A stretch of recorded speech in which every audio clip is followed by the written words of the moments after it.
In the realm of Xianwan, Changqing traverses into a fantastical world only to discover that the system he is bound to is rather unorthodox. While others cultivate through arduous training, enlightenment, and fierce battles, his core technique, the Yinlong Jinjing, insists on engaging in cultivation exchanges with exceptionally gifted female dao-companions. The deeper the exchanges, the more bountiful the rewards. The better the counterpart's aptitude, the more outrageous the rewards. As if this were not enough, he is also bestowed with an ancient sacred body brimming with boundless energy, clearly steering him away from the righteous path. As he witnesses his rapidly ascending cultivation and increasingly absurd rewards, Changqing finds himself lost in contemplation. Although the path of this technique seems somewhat askew and the cultivation methods rather unorthodox, its power is undeniably unparalleled. Thus, the Xianwan world gains a uniquely powerful figure, whose journey to strength is adorned with delightful exchanges and mutual assistance, from junior sisters, fiancées, youthful maidens, holy maidens, demonesses, empresses, demon monarchs, to celestial lords, once unattainable paragons of excellence, all become fortuitous encounters on his cultivation path. Changqing. I swear, we are truly just discussing techniques. You must believe me.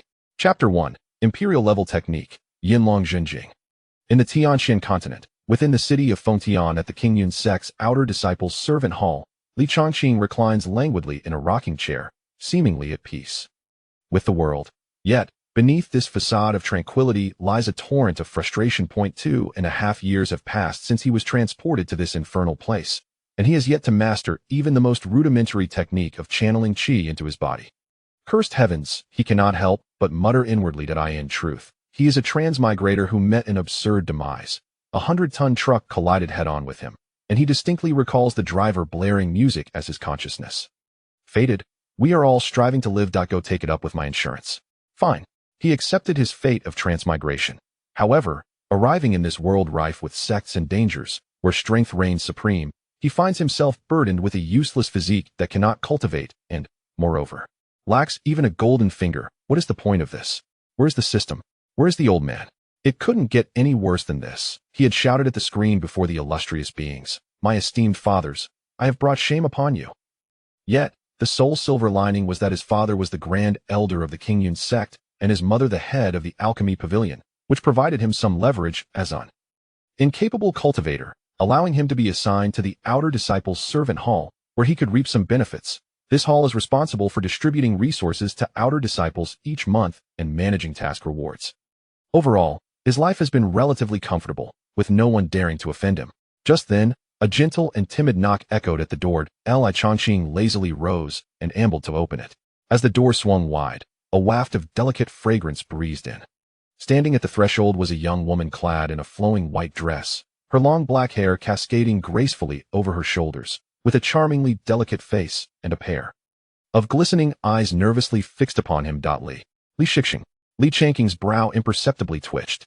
Lin Shui, what brings you here? I wish to request a favor. Her voice was soft, tinged with a barely detectable tremor. What is it? I would like to advance next month's cultivation resources. Is that permissible, Changqing? As she spoke, her voice dwindled, and her head bowed, evoking pity in anyone who gazed upon her. Changqing fell silent for a moment, then furrowed his brow. I have already mentioned before that, according to sect rules, outer disciples are not entitled to advance resources. His tone was cold. Helping you last time was a concession made out of camaraderie. This time, even if you shout until your throat is raw, my answer will remain unchanged. Changqing, I beg you. Just this once, truly the last time. Lin Shui, in a fit of desperation, grasped his sleeve, her eyes brimming with tears, pleading softly that a surge of unbidden anger ignited within Changqing. How long would this woman persist? One act of kindness had led her to assume it was her due. Truly, she was overstepping. As he prepared to shake off her hand and chastise her, a cold, emotionless voice unexpectedly resonated within his mind. Ding, suitable host detected, binding system. Binding. Successful, welcome to use. Changqing's entire being froze momentarily, then elation surged within him. A system? His golden finger had finally gone online. It was not deceiving him after all. Better late than never. He immediately focused, rapidly comprehending the system's functionalities. In moments, he grasped its operational dynamics. The higher the aptitude of the target, the more generous the rewards. System. He urgently called out in his mind. Where's my novice gift package? Ding. Host demand detected. First time binding. Reward. God-level gift package. Open. Open. Open it immediately. Ding. Successfully opened. Congratulations, host has obtained. Special physique. Ancient Sacred Body X1. Imperial level technique. Yinlong Zhenjing X1. Automatically fused. In the next moment, before Changqing could fully process it, a torrent of profound information surged forcefully into his consciousness. It was the complete heritage of the Yinlong Zhenjing, intricate and esoteric, yet perfectly harmonious with his newly acquired ancient sacred body, as if it were fated to belong to him. After a brief moment, he slowly opened his eyes, a fleeting glimmer of golden light flashing deep within them. His entire being felt invigorated, the prior stagnation brought on by his inability to cultivate dissipating entirely.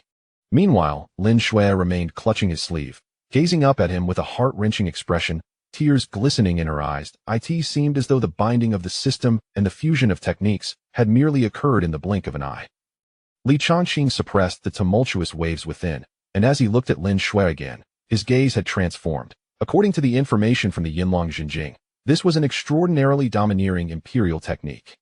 While cultivating, it could absorb the energy of others, elevating his own cultivation level, while also allowing him to bestow energy back to the other party without any adverse effects. The choice to give or receive rested entirely upon his will. Good heavens, this technique is formidable, Changqing.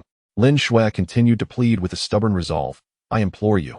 The impatience and anger that had marred Changqing's features vanished in an instant, replaced by a facade of feigned difficulty. Lin Shimei, he sighed, his tone considerably softened. It is not that I am unsympathetic. The sect's rules are stringent, and I have my own predicaments. However, if you are truly in urgent need, there may be alternative methods available to you here. In the realm of Xianxia, Changqing unexpectedly found himself in a world where he was bound to a rather unconventional system. While others relied on arduous training, enlightenment, and fierce battles for cultivation, his core technique, Yinlong Zhenjing, demanded something entirely different: to seek out exceptionally gifted female companions for cultivation exchanges. The deeper the exchanges, the more substantial the rewards.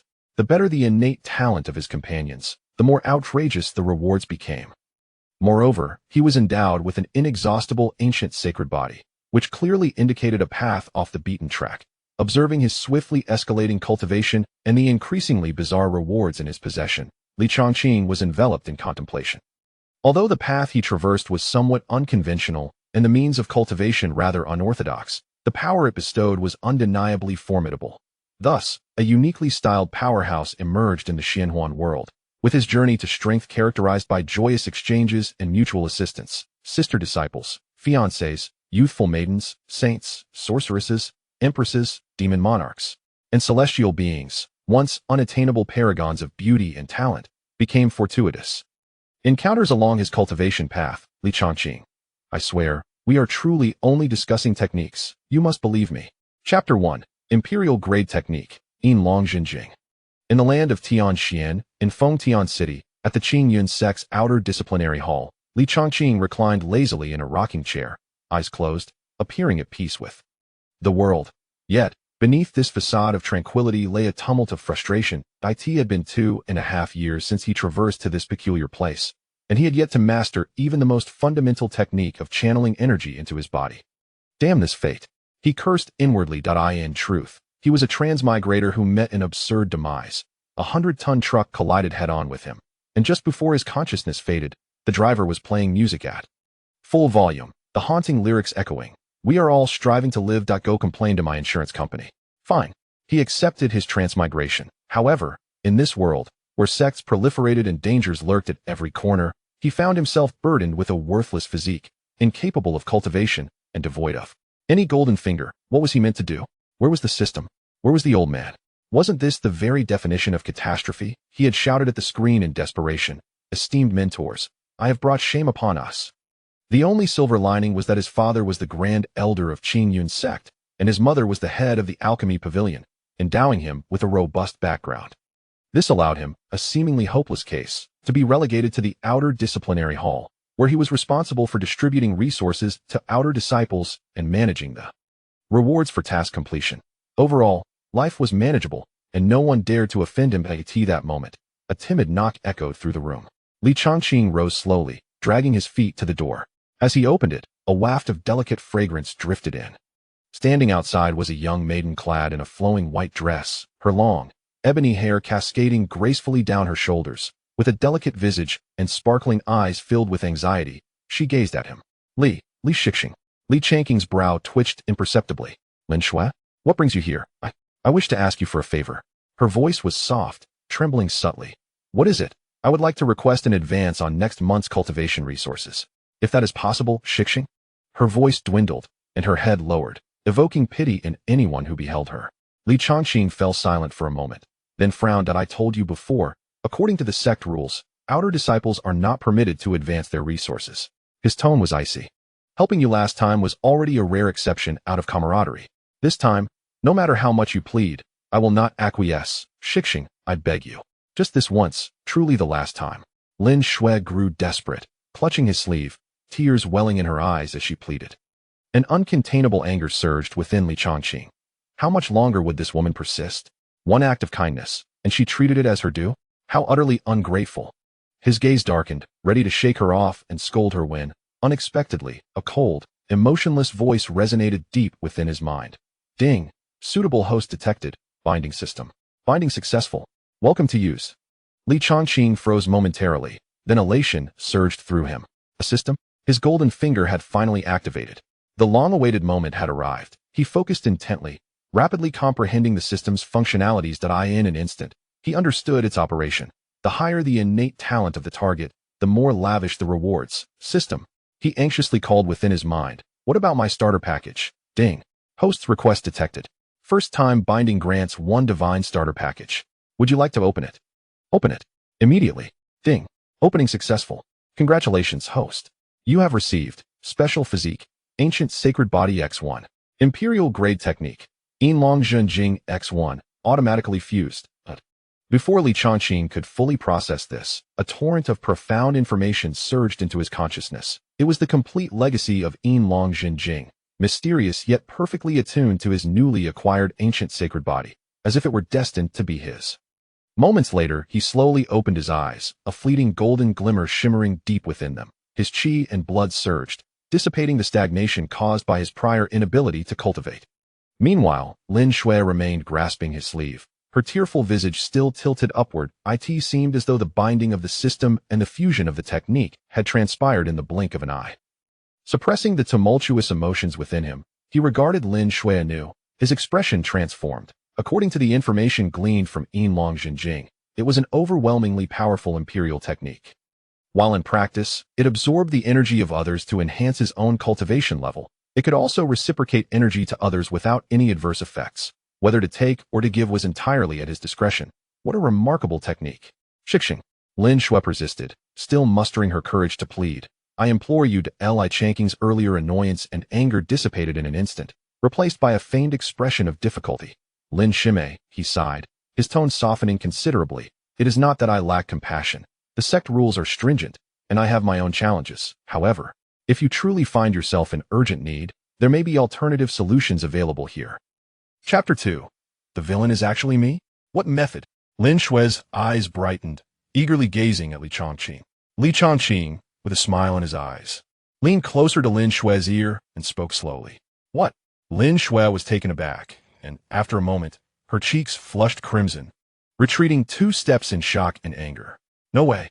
Noticing Lin Shui's hesitation, Li Changqing seemed to recall something exceedingly amusing.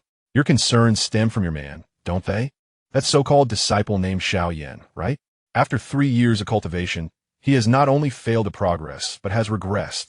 Now stuck at the first tier of body refinement, a useless waste. With every word he uttered, Lin Shui's complexion paled, her fingers tightly clutching the hem of her dress, her nails nearly embedding into her flesh. Yet she merely bowed her head in silence, too afraid to retort. Deep down, she understood all too well that this senior brother Li, 3 years prior, was just an ordinary outer disciple like herself, perhaps even more incompetent than Xiaoyan. But through some stroke of fortune, he had transformed into a steward of the Elders' Hall, with an identity and background far beyond what a mere outer disciple like her could fathom. Li Changqing found her submissive demeanor increasingly intriguing and remained unhurried. He focused his thoughts. System, display Lin Shui's panel. Name, Lin Shui, age, Realm, Body Refinement Tier 5. Overall talent rating, green, below average. Recent events. Her companion Xiaoyan has inexplicably lost his cultivation, falling to Body Refinement Tier 1, and struggles to progress. Lin Shui, in her desire to assist him in regaining his cultivation, willingly offers all her resources to him and attempts to prepay next month's resources for continued support. Oh, now I understand. Li Changqing realized. No wonder she was so eager for resources. It was all for that useless individual. He stepped closer, looking down at the head-bowed Lin Shui, his voice dripping with a seductive mockery. Tisk tisk, truly devoted. For a waste destined to rot in the mud, you demean yourself, repeatedly pleading for help, even willing to sacrifice everything. Lin Shui's body trembled slightly. Her lips moved, but no sound emerged. Let me guess. Do you still fantasize about him suddenly rising to greatness and soaring high with you? Li Changqing scoffed, his tone growing sharper. Wake up. Xiaoyan is a consummate failure. Someone who can't even maintain his own cultivation. And you, are you truly willing to pour your meager resources into this bottomless pit? Is it worth it? He extended his hand, his fingertips nearly touching Lin Shui's heated cheek, lowering his voice, yet amplifying its penetrating power. Look at yourself now, groveling for resources before me. And what does he offer you in return? Other than shamelessly siphoning your vitality, what else can he give you? You are no longer of the same world. You still have a future. Even if your talent is ordinary, diligent practice could earn you a place in the inner sect. But him? He is destined to languish in the servant quarters for a lifetime, ultimately dying like a stray dog, unremarked and decayed. Do you intend to rot alongside him? Li Changqing's words struck Lin Shui like a series of icy daggers, piercing through the reality she had long been reluctant to confront. Her shoulders began to tremble slightly, revealing the immense inner turmoil and pain she was experiencing. Promise me, you can not only obtain the resources you desire immediately. Li Changqing offered the final temptation, his voice filled with confidence and an irresistible force. I can provide you with far more than you can imagine. At the very least, I can show you a true, higher vista, not a waste that drags you into the abyss. After uttering these words, Li Changqing himself was momentarily taken aback. What a quintessential villainous persona. Had he perhaps immersed himself in this role a bit too quickly? Yet, this sensation seemed rather appealing. He looked at Lin Shui, who kept her head bowed, her petite frame trembling, hands tightly clenching the fabric of her attire, her knuckles turning white from the pressure. Clearly, she was enduring an intense internal struggle. Silence hung in the air for a brief moment. I understand. Upon hearing this, a smile curled at the corners of Li Changqing's mouth. He exhaled, a newfound sense of power coursing through his limbs. Compared to his previous, unfit body, he felt like a different person entirely. System, check my panel. Host, Li Changqing. Age, 18. Realm, Body Refinement Tier 2. Technique, Dragon Summoning True Scripture, Initial Understanding. Overall Talent, White Useless. Items, Ancient Holy Body, not yet integrated. Wow, I'm already at Body Refinement Tier 2? A spark of excitement flickered in Li Changqing's eyes, his heart brimming with joy. The system truly lived up to its reputation. While he reveled in his newfound confidence, the realities of the situation quickly returned. The ancient holy body was immensely powerful, but the cultivation threshold was undoubtedly high. With his pitifully ordinary understanding and talent, even if the technique were presented to him, he would likely struggle to grasp even the first finger's movement. The sensation of possessing a treasure mountain, yet being unable to enter, was indeed disheartening. It seems I must still rely on dual cultivation to rapidly enhance my strength. He murmured, then recalled another matter. Right, I almost forgot about the ancient holy body. He prepared to integrate the ancient holy body, but hesitated once more. The awakening of a special physique often accompanied grand phenomena, creating significant disturbances. With his current meager cultivation and unremarkable background, attracting the attention of powerful outsiders could lead to unpredictable consequences. Even his father, a senior elder of the sect, possessed only a divine palace cultivation level and could hardly protect him. Ding! Detecting the host's concerns. This system can provide a one-stop shielding service to perfectly isolate any phenomena that may arise during the integration of the physique. Would you like to enable it? Enable. Activate immediately. Li Changqing exclaimed in delight. This system was truly considerate. Without further hesitation, he focused his thoughts. Integrate. In an instant, a vast and ancient power, as boundless as the starry sea, erupted from the depths of his being, sweeping through every vein, muscle, and bone. The simultaneous pang of excruciating pain and an exquisite sense of euphoria surged within him, heralding a monumental transformation. His sinews sang, and his vital energy surged like a mighty river, while beneath his skin, mysterious dark golden patterns flickered momentarily. Although the system obscured any external manifestations, the overwhelming sensation of power surging within him made him feel as if he could shatter mountains with a single punch. Meanwhile, deep within the grand hall of the Qingyan zone, a graceful woman clad in flowing cloud-like robes slowly opened her eyes. Her beauty was unparalleled, her demeanor as cool and ethereal as the celestial moon, with starlight subtly shimmering around her. She was Lung Qingyu, the current leader of the Qingyan sect. Frowning slightly, she had just sensed an obscure, yet immensely powerful bloodline fluctuation flicker momentarily. However, as her consciousness swept across the entire sect, she found nothing amiss. As if it were merely an illusion. Could it be the awakening of a formidable and unique physique? How could it completely evade my scrutiny? A glimmer of surprise and curiosity shone in her beautiful eyes. When had such a hidden dragon of a disciple emerged within the sect? After a brief contemplation, her cold voice resonated throughout the hall. Send word, in 7 days, a grand competition for all disciples shall be held. I wish to witness it personally. She was eager to discover the source of this unusual disturbance. On the other side, Changqing's fusion had already concluded. He slowly opened his eyes, feeling the rejuvenating surge of immense power within him, and could not resist clenching his fist, the air around him exploding with a resounding crack. Not only had his strength multiplied, but his mind had also grown remarkably clear. The once obscure pathways of cultivation now seemed effortlessly comprehensible. His comprehension and talent had undoubtedly undergone a qualitative leap. If he were to comprehend the dao-companions now, he would achieve results with half the effort. This ancient sacred body was indeed formidable. A glint of brilliance sparkled in Changqing's eyes, filled with boundless anticipation and ambition for the future. In less than half an hour, his realm had soared from the second layer of body refinement to the 5th layer, finally stabilizing. This remarkable speed of advancement, if made known, would surely astonish many. The 5th layer of body refinement was a stage that many ordinary outer disciples took years of arduous practice to reach. However, Changqing felt little joy. The 5th layer was still too slow. He furrowed his brow. Those prodigies of his age had already stepped into the qi condensation realm. Or even higher. He had fallen far behind. He needed to swiftly identify his next target and obtain system rewards. At that moment, a respectful voice from outside called out, "Young master, Miss Su Lingzin is here to see you." Su Lingzin? Changqing raised an eyebrow. According to the memories of his previous self, they had betrothed 3 years ago, making her his fiancée, hailing from the Su family, one of the 4 great families of Fengtian City. However, that was a long time ago. The Su family had long since declined, their strength diminished, merely maintaining the facade of a noble family. What did she possibly want?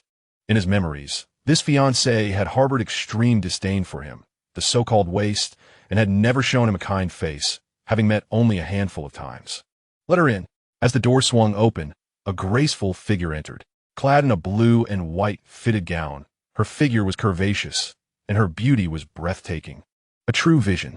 Yet, her exquisitely delicate face appeared to be shrouded in frost, her eyes cold, radiating a distant aloofness tinged with an unmistakable hint of disdain. Behind her followed a compliant maid. "What brings you here?" Changqing spoke calmly, his tone devoid of any fluctuation. Su Lingzin seemed taken aback by his reaction. In the past, Changqing had either been timid and submissive or obsequiously flattering. He had never been so nonchalant.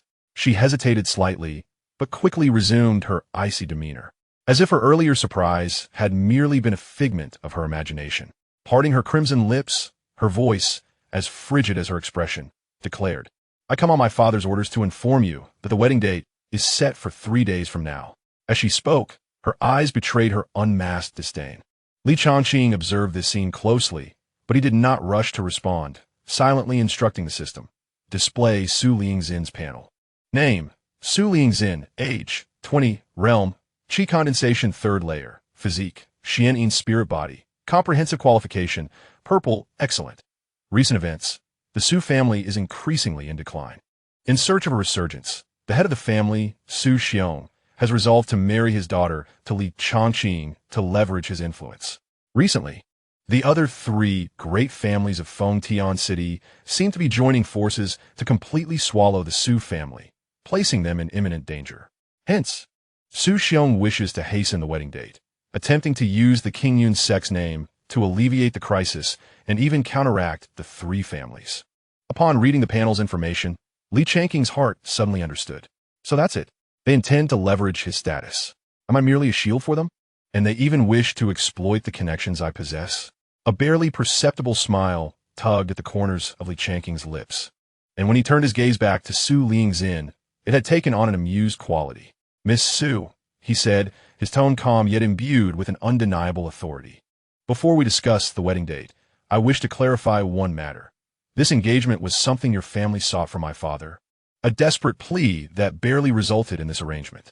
Li Changqing spoke slowly. "Therefore, the initiative has always been outside the control of your Su family. It is not for you to dictate how things will unfold." Impudent. Before Su Lingzin could respond, her maid stepped forward, pointing an accusing finger at Li Changqing. Her voice shrill.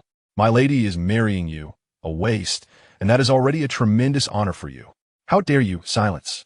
Before the maid could finish her sentence, Li Feng, who had been standing guard outside like a shadow, suddenly moved. In the blink of an eye, a dark figure darted past like a wraith. The next moment, a dull thud echoed, accompanied by the faint sound of bones cracking. The haughty maid had no time to react before she was sent flying, crashing violently against the hard wall. The wall immediately caved in, creating a human-shaped indentation, with spiderweb-like cracks spreading outward. The maid was nearly embedded into the wall. Her eyes rolled back, unconscious or worse. The entire servants' hall fell into a profound silence. Su Lingzin's pupils dilated, a look of shock gracing her otherwise flawless face. A Qi realm expert. She was at the Qi condensation third layer, and only an expert above the Qi realm could so easily act beneath her very nose. She never expected that the so-called waste, Li Changqing, would have a Qi realm expert guarding him closely. Moreover, this person concealed their aura exceptionally well, appearing indistinguishable from an ordinary disciple, making it impossible to perceive their true depth. Li Feng's expression remained impassive, his eyes cold. "Oof. The young master is conversing with his betrothed. How dare a lowly maid interrupt?" A thick aura of killing intent pervaded the space, causing even Su Lingzin, at the Qi condensation third layer, to feel her breath catch. It was as though an invisible hand had gripped her throat, imposing an overwhelming sense of pressure from the absolute disparity in realms.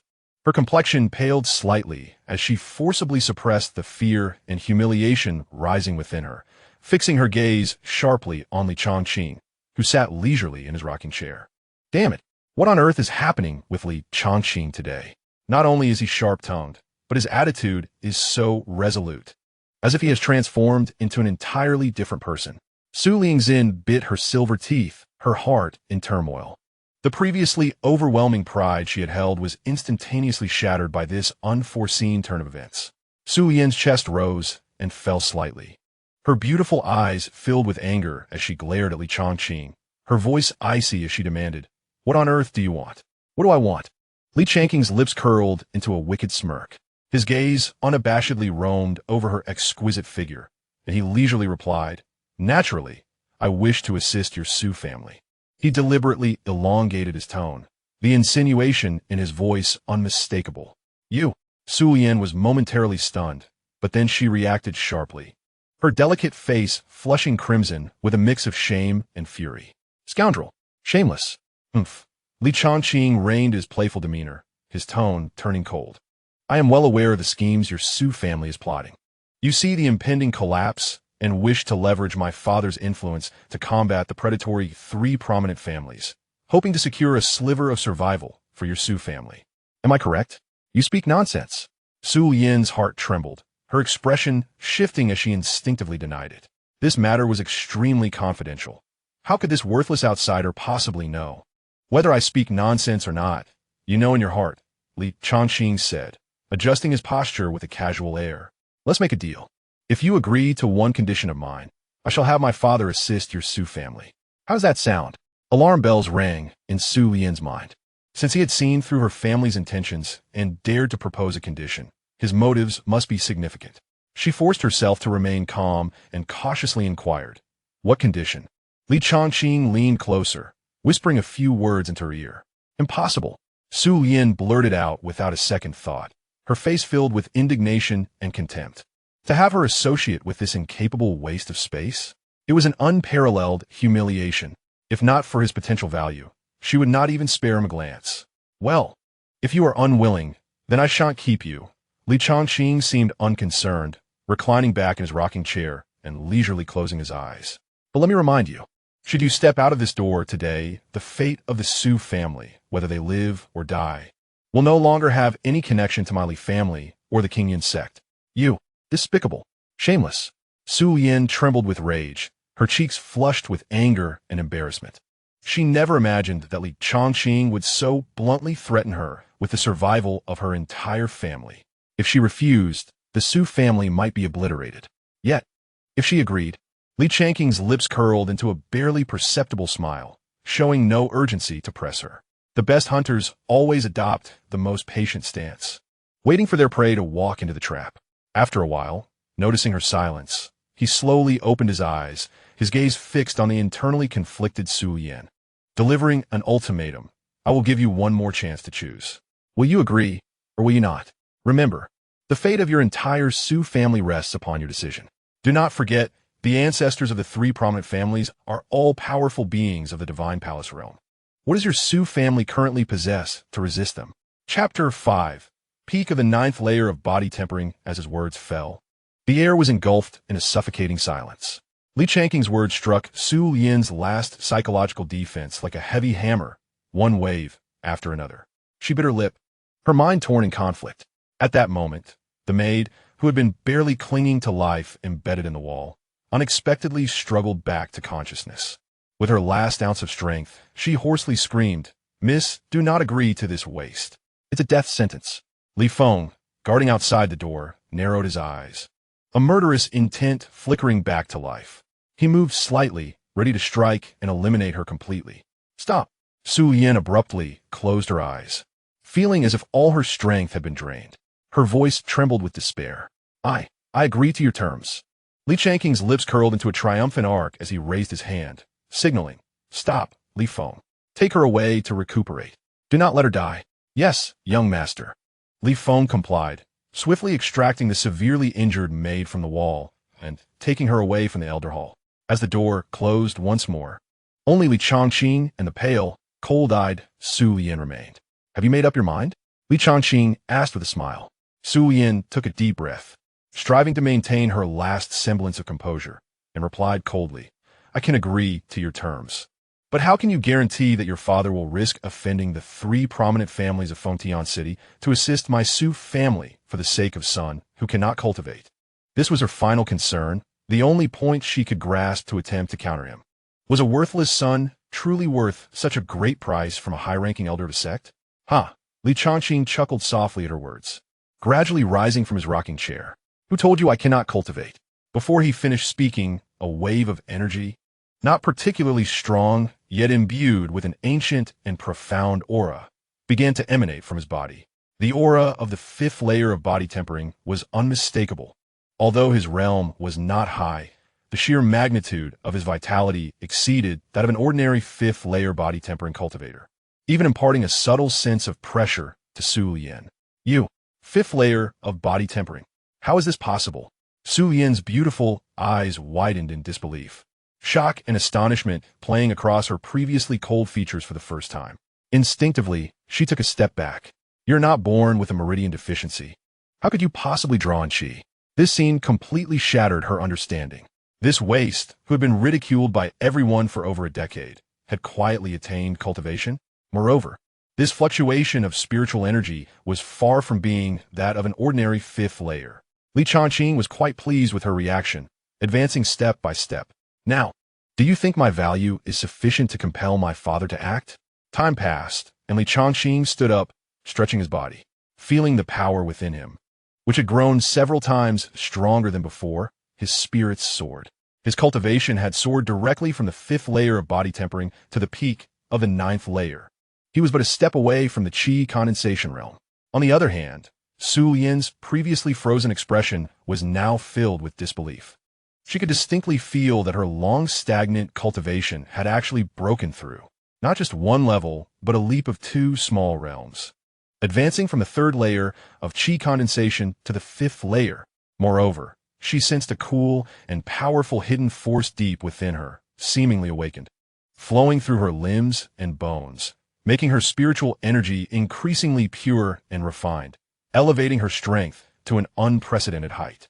She quickly gathered her thoughts, striving to restore her usual aloof demeanor. Turning her back to Changqing, she deliberately kept her voice cold, though it trembled subtly. I hope you can uphold your end of the bargain and assist my Su family." With that, she awkwardly lowered her head and swiftly departed from the room. Upon reaching the door, she paused, not turning back, her voice lowered further, carrying a complex plea. "As for today's matter, you and I both know it must not reach a third party." Before her words faded, she swiftly opened the door, her figure hastily disappearing outside, as if fearing to hear any response. System. Check the rewards for this time. Qualification, purple. Reward, Earth Grade Supreme, Transforming Puppet. Transforming Puppet? Li Changqing's heart stirred. In the next moment, detailed information about the transforming puppet flooded into his mind. Transforming Puppet, Earth Grade Supreme Creation. No autonomous consciousness, absolute loyalty, capable of perfectly transforming into any form in the world. With impeccable aura simulation, its strength corresponds to the peak of the Divine Palace realm of a cultivator.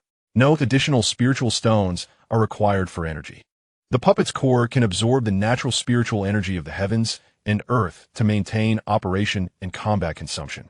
Activation method, blood oath to recognize the master. Chapter 6. Xiaoyan. Let us part ways. Upon reading the introduction, Li Changqing inhaled sharply, a surge of exhilaration coursing through him. The pinnacle of the Shun Gong realm. It is worth noting that throughout the entirety of Fengtian City, including the 4 prominent families and the city lordess mansion, the most formidable figures are merely at the peak of the Shun Gong realm. Such individuals are capable of governing a territory, dominating a city, and their numbers are exceedingly scarce. Yet here he was, having acquired an absolutely loyal and ever-adaptable puppet bodyguard with minimal effort. Remarkably, it even required no spirit stones for energy, as it could recharge itself. System. Extract the ever-changing puppet. He eagerly chanted silently in his heart. A faint light flickered, and a puppet, roughly the size of a palm, materialized in his hand. It gleamed in a dark golden hue, exuding an ancient and mysterious design, seemingly constructed from countless intricate components. Its touch was icy, emanating a subtle yet unsettling energy fluctuation. Without hesitation, Li Changqing pressed a drop of his blood onto the puppet. The blood was instantly absorbed, establishing a wondrous mental connection. He felt as though he could completely command this diminutive puppet, and with a mere thought, it could transform its shape, unleashing the terrifying might of a peak Shun Gong realm practitioner. Excellent. Truly splendid. Li Changqing could not restrain his laughter, his heart swelling with ambition. With this ever-changing puppet at his disposal, he could almost stride confidently through Fengtian City. Previously, he had contemplated the need to tread carefully under the influence of his father, yet now he possessed the absolute power to overturn the table. The minor troubles posed by the Su family, the 3 great families, they would be as inconsequential as mere chickens before the might of the Shun Gong realm. However, after the initial euphoria, Li Changqing quickly regained his composure. He must not become overly arrogant. Should an unexpected mishap occur, it could spell disaster. He cautioned himself. While this ever-changing puppet was formidable, it could only dominate within the confines of Fengtian City. It must be acknowledged that Fengtian City was merely a remote corner of the vast Xianxia continent, where beings far more powerful than the Shun Gong realm were as numerous as the stars, and even legendary sages existed. Thus, it was imperative to remain cautious and focus on secretly enhancing his own strength. External possessions are, after all, merely external. He carefully stowed away the ever-changing puppet, his gaze deepening once more. As night fell, At the foot of the Qingyan sect, in a secluded bamboo grove, a slightly tattered youth sat upon a cold boulder, repeatedly attempting to practice the sect's most fundamental chi-attracting technique. Yet, the spiritual energy of heaven and earth seemed to have completely abandoned him, failing to be drawn into his body. Even the faint remnants of spiritual power in his meridians were gradually dissipating. This is futile. Why is this happening? The youth, with bloodshot eyes filled with deep resentment, suddenly unleashed a low growl, slamming his fist against the nearby hard stone. His knuckles instantly split open, blood flowing freely. Yet, he felt no pain, only an overwhelming sense of despair and rage. His name was Xiaoyan, once a renowned genius within the Qingyan sect and Fengtian city. Hailing from a remote mountain village, he had been brought to the sect by an elder due to his extraordinary talent. Within just 6 months of joining, he had broken through to the Qi condensation realm, basking in glory, even attracting the attention of inner sect elders who wished to take him as a personal disciple. At that time, he believed he was on a path leading to celestial immortality. However, just as he was filled with pride, an unforeseen change occurred. His cultivation inexplicably began to regress, his body resembling a ruptured bag, unable to retain even a shred of spiritual energy. From being a revered genius, he plummeted to a level below that of outer sect disciples, struggling like a waste in the servant area. The immense disparity, coupled with the cold gazes and mockery from others, nearly drove him to madness. I refuse to accept this. I refuse. Xiaoyan raised his head, gazing at the night sky fragmented by the bamboo leaves, releasing a long-repressed roar filled with defiance. At that moment, faint footsteps approached from outside the bamboo grove. Xiaoyan swiftly concealed his bitterness and fury, striving to muster a smile as he faced the newcomer. Since the decline of his cultivation, enduring scorn, only this person had remained steadfast by his side, encouraging him, even offering her already precious resources to aid his recovery. This bond was etched in his heart, and he had silently vowed that if he ever regained his peak, he would repay her 100-fold. Lin Shui had indeed harbored similar thoughts, pouring everything into assisting him, hoping he would rise again. But now, Shui, why have you come so late? Xiaoyan inquired with concern. Yet, he soon sensed something amiss. Lin Shui stood before him, her expression devoid of emotion, her gaze somewhat evasive, lacking the gentle smile she usually wore. What troubles you, Shui? Xiaoyan's unease intensified. He scrutinized her closely, suddenly noticing a peculiar awkwardness in her gait, and furrowed his brow, asking, "Have you injured your leg?" Lin Shui's body stiffened slightly, instinctively closing her legs, lowering her head as she spoke in a faint voice. "No, it's nothing, I just twisted it accidentally." The moment the words left her mouth, a wave of intense guilt surged within her, especially as she met Xiaoyan's unfeigned concerned gaze. Yet, this guilt was swiftly overshadowed by another emotion. She reminded herself that she owed Xiaoyan nothing, for she had already given enough. Twisted? Is it serious? Let me take a look. I happen to have some leftover ointment for injuries, Xiaoyan offered, stepping forward. No need. Lin Shui abruptly retreated a step, her voice sharp as she interrupted him. Realizing she had overreacted, she softened her tone but remained distant. I have something to tell you.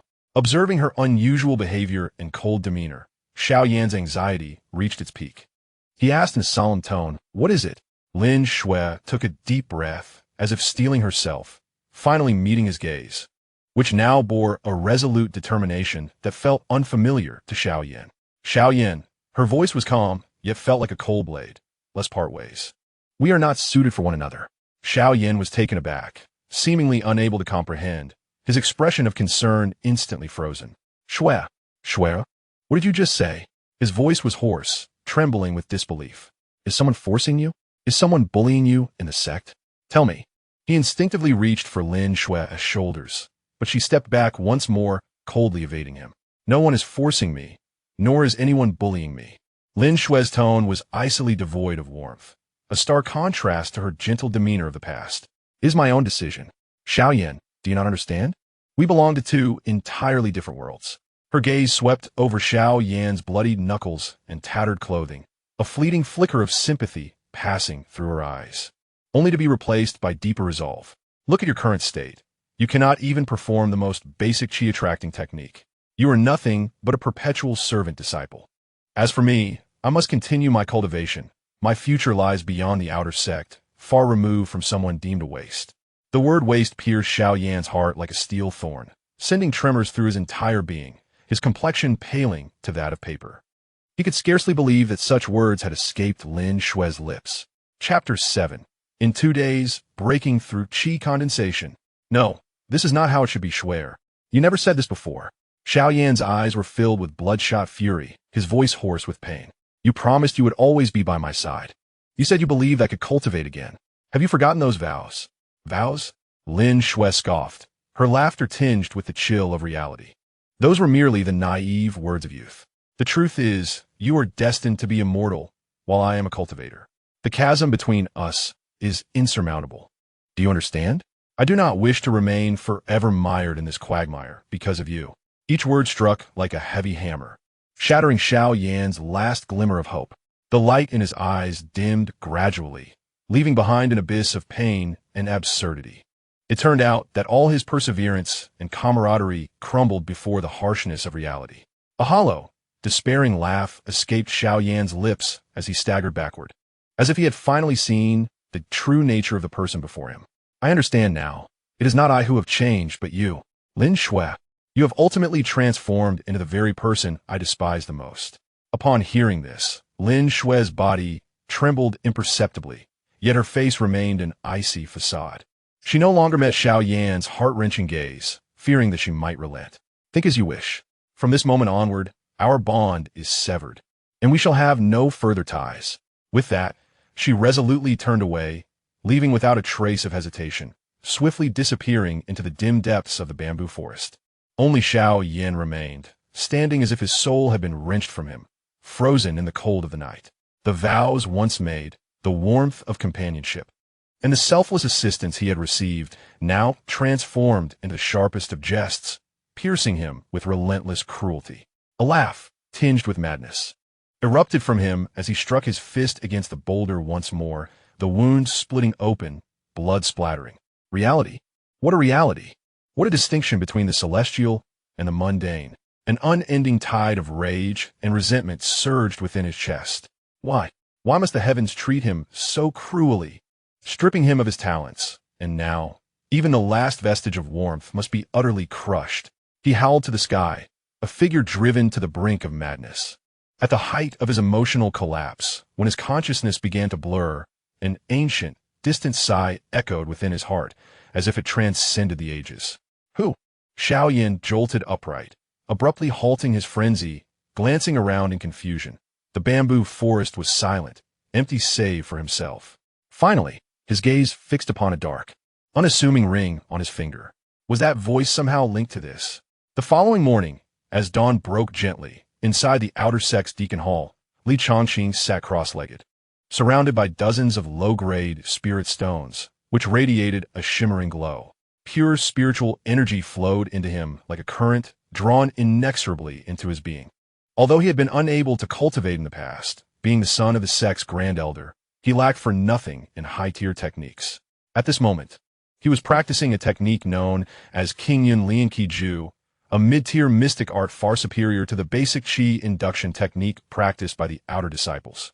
Under the domineering refinement of the Yinglong Jinjing, the spiritual energy rapidly transformed into pure spiritual power, relentlessly assaulting an invisible barrier.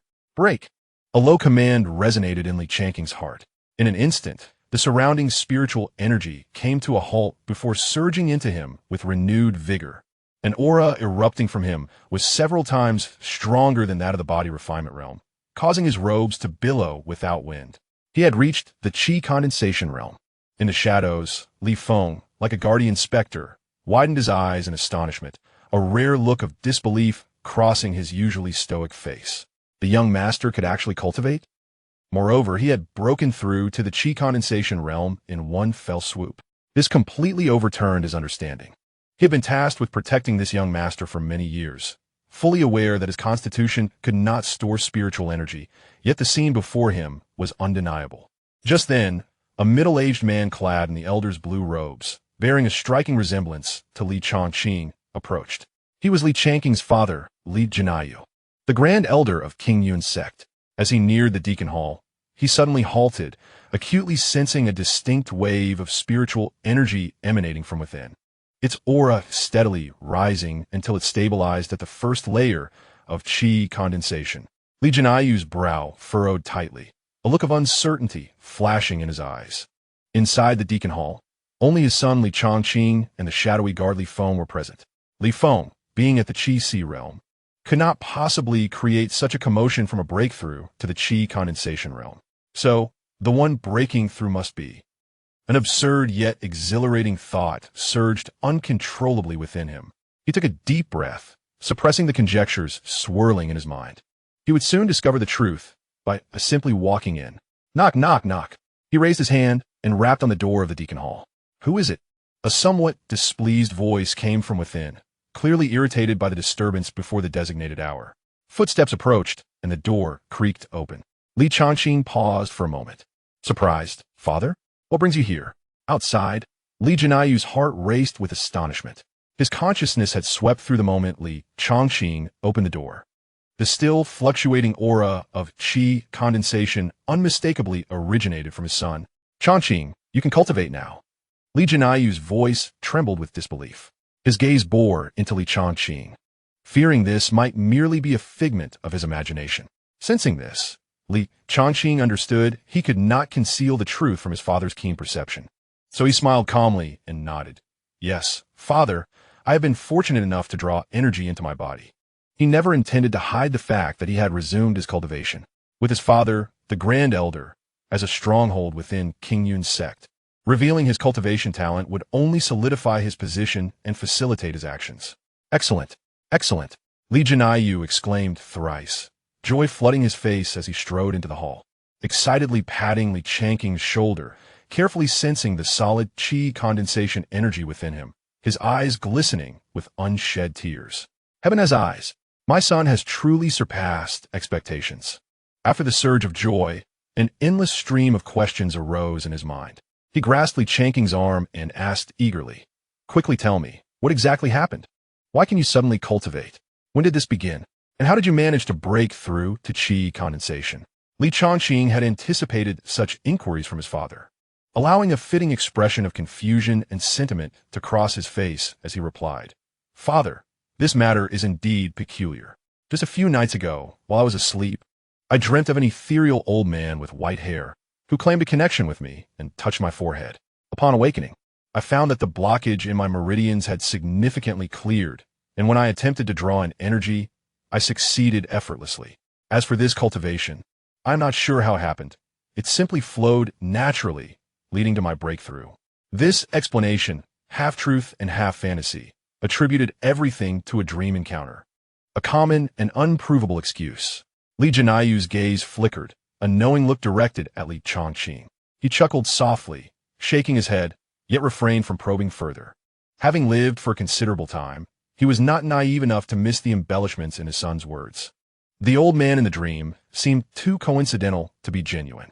Nevertheless, he understood that everyone has their own opportunities and secrets, even between father and son. Some matters are best left unexamined. Most importantly, his son could indeed cultivate. That alone was a momentous occasion. Ha ha ha, splendid. As long as you can cultivate, it matters not the reason. This is your fortune. Li Jianyu laughed heartily, no longer dwelling on the details. My son has embarked on the path. Henceforth, he must diligently cultivate and not squander this opportunity. I understand, and I shall not disappoint your expectations, father. Li Changqing responded respectfully. Chapter 8. Youthful Countenance? Colossal Object? By the way, father, Li Changqing suddenly recalled, you came specifically to find me today. Is there something you wish to discuss? Ah, upon your mention, Li Jianyu recalled the matter at hand, a hint of emotion crossing his face as he carefully retrieved a jade box from his storage ring. Upon opening the jade box, a refreshing and exotic fragrance wafted forth, revealing a peculiar fruit lying quietly within. Its entire body glowed a vibrant crimson, adorned with azure cloud patterns, exuding an aura of spiritual energy that indicated it was far from an ordinary object. This was the Zukingwa, reputed to possess extraordinary powers to reverse fate and reshape one's foundation, potentially guiding one onto the path of cultivation. Li Jianyu's voice carried a hint of barely perceptible weariness. A significant cost had been incurred by his father to acquire this treasure. However, it now seemed that it might no longer be of use. He chuckled lightly. Li Changqing gazed at the evidently priceless Zhuqinghua, then at the lingering concern and relief in his father's eyes, and felt a warmth blossom in his heart. Indeed, despite his inability to cultivate over the past decade and being widely regarded as a failure, his parents had never given up on him, nor had they shunned him out of embarrassment. On the contrary, it was precisely due to their protection that he could enjoy a carefree existence in the Qingyan sect, where no one dared to truly insult him. Thus, it must be said that sometimes being born into a fortunate situation is indeed an art, with luck playing a pivotal role. You should take this, Li Jianyu said, placing the jade box into Li Changqing's hands. Although you can cultivate on your own now, the pure spiritual energy contained within this Zhuqinghua is unparalleled, far exceeding that of ordinary spirit stones. Utilizing it for your cultivation will solidify your foundation and bolster your strength. Thank you, Father. Li Changqing accepted it without hesitation, cherishing this weighty expression of paternal love in his heart. By the way, Li Jianyu shifted his tone, becoming somewhat serious, since you have broken through to the condensation realm. You should participate in the Outer Sect Disciple Competition in 7 days. The Outer Sect Competition?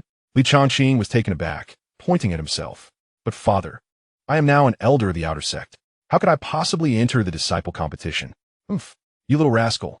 Have you become so comfortable that you've forgotten what your father does? Li Jianyu scolded playfully, his tone leaving no room for doubt. This minor matter, I will take care of. For the next few days, just focus on your cultivation and adjust your state to its peak. Simply show up to participate when the time comes. Yes, father, Li Changqing replied with a smile. He couldn't help but marvel at how having a formidable and protective father was such a relief. Aren't you curious why I insist on your participation in this competition? Li Jianyu asked with intrigue. If you desire me to participate, there must be a reason behind it.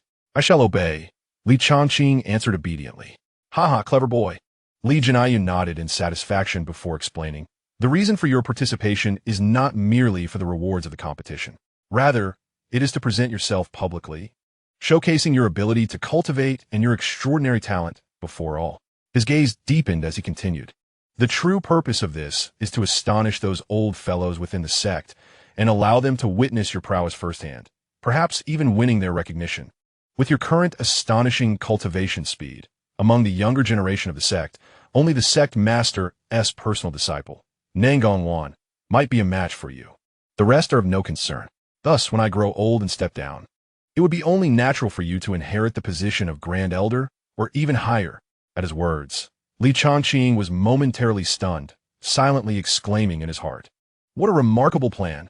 Just having begun to cultivate, his father had already laid out a clear path for him to inherit the position of Grand Elder. Truly, paternal love is as steadfast as a mountain, with far-reaching foresight. But this arrangement was indeed favorable. As his father had stated, making a formal appearance in the Outer Sect competition to demonstrate a certain level of strength and talent would alleviate many future troubles and provide considerable convenience for his grand ambitions. After all, a promising genius is always more readily accepted than a well-known failure. Well, I must return now to share this wonderful news with your mother. She will be overjoyed upon hearing it. Li Jianyu's face radiated uncontainable joy, and before the last word left his lips, his form vanished from sight.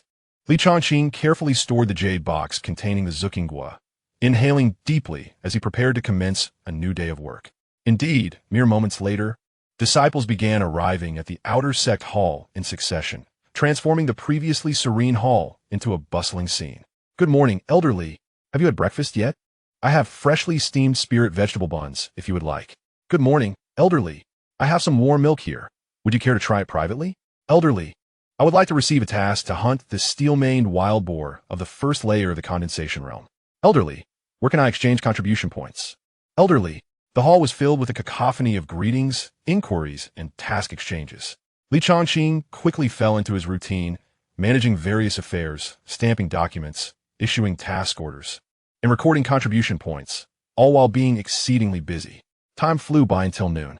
After sending off the last wave of disciples, Li Changqing finally found a moment to breathe, rubbing his slightly swollen forehead. As the outer sect competition approached, these usually lackadaisical disciples seemed to be invigorated, desperately accepting tasks and exchanging resources in hopes of achieving a commendable rank in the competition. At this moment, he could only lament. You think that after slacking off in cultivation all this time, you can rely on a few days of frantic effort to turn the tide? Do you believe everyone possesses my kind of luck? Rising to stretch his stiff muscles, he glanced at the stack of unfinished documents on his desk and shook his head in resignation. Clearly, this could not continue, he mused. He needed to find a reliable secretary to assist with these trivial matters. Otherwise, he would have no time left for cultivation or essential tasks.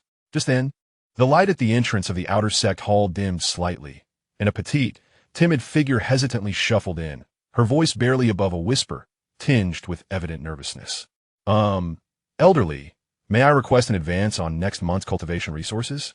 Upon hearing the phrase advance resources, Changqing instinctively refused without even lifting his head, continuing to organize the documents in his hands. According to sect rules, outer sect disciples are not permitted to request advances on cultivation resources. This regulation should have been explained to you upon entering the sect. Do you not understand? I am so sorry, elderly. I will leave now. I'm sorry for the disturbance. The voice turned increasingly panicked, tinged with a sob, followed by hurried footsteps as she turned to flee. Thud! Ow! A muffled thud, accompanied by a cry of pain, echoed from the doorway. Changqing frowned, finally lifting his head to look toward the entrance. He spotted a small figure in the garb of an outer sect disciple sprawled awkwardly on the threshold, having evidently tripped over the low threshold in her haste, appearing both clumsy and pitiable. Changqing couldn't help but twitch the corner of his mouth. How could one fall like that? He sighed resignedly, setting the documents aside and approaching her, instinctively reprimanding. As a cultivator, one should at least possess the basic awareness to observe one's surroundings. How could you not see this threshold? As he spoke, he reached out and grasped her slender arm, effortlessly pulling the delicate figure up from the ground. I am so sorry, elderly. It's all my fault for not paying attention. The petite figure rubbed her sore spot, repeatedly apologizing, and timidly turned to face him. However, as her features and form became fully visible to Changqing, the reprimand he was about to deliver caught in his throat, his eyes betraying a flicker of undeniable astonishment. The young girl before him barely reached his chest, her face round and delicate, with large, watery eyes that held an air of innocence and panic, reminiscent of a startled porcelain doll, embodying youthful charm. However, as his gaze drifted downward, he noted that her form, tightly encased in the standard attire of an outer sect disciple, was remarkably well endowed. The striking visual contrast with her petite and delicate visage, combined with her well-proportioned figure, created a profound impact. Changqing's gaze instinctively flickered between the threshold that had caused her stumble and her chest, stroking his chin as he murmured to himself, "It appears she truly cannot see the path beneath her feet." Chapter 9. A remarkable talent emerges. The secretary is acquired. Thank you, elderly. If there is nothing further, I shall take my leave. Chu Linger's small face flushed crimson, her voice as soft as a whisper. She cautiously lifted her leg, preparing to step over the treacherous threshold. Oh, wait. Changqing coughed lightly, stopping her. Chu Linger froze, turning back with a timid demeanor. Her large, watery eyes were filled with confusion and unease. Elderly? What is your name? Changqing endeavored to keep his tone calm. I am Chu Linger. He nodded, his gaze subtly sweeping over her figure, which belied her delicate appearance, before returning to the matter at hand. You mentioned wanting to advance next month's cultivation resources? What is the situation? Ordinarily, the resources distributed by the sect should suffice for daily cultivation, provided they are not squandered. Upon hearing this, Chu Linger lowered her head even further, her fingers nervously twisting the hem of her garment. After a moment of hesitation, she finally spoke in a voice thick with emotion. I am too lacking in talent, and my cultivation has been exceedingly slow. According to the rules, if a new outer disciple fails to break through to the chi condensation stage within 5 years, they will be relegated to the status of a servant disciple. Her voice grew softer still, imbued with a sense of grievance and unwillingness. I have less than a month left in my 5-year period, and I'm only at the 7th level of body refinement. There is simply no time left, so I hope to request an advance on resources for one last attempt. Changqing raised an eyebrow slightly. The rule of demotion to servant status for failing to break through to qi condensation within 5 years was indeed a regulation of the Qingyan sect, aimed at filtering out disciples with unremarkable talent. Observing the almost tearful Chu Linger before him, he felt a stirring in his thoughts. System, bring up Chu Linger's profile. Name, age, 19, realm, body refinement level 7, physique, Xianxia Lingti, awakening pending. Overall talent rating, green, below average. Expected talent post-awakening, red, exceptional talent. Recent events, due to mediocre talent.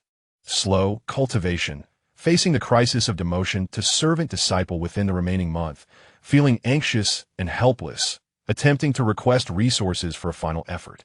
Xianxia Lingti, a potential talent of red grade upon awakening. Exceptional talent. After perusing the information on the system panel, a tempest of astonishment surged within Li Changqing. Though he maintained an outward calm, the shock in his eyes was impossible to conceal. He never anticipated that this timid, clumsy girl, who nearly stumbled over the threshold and was on the verge of demotion due to her perceived lack of talent, harbored such terrifying potential within. Xianxia Lingti. This is one of the top-tier physiques recorded in ancient texts. Although it may not be as extraordinary as his own primordial sacred body, once awakened, her cultivation speed would undoubtedly soar, making her exceptional talent no mere exaggeration. A red talent rating is exceedingly rare, sufficient to warrant the sect's full investment in nurturing a prodigy. The stark contrast before him left Li Changqing momentarily entranced. A seedling with the potential for unparalleled greatness was nearly discarded by the sect's unsparing system due to its unawakened physique and apparent mediocrity. This was an utter waste. Simultaneously, a thought sprouted wildly in his mind. If he could cultivate alongside this future prodigy just once, the rewards bestowed by the system would likely be unimaginably bountiful. Chu Linger, feeling the weight of Li Changqing's gaze upon her, grew increasingly anxious as he remained silent, his expression shifting. Her small hands clenched tightly, fearing she had angered the elder once more. In a trembling voice, she said, "Elder Li, if it is not possible, I shall take my leave." Li Changqing snapped back to reality, observing the unblemished gem on the verge of being obscured by dust. A knowing smile crept onto his lips. "Leave? Who said you could leave? I can assist you with what you just mentioned, but I have one condition." Upon hearing Li Changqing's willingness to help, a glimmer of hope ignited in Chu Linger's previously dim eyes. However, upon hearing the word condition, her demeanor shifted to one of wariness. What is the condition? Become my secretary. Li Changqing casually introduced this unfamiliar term. Secretary? Chu Linger was indeed taken aback, her almond-shaped eyes filled with confusion. It was the first time she had encountered such a term. What does it mean? A secretary is simply someone who stays by my side and assists me with all manner of tasks. You will do as I instruct. Do you understand? No, absolutely not. Chu Linger's face drained of color, her head shaking vigorously as she instinctively crossed her arms over her chest, retreating repeatedly. What if you make me do something terrible? Like committing crimes? I cannot agree to such a condition. Li Changqing was momentarily taken aback by her peculiar thought process and intense reaction, subsequently finding it both amusing and exasperating. What on earth was this girl thinking? A quintessentially naive and innocent one. He rubbed his forehead in resignation and softened his tone. What I mean is, only within the scope of the Elder's Hall. I see that you're meticulous in your work, albeit somewhat clumsy. You would assist me with daily tasks, such as logging assignments, distributing resources, and organizing documents. You will learn alongside me until you can manage these matters independently. That is what being a secretary entails. Do you understand?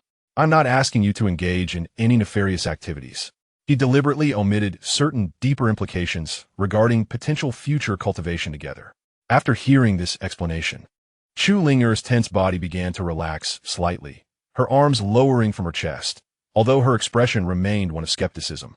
Is it really just about handling the Elder's Hall's affairs? Like an apprentice? Essentially, yes. Li Changqing nodded. What do you say? Will you agree to this condition? If you do, I can assist with your resource advance and the issue of breaking through to qi condensation. If you refuse, he deliberately trailed off, casting a glance toward the door. Chu Linger bit her lip, her heart in turmoil. On one side lay her last chance and precious resources, while on the other was the prospect of serving this seemingly stern yet possibly benevolent young elder. Ultimately, The desire to remain within the outer sect prevailed. She nodded decisively, as if making a significant commitment. All right, I agree. Elder Li, I will be your secretary. Chapter 10. A concubine delivered to the door? Excellent. Here are your cultivation resources. Li Changqing's lips curved into a smile.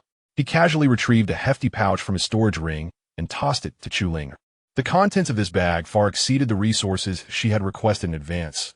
Yet for him, as an elder of the sect, it was but a trifling matter. To exchange such a paltry sum of resources for the initial loyalty and goodwill of a future prodigy was an astoundingly favorable deal.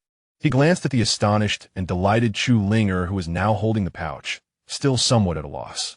Internally, he chuckled. No rush. This naive girl, having agreed to stay by his side, would ultimately become his asset. He could nurture her further and, once her physique awakened and her value peaked, reap the rewards. However, the immediate concern was how to facilitate her awakening of the Xianxia Lingyi. Just as he pondered this, the system's prompt resonated in his mind. System warm reminder. Yinlong Zhenjing may resolve the host's current confusion. Yinlong Zhenjing. Li Changqing felt a stirring in his heart, immediately focusing his mind to meticulously sort through the vast information of that imperial-level cultivation technique in his mind. Moments later, a flicker of realization and delight flashed in his eyes.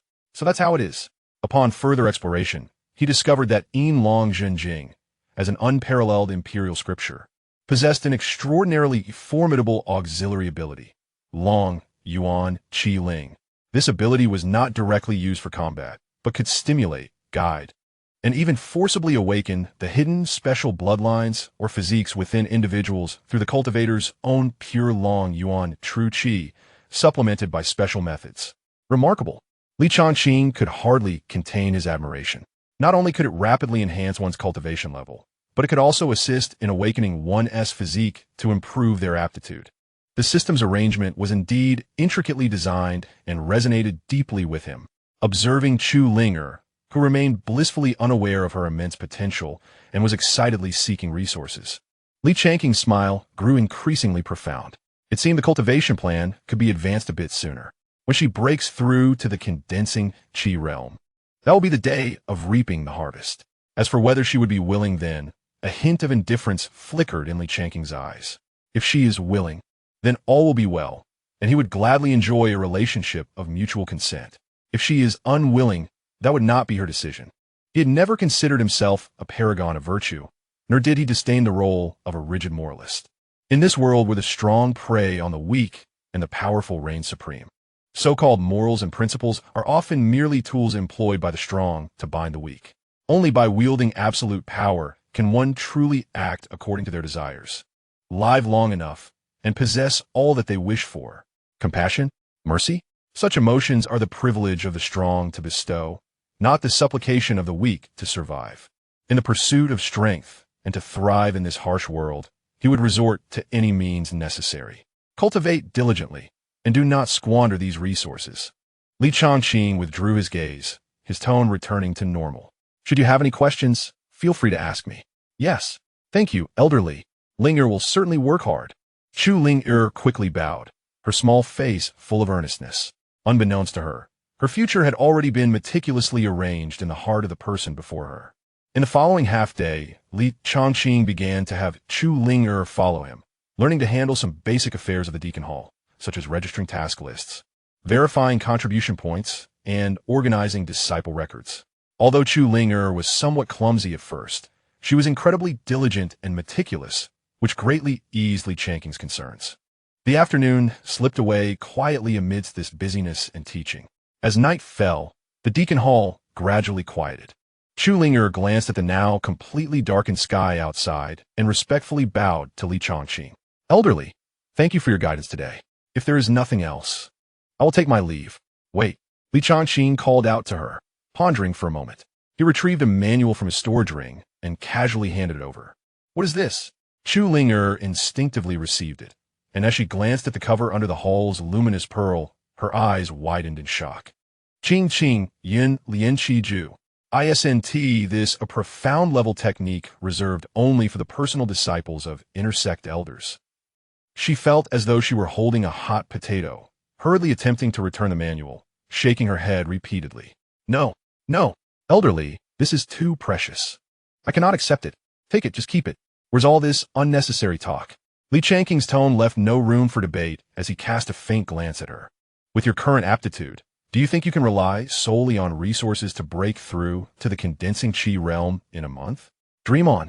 Resources and techniques are both indispensable. If you wish to stay, do as I say. Do you understand? Chulinger looked at Changqing's unyielding gaze, then down at the manual that could drive countless outer sect disciples mad with desire. Her heart was in turmoil. Ultimately, she nodded vigorously, clutching the manual tightly to her chest, her voice choked with emotion.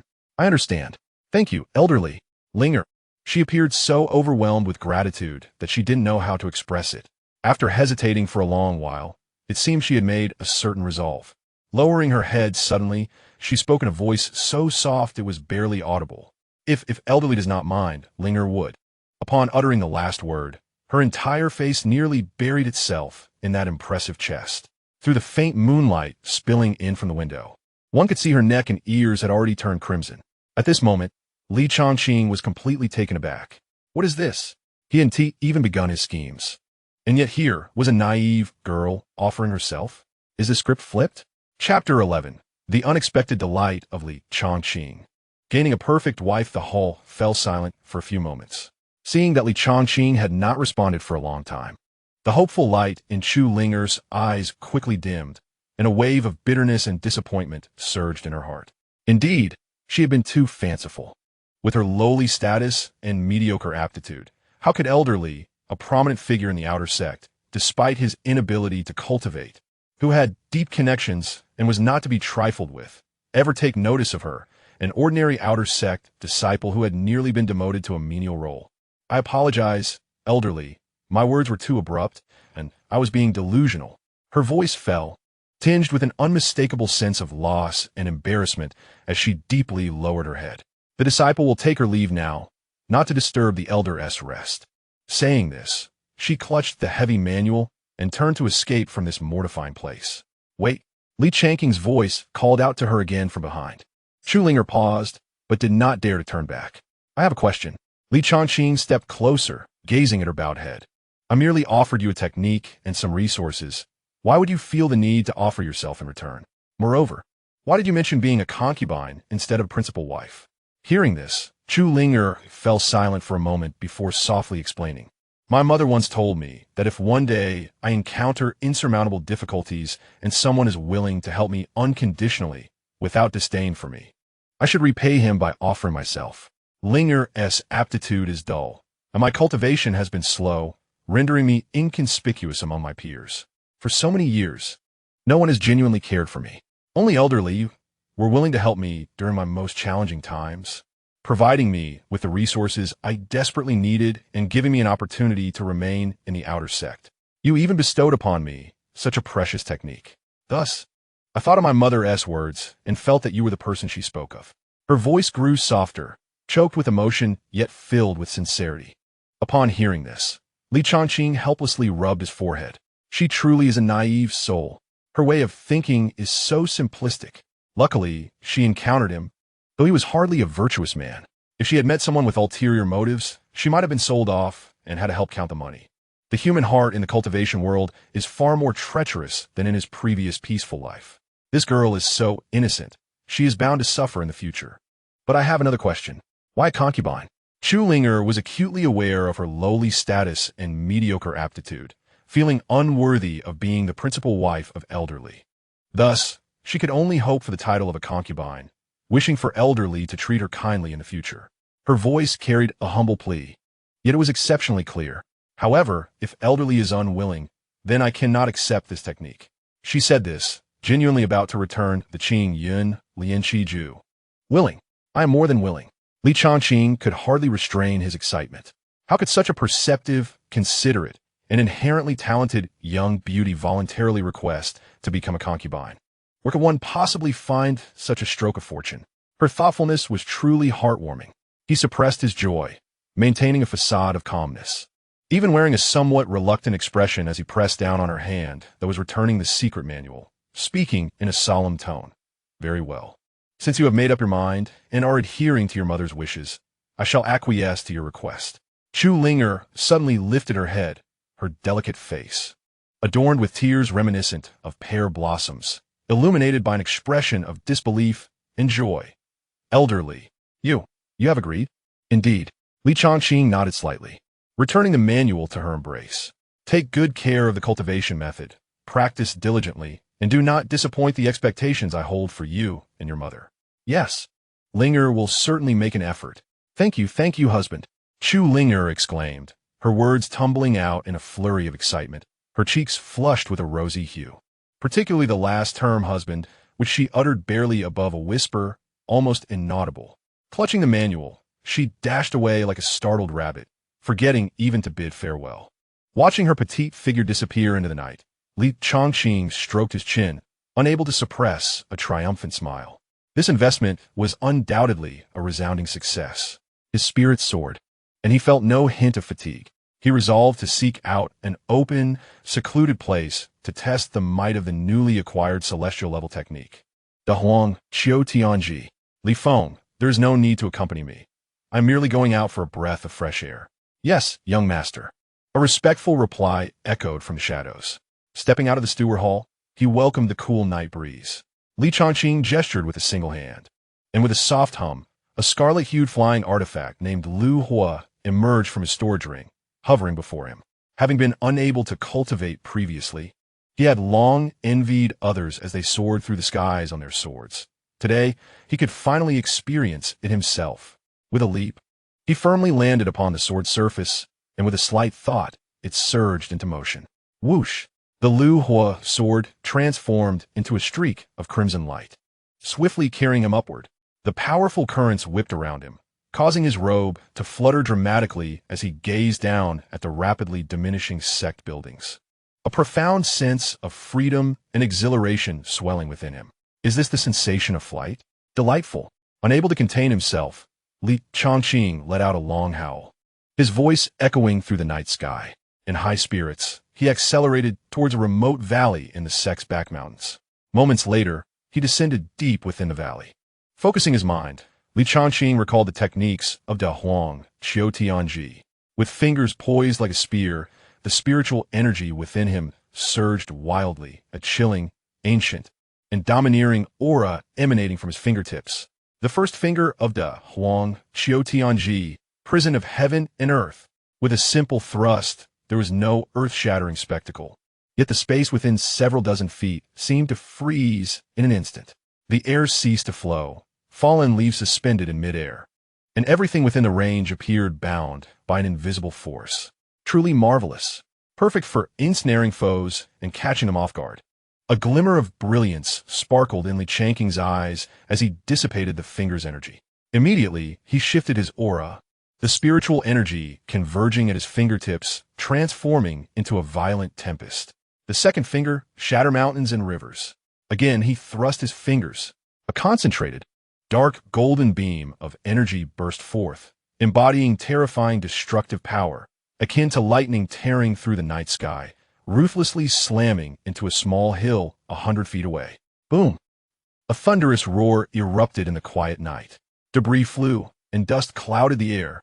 As the dust began to settle, it revealed that the summit of the hill had been forcefully sheared away by more than half. The surface was as smooth as a mirror. Li Changqing inhaled sharply, astonished by the destructive capability of this celestial technique. Yet almost immediately, he felt his internal spiritual energy deplete by nearly half, a slight wave of weakness washing over him.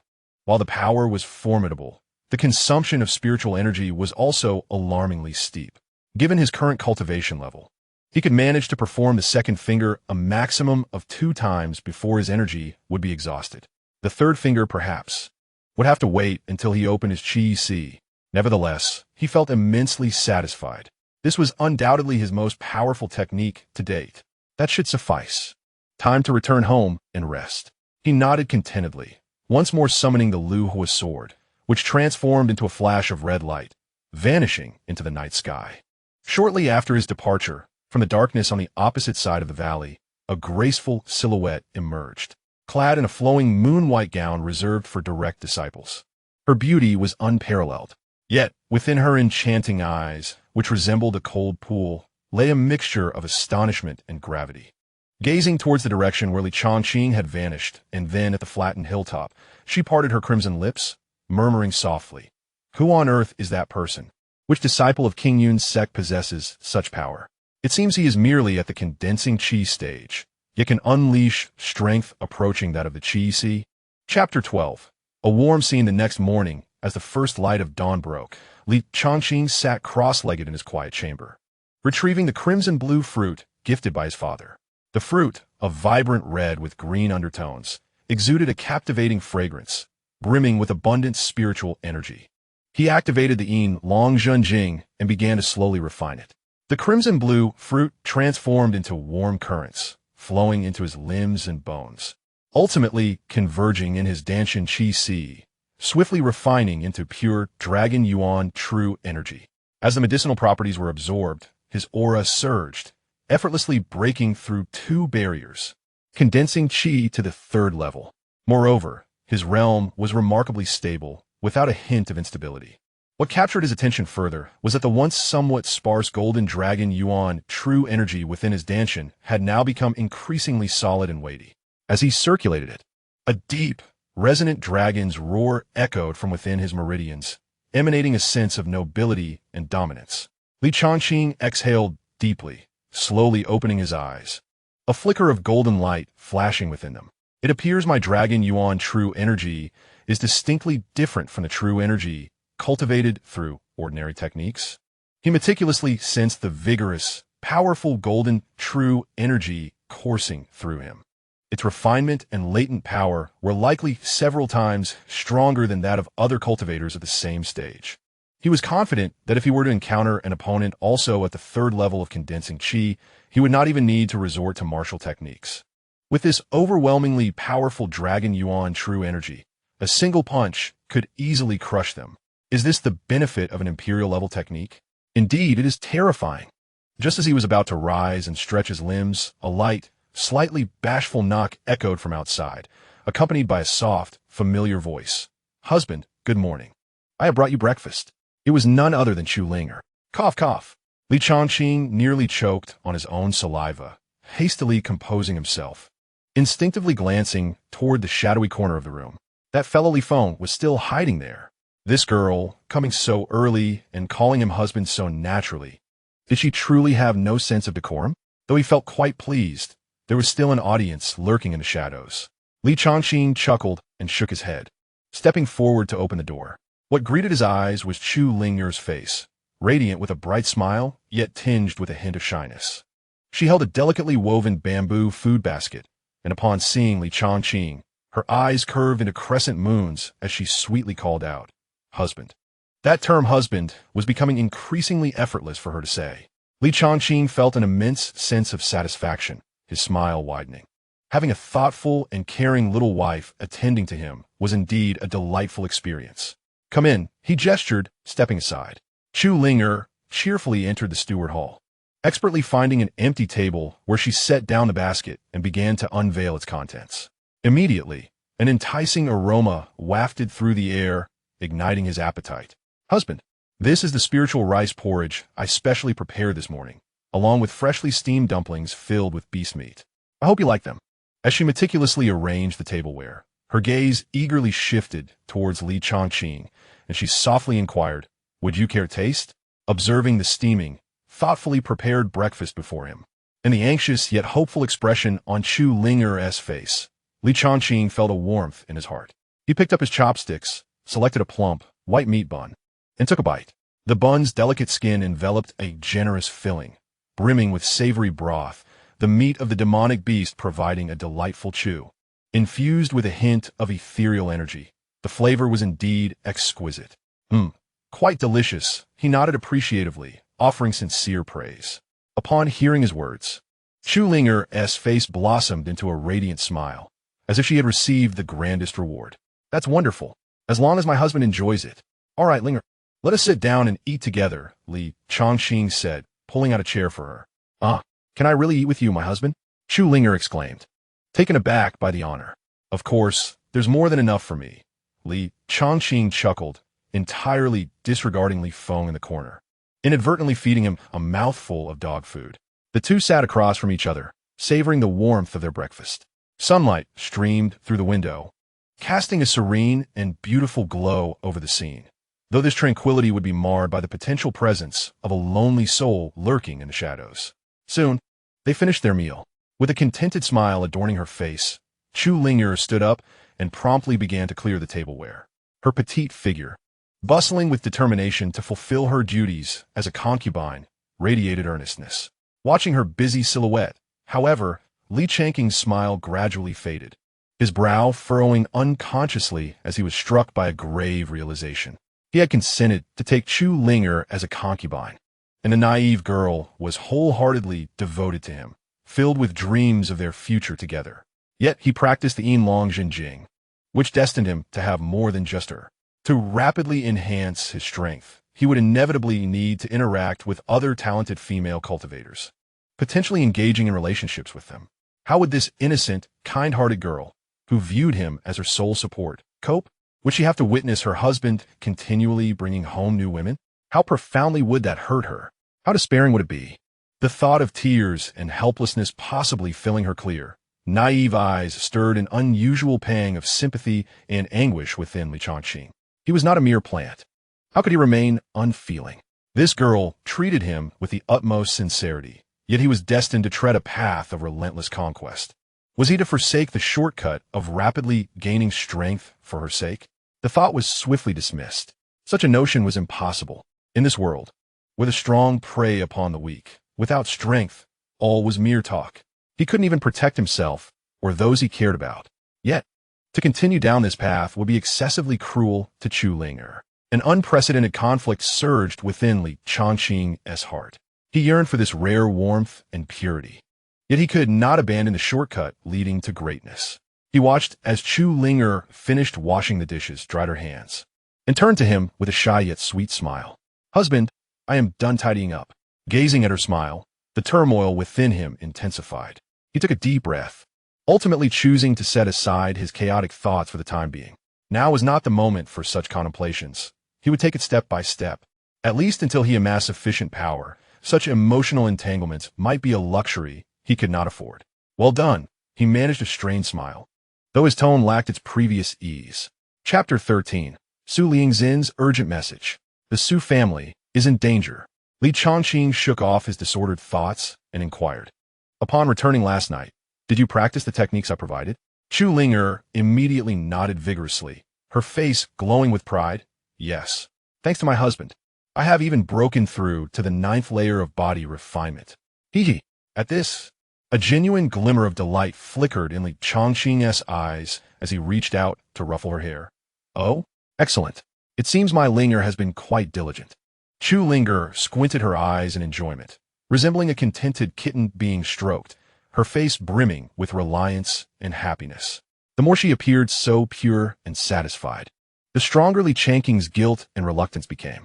Yet, this very reluctance only solidified his resolve. He must grow stronger. Only with absolute power could he seize control over his destiny and perhaps safeguard this purity he was unwilling to lose. "Ling'er, I am sorry," he silently murmured, his gaze turning complex and resolute. Just then, a swift streak of light broke through the air, hovering precisely before him, transforming into a glowing transmission talisman. Su Lingxin's voice, tinged with evident panic and urgency, emanated from it. "Li Changqing, the Su family is in peril. Come to Fengtian City at once." Li Changqing's brow furrowed instantly. So soon? Wasn't the wedding set for 3 days later? It seemed the 3 prominent families were unwilling to wait, launching an early assault. He immediately sensed that the Su family must have encountered a significant crisis, for Su Lingxin would never resort to such a tone for help. The situation was dire and left no room for delay. He quickly gathered his thoughts, retrieving another prepared storage ring from his storage space. Placing it into Chu Ling'er's hands, and spoke rapidly, "Ling'er, this ring contains enough resources for you to cultivate for a month. I have urgent matters that require my immediate departure for a while. In the meantime, focus on your cultivation, and keep an eye on the Elder's Hall. Be sure to wait for my return, understood? Husband, where are you going? Is it dangerous?" Chu Ling'er grasped the ring, her small face instantly etched with concern and anxiety. Instinctively clutching his sleeve, observing her in such a state, Changqing felt his heart soften, gently ruffling her hair once more, reassuring, "Do not worry. It's just some family matters that need sorting out. It will be resolved quickly. Just wait for me to return."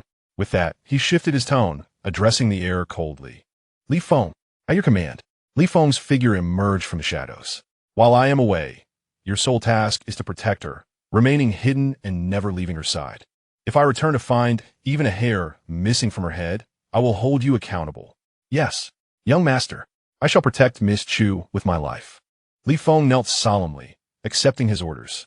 Changqing cast a final glance at the reluctant Chu Linger before turning to leave. However, just as he took a step, he felt two soft, yielding sensations pressing against his back, and a pair of slender arms wrapped around his waist. "Husband, you must return safely. Linger will be waiting for you." Chu Linger buried her face against his back, her voice muffled and choked with emotion. Changqing's body stiffened momentarily before relaxing, a warm current coursing through him. He gently patted her hand, smiling. "All right, Linger, it's not a matter of life and death. Why make it so sorrowful? Rest assured, I will be back tomorrow morning to enjoy the meat buns you made." With that, he gently extricated himself from her embrace, no longer hesitating. With a thought, he summoned his sword. Clang! The flowing fire sword appeared in response, and he leapt onto the flying sword. Whoosh! In the next moment, he transformed into a streak of red light, swiftly darting towards Fengtian City, vanishing into the horizon in the blink of an eye. Chu Linger stood rooted in place, gazing longingly in the direction he had disappeared, her small hand tightly clutching the storage ring still warm from his touch. In midair, Li Changqing sped along on his sword. Yet, in comparison to the distant Fengtian City, he still felt woefully slow. With a thought, he summoned the Earth-grade top-tier transformation puppet, which appeared beside him like the most loyal guardian. It was time to put it to use. A smile played on Li Changqing's lips as he instructed the puppet. "Simulate my father, Li Jinayu." In the next moment, the transformation puppet shimmered with flowing light, its form rapidly morphing into a middle-aged man clad in the attire of a Qingyun sect elder, bearing an imposing resemblance to Li Jinayu. Even the magnificent aura unique to the Divine Palace realm experts is vividly simulated, with the realm stabilizing firmly at the third stage of the Divine Palace realm. The spirit of the divine repository. "Let us depart. Take me to the Su clan in Fengtian City," commanded Li Changqing. "Understood," replied Li Jinayu, his voice remarkably indistinguishable from the original.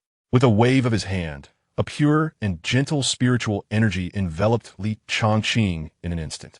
Subsequently, he stepped forward, directly traversing the void, without relying on any external object. A master of the Divine Palace realm has already begun to break free from the Earth's constraints. Standing in the void, flying at a speed that far exceeds that of any Xin-class flying artifact, easily surpassing 10 times the speed. The Su clan's Fengtian City is a staggering 100,000 miles away from Qingyun sect. If Li Changqing were to rely solely on his qi condensation cultivation to fly with a sword, it would take nearly 10 days to reach, by which time the Su clan would likely have already grown cold.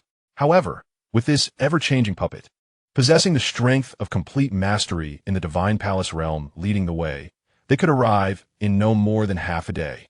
"Hold tight," Li Jinayu exclaimed with a low voice.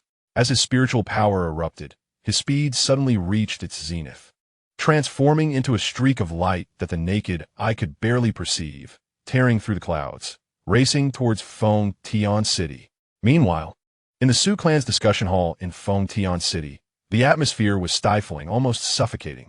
All the high-ranking members of the Su clan were gathered here, their faces grave, the air thick with despair and panic. "Damn it! Who on earth leaked the information? Why are the Zhao Wang and Lin clans so eager to annihilate my Su clan?" An irascible elder slammed the table, his eyes turning red as he bellowed. He was Su Quang, the fourth elder of the Su clan. "Fourth brother, this is not the time to dwell on who leaked the information." A more senior elder spoke solemnly. "The urgent matter is to find a way to withstand the joint attack of the three great families." "Yes, fourth brother, calm down," another elder echoed. "Calm? What do you mean by calm?" Su Quang sprang to his feet, his hair standing on end. "The three great families have united. and there are 3 ancestors in the Divine Palace realm alone. Not to mention that there are no fewer than 10 experts in the Yuan Dan realm. What do we have to resist? Should we fill the void with our lives? Will that be enough? Silence. The head of the Su clan, Su Xiong, who sat in the main seat, thundered, his voice like a clap of thunder, forcefully suppressing Su Kuang's agitation. In the face of a great enemy, we must not disrupt our ranks. If you continue to speak recklessly and shake our morale, do not blame me for forgetting our brotherly bond. Su Kuang's chest heaved violently, but upon meeting the cold gaze of the clan head, he reluctantly sat back down, his fists clenched tightly. Su Xiong took a deep breath, suppressing his inner anxiety, and turned his gaze to the pale-faced Su Lingzin beside him, his voice carrying a hint of barely concealed hope. Lianer, has the message been relayed to Li Changqing? Has he or his father responded? Su Lingzin bit her lip and shook her head, her voice dry. The message has been sent, but there has been no reply yet. Alas, what a calamity! A side elder collapsed into his chair, murmuring blankly, as if the heavens themselves wished to destroy my Su clan. Clan head. The elder who had previously urged Su Kuang to remain calm spoke again, his face filled with struggle. If all else fails, we might as well migrate as a family. Abandoning our foundation in Fengtian City is better than having our entire clan perish here. Shut your mouth. At that moment, a cold and fierce voice echoed from outside the hall. Everyone was startled and turned towards the sound, where a young man clad in black garments, appearing travel-worn with a fresh scar across his face and eyes sharp as an eagle's, strode in confidently. He radiated a strong scent of blood and a fierce aura, clearly having just experienced a brutal battle. Second uncle, you are truly regressing with age. The youth's gaze was like a blade, piercing the elder who had suggested migration. My Su clan has established roots here for millennia, with our ancestral shrine located here. How can we simply leave? Do not forget, this is our foundation. It's Subai. How did he return? Was he not honing his skills in the Demon Sea, thousands of miles away? A low murmur of astonishment rippled through the crowd as they recognized him as the most tenacious talent among the younger generation of the Su clan, second only to Su Lingzin in innate ability. You insolent brat. The second elder, Su Qinghai, infuriated by the public reprimand, surged to his feet. Do you not respect your second uncle? How dare you speak so disrespectfully to your elder? If my elder brother does not teach you a lesson today, I shall take it upon myself to do so. With that, Su Qinghai's mid-stage Yuan Dan realm spiritual energy erupted, preparing to strike. Stop! Su Xiong, seated at the head, slammed the armrest, unleashing a powerful pressure that far exceeded Su Qinghai's, enveloping the entire hall and forcefully suppressing Su Qinghai's momentum. Second brother, I'm a clan head. Su Xiong's gaze was ice-cold as it swept over Su Qinghai, his tone brooking no dissent. In the face of a great enemy, those who sow discord among us shall be dealt with according to clan rules. Su Qinghai was shaken by the clan head's imposing presence, his complexion shifting multiple times. Ultimately, he could only snort in reluctant acquiescence, sulking back down, though his eyes remained filled with resentment towards Subai. Yet Subai seemed unperturbed, merely clasping his fists in salute towards Su Xiong at the head table, stating solemnly, Uncle, I have received urgent news regarding the family's peril and rushed back day and night. The sons of my Su clan would rather die standing than kneel in submission, and we shall never abandon our home. If the 3 great families seek war, then let there be war. I, Subai, am willing to be the first to charge into battle. His words rang out with a resounding conviction, carrying a fierce determination that stirred the blood of the younger disciples in the hall, who had been filled with trepidation. However, the faces of Su Xiong and the senior members of the Su clan remained shrouded in a heavy gloom. While bravery is admirable in the face of overwhelming strength, such valor often leads to a swifter demise. Just as despair and tragedy intertwined, with no glimmer of hope in sight, a thunderous explosion resonated above the Su clan's residence.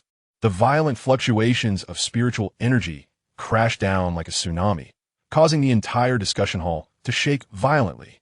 This is bad. They have made their move. Su Xiong's complexion changed drastically as he sprang to his feet, disappearing from the main seat in an instant, rushing towards the outside. Young members of the Su clan, those unafraid of death, follow me out and fight those scoundrels to the bitter end. Su Bai's eyes flashed with a frenzied battle intent as he shouted to all the young core disciples in the hall. Without hesitation, they transformed into streaks of light. Charging out behind him, "Everyone, let us go!" An elder with white hair sighed, a resolute expression crossing his face. "It has come to this. We can only fight desperately for a sliver of hope. My Su clan has no cowards. Damn it, I've longed to confront them." Su Kuang roared, his spiritual energy erupting as he charged forward like a cannonball. Upon seeing this, the other elders and core members suppressed their fear and followed suit. In the blink of an eye, the grand discussion hall was left with only Su Qinghai, whose expression was a turmoil of struggle, hesitating at the threshold. His eyes filled with fear of death. Just then, a cool voice drifted from behind him. "If second uncle truly fears the battle, now is the time to escape through the back door. Perhaps you might save your life." Su Qinghai turned sharply, only to find Su Lingzin standing at the door, her expression indifferent as she regarded him. Her gaze held no contempt, no anger, only a profound disappointment and pity. Having said that, Su Lingzin turned away, her red spiritual energy rising, transforming into a streak of light as she resolutely dashed towards the cacophony of battle outside. "You!" Su Qinghai was instantly incensed by the final glance and words of Su Lingzin, his complexion turning ashen and veins bulging on his forehead. "That scoundrel Su Bai could be overlooked, but now even this little girl dares to look down upon me." He clenched his fists tightly, trembling with overwhelming humiliation and rage. In the next moment, a fierce madness flashed in his eyes, and he gritted his teeth, growling, "Humph! I emerged from a sea of corpses and rivers of blood in my youth. How dare you two little brats walk ahead of me?" Before his roar could fade, his mid-stage, Yuan Dan realm spiritual power erupted without reservation. He surged out of the council hall like a frenzied lion, exuding a fierce momentum as he charged toward the battlefield. Outside the estate, high above in the sky, the scene was suffocating. Countless massive warships, adorned with the banners of the Zhao, Wang, and Lin families, obscured the heavens, each vessel brimming with fierce cultivators from the three families. Numerous tamed, flying beasts circled around, casting an oppressive atmosphere that surrounded the Su family estate, rendering it impenetrable. "Su Xiong, are all the members of your Su family dead? Why is it just you? Old man, who has come out? Are you planning to kneel and beg for mercy?" A mocking, aged voice rang out from the largest Zhao family warship. At the bow stood three figures, hands clasped behind their backs, radiating a formidable aura of peak Yuan Dan realm. It was Zhao Wuji, the head of the Zhao family, Wang Xiao, the head of the Wang family, and Lin Jintian, the head of the Lin family. Zhao Wuji looked down at Su Xiong, who stood alone at the entrance of the estate, his face ashen, and a mocking smile spread across his features. Beside him, Wang Xiao scoffed, interjecting, "Ha, brother Zhao. It seems the Su family is no longer what it once was. Their bones have softened." Upon hearing that the three-family coalition has arrived, they must have been so frightened that they slipped out the back door. "Ha ha ha. Indeed, Brother Wang speaks the truth." Lin Juntian joined in the laughter, his voice dripping with unabashed contempt. The derisive laughter of the three heads, amplified by spiritual power, echoed far and wide, leaving the Su family guards below humiliated, yet unable to voice their anger. "Humph! You three old dogs. Do not underestimate my Su family." Just as Su Xiong, filled with rage, prepared to retort, a thunderous roar suddenly erupted from within the Su family estate. Swish, swish, swish. In the next moment, beams of various colors surged forth from the estate, figures soaring on swords, boldly confronting the massive coalition in the air. At the forefront stood a figure clad in black, exuding a fierce aura. It was Su Bai returning. He wielded a blood-stained battle blade, staring defiantly at the three family heads above, declaring, "I am Su Bai of the Su family." Behind him arrived Su Lingzin, the fourth elder Su Kuang, and numerous core disciples and elders of the Su family. Although their numbers paled in comparison to the aerial coalition, each face bore a resolute determination to fight to the death, their collective fighting spirit momentarily unyielding. The Su family was not without defenders. Meanwhile, atop a towering pavilion several miles from the battlefield, two figures stood silently, gazing at the grim scene of the Su family estate. One was a middle-aged man adorned in a luxurious purple robe, exuding an extraordinary demeanor. The other was a tall, stunningly beautiful young woman, her expression frosty, emanating an aura that had reached the early stage of Yuan Dan realm. Father, it seems the fate of the Su family is sealed, with no hope for salvation. Observing from here is futile. Let us depart. The haughty woman spoke coldly, her tone devoid of emotion, as if the slaughter below had no bearing on her. Do not rush.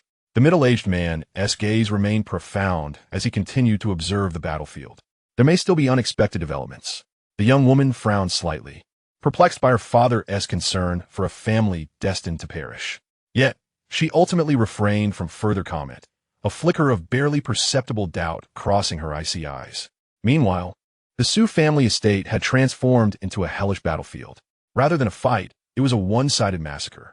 The Su family had long been in decline, with only Su Xiong remaining at the peak of the Yuan Dan realm. In contrast, the three families had deployed 5 peak Yuan Dan realm experts, creating a staggering disparity in strength. Blood rained down, severed limbs scattered about, and the anguished cries of Su family disciples echoed incessantly. Su Xiong himself was besieged by Zhao Wuji, Wang Xiao, and Lin Jintian, forced to retreat step by step, drenched in blood and gasping for breath. Old Fourth. Su Xiong let out a heart-wrenching roar.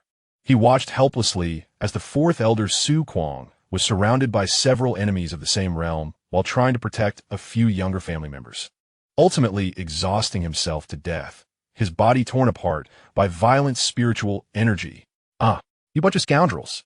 Overwhelmed by extreme sorrow and rage, Su Xiong's eyes turned crimson, and without hesitation, he ignited his own soul to unleash a temporary surge of power.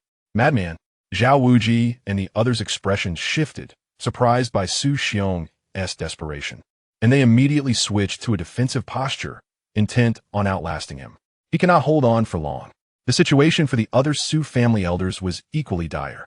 Nearly all were injured, barely holding on. In particular, the second elder, Su Qinghai, single-handedly held off 2 opponents of equal rank, his body covered in wounds. Yet he fought fiercely, blood continuously spilling from his mouth, appearing almost mad. This was not a battle of equals. In fact, the truly formidable ancestors of the 3 families, those of the Divine Palace realm, had yet to make their appearance. Elsewhere, Su Lingzin and Su Bai stood back to back, both possessing the cultivation of the 5th layer of qi condensation, already distinguished among the younger generation. At this moment, they found themselves surrounded by dozens of elite disciples from the 3 families. Their swordplay was sharp and their cooperation seamless, and for a time, they managed to counterattack, wounding several of their adversaries. However, the enemy was simply too numerous, and soon, Su Bai sustained a deep gash on his arm, exposing bone, while Su Lingzin suffered a cut on her shoulder, blood staining her dress. Zhao Wuji's son, Zhao Chun, approached with a sinister smile, his gaze greedily sweeping over Su Lingzin's graceful form, mockingly saying, Su Lingzin, I heard you secretly sought out the wasteful son of the elder from King Yun's sect recently, hoping for a marriage alliance? What, do you expect that useless waste to save your Su family? His words dripped with scorn, provoking laughter from his surrounding elite disciples of the 3 families. Tisk, truly a desperate measure. How about this, Su Lingzin? Zhao Chun licked his lips, his eyes gleaming with lewd intent. If you kneel down obediently and agree to be my concubine, serving me well, perhaps I will show mercy and plead with my father to spare your life. How does that sound? Ha ha ha. Dream on. Su Lingzin trembled with indignation, her beautiful eyes filled with humiliation and defiance, gripping her sword even tighter. However, as she surveyed the increasing number of enemies, witnessed the continuous fall of her family elders, and saw her father burning his soul in a desperate struggle, a profound sense of helplessness and despair eventually overwhelmed her. In her heart, she silently cried out, holding onto a faint glimmer of hope and immense grievance. Li Changqing, did you not promise me? I have given myself to you. Why have you not yet appeared? You are inviting trouble. Seize her. Bring her to me alive. Zhao Chun's sinister smile vanished, replaced by a feral expression as he barked fiercely. In the next moment, dozens of elite disciples from the 3 families lunged at the exhausted Su Lingzin and the injured Su Bai like hungry wolves, their faces alight with mockery and greed. Su Lingzin closed her eyes in despair, while Su Bai roared in an attempt to make one last stand. just as they faced imminent doom.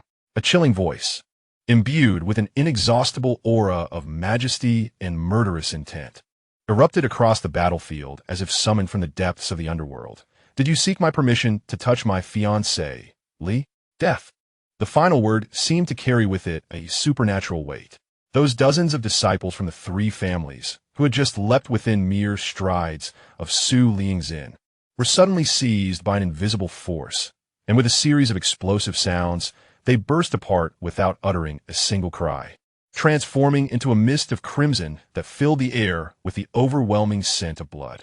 This horrifying and bizarre scene appeared to freeze time, capturing the attention of every soul on the battlefield.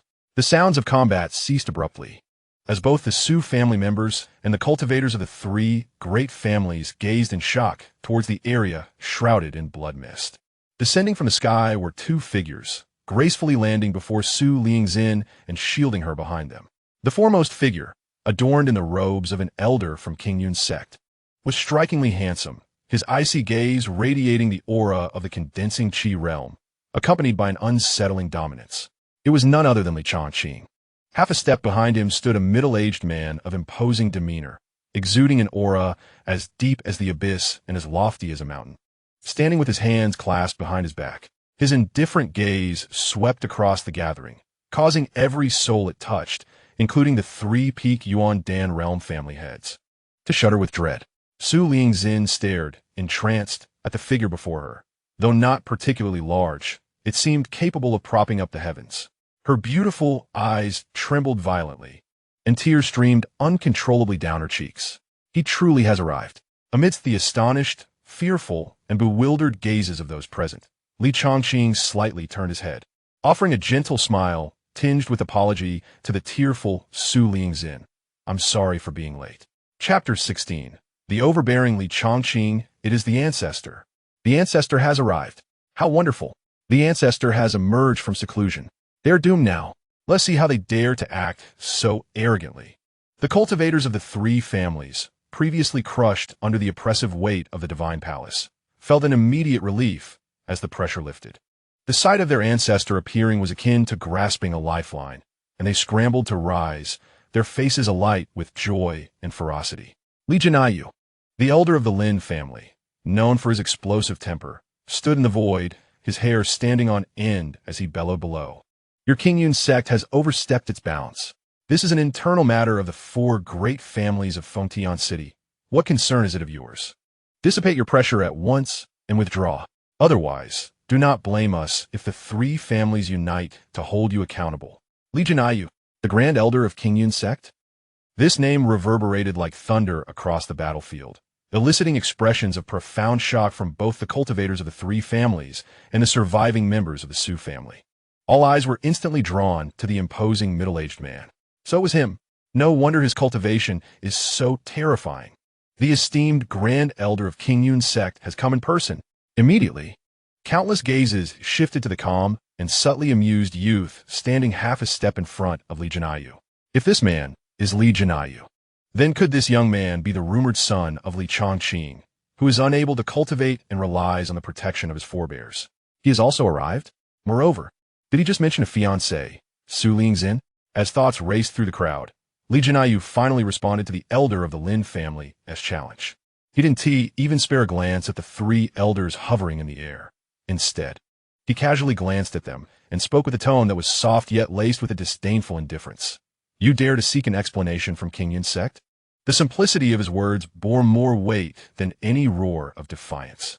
You, the elder of the Lin family, was momentarily choked by the sheer contempt, his face flushing crimson as his aura surged, seemingly ready to strike at any moment. Calm down, Lin Logui. The elder of the Zhao family urgently transmitted a message, his tone grave. Do not act impulsively. He is correct. Qingyun sect is far too powerful for our three families to contend with at present. To confront him now would be utterly disastrous. The elder of the Wang family nodded solemnly, secretly transmitting, what Zhao Xiong says is entirely true. Li Jianyu's power is unfathomable, and he represents the dignity of Qingyun sect. Should we truly strike at him, we would provide Qingyun sect with a perfect excuse to intervene in the affairs of Fengtian City. If that happens, It will not be just him that arrives from the divine palace. The three elders exchanged glances, each perceiving the deep-seated trepidation and frustration in the other's eyes. Despite possessing three divine palace cultivators, they were rendered immobile by a single statement from one man. This exemplified the confidence that came from being backed by a major sect. On the other side, Lin Jintian wore an expression of bitterness and fury, secretly communicating to his family elder, "Ancestor, shall we let this matter rest? After years of preparation, we are on the verge of success, and we are to retreat because of Li Jinayu? I cannot accept this outcome. How much effort and sacrifice had the three families expended for this day?" The elders of the Zhao and Wang families shared equally grim expressions, their eyes flashing with conflict. Li Jinayu's sudden appearance had completely disrupted their plans, turning what was certain victory into a precarious situation. After a moment of silence, the elder of the Zhao family sighed heavily and transmitted, "Alas, the situation is beyond our control. With Li Jinayu present, it is impossible for us to annihilate the Su family today. To forcefully act would only invite ruin upon our three families. Let us retreat and devise a longer-term strategy." It seemed there was no other option. Although the elder of the Wang family felt immense dissatisfaction, he understood that this was the most rational choice at present. The consequences of engaging in open conflict with King Yun's sect were beyond their capacity to bear. Having reached a consensus, the elder of the Zhao family took a deep breath, clasped his hands in a bow towards Li Jinayu below, and forced a somewhat stiff smile as he spoke loudly. "Li Dai, it appears to be a misunderstanding. We were unaware that the Su family is the family of your fiancé. We have committed offenses, and we hope for your forgiveness." His words were eloquent, providing the other party with an avenue for retreat, while also indicating that their withdrawal was due to the alliance between the Su family and Li Changqing, rather than sheer fear of King Yun's sect. "In that case, we shall take our leave. We apologize for the disturbance today." The elder of the Zhao family continued, "Should your esteemed self and Miss Su unite in matrimony in the future, we shall certainly prepare generous gifts and come to celebrate. Farewell." After speaking, he no longer lingered. Signaling to his own warship, the three family heads, Zhao Wuji, Wang Xiao, and Lin Jintan, felt the utmost frustration, yet dared not defy his words. Zhao Wuji gritted his teeth, nearly forcing the order through clenched jaws. "Everyone retreat." Once the command was given, the cultivators of the three families, though equally unwilling, felt as if a great reprieve had been bestowed upon them, hastily sheathing their weapons and retreating like a tide towards their respective warships and flying beasts. The massive fleet began to turn about, ready to withdraw. However, just then, a cool voice suddenly pierced the eerie calm. "Wait." All eyes turned toward the speaker, Li Changqing. He slowly raised his head, his gaze sweeping past the three family heads to precisely lock onto Zhao Chun, who was attempting to blend into the crowd. A sardonic smile gracing his lips. "Zhao family head, your son just publicly insulted my fiancée in front of so many, with vile words that are utterly intolerable." Li Changqing's voice, though low, resonated clearly throughout the crowd, carrying an undeniable accusation. "Now, do you think you can simply walk away from this? Is it not too dismissive of my father and King Yun's sect?" At his words, silence enveloped the arena. The atmosphere, which had just relaxed, suddenly tensed once more. Zhao Chun felt countless gazes piercing through him like arrows, especially the frigid stare from Li Changqing, which made him feel as though he had plunged into an icy abyss. He trembled involuntarily, his face turning pale as a sheet. Terrified, he scrambled out of the crowd, repeatedly bowing an apology towards Li Changqing and Su Lingzhen. His voice quivered with a hint of tears. "Please forgive me, young Master Li. Miss Su, I am truly at fault for my thoughtless words. I was blind and reckless. I acknowledge my error. I sincerely repent. I implore you to show mercy and spare me this time." Zhao Wuji also turned pale, stepping forward anxiously. Clasping his hands together as he spoke, "Young Master Li, please do not be enraged. My son has acted with disrespect towards Miss Su. The Zhao family is willing to compensate. Here is 100,000 spirit stones, along with 3 bottles of 4th-grade elixirs, Gu Yuan Dan, as a token of our apology. I beseech you to show leniency." As he spoke, he hastily retrieved a bulging pouch and 3 jade vials from his storage ring. Li Changqing did not even glance at the offerings, merely shaking his head lightly. "Not sufficient. Zhao Wuji's expression stiffened, cursing inwardly, yet daring not to voice his anger.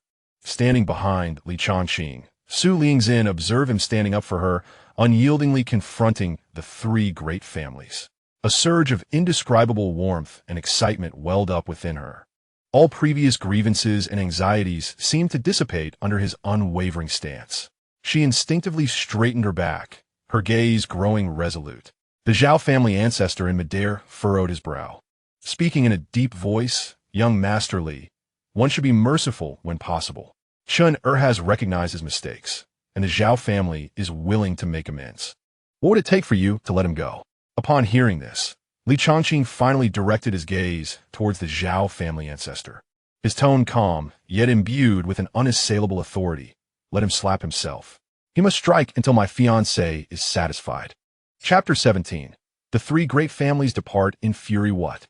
The Zhao family ancestor's expression darkened instantly. Young Master Li, while youthful exuberance is understandable, this demand is excessive, is it not?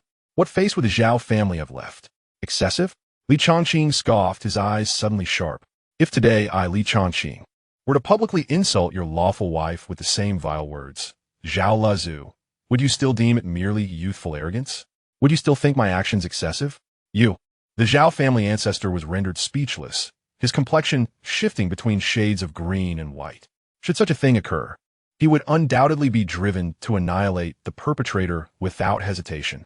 Li Changqing dismissed him with a glance, slightly turning his head to Su Lingzin, his voice gentle. Go, Lingzin. If he dares to insult you, return the favor personally. With me here today, none shall dare to lay a finger on you. His voice, though not loud, exuded a reassuring strength and absolute confidence. Looking into his unwavering gaze, Su Lingzin felt the last remnants of her hesitation vanish. She nodded firmly, her beautiful eyes glinting with a cold light. Turning, she walked step by step towards the crumpled, trembling Zhao Chun. Didn't he come any closer? Ancestor, father, save me, help me. Zhao Chun, witnessing the approaching Su Lingzin with a frosty demeanor, was terrified to the point of losing his wits. He cried out desperately to the Zhao ancestor, and Zhao Wuji behind him, tears streaming down his face. How dare you, wretch? The Zhao family ancestor in the air was infuriated, instinctively preparing to intervene. However, at that very moment, Li Jinayu, who had remained silent until now, suddenly raised his head, his eyes shining with brilliance. A far more terrifying and overwhelming pressure erupted forth. The culmination of the divine palace realm. This pressure did not discriminate between friend and foe. It surged forth like a tangible tsunami, mercilessly crushing everyone present. Thud, thud. The members of the three great families who had just regained their footing, along with many from the Su family, were once again forcefully pressed to the ground under this irresistible, absolute pressure. The three divine palace ancestors in the air changed countenance dramatically, their bodies sinking as though burdened by mountains, finding it exceedingly difficult to maintain their flight. Astonishment and fear filled their faces. The culmination of the divine palace realm? How could this be possible? The Zhao family ancestor exclaimed in disbelief, his eyes filled with horror and incredulity. When we last met 10 years ago, you were merely at the realm of the spleen of the divine store. How could you have possibly broken through to the culmination in just a decade? This utterly shattered his understanding. The divine palace realm is divided into 5 stages: heart of the divine store, liver of the divine store, spleen of the divine store, lung of the divine store, and kidney of the divine store. Each breakthrough is as challenging as ascending to the heavens, requiring immense time and fortuitous opportunities.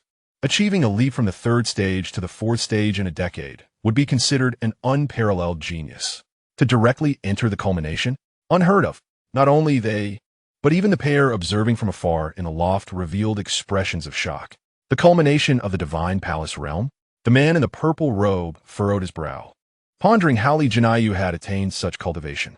The aloof woman beside him also displayed a rare flicker of intense emotion in her icy eyes, fixating on the figure below, radiating a terrifying aura. Just as the entire assembly was shaken to their core by this sudden pressure from the culmination, Li Changqing's indifferent voice broke the silence. Following the command, Su Lingzin no longer hesitated. A glimmer of determination flashed in her eyes as she raised her palm. energy surging, and struck Zhao Chun's face with a resounding slap. Slap! The sharp sound of the slap echoed painfully in the silent hall. This strike contained the formidable power of the fifth layer of qi condensation. Far from a trivial matter, Zhao Chun, at only the fourth layer of qi condensation, was caught off guard, his head twisting from the impact, his cheek instantly bruising and bleeding from the corner of his mouth. Slap! Slap! Slap! Su Lingzin did not cease. Remembering his previous vile words and arrogant demeanor, her fury and humiliation transformed into strength, delivering slap after slap without mercy. Zhao Chun cried out in agony, his teeth mingling with blood splattering forth. His face quickly became a bloody mess, unrecognizable. He attempted to struggle and evade, but found himself utterly immobilized under the overwhelming pressure of the culmination of the divine palace realm, like a fish on a chopping board, at the mercy of his assailant. Only when he fell unconscious, resembling a lifeless dog, did Su Lingzin finally pause, gasping for breath. Observing his pitiful state, the pent-up rage within her dissipated significantly. Throughout this process, the three divine palace ancestors in the air wore ashen expressions, their fists clenched tightly, nearly bursting with fury, yet under Li Jinayu's terrifying pressure. They dared not utter a sound. They could only watch helplessly as this unfolded. Ultimately, the Zhao family ancestor, filled with humiliation, squeezed out a single word through clenched teeth: leave. The disciples of the three great families felt as though a great reprieve had been granted. They hastily lifted the unconscious Zhao Chun and other injured members, resembling stray dogs, departing under the dark gazes of the three ancestors, vanishing into the distance. The once imposing momentum had utterly dissipated. Meanwhile, in the distant loft, the aloof woman withdrew her gaze, lingering shock still visible in her clear eyes as she turned to the man in the purple robe beside her. Father, is this what you referred to as an unforeseen variable? It appears this variable exceeds both our expectations. The man in the purple robe, with a deep gaze, nodded slowly, his tone imbued with unprecedented gravity. Indeed, it far surpasses our expectations. I never anticipated that in just a decade, Li Jinayu would manage to break through to the culmination of the divine palace. I truly wonder what kind of extraordinary opportunity he has encountered. From today forward, the dynamics of Fengtian City and the surrounding regions are likely to undergo significant changes. He pondered for a moment before waving his hand. Let us depart. There is no longer any spectacle to behold here. We should return home, within the Su residence. The surviving members of the Su family were diligently occupied with tidying up the aftermath of the disaster. Each face bore signs of exhaustion, yet there was an overwhelming sense of relief and joy. The family head, Su Xiong, with the support of his disciples, approached Li Changqing and Li Jinayu, bowing deeply with a tone filled with genuine gratitude.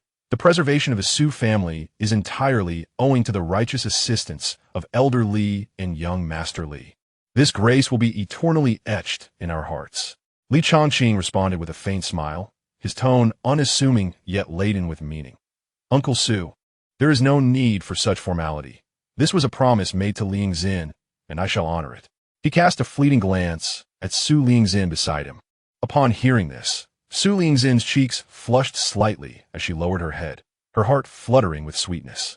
Su Xiong, seasoned and astute, could easily perceive the subtle atmosphere between the two. His heart settled, and he enthusiastically suggested, "You have traveled from afar and endured this fierce battle. You must be weary. If you do not mind, please stay at the Su residence tonight, allowing us to extend our hospitality and express our gratitude for your life-saving assistance." Li Changqing initially intended to decline, as he had promised Chu Linger from the Sect's affairs that he would return by dawn. However, as he turned his gaze, he met Su Lingzin's eyes, which held a glimmer of expectation. The words he had prepared to speak were swallowed back, and a playful smile curved his lips. "In that case, I shall impose upon you, Uncle Su." As night descended, the Su family laid out a sumptuous banquet to honor their guests. The atmosphere was lively, with cups raised and exchanged, and the members of the Su family regarded Li Changqing and his companion with reverence akin to that of deities.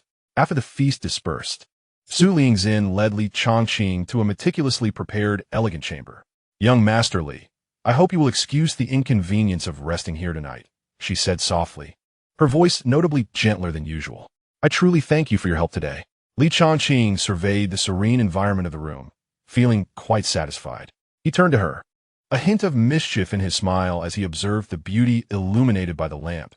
Jesting, merely expressing gratitude, verbally seems rather lacking in sincerity, does it not?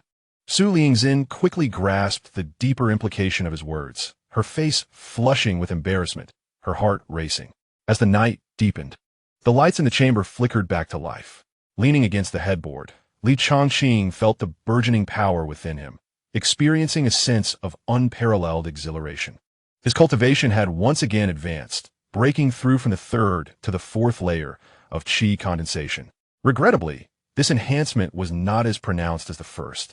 It appeared that with increased cultivation, the benefits derived from each advancement would gradually diminish. Nonetheless, this speed far surpassed that of ordinary practitioners, and he knew he should be content. He reflected quietly, gaining a clearer understanding of the system's efficacy. Meanwhile, Su Lingzin lay on the bed, breathing heavily. Li Changqing glanced out at the faint light emerging through the window, promptly organizing his attire and standing up, stating plainly, "I must take my leave." "So soon?" Su Lingzin exclaimed, propping herself up with difficulty, her eyes betraying a deep sense of reluctance and emptiness. "Yes," Li Changqing nodded, his tone unvarying. "I am responsible for all matters at the outer sect S affairs. I cannot afford a delay. I must return before dawn." "Very well." Su Lingzin's gaze dimmed slightly as she lay back down. The air fell into a sudden silence. After a few moments, she seemed to muster her courage, speaking softly. "Before you go, may I ask you a question?" "Speak." Li Changqing took a couple of steps forward, not turning back. She hesitated, her voice filled with careful anticipation. "Was what you said today genuine?" Li Changqing's movements paused momentarily as he tied his clothing. He turned around, wearing an expression of just the right amount of confusion, and replied, "What does Miss Su refer to?" The detached address of Miss Su instantly extinguished the last flicker of hope and expectation in her eyes. As she observed his feigned ignorance, realization dawned upon her. It became clear that everything had merely been a facade. The promises he made and the warmth he offered were but illusions, not to be taken seriously. A wave of profound disappointment and humiliation surged within her. Slowly, she closed her eyes, and when she reopened them, they reflected a tranquil void. The previous emotions of passion and allure vanished without a trace. She turned her head away, no longer looking at Li Changqing, her voice devoid of emotion. "Forget it. You may leave. From this day forth, your saving grace for the Su family and my feelings for you shall cancel each other out. We shall have no further ties." Li Changqing observed her cold profile, fully aware that she referred to the matter of their betrothal. His pretense of ignorance stemmed from his future plans, wherein Su Lingzin might be one of many companions, but certainly not the singular one. She would never hold the rightful position of a primary wife. His cultivation method dictated that he must continually seek new pursuits to enhance his strength. To offer her a definitive promise now would only invite greater complications in the future. Better to let her relinquish her hopes, severing any lingering desires, thus ensuring a clean break. As for whether she would harbor resentment for love lost, Li Changqing remained indifferent. In this world where strength reigned supreme, as long as he remained powerful, all emotions would ultimately bow before his might. "Take care then, Miss Su," he uttered without further ado, turning decisively and pushing open the door, swiftly vanishing into the dim light before dawn. Only Su Lingzin remained, staring blankly at the empty doorway, a solitary tear finally slipping down her cheek, merging into the pillow beside her. In a secluded pavilion, Su Xiong stood with his hands clasped behind his back, gazing into the distance at the two figures swiftly disappearing into the horizon. He then turned a glance at the chamber where Su Lingzin resided, his expression a tapestry of complexity.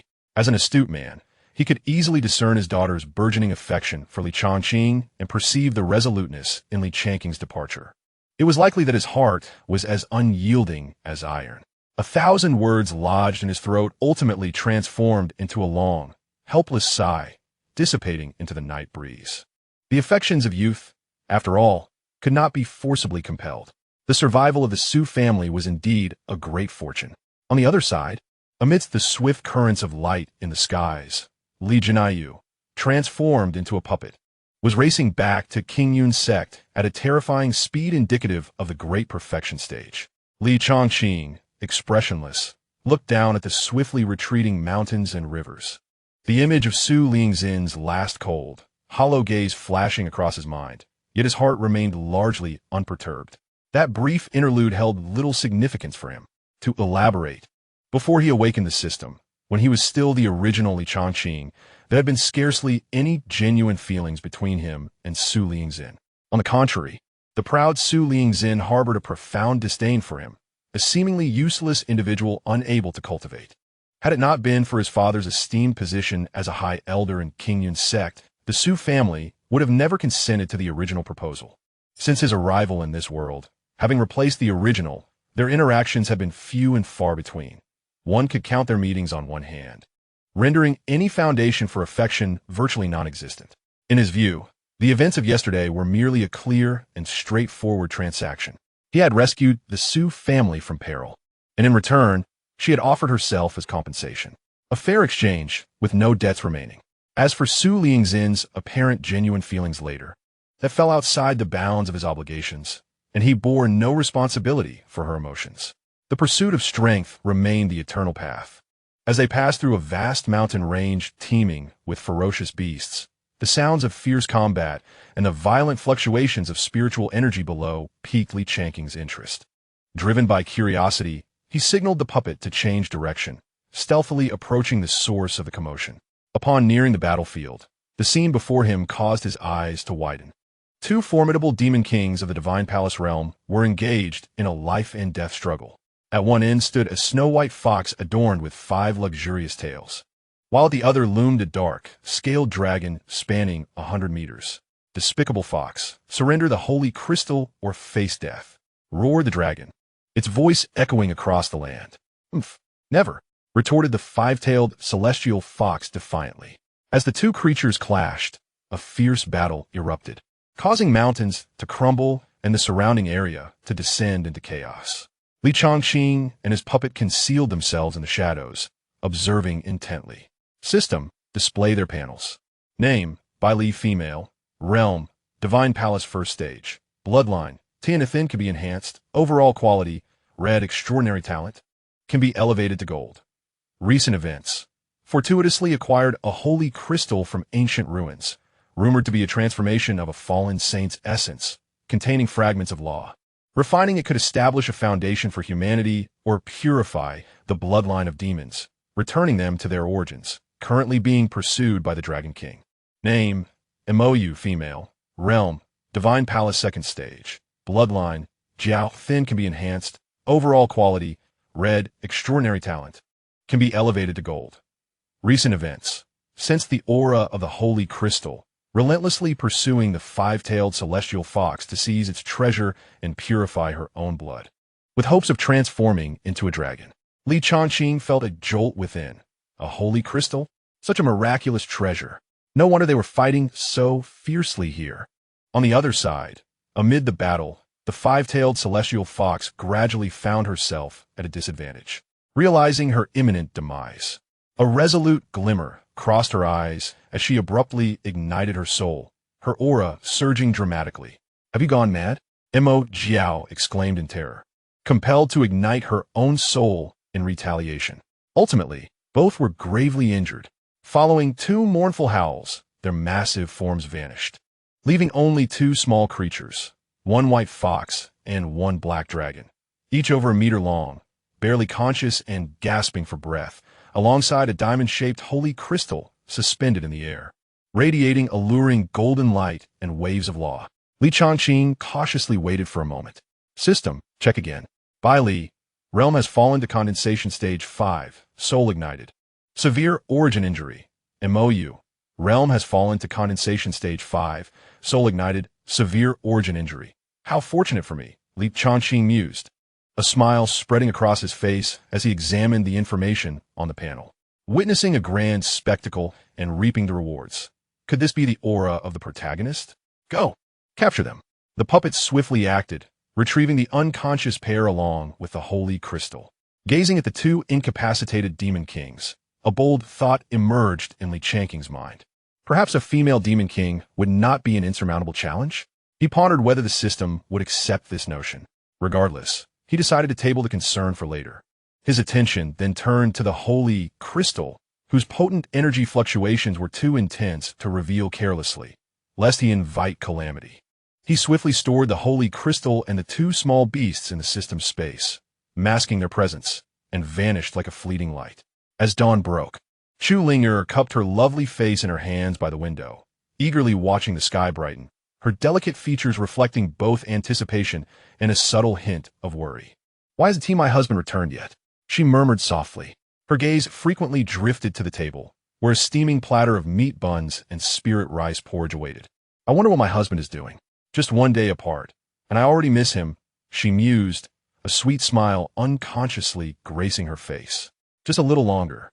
He should be here soon." At that moment, a familiar streak of crimson light pierced the dim morning sky, descending accurately toward the Hall of Affairs. Chu Ling'er sprang to her feet, her eyes instantly sparkling with joy, her face beaming with delight. "It's my husband. He is back."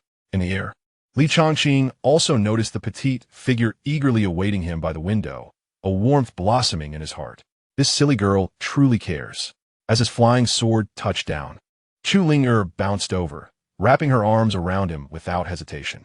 Her face nuzzled against his chest, her voice soft and filled with joy. "Husband, you're back." Changqing felt the delightful sensation of her soft, yielding form pressed against him, secretly relishing the moment while maintaining a gentle smile. He affectionately ruffled her hair. "Yes, I'm back." Chu Ling'er, like a contented kitten, squinted her eyes in delight. "Come eat, husband. You must be starving. I prepared breakfast." "All right, let us eat together." Seated across from each other at the table, the atmosphere was warm and inviting.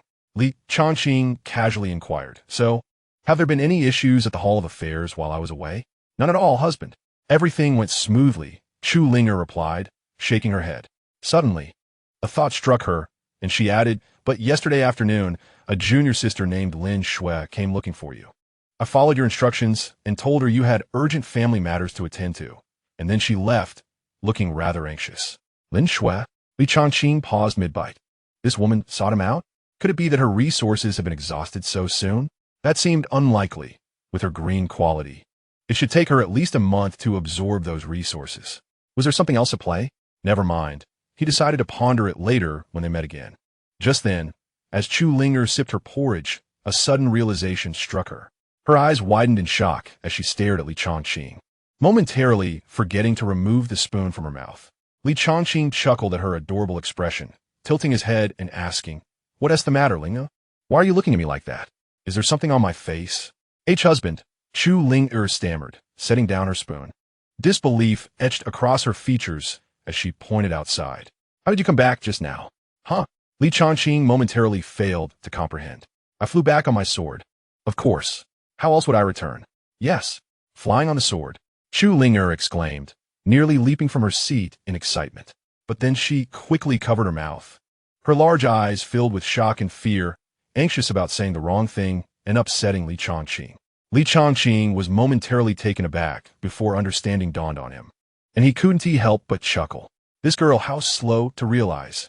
He set down his chopsticks, observing her adorable expression of curiosity and hesitation, and confirmed with a smile, "Indeed, just as you observed. A few days ago, I began my cultivation." "Really? That's wonderful," Chu Ling'er exclaimed, completely forgetting her earlier reservations, leaping from her chair in a jubilant cheer, even happier than if she herself had begun to cultivate.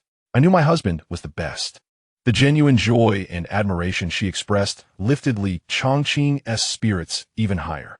Chapter 20. Activating the Bond. Unwavering Loyalty. "Husband, what realm are you at now? Why can't I sense it at all?" Chu Ling'er blinked, her eyes filled with curiosity and admiration as she gazed at Changqing. Changqing smiled, opting not to answer directly. Instead, he subtly released his aura, no longer concealing it. Instantly, a wave of power belonging to Condensation Stage 5 emanated from him. Chu Ling'er felt this aura, which was several times more potent than her own, and her mouth fell open in astonishment. "Condensation Stage 5. Husband, you're incredible. It's only been a few days." However, her excitement quickly waned, her head drooping as the earlier joy faded, replaced by an unmistakable sense of disappointment and inferiority. Her fingers nervously twisting the hem of her clothes. Changqing noticed her rapid shift in emotions and gently inquired, "Linger, what is wrong? You should be happy that I can cultivate and am progressing so quickly. Why do you seem upset?" Linger raised her head, her eyes slightly reddened, her voice quivering with emotion and unease. Linger is certainly delighted for her husband. However, your exceptional talent has left me far behind after only a few days of cultivation. As she spoke, her voice dwindled, filled with self-doubt. Linger's aptitude is so poor, and my slow progress will only widen the gap between us. I am so frightened. Frightened that one day you'll find me utterly useless, unworthy of you, and then you'll no longer want me. As she uttered the last words, her voice became as faint as a whisper, nearly inaudible.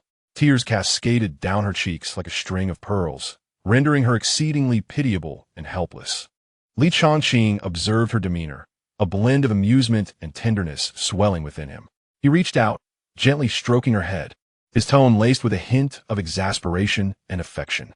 "Silly girl, is this what you were worried about?" He paused, deciding to unveil the truth, saying directly, "Who told you that your aptitude is lacking?" Linger raised her tear-filled eyes, looking at him in confusion. Changqing continued earnestly, "Linger, your innate talent is not inferior at all. On the contrary, your potential is astonishing, even surpassing what I currently exhibit." "What?" Linger was utterly taken aback. Momentarily forgetting her tears, she stared blankly at Changqing, unable to comprehend his words. Changqing smiled slightly, dropping another bombshell. "Your slow cultivation is not due to a lack of talent, but rather because a unique spiritual body within you has yet to awaken, thus limiting your potential. Once it awakens, your cultivation speed will soar, and at that point, even I might struggle to keep up with you." Linger was left in a daze, her mind echoing those few statements repeatedly. A special spiritual body? Better than her husband's talent? How could that be? For so long, her perceived lack of aptitude and slow progress had been deep imprinted in her soul, the root of all her insecurities. She had long accepted this reality, feeling despair as a result. Yet now, her husband was telling her that she possessed extraordinary talent, that her potential might even exceed his. Is this truly real? Her voice trembled, filled with uncertainty and a flicker of hope, as she timidly gazed at Changqing. Could it be that he was merely comforting her with sweet lies? Absolutely not. Changqing asserted with unwavering conviction, his gaze earnest. "The techniques I practice are rather unique, enabling me to perceive what others cannot. I can clearly see that you are not lacking in aptitude. It is merely your latent power that has yet to awaken." He placed both hands on Linger's shoulders, allowing her to sense his sincerity more profoundly. "Trust me, it will not be long before you soar to great heights. And surpassing me is not out of the question. At that time, you will understand that what I say today is entirely truthful." Linger gazed into Changqing's confident eyes, her doubts dissipating in an instant. An unprecedented surge of joy filled her heart.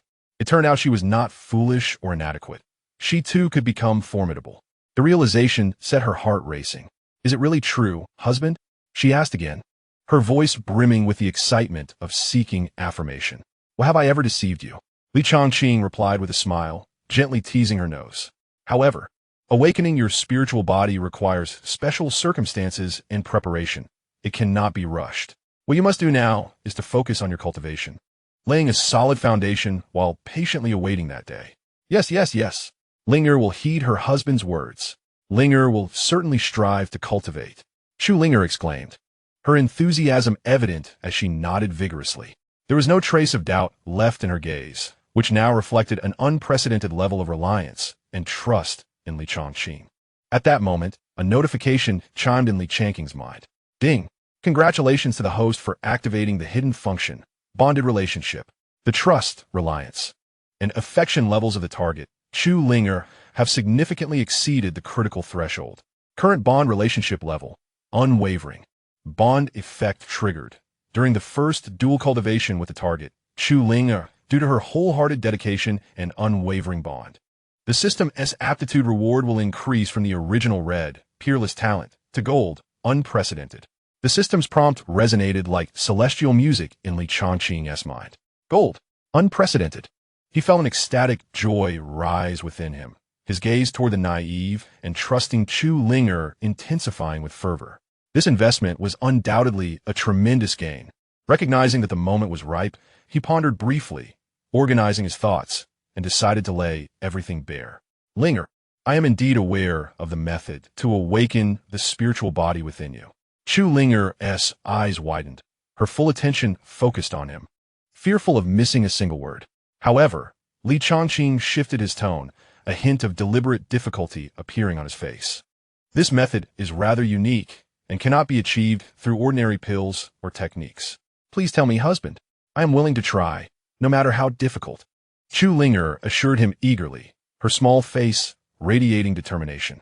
Li Changqing regarded her earnest expression, a secret smile tugging at his lips, yet maintaining a serious facade. This technique requires the fusion of our essences and hearts, uniting our spirits. Only through the unique nature of my cultivation can we awaken the dormant essence of your spiritual body in a profound resonance. Fusion of essences? Unity of hearts? Chu Linger echoed in bewilderment, only to suddenly grasp the deeper meaning behind his words. In an instant, her delicate face flushed a vivid crimson, as if it might bleed. Her ears and neck tinged with a tempting hue. She instinctively lowered her head, nervously twisting the hem of her garment, her heartbeat thundering as she murmured almost inaudibly, "So, this is the method. If it's with you, husband, I am willing." As she uttered the last word, she felt an overwhelming urge to bury her face in his chest, too bashful to meet his gaze. Her bashful demeanor was irresistibly enticing, capable of stirring the blood of any normal man. How much more so for Li Changqing, who had been single for 20 years in his previous life.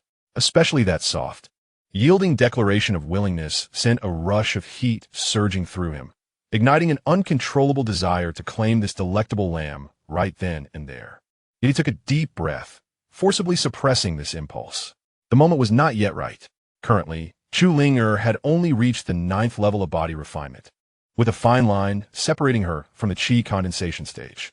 The first dual cultivation, particularly to assist her awakening, must be conducted when her foundation is most stable to maximize the effect. Very well, I understand your intentions, Linger. Li Changqing's voice was slightly husky. He gently lifted Chu Linger's chin, gazing into her glistening, bashful eyes. However, this matter cannot be rushed.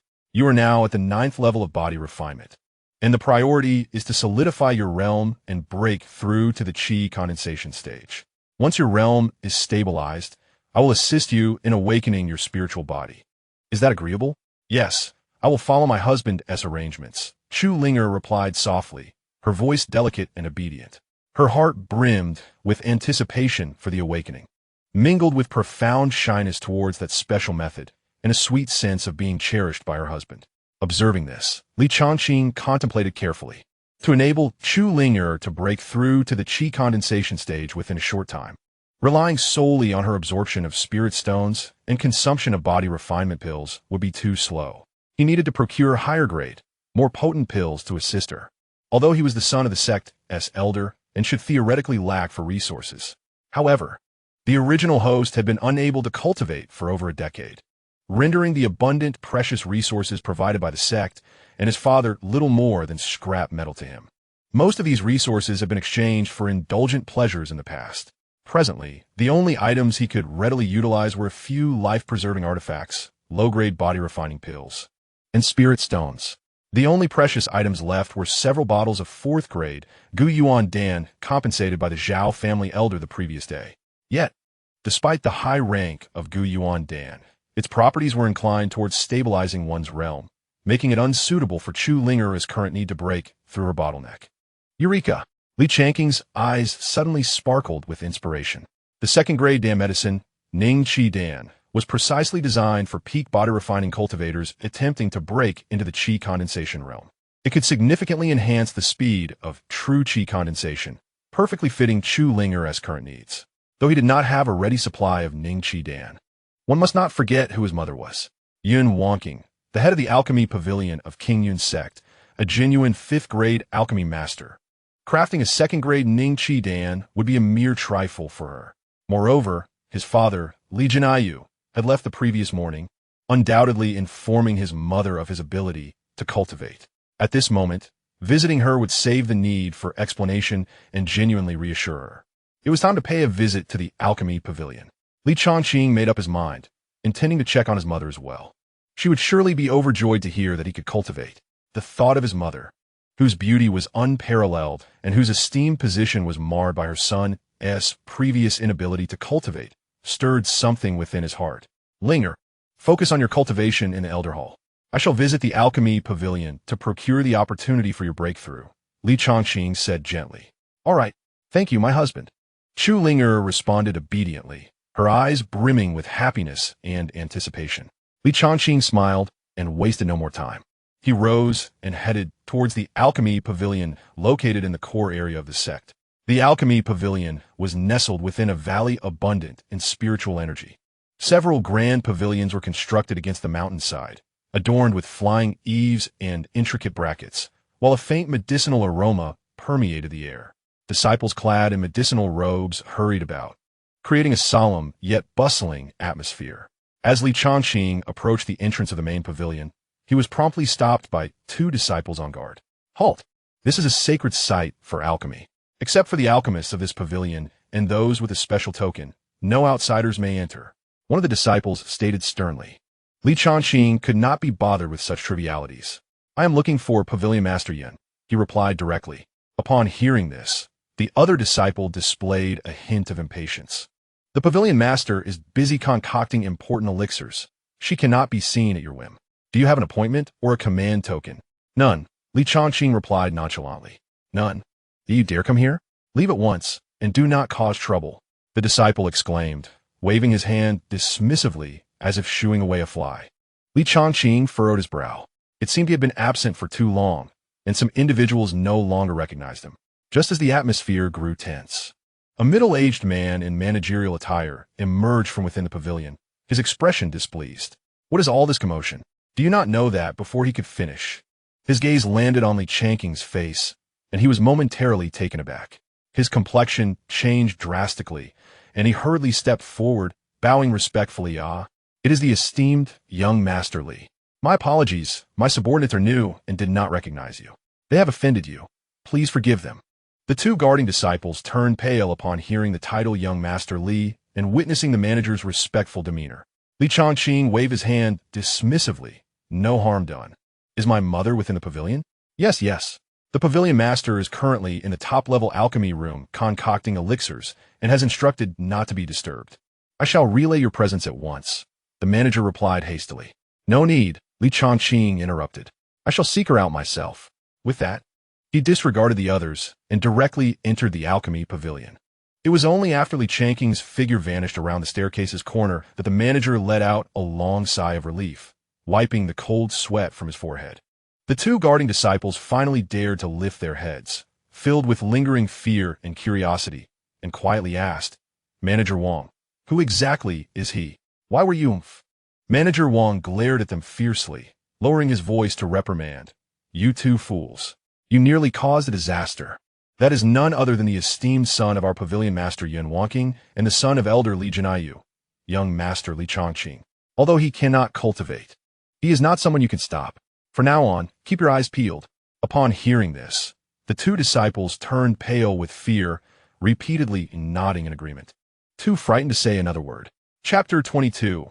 Pavilion Master of the Alchemy Pavilion. Yin Wanqing, once Manager Wang's figure had completely disappeared. The two guarding disciples finally breathed a sigh of relief. Just then, a slender youth dressed in the garb of a menial disciple approached the entrance of the Alchemy Pavilion. Head bowed, Xianxia instinctively raised his hand to stop him, yet his tone was markedly more courteous than when addressing Li Changqing. Halt! This is a sacred site for alchemy. If you have no urgent matters, please leave. The newcomer was none other than Xiaoyan. He froze on the spot, puzzled by the situation. What was going on? When did the guards at the Alchemy Pavilion become so courteous? As a menial disciple, he had always been met with disdain and chased away if he so much as dared to approach.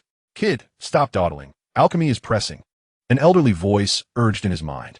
With only 4 days remaining until the sect's grand competition, he must break through to the 9th layer of body refinement and even attempt to reach the Qi condensation realm. Securing the champion's reward of the profound-grade alchemy cauldron was crucial for his future alchemical pursuits. Understood, master. Xiaoyan responded inwardly, steadying himself before addressing Zhang San politely. Senior brother, I am here to refine elixirs. Refine elixirs? Li Si, standing nearby, scrutinized Xiaoyan's conspicuous menial attire, frowning deeply and instinctively wanting to ridicule him. What could a menial disciple possibly refine? Was he trying to make a fool of me? Yet, as the words formed on his lips, he suddenly recalled the earlier scene and swallowed his words, forcing a polite response. Junior brother, the alchemy pavilion has regulations. You must present proof of being an alchemist for us to allow you entry. Proof of being an alchemist? Xiaoyan's heart tightened. What should I do, master? What can I find proof? Do not panic. The voice of the medicinal elder was calm and steady. I shall lend you a trace of bone spirit cold fire S aura. Simply condense it at your fingertips to display. The Dan fire is the best proof of an alchemist. Thank you, master. As Xiaoyan hesitated outside, Zhang San grew impatient and was about to urge him when he suddenly saw the menial disciple raise his hand. In the next instant, a wisp of icy white flame, exuding a paradoxical essence of cold and heat, surged forth from Xiaoyan's fingertips. Dan fire. Zhang San and Li Si's eyes widened in astonishment, exclaiming in unison. Although they were merely guards, they possessed enough discernment to recognize the significance of what they witnessed. The pure and powerful soul, energy, and fire-related energy contained within that flame were unmistakably genuine. To conjure such an extraordinary Dan fire could only be the work of a true alchemist. Furthermore, judging by the quality of the flame, its owner was likely a highly skilled alchemist. Is this proof sufficient? Xiaoyan feigned calmness, though his heart raced. Enough. Absolutely enough. Zhang San nodded fervently, stepping aside to clear the way, his tone becoming exceedingly respectful. Please, senior, enter. Xiaoyan sighed in relief inwardly. Suppressing his excitement, he straightened his posture, calmly extinguished the Dan fire, and stepped into the alchemy pavilion. Only after Xiaoyan's figure vanished within did Zhang San heave a sigh, drenched in cold sweat, and turned to Li Si, saying, "What in the world is happening today? I nearly offended a noble. Fortunately, I managed to refrain from uttering any harsh words. To be able to cultivate such extraordinary Dan fire at such a young age, this individual is surely destined for greatness." Li Si nodded in agreement, resolutely deciding to remain vigilant and improve his attentiveness and attitude in the future. After all, guarding the entrance is a skill in itself. Meanwhile, on the other side, following the threads of memory, Li Changqing arrived at the outer door of the deepest alchemy chamber on the top floor of the Liandange. He could perceive the surging spiritual energy and the rich aroma of medicinal herbs emanating from within. He gently knocked on the door, and instantly, a cool yet distinctly displeased female voice resonated from inside. Have I not instructed you already? During alchemy, no matter how urgent the matter, do not disturb me unless it is of utmost importance. Li Changqing touched his nose, imagining his mother's irritation when interrupted during her alchemical work. Clearing his throat, he called out, "Mother, it is I, Changqing." Suddenly, the atmosphere within the chamber fell silent, as if even the flickering flames and the wafting scent of herbs had become still. The next moment, the stone door of the alchemy room was flung open, and a figure clad in a moon-white alchemist robe, exuding elegance, rushed out. Before Li Changqing could gather his thoughts, she enveloped him in a tight embrace. "Oh, Changqing, my son, you finally deigned to visit your mother. Do you know how much I have missed you?" Warmth and affection enveloped him as he found himself somewhat dazed by this unexpected display of maternal love. His body stiffened momentarily, and his hands instinctively rose, unsure of where to rest. He could distinctly feel the slight tremor in the woman holding him and the unmasked excitement and emotion in her voice. After a brief moment of rigidity, Li Changqing's heart softened slightly. He gently patted her back, awkwardly attempting to comfort her. "Mother, I have come to see you." After a considerable amount of time, Yin Wanqing seemed to regain her composure, slowly releasing him. Only then did Li Changqing get a clear look at her features.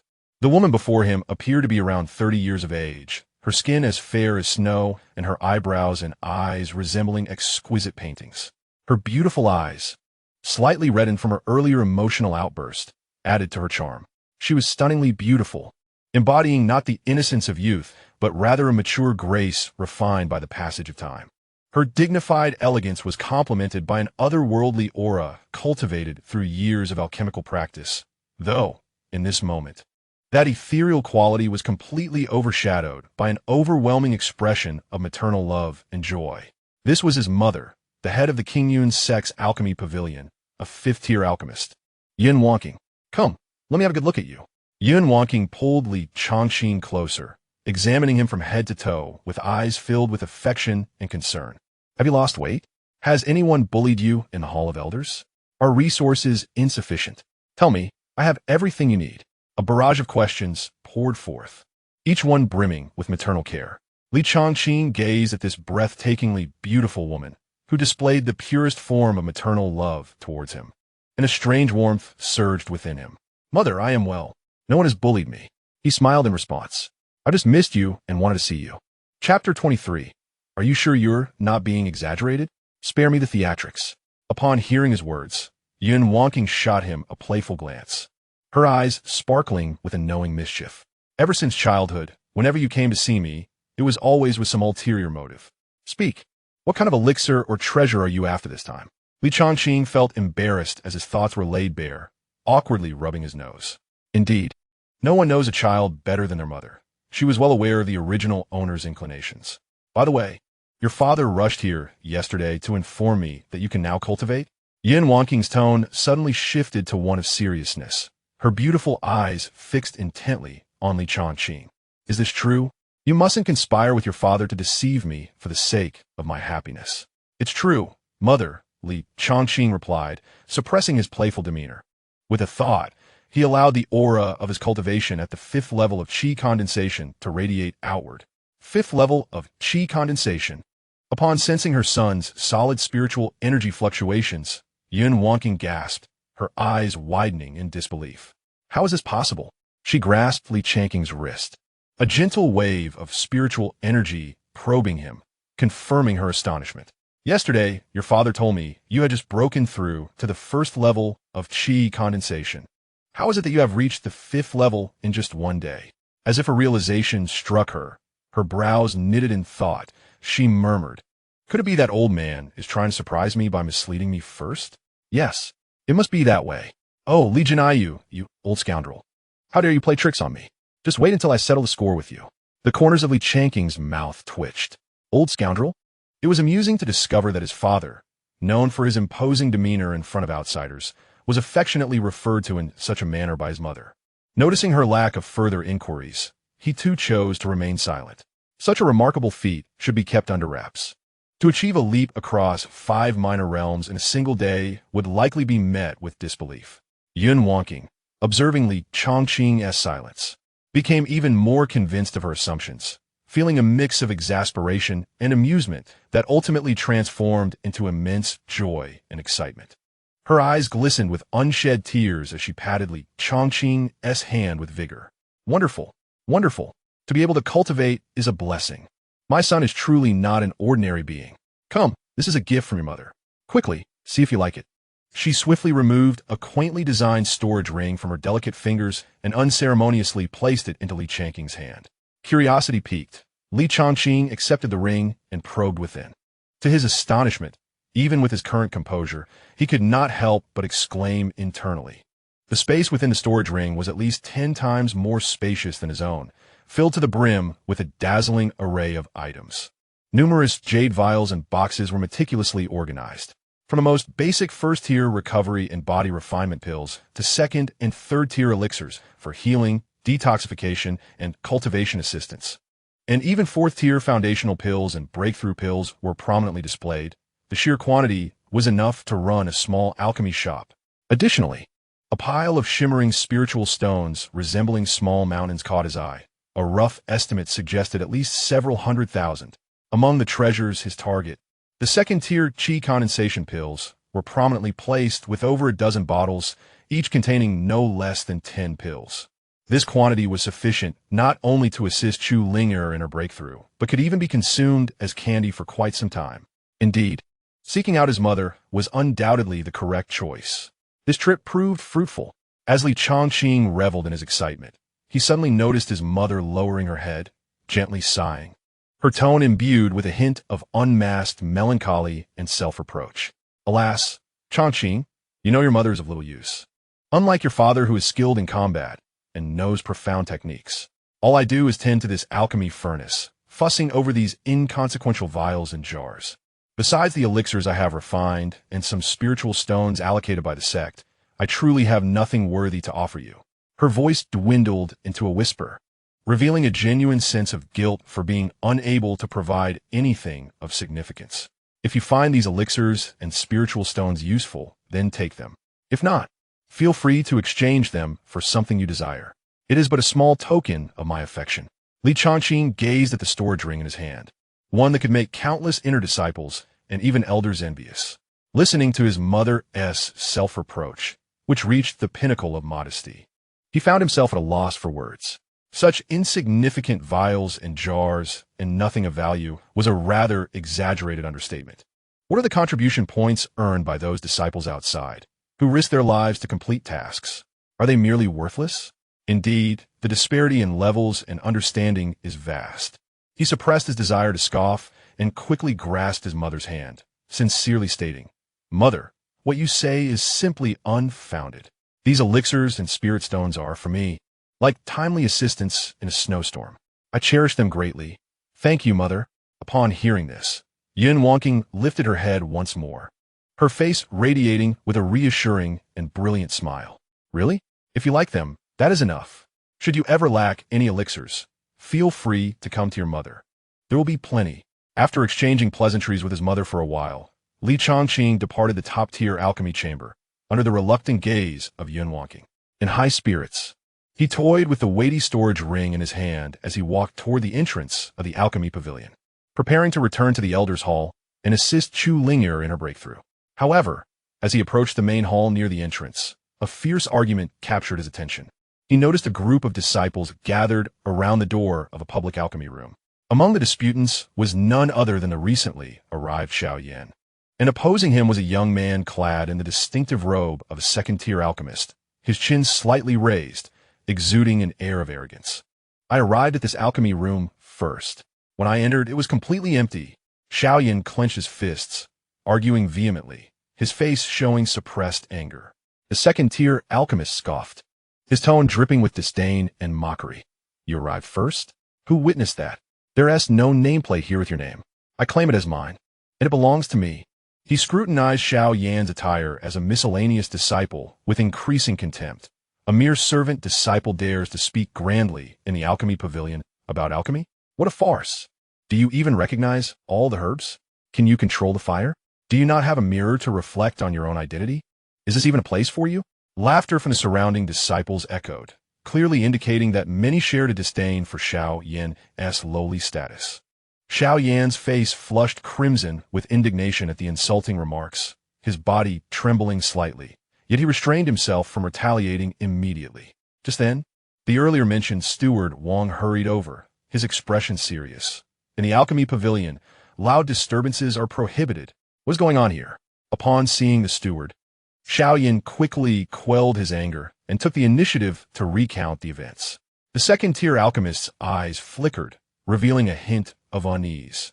Yet he maintained his composure. "Steward Wang, do not listen to the nonsense of this servant. I have always used this alchemy room. I merely stepped out for a moment to fetch something." Steward Wang, having worked in the alchemy pavilion for many years, had encountered such situations before. Some individuals, relying on their meager alchemical talents and status, often bullied the weak and monopolized resources. He could naturally discern who was at fault. However, with both parties adamant and lacking witnesses, resolving the matter proved quite challenging.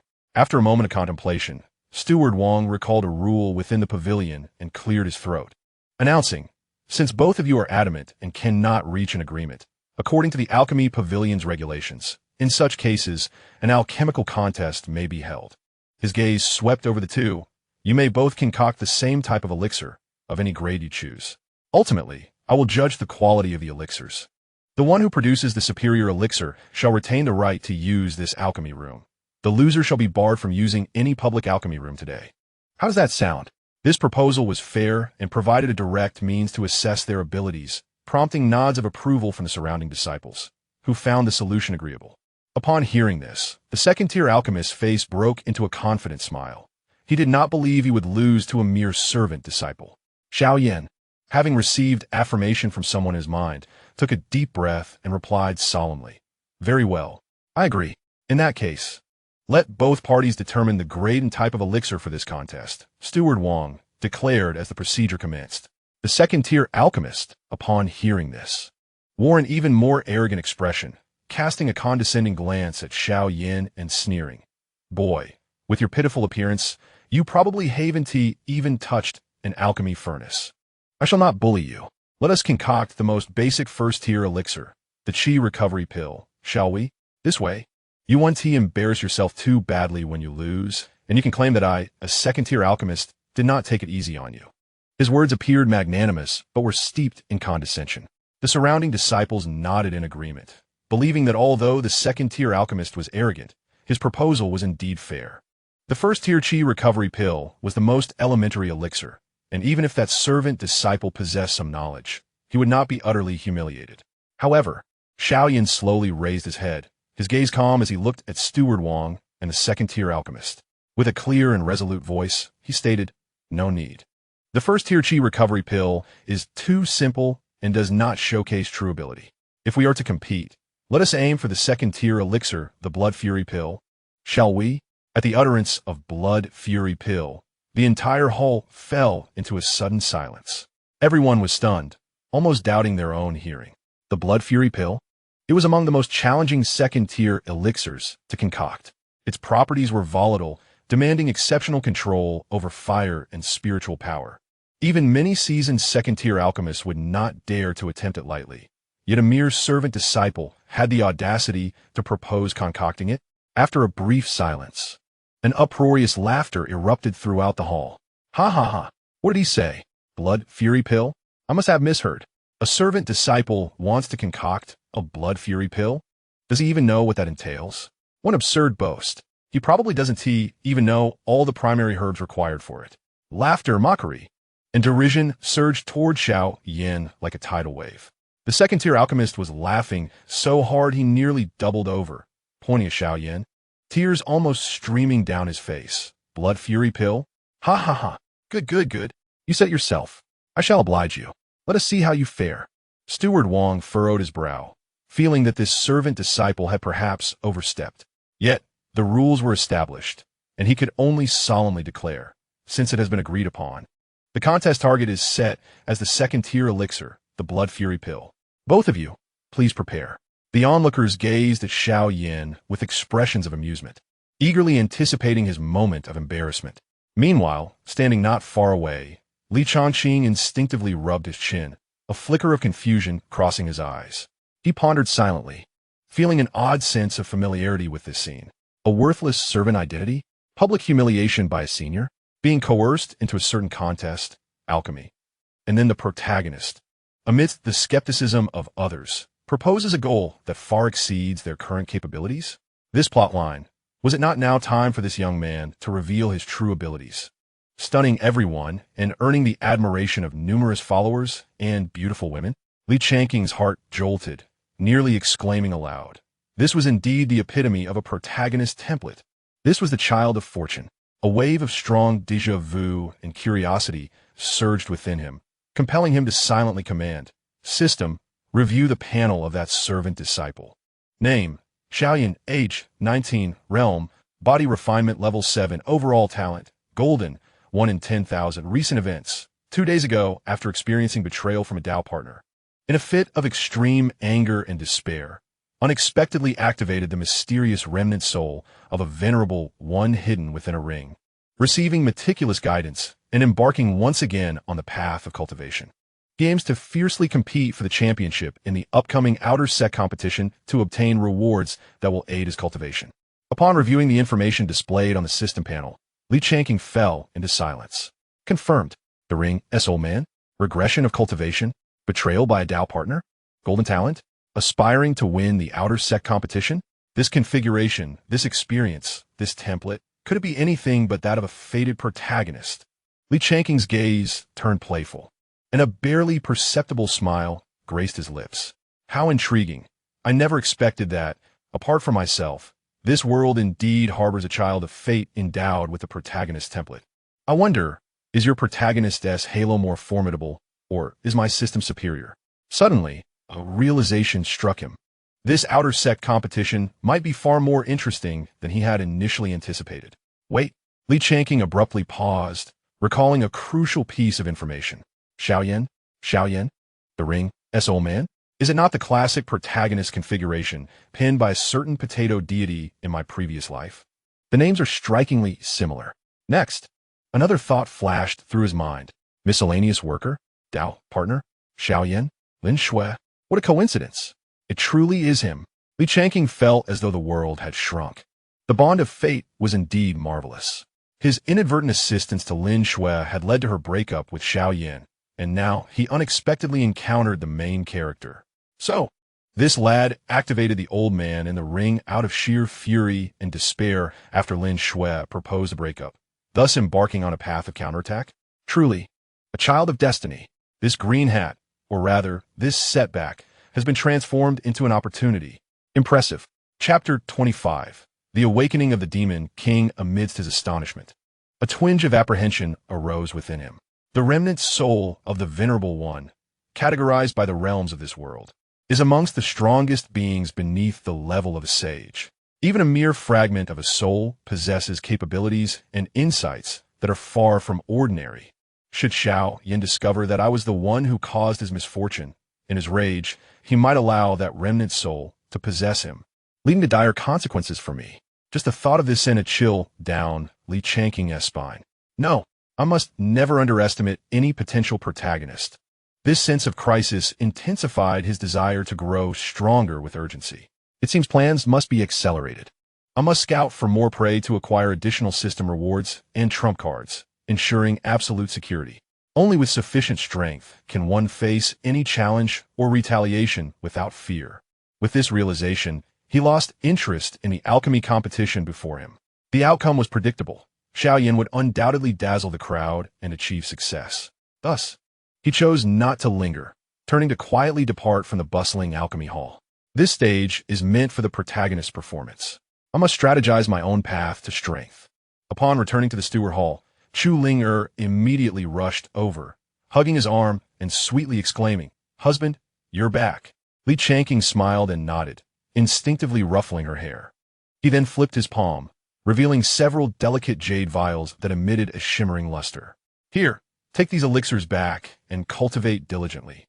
With these elixirs, you should be able to break through to the condensation realm within 3 days." Chu Ling cautiously accepted the jade vials, and as soon as she grasped them, a rich and pure fragrance wafted from the vial's opening, invigorating her spirit. She lowered her head to examine the vial closely, and upon reading the inscription, she gasped, covering her mouth in astonishment. Condensation elixir, a second-tier elixir. She seemed as though scalded and hurriedly attempted to return the vial, her small face filled with panic and refusal. "Husband, no, this is too precious. You must keep it for yourself." In her understanding, second-tier elixirs were the epitome of luxury. The average outer sect disciple could only access first-tier elixirs. Elixirs like the condensation elixir, which could assist in breaking through bottlenecks, were typically reserved for outer sect elders or affluent disciples. To exchange for a single condensation elixir, she would have to forego food and drink, laboring for months to accumulate contribution points. Yet here, her husband had presented several vials. Surely, he spent a considerable amount of spirit stones. Moreover, husband, you have already reached the condensation realm. These elixirs should be reserved for your own use. She added hurriedly, genuinely considering Changqing's well-being. Changqing couldn't help but chuckle, instantly seeing through her intentions. "No worries." His tone was light, exuding an undeniable grandeur. "These elixirs are nothing. I have plenty to spare, sufficient for both of us. Focus on your cultivation and strive for a breakthrough." Saying this, as if to prove his affluence, he casually produced several more identical condensation elixirs from his storage ring, waving them before her. Chu Ling stared at the additional vials of condensation elixir, utterly dumbfounded, her mouth agape in astonishment. After the shock, overwhelming gratitude and joy washed over her. She no longer declined, carefully cradling the vials as if they were the most precious treasures. Looking up at him, her eyes glistening, she earnestly said, "Thank you, husband. I will not disappoint your expectations." Before her words had fully left her lips, she suddenly tiptoed and swiftly planted a kiss on Li Changqing's cheek. Then, without looking back, she dashed away, her voice ringing with shyness and joy. "Husband, I'll go cultivate now." Li Changqing touched his cheek, still warm from her soft kiss. Watching her petite figure retreat, shaking his head with a smile. This silly girl.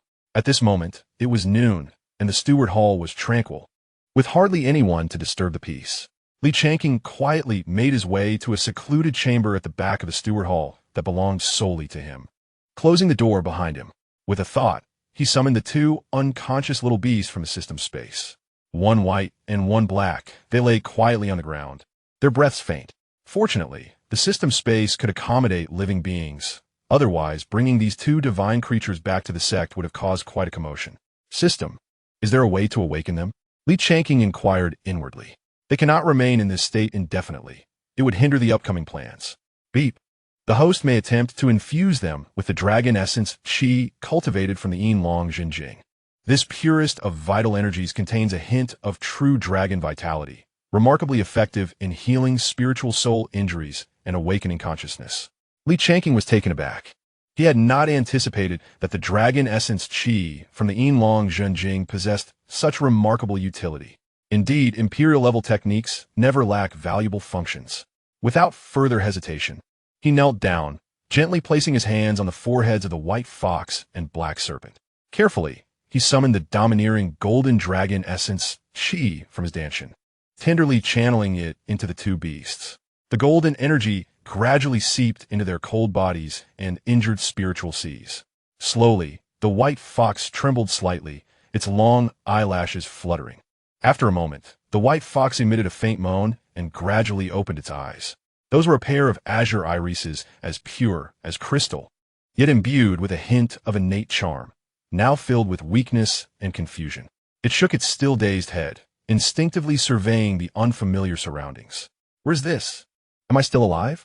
Bai Li's eyes first displayed confusion, only to be suddenly awakened. Struggling to rise, she stumbled due to her severe injuries, managing to lift her head just enough to cautiously survey her surroundings. Upon seeing the enigmatically Changqing standing before her and the still unconscious Mo Jiao nearby, her memories rushed back. The fierce struggle, the burning of souls, and the mutual destruction. "Was it you who saved us?" Her voice bore a hint of hoarseness and weariness. She sensed a warm, yet powerful energy within her, slowly mending her wounds. And the source of this energy was none other than the human before her. Li Changqing observed her with an air of leisure, nodding slightly, and replied in a flat tone, "Sort of. I found you both after witnessing your fierce battle." Bai Li fell silent for a moment. The worldview of the demon beasts made her acutely aware of the hierarchies of strength. Though the man before her was young, the latent power and the means by which he had rescued them were undeniably profound. She lowered her head, adopting a submissive posture typical of demon beasts, and quietly expressed, "Thank you for saving our lives. May I inquire about your name and the location we find ourselves in?" "Li Changqing, you are in the Qingyun Zone," he replied succinctly. At these words, Bai Li was taken aback. Qingyun Zone? One of the top sects in Feng Tian City? She had not anticipated that the person before her was affiliated with Qingyun Zone, and his audacity in bringing them back suggested a significant identity. Bai Li glanced at Mo Jiao, her expression complex, filled with both hatred and a sense of shared misfortune. They had battled for years, only to end up in such a predicament, rescued by the same individual. "What do you wish from us?" Bai Li was acutely aware that there is no such thing as a free lunch, especially when it comes from a powerful entity. The fact that he had saved them undoubtedly harbored ulterior motives. Li Changqing's lips curled into a knowing smile. Dealing with clever individuals is rather convenient. "You both have fallen in rank, your origins are damaged, and you likely have many enemies outside. If you follow me and serve me, I can provide resources to help you recover, perhaps even make you stronger than you were at your peak." He paused, his gaze sweeping over Bai Li. "Of course, you can choose to refuse and leave right now. I will not stop you." Yet inwardly he thought, "If you dare to run, I will not hesitate to use force." "Leave?" Bai Li internally scoffed. Given her and Mo Jiao's current strength in the condensing Qi realm, coupled with their grave injuries. Stepping out from under this human's protection would likely lead to them being torn apart by their former enemies in less than half a day. Moreover, the promise of becoming stronger than their peak was an irresistible temptation. She lowered her head once more, this time with even more respect. Bai Li is willing to follow you. As for Mo Jiao, it is of no consequence. When it awakens, let make its own choice, Li Changqing replied indifferently. Just then, Mo Jiao on the ground let out a low groan, seemingly on the verge of awakening. Chapter 26, The Contract by Li Mou. Mou's heavy eyelids fluttered a few times before finally opening, revealing a pair of cold, dark golden vertical pupils. The first sight that greeted her was a strange human male and a living white fox. She was stunned for a full 2 seconds, seemingly still not fully recovered from her grievous injuries. Suddenly, a deep-seated hatred overwhelmed her rationality. Bai Li, I will kill you. She let out a piercing shriek and attempted to launch an attack. However, her weakened body and diminished realm rendered her unable to sustain herself. She barely lifted her upper body before crashing heavily back to the ground. A wave of excruciating pain surged through her, prompting an involuntary cry of agony. Ah, it hurts. Damn Bai Li, it's all your fault. You brought me to this state.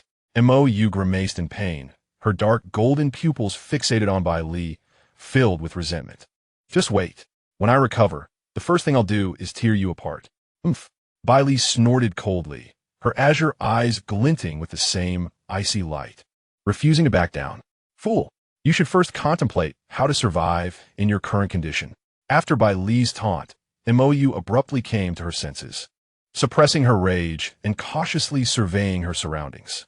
A strange room, the potent scent of humans, and this inscrutable human. Where is this? She asked hoarsely, a hint of unease in her voice. Qingyunzong, the territory of human cultivators, Bai Li replied coldly. What? Qingyunzong? Mou's vertical pupils suddenly constricted, her gaze darting to the previously silent Li Changqing, a flicker of fear crossing her features. The name of Qingyunzong was well known among the demon kings dwelling nearby, a force of human power that was absolutely untouchable. What is happening? How do we end up in Qingyunzong's territory? Her voice trembled, unable to comprehend the situation. He saved us. Bai Li indicated Li Changqing with her eyes, her tone complex. Him. Mou was even more astonished, nearly exclaiming. Humans, upon encountering us demon beasts, typically seek to skin us alive and seize our demon cores. It is extraordinary for one to show kindness towards us. The relationship between humans and demon beasts has always been adversarial. It is either you kill me or I kill you. She simply could not believe that someone would exhibit benevolence towards demon beasts, especially demon kings like them, who were full of treasures. But the reality was as such. Bai Li's tone carried a sense of resigned acceptance. Enough, foolish snake. This is not the time to dwell on this. You should consider the choices before us. She paused, looking at Mou, and presented 2 harsh options. 1. Leave this place.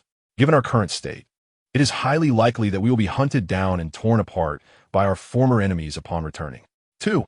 She raised her paw and pointed at the leisurely Li Changqing. Stay here, but you must pledge your allegiance to him in exchange for protection and the opportunity to recover. Mou was utterly stunned upon hearing this. Her vertical pupils oscillated between Li Changqing and Bai Li, the difficult choice plunging her into silence. Struggles, reluctance, and anger intertwined, ultimately transforming into a heavy sense of despair and helplessness. For the sake of survival, and for the ultimate dream pursued by the Jiaolong lineage for generations, transforming into a dragon, she had no other choice. All right. This word seemed to drain her of all strength, as she lowered her head with great difficulty, her voice subdued. Excellent. Li Changqing nodded in satisfaction. In that case, you shall offer a drop of your life essence and sign a demon servant contract with me. Bai Li had already resigned herself, showing no hesitation at his words. She opened her mouth and expelled a drop of crimson blood tinged with a hint of icy blue light, which floated in the air. Mou struggled even more internally. The life essence was fundamental to her very existence, and once given, her life and death would be entirely under another's control. She instinctively looked to Bai Li, her eyes filled with a final question. Bai Li, having fought against her for many years, was well aware of her concerns, yet merely shot her a cold glance and conveyed a faint thought. If you wish to live and aspire to become a dragon, you have no other choice. This statement was like the last straw, crushing all of Mo's hesitations. She ultimately closed her eyes in resignation and opened her mouth to expel a drop of dark golden blood, rich with boundless vitality. Changqing observed this with a deeper smile. He formed seals with his hands, guiding the 2 drops of blood into a drop of his own blood that he had forced out from his fingertips. A peculiar blood light flickered between the 3, and an invisible connection was established in an instant. Changqing could clearly sense his absolute control over the 2 beasts before him. A single thought could determine their lives or deaths. Farewell, my master. Bai Li and Mou simultaneously felt a binding sensation emanating from the depths of their souls, lowering their heads to respectfully address him. However, Mou's tone still bore an unmistakable hint of unwillingness and a deeply concealed resentment. Excellent. Changqing's heart soared with joy. He had effortlessly acquired 2 demon kings as subordinates. Although their current realm was merely condensing qi, this posed no problem. With his resources and systems at hand, it was merely a matter of time before they could restore or even surpass their former selves. At this moment, he suddenly pondered a crucial question, stroking his chin with curiosity as he inquired. Since you were once the Yao Wang, I presume you have already acquired the ability to transform into human form? Bai Li and Mo, you were momentarily taken aback upon hearing this. They soon seemed to grasp the implication, their beastly eyes instantly brimming with vigilance. Bai Li, through mental transmission, what does this human intend by asking such a question? Mou, through mental transmission, gritting her teeth, how would I know? However, it does not appear to bode well. Chapter 27. Fairy, I advise you not to play with fire. After a brief silent exchange, Bai Li raised her head and respectfully replied, Master, we indeed possess the ability to transform. However, our original essence is currently damaged, and our cultivation has declined. Each transformation can only be sustained for about 7 days, after which we must revert to our original forms for 3 days of recuperation before we can transform again. Ah, I see. Such limitations exist. Changqing nodded thoughtfully and then smiled, saying, No matter, transform so that I may observe. The 2 beasts exchanged a glance, both recognizing the resignation in each other's eyes. Yes, master. In the next moment, 2 brilliant orbs of light enveloped Bai Hu and He Jiao within the radiance. Their forms rapidly elongated, and moments later, the light gradually dissipated. Changqing instinctively turned to look. In a single glance, he found himself frozen in place. His eyes widened, and a warmth surged in his nostrils as 2 streams of bright crimson blood uncontrollably flowed forth. Gone were the Bai Hu and He Jiao. Standing on the left was a tall woman with cascading, silky white hair, skin as smooth as snow, and an extraordinarily enchanting visage. Her azure eyes shimmered with emotion, effortlessly captivating the heart. This was Bai Li. On the right stood a woman of an entirely different style, with waist-length, thick black hair, a voluptuous figure, and an air of mature allure. Her face bore a hint of wildness and cold elegance, while her dark golden eyes added an air of mystery and nobility. This was Mou. The 2 contrasting figures presented themselves before Changqing. The visual impact was akin to a nuclear explosion. How could one possibly withstand this? Changqing felt his entire being surge with heat. The 2 women were momentarily startled. Observing Changqing's reaction, they were both filled with confusion, unable to comprehend his feelings. Bai Li tilted her head slightly, a hint of unease in her azure eyes as she softly asked, Master, is something amiss? Are you perhaps dissatisfied with our transformed appearance? Mou, with a more tempestuous nature, scoffed, If you find us displeasing, we can revert right away. As she spoke, a glimmer of light flickered around her, genuinely preparing to return to her beast form. No, no, no. Do not change. Please do not change. Changqing, as if awakening from a dream, disregarded the blood on his hands and quickly gestured to stop. Yet his gaze remained fixed on the 2, his tone brimming with unrestrained admiration. I am quite satisfied. Truly, utterly amazed. His heartfelt praise left Bai Li and Mou momentarily stunned, and inexplicably, they both felt a sense of relief. After all, whether human or beast, one yearns for recognition of their beauty. Li Changqing took several deep breaths, striving to quell the tumult within him, his gaze wavering. He fumbled through his storage ring until he unearthed 2 sets of male robes he had prepared. A touch embarrassed, he offered the garments and attempted to sound as composed as possible. Ahem.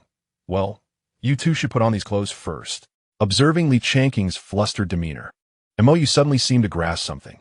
The earlier discomfort vanished in an instant, replaced by amusement. She did not immediately accept the clothes, but instead took a half-step forward, covering her mouth with a tinkling laugh, her eyes glinting mischievously as she teased. What? Master, are you not going to look anymore? Did you not just say you were very satisfied, utterly amazed? Are you perhaps being insincere? Or do we sisters simply not capture your interest enough for you to wish to gaze upon us any longer? Her voice, laced with wild charm, and her bold actions reignited the flames of desire that had just been subdued, though Bai Li was not as audacious as Mou. Witnessing Li Changqing's embarrassment made her lips curl into a subtle smile. Standing aside, she seemed eager to observe his response. Li Changqing thought, this snake demon is truly relentless. However, he slowly inhaled deeply, suppressing the surging emotions within him, his gaze suddenly turning profound and assertive. He stepped forward, advancing towards Mou. Mou's laughter faltered as she watched him approach, an inexplicable panic rising within her. She had merely found it amusing to see her master flustered, never anticipating such a direct reaction from him. What do you intend to do? She instinctively retreated a step, a flicker of alarm crossing her dark golden, slitted pupils. Bai Li, too, abandoned her spectator's mindset, narrowing her azure eyes as she fixed her gaze on Li Changqing. With every step he took, Mou's breath quickened, her bosom rising and falling. The bold and audacious aura she had exuded moments before vanished without a trace. By the time Li Changqing stood before her, their distance reduced to less than a centimeter. His towering figure nearly enveloped her entirely. Mou could distinctly sense the intense heat radiating from him, mingling with an indescribable oppressive force that rendered her mind utterly blank. As a once mighty Yao Wang, she had never encountered such close proximity with a male, especially in such an unguarded manner. Panic enveloped her, and she began to regret provoking him. Li Changqing slowly lowered his head, leaning closer to her slightly flushed ear, his voice deep and magnetic, audible only to the two of them. Fairy, I advise you not to play with fire. The warmth of his breath brushed against her ear, sending shivers down her spine. Otherwise, his voice carried a hint of danger. I would not mind taking you early. Chapter 28. Imperial Level Cultivation Technique. Yao Shan Jiubian. In truth, Li Changqing's original plan was to await the restoration of the 2 bee souls, allowing their cultivation to return to the Shungong realm before proceeding with his own training.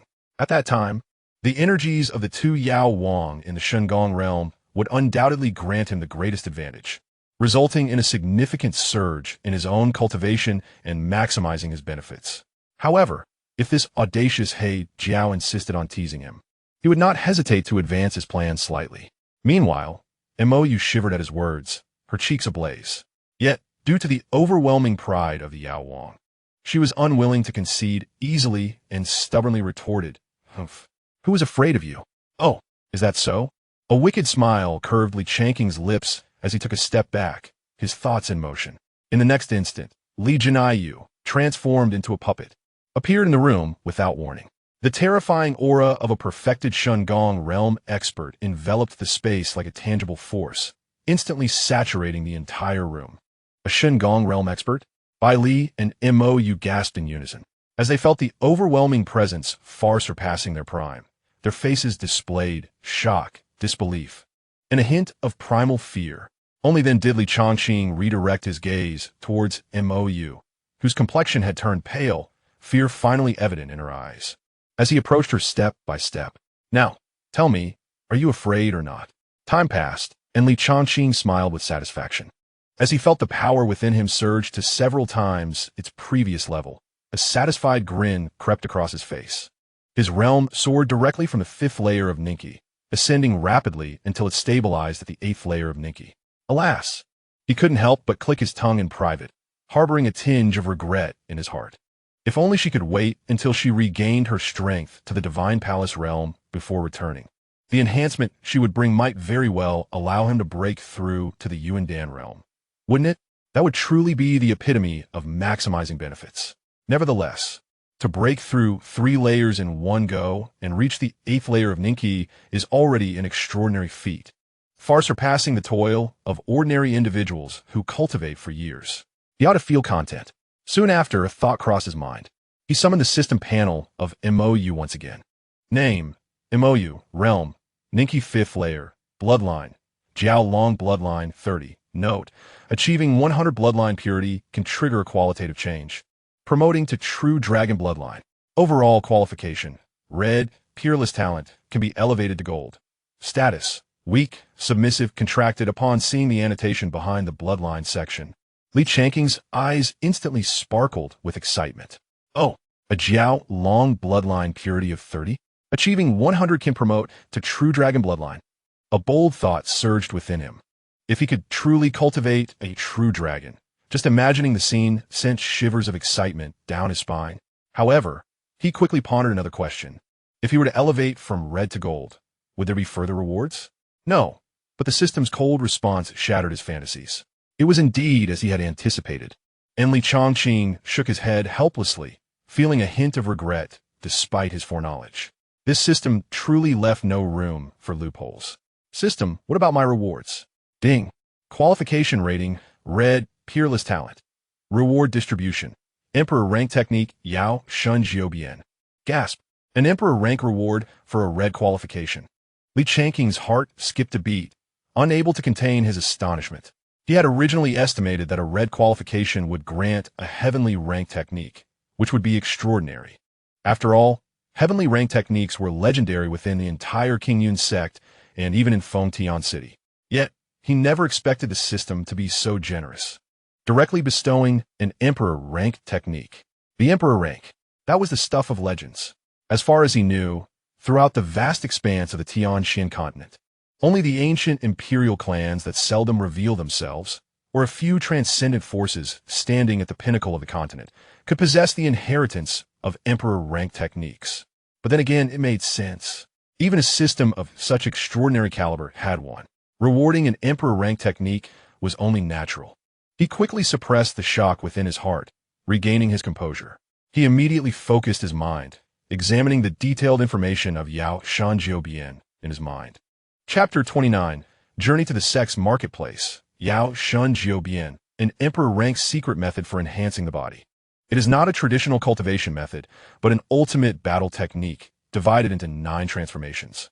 Core Essence. Each transformation mastered allows one to unleash terrifying combat power, far exceeding the current realm within a short time. It imposes a tremendous burden on the physical body, requiring a robust physique or special constitution to support it. Brief introduction. First transformation, corresponding to body refinement realm, when unleashed, it provides a 5-fold increase in combat power. Second transformation, corresponding to Ninki realm, when unleashed, it provides a 10-fold increase in combat power. Third transformation, corresponding to Qi Si realm, when unleashed, it provides a 20-fold increase in combat power. Subsequent transformations will yield increasingly astonishing increases with realm elevation. Ninth transformation, corresponding to Emperor realm, once executed, one transforms into an ancient demon god, with combat power that shakes the heavens and the earth, the precise increase being incalculable. Limitations. Each transformation can only be executed once per day, with the duration depending on the physical strength and cultivation level. There will be a brief period of weakness following its use. After reading the introduction, a fierce light erupted in Li Changqing's eyes. This Yao Shan Jiubian was simply tailor-made for him, a super trump card, coupled with his ancient sacred body. It was a perfect match. 10-fold combat power. What does it mean to unleash 10-fold combat power in the Ninki realm? He could hardly fathom it. Truly, it is an emperor rank technique, simple, brutal, and powerful.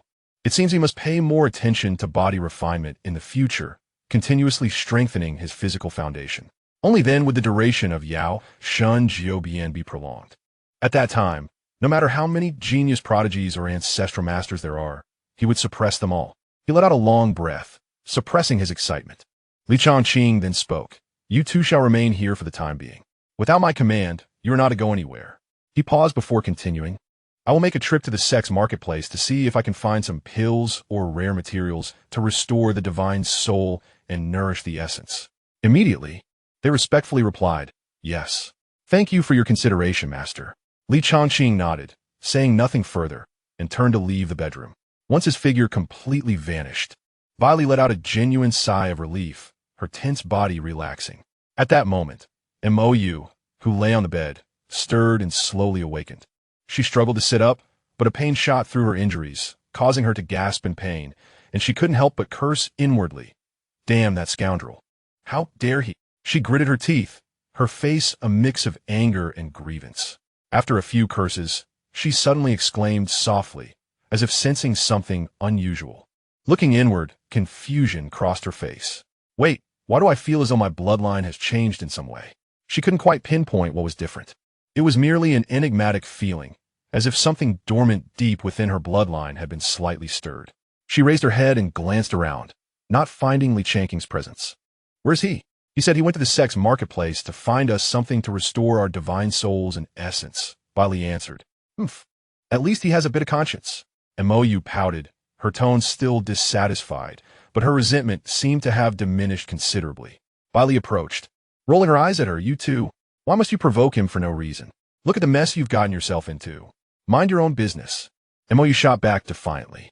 Our grievances aren't settled yet. Once I recover, you're the first one I'll find to settle the score. Humph. Fool. Bailey snorted coldly, turning away, disinterested in further conversation. The room fell into a temporary silence. On the other side, the sex marketplace was situated in a spacious valley not far from the foot of King Yin sect. The place was bustling with activity, teeming with people, and various strange and peculiar calls echoed, creating a lively atmosphere. Come and have a look. The ancient great power once sat upon this blue stone slab during a bout of constipation. Understanding the profound patterns upon it may aid your cultivation journey. Don't miss out.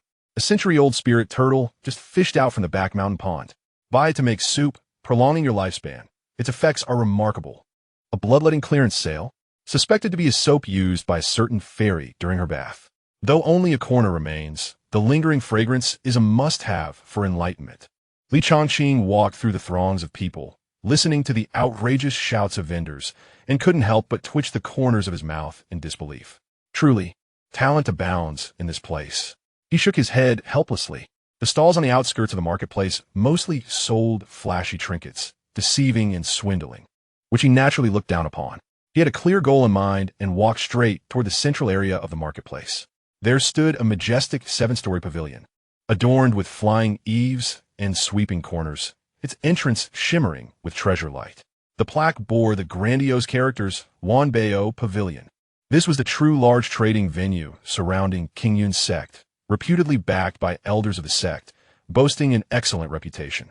Inside, one could find celestial materials, divine weapons, secret techniques, and elixirs aplenty. As long as one had sufficient spirit stones, nearly all necessary items for cultivation could be purchased. Just as Changqing prepared to step into Wanbao Pavilion, a familiar voice suddenly emerged from an inconspicuous corner stall nearby. Boss, I'll take this lightning-struck wood. 300 low-grade spirit stones. What? 300 low-grade spirit stones? Is this shabby piece of what all you've got? You must be robbing me. Changqing halted his steps, glancing towards the voice, momentarily taken aback. It was him again, Xiao Yan. There stood Xiao Yan at a stall, tightly clutching a piece of wood about the length of an arm, entirely charred and seemingly unremarkable, as he argued with the stall owner over the price. The stall owner, with an air of indifference, retorted, Kid, do you understand the rules? This is the heart of a century-old lightning-struck peach tree. It contains a hint of heavenly thunder power. Excellent material for crafting thunder attribute artifacts. 300 spirit stones, no less, not a single coin off. Xiao Yan's expression darkened.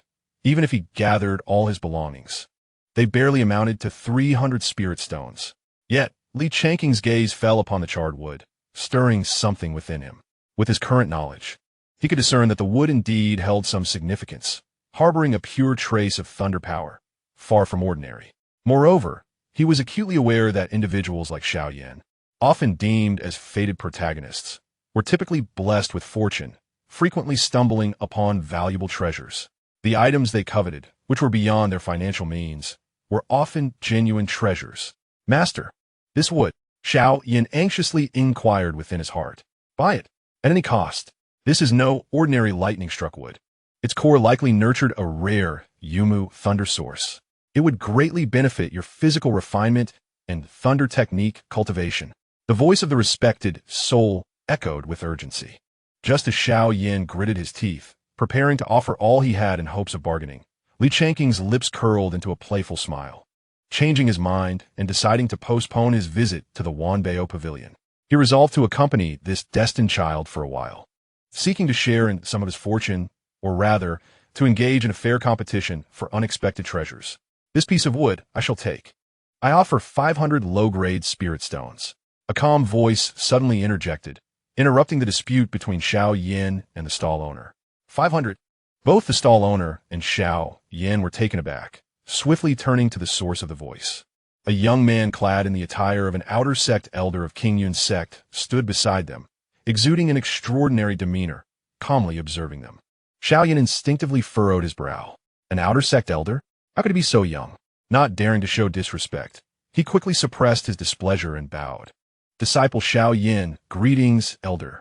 Changqing wore a gentle smile, nodding in acknowledgement, yet his gaze remained fixed on the piece of lightning-struck wood. The stall owner, evidently recognizing Changqing, instantly donned a fawning smile. Oh, it is indeed an honor to have elderly among us. If you fancy this lightning-struck wood, why discuss spirit stones? Just take it as a tribute from me. Upon hearing this, Xianxia's heart tightened. He momentarily disregarded the elder's status and urgently protested, Sir, this may not be appropriate. Transactions should adhere to the principle of first come, first served. Even an elder should not disrupt the marketplace's rules. His latter statement lacked conviction, yet he insisted on voicing it. The stall owner's expression darkened, ready to reprimand him, when Changqing chuckled and waved his hand, interrupting the stall owner's retort. He looked at Xianxia with approval. What this young brother Xianxia says is quite reasonable. There should indeed be a principle of first come, first served in all matters. It is the foundation of integrity. Furthermore, as an outer sect elder, I should lead by example and not exploit my position to compete for resources with my disciples. Wouldn't that dampen the spirits of the other disciples? His profound and righteous words left not only the stall owner stunned, but also surprised Xianxia. Changqing then shifted his tone to one of sincerity, addressing Xianxia. To be candid, this item is urgently needed for my cultivation of a particular secret technique. I wonder if you would be willing to part with it? I am prepared to offer 500 low-grade spirit stones in exchange. What do you think? Xianxia was utterly taken aback. The elder's unexpectedly courteous demeanor and willingness to offer a higher price for a trade left him momentarily speechless. Refusal? That seemed rather ungracious. Acceptance? Yet he was reluctant to part with what could potentially be a treasure, the lightning-struck wood. Just as he hesitated, the shrewd stall owner spoke again. Seemingly in counsel, but with an undertone of pressure, I say, young brother, elderly has been forthright, showing great sincerity. Shouldn't you agree readily? This elder is in charge of the outer sect's affairs. Once you enter the outer sect, all resources and tasks will be managed through him. Why risk offending elderly over a piece of wood and jeopardize your future? This statement struck Xianxia like a hammer. His eyes widened. He realized this was indeed the legendary outer sect elder overseeing the fate of all outer sect disciples. The elder could easily coerce him into surrendering the wood without any cost. Yet, he had not done so, instead opting for courtesy and even offering a higher price, granting him dignity and an exit. This left Xianxia without grounds for complaint. At that moment, the stern voice of Yao Lao resonated in his mind. Enough, Xianxia. While this item is valuable, it is not worth offending a powerful elder, given that he has offered a way out and is willing to compensate with spirit stones. You should agree. Let him owe you a small favor. It may prove more valuable than this piece of wood itself. Upon hearing this, Xianxia battled with his inner turmoil for a moment before letting out a resigned sigh. He bowed to Changqing, since Elder Li is in urgent need. I am willing to part with it. Changqing's smile broadened, nodding with satisfaction. In that case, I thank you for your generosity, young brother Xianxia. With that, he readily produced 500 low-grade spirit stones and handed them to Xianxia. With the transaction completed, Li Changqing grasped the piece of lightning-struck wood, feeling the peculiar energy within, and a sense of satisfaction welled up inside him. Meanwhile, Xiaoyan, clutching the heavy bag of spirit stones, felt a complex mix of emotions. Though he had gained the tangible benefit of spirit stones, a subtle sense of loss lingered over the missed opportunity. Then, I shall take my leave, Xiaoyan said, tucking the spirit stones away and bowing to Li Changqing. He then turned and swiftly vanished from sight. Watching Xiaoyan depart, Li Changqing's lips curled into a knowing smile. For today, I shall let you this plump sheep go. After all, one must be patient in harvesting wool. If it is taken all at once, it loses its charm. He muttered softly to himself, feeling quite pleased.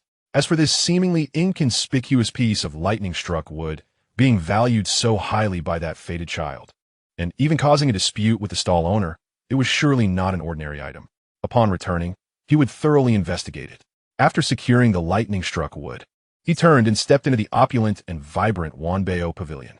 A middle-aged man, resembling a steward, immediately approached, evidently recognizing Li Changqing's identity and displaying utmost respect. "Welcome, young Master Li. How may I assist you today?" Li Changqing stated his purpose directly. "I am in need of elixirs or rare materials capable of repairing and nurturing the soul. The higher the grade, the better." Upon hearing this, the steward's face displayed a hint of awkwardness. "Items for soul repair are notoriously scarce, young Master Li. Unfortunately, just moments ago, the last piece of Qinghun wood in our inventory was purchased by another customer." "Qinghun wood?" Li Changqing's brow furrowed. This was an excellent material for nourishing the soul. It was indeed unfortunate that it had been snatched away. "Yes," the steward nodded. Then, as if struck by a thought, he gestured towards a direction in the materials area. Speaking softly, "You see, the buyer is still selecting other herbs over there. If you're in urgent need, perhaps you could use your status to approach that customer and discuss the possibility of a transfer." Li Changqing followed the direction pointed by the steward and beheld a tall figure clad in the attire of a direct disciple, meticulously examining the herbs within the counter. That silhouette seems somewhat familiar. A flicker of curiosity ignited within him as he took a step closer, eager to uncover the mystery. Sensing someone approaching from behind, the tall woman halted her movements and slowly turned to face him. As their gazes met in the air, the atmosphere appeared to still for several seconds. Li Changqing gazed at the exquisite yet slightly aloof face before him, a visage that struck him as faintly familiar, and he instinctively exclaimed, "Junior sister?" Upon recognizing him, the woman's frosty eyes flickered with evident surprise, and her red lips parted. "Changqing?" This lady was named Jiang Yu, the sole direct disciple of his father, Li Jinayu.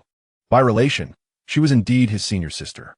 However, the original owner of this body had been unable to cultivate and had little interaction with this exceptionally gifted sister, who spent most of her time in seclusion. Thus, her impression on him was quite shallow. Chapter 31. "Imu Lei Yuan, what brings you here?" Jiang Yu inquired, her gaze fixed on Li Changqing. He did not conceal anything and replied honestly, "I came to seek herbs for nurturing the soul." The steward mentioned that the last piece of Qinghun Mu was just purchased by you, junior sister. "I see," Jiang Yu replied, slightly raising a delicate wooden box in her hand. "So, you wish to obtain this Qinghun Mu from me?"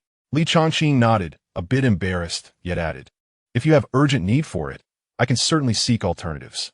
Jiang Yu did not immediately refuse.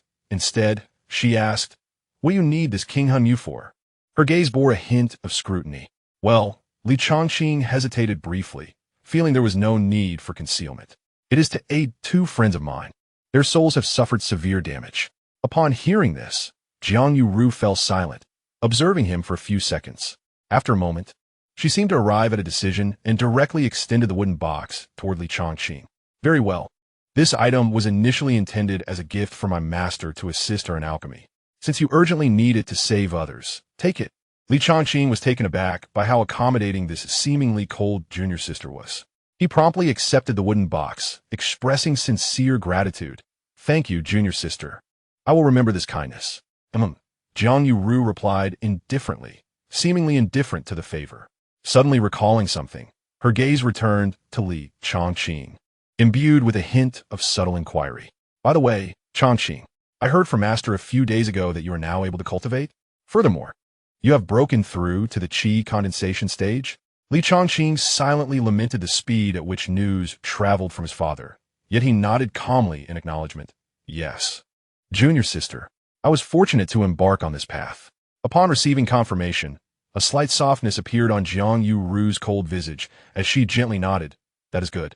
She paused, seemingly disinterested in further discussion. I still have some herbs to procure, so I will take my leave. After speaking, she gave a slight gesture to Li Changqing before gracefully turning away to continue her shopping, holding the wooden box that still radiated warmth.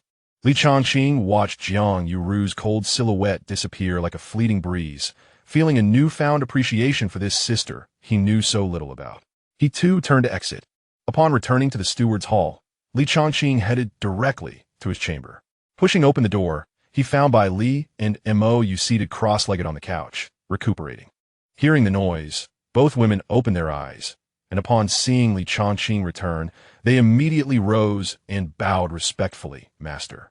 Li Changqing replied with indifference, tossing the wooden box containing the King Hunmu toward them. See if this is of any use for your soul recovery?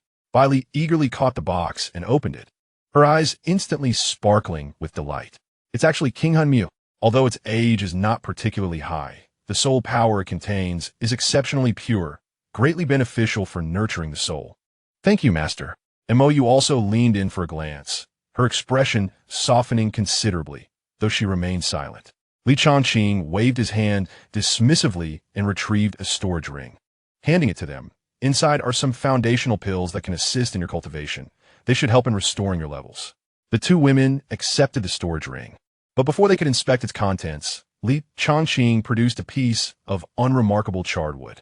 You two have seen much of the world. Can you discern anything noteworthy about this? He inquired, placing the Lei Ji Mu on the table. Lei Ji Mu, Mo approached, prodding it with her hands and sniffing it, then scoffed dismissively. It's just a piece of wood struck by lightning, nothing remarkable. We have plenty of such things in the Beast Mountain range. Aside from being a bit sturdy, it's nothing special. In contrast, Bai Li furrowed her brow slightly, her azure eyes flashing with curiosity as she leaned in closer, seemingly sensing something unusual. Master? She raised her head, her expression serious. Where did you acquire this? I just bought it from a small vendor at the market, Li Changqing replied honestly. A small vendor? Bai Li's face displayed incredulity, which soon transformed into astonishment. Your luck is truly extraordinary. Such a rare treasure could be so easily obtained from a market stall? Oh, Li Changqing's interest was piqued. What do you mean by that? This Lei Jimu is far from simple, Bai Li asserted, pointing to an exceedingly subtle, almost charred pattern at the center of the wood. Within its core, it likely harbors an exceptionally pure Imu Lei Yuan. What? Imu Lei Yuan? Mou's dark golden slit pupils widened instantly, exclaiming in disbelief. How is that possible? How did I not sense anything? Bai Li snorted, carrying an air of inherent superiority. Fool! Have you forgotten my Tian Hu clan's innate divine ability, the Puang Ji Tong? As she spoke, her beautiful azure eyes sparkled with countless flickering lights, exuding an aura of mystery and depth. Oh dear, Mou suddenly slapped her forehead, almost forgetting Bai Li's unique talent. You can pierce through illusions and see the essence. As she gazed at the Lei Jimu again, her eyes instantly filled with fervor and envy, her tone tinged with jealousy. However, I must say, Master, your luck is utterly unparalleled. The Imu Lei Yuan is the purest essence of Imu combined with the laws of heavenly thunder, possessing unimaginable effects for tempering the body and solidifying the foundation. Especially for body refiners, it is an invaluable treasure. Even a powerful figure at the Divine Palace stage would covet it greedily. Listening to the exchange between the two women and observing the piece of charred wood on the table, a smile could no longer be restrained from Li Changqing's lips. Indeed, one reaps rewards by associating with the protagonist. Moreover, this Imu Lei Yuan arrived at the perfect time, ideally suited to assist me in cultivating the Yao Shan Jiubian, further enhancing my physique. Li Changqing's heart brimmed with joy, yet he soon faced a practical dilemma. However, how can I safely extract the Lei Yuan contained within? If poorly executed, the treasure could be destroyed, and that would be a significant loss. Chapter 32. Just because I am your master, Bai Li seemed to have anticipated his inquiry and replied respectfully, Master, as far as I know. This Emu Lei Yuan has fused with the wood's core, making it exceedingly fragile. It requires a cultivator well-versed in lightning techniques and of sufficient strength to gently extract it using pure lightning attribute spiritual power, ensuring the essence remains unharmed. She paused, her tone growing solemn as she added, if forcefully pried open, it could trigger a backlash from the Lei Yuan, not only damaging this precious Emu Lei Yuan, but potentially injuring oneself, resulting in a loss that outweighs the gains. Indeed, upon hearing this, Changqing couldn't help but furrow his brows. The conditions presented were rather stringent. Experts proficient in lightning-based techniques were already a rarity, and to find one who was trustworthy and willing to assist him was indeed a daunting task. It seemed he possessed a treasure, yet remained unable to utilize it. Akin to having a chicken rib. Changqing shook his head in disappointment. It was truly a pity. This was akin to guarding a mountain of gold without the tools to extract it, a source of genuine frustration. Noticing Changqing's expression of disappointment, Bai Li suddenly chuckled lightly.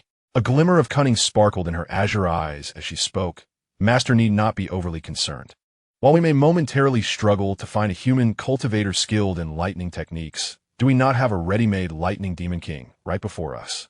As she spoke, she elegantly raised her delicate fingers, playfully pointing at the side, where Mou was attempting to diminish her presence. Changqing's gaze instantly shifted toward Mou. Upon being exposed, Mou was first taken aback. She instinctively crossed her arms and raised her chin, projecting an air of haughty indifference, as if to say, yes, it's me, but don't even think about it. Yet, the subtle flicker in her eyes betrayed a hint of discomfort within her. Seeing this, a playful smile curled at the corners of Changqing's mouth. He approached Mou, looking down at her from height, and spoke with an undeniable authority. Oh, so, it seems my Mo, you can summon this lightning source?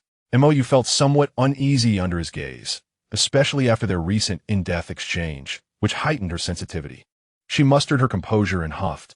So what if I can? I am a dignified black flood dragon, naturally capable of wielding the power of water and thunder. A mere trace of Yumu thunder source is nothing. Excellent. Changqing nodded, seemingly pleased with her response. Then I entrust this matter to you. Whatever preparations are needed, do not hesitate to speak. Mou was taken aback by his straightforwardness. Instinctively, she wanted to negotiate or assert some leverage. You expect me to help just like that? What gives you the right? Before she could finish her sentence, Changqing slightly leaned in, his voice a low, magnetic whisper that only the two could hear. Simply because I am your master now. His voice, deep and resonant, bore an uncanny penetrating quality that resonated within Mou's very heart. The warmth of his breath brushed against her sensitive ear, causing her body to involuntarily tremble slightly. Moments of recent recollections flashed through her mind, rendering her legs weak. The word master seemed to carry a binding force that evoked no thoughts of rebellion from the depths of her soul. Changqing remained patient, a smile lingering on his face as he observed her. Mou bit her lip, her heart waging a fierce internal battle. Ultimately, she chose to acquiesce. Understood. She spoke in a voice barely above a whisper, tinged with a subtle hint of reluctance and resignation. Give me half a day to adjust my state. I will also require some spirit stones or demon pills infused with lightning power as auxiliary catalysts. Very well, Changqing replied readily. Please compile a list of what you need for Bai Li, and I shall have someone retrieve them from the storeroom. With that, he made no further delay, turning to leave the chamber and granting space to the two women. Once Changqing's figure faded from sight, Mou exhaled a sigh of relief, nearly collapsing. Her cheeks flushed. Bai Li then turned to her, a teasing tone in her voice. So, how does it feel to be subdued? Mou shot her an annoyed glare. Flustered and angry, shut up, you pesky fox. If you keep talking, I swear I'll strike you with lightning. Tisk, tisk, always taking your frustrations out on me. Bai Li shook her head, deciding not to provoke her further. All right, tell me what you need, and I'll prepare it for you. The sooner we help the master with this task, the better our chances for rewards. Mou huffed, but began to carefully ponder the materials required to summon the Yumu thunder source. As night descended and the stars dimmed, Changqing led the two women to a long-abandoned cave in the back mountains of Qingyun Zone. To ensure everything proceeded flawlessly, he commanded Jinayu, transformed into a puppet, to guard the cave's entrance. The location was chosen based on MOU's prior advice. The summoning of a Yumu thunder source would undoubtedly create a considerable commotion, necessitating a sufficiently concealed area to avoid attracting unnecessary attention from the sect. Inside the cave, it had been simply cleared out. In the central open space, several pieces of spirit stones glowing with lightning energy and a few demon pills exuding a ferocious aura were arranged in an intricate pattern, forming a rudimentary lightning summoning array. MOU stood at the center of the array, closing her eyes and focusing her energy. Dark, fine arcs of electricity danced around her, resonating subtly with the lightning power within the array. Bailey stood quietly beside Changqing, her azure eyes curious and focused on the unfolding scene. We may commence. MOU suddenly opened her eyes, her dark golden vertical pupils flashing with lightning. With a deep breath, she swiftly formed seals with her hands. Her demonic energy surged forth, transforming entirely into pure black flood dragon thunder power, which she injected into the array below her feet. Buzz! The array activated instantly, radiating brilliant light. The glowing spirit stones and demon pills dimmed at a visible speed. The contained thunder power was frantically drawn forth, converging at the center of the array. MOU shouted, extending her right hand, covered with fine black scales, reaching for the scorched black wood placed at the core of the array. Crackle! The ferocious thunder power, as if drawn by an unseen force, surged violently into the wood. The once lifeless piece of wood erupted with blinding azure black light. The charred surface splintered away, revealing the core, which was inscribed with countless mysterious lightning patterns. Summon. MOU's forehead glistened with fine sweat, clearly straining. She gritted her teeth, channeling her innate flood thunder to establish a connection with the thunder source within the wood, carefully guiding it. Outside the cave, the previously tranquil night sky suddenly thickened with dark clouds, and ominous thunder rumbled closer. Inside, the core of the thunder would tremble increasingly violently. Finally, crack! A sharp, crisp explosion resonated. A fist-sized orb, wrapped in numerous silver-white arcs of electricity, burst forth from the wood-esque core, hovering in mid-air. At the moment it appeared, the air within the cave became oppressively heavy, filled with a destructive aura, yet oddly imbued with a vibrant life force. The Yumu thunder source had been successfully summoned. MOU staggered back a step, her complexion somewhat pale, but gazing at the successfully summoned thunder source, she felt a wave of relief wash over her. Changqing looked at the azure-white thunder orb radiating a heart-stopping power, his eyes ablaze with fervor. Is this truly the Yumu thunder source? Master, quickly. While the lightning source energy is most active, immediately refine it into your body. Bailey urged urgently. Changqing nodded solemnly, without a hint of hesitation. He promptly sat cross-legged and activated the Yinlong Zhenjing. As the technique commenced, a faint golden dragon essence gleamed around him, and a powerful suction erupted from within, enveloping the orb of Yumu thunder source floating in the air. In the next moment, that orb, containing an overwhelming destructive force, seemed to succumb to an irresistible pull, transforming into a dazzling stream of lightning, hurtling violently into Changqing's body. Ugh! Even though he was prepared, the torrent of thunder power surging in was overwhelming, causing Changqing to emit a muffled groan, his body trembling violently. However, the anticipated scene of blood and flesh flying, of devastation, did not unfold. An astonishing spectacle occurred. The once ferocious and rampant power of thunder, capable of effortlessly tearing apart a Qi Si realm cultivator, upon surging into Changqing's meridians, seemed to encounter a supreme existence, instantly transforming into an incredibly docile force. Not only did it cause no destruction, but it also obediently merged into his entire being, his meridians, flesh, and bones, similar to rivers returning to the sea, guided and refined by the dragon essence, true qi cultivated from the Yinlong Zhenjing. It became an exceptional nourishment for tempering his physique. How could this be possible? MOU covered her mouth, her dark golden vertical pupils widening in disbelief. Her face etched with incredulity. Such a violent Yumu thunder source, even a Yuan Dan realm cultivator specializing in thunder techniques, would not dare to directly absorb for refinement. How could he remain utterly unscathed? She gasped in astonishment, her worldview shaken to its core. Bai Li, equally astonished, observed with a deeper sense of contemplation and reverence in her azure eyes. She vaguely sensed that the technique practiced by their master was likely far more terrifying than they had imagined, its rank undoubtedly surpassing comprehension. At this moment, Li Changqing was wholly immersed in the marvelous process of refining the thunder source, oblivious to the shock of the two women. After an indeterminate amount of time, the Yumu thunder source was completely refined, its final trace of lightning disappearing into his limbs and bones. Slowly opening his eyes, a fleeting silver arc flashed in the depths of his gaze, and an overwhelming aura emanated from him. He had reached the pinnacle of the Qi-gathering realm. Clenching his fist and feeling the terrifying power within, a slight smile played at the corners of his mouth. He was confident that with this ancient sacred body, tempered by both the Yumu thunder source and Yinlong Jinjing, a mere punch could effortlessly obliterate a first-layer Qi-Si realm cultivator. If he unleashed his full strength, augmented by the second transformation of Yaishin Jubian, he even believed he could face a Yuan Dan realm powerhouse head-on. The cave was enveloped in silence. Bai Li and Mo stared at Li Changqing, their beautiful eyes filled with unmistakable shock and confusion.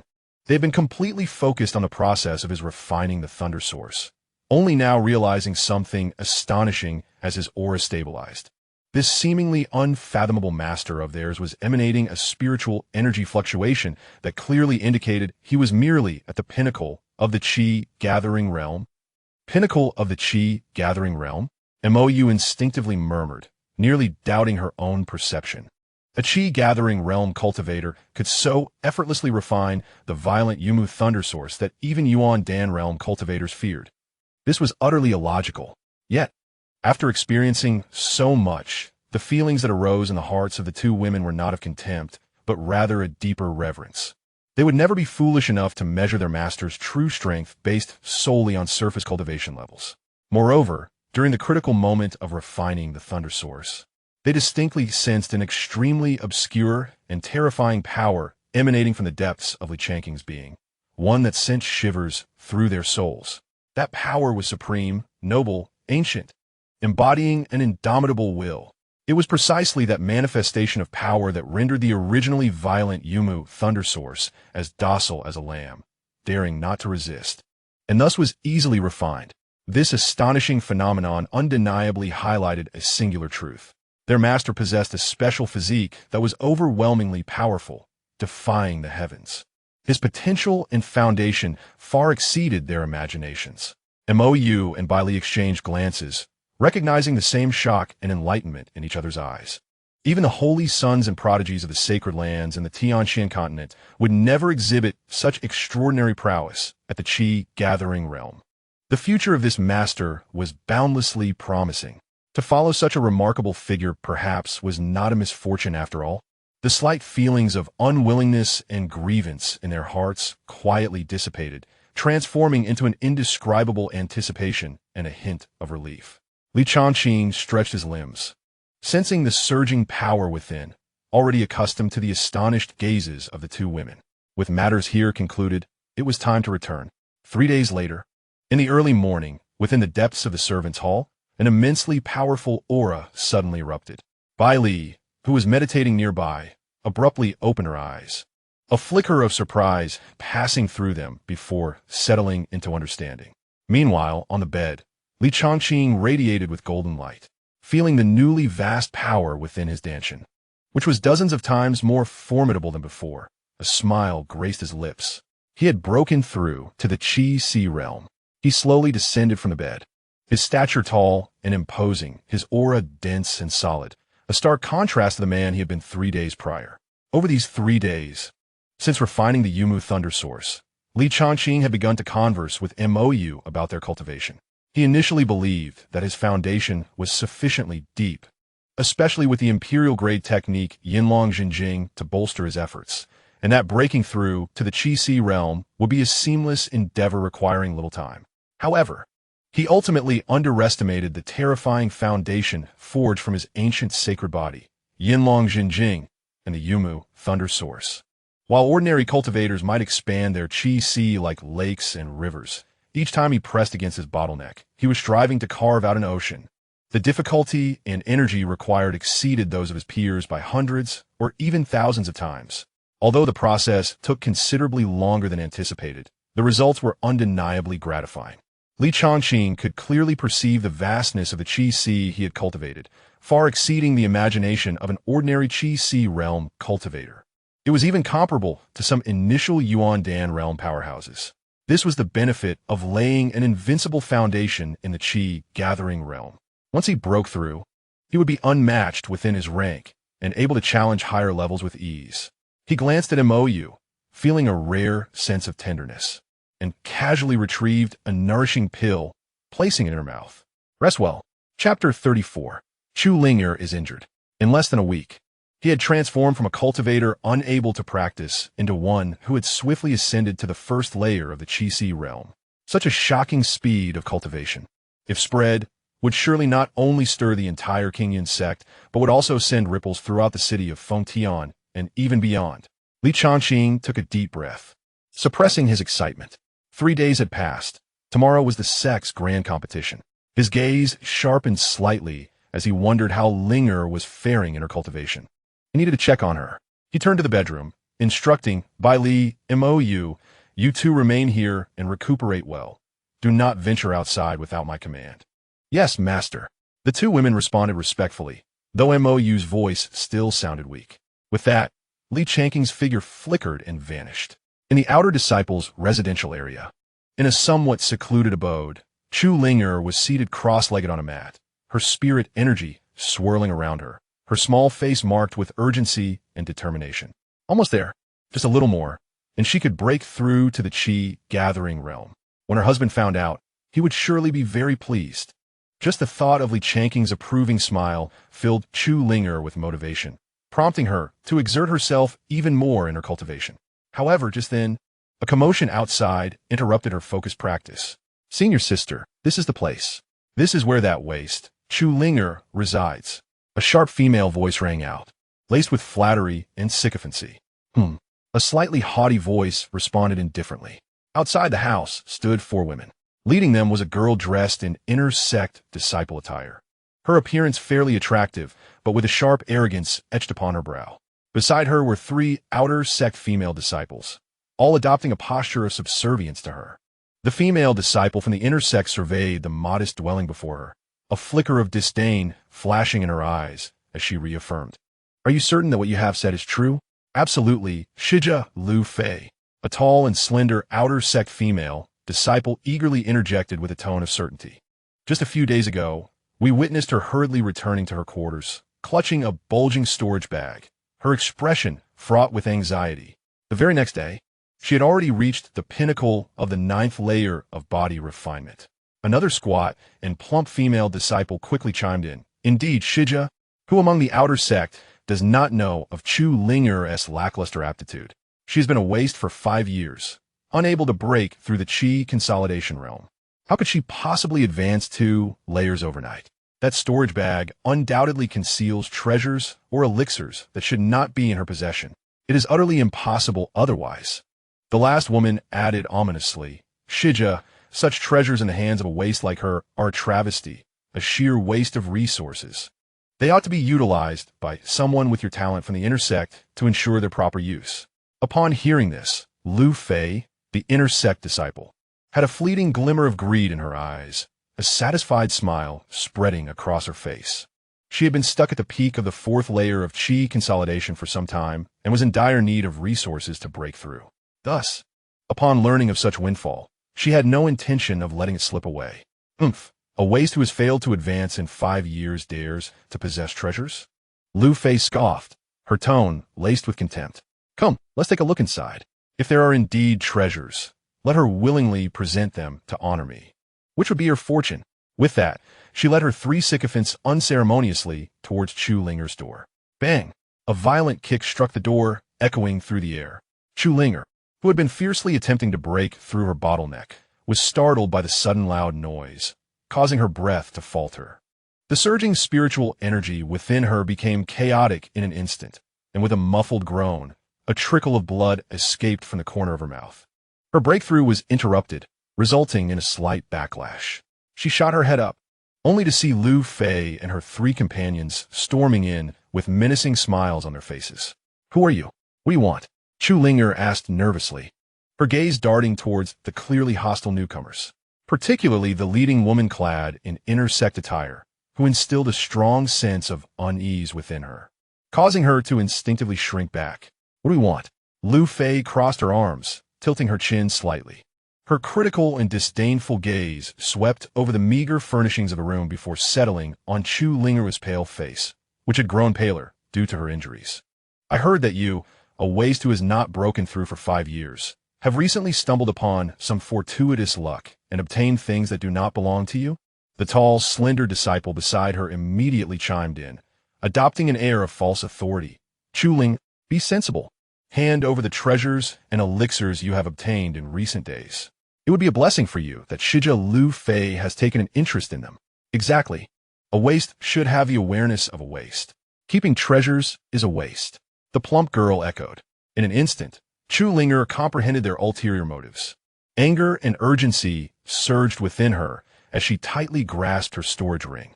Inside were not only the qi consolidation pills given by her husband, but also the techniques and other resources he had bestowed upon her. She could not allow them to seize it.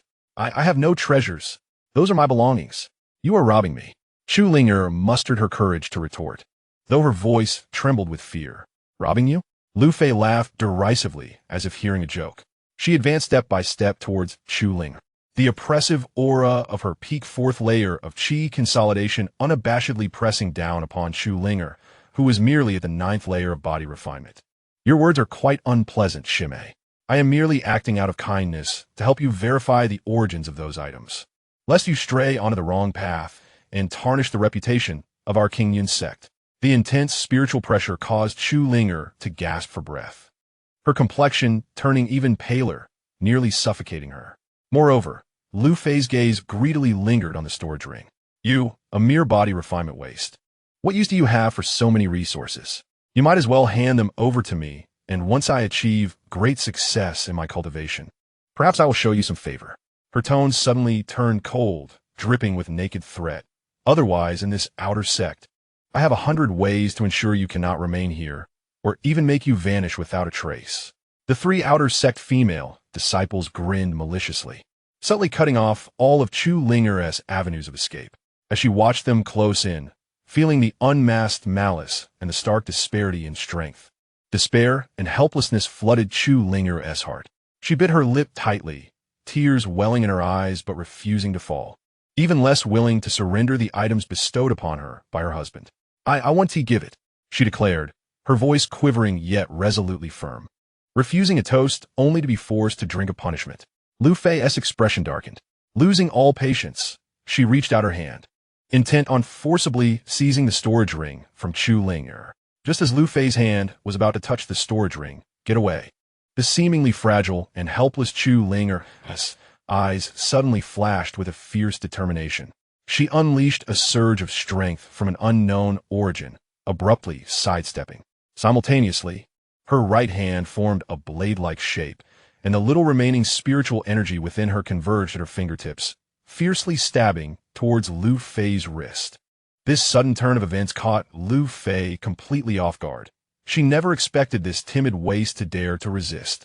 Unprepared, her wrist was struck directly by the force imbued with spiritual energy. "Ah!" Lu Fei cried out in pain, her wrist instantly overwhelmed by a sharp ache, leaving a streak of blood despite not being severely injured. She looked down at the injury on her wrist, first in disbelief, followed by a surge of intense humiliation and rage clouding her mind. "You wretched girl! You dare to hurt me, seeking death." As her words fell, Lu Fei gathered her spiritual energy at her fingertips and lunged toward Chu Linger's wrist. Crack! A crisp sound echoed, accompanied by Chu Linger's pained groan. Lu Fei had forcibly crushed Chu Linger's wrist. The excruciating pain caused Chu Linger to break out in cold sweat, her face as pale as a sheet. Lu Fei, emboldened by her advantage, displayed a cruel glint in her eyes. The overwhelming spiritual energy of the peak 4th layer of qi consolidation erupted, and she struck fiercely towards Chu Linger's stanchion. Should this strike land, all of Chu Linger's years of hard work would be obliterated, rendering her a true waste. The three outer sect female disciples, rather than intervening, wore expressions of indifference. Chu Linger's complexion turned ashen. The earlier retaliation had drained her of all strength. Faced with this impending blow, despair filled her eyes. She could not even muster the strength to evade, merely watching helplessly as that hand grew larger in her vision. Husband. The face of Changqing immediately filled her mind. How she wished he could appear before her at this very moment. Just then, at the critical moment, a voice as sharp as thunder echoed through the air. Those who dare to touch mine seek death. Accompanied by this chilling voice, an invisible yet immense force collided with Lu Fei. Lu Fei felt as if her chest had been struck by a heavy hammer, letting out a scream. She was uncontrollably thrown backward, crashing into the wall and spitting out a mouthful of blood, her eyes wide with terror. Struggling to lift her head, she saw a figure that had appeared in front of Chu Linger, shielding her behind him. The newcomer had a strikingly handsome visage, yet his eyes were as cold as eternal ice. It was none other than Changqing. Lu Fei was momentarily taken aback, then recognized him. Her brows instinctively furrowed. Was this not the legendary son of the elder, who was incapable of cultivation? But how could he possess such formidable power that it sent her flying? Was there a hidden master protecting him? As she contemplated this, a flicker of trepidation flashed in her eyes.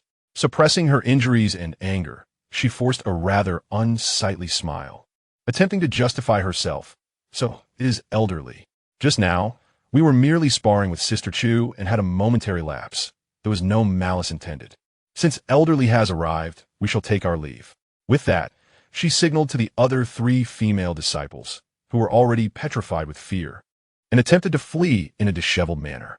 Did I permit you to leave? Li Changqing's voice was icy, devoid of any emotion. Lu Fei's body stiffened as she forced a smile. Elderly, do you have any further instructions? Instructions? Li Changqing interrupted, his gaze sweeping over the broken wrist and pale countenance of Chu Linger, his tone chilling. Is such cruelty required for sparring? Must one aim for the dantian with the intent to cripple another's cultivation? Do you think I'm blind?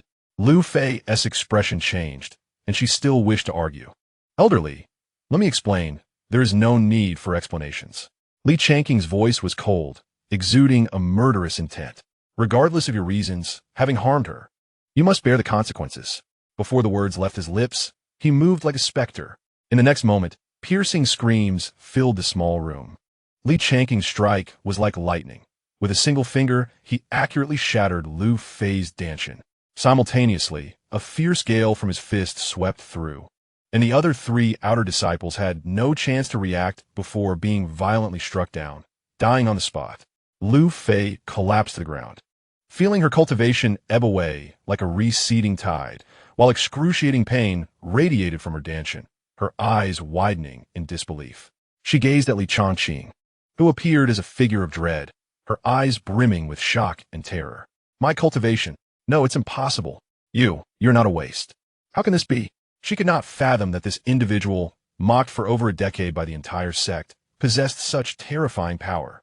With a flick of his hand, he had destroyed her dantian, delivering a fatal blow. Li Changqing did not even spare her another glance, turning instead to carefully support the injured Chu Linger, his gaze softening immensely.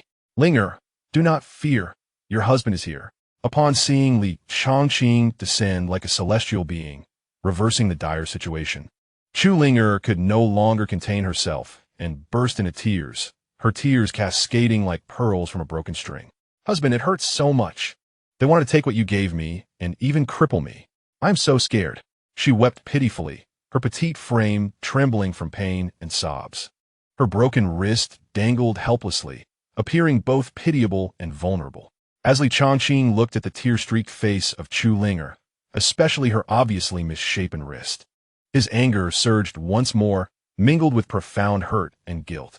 He gently lifted her into his arms, his movements tender, speaking softly, There, don't cry. It's all right. Linger, your husband is here. Everything will be fine. He sat down beside the only chair in the room, allowing her to rest comfortably against him. Then, with utmost care, he cradled her injured wrist, his brows furrowing in concentration. Bear with it. It might hurt a little. His voice was low and gentle. Chu Linger, her eyes glistening with tears, nodded fervently. Li Changqing's pure dragon essence slowly flowed forth, enveloping her fractured wrist like the warmest current. At the same time, he retrieved a precious pill given by his mother and placed it in her mouth.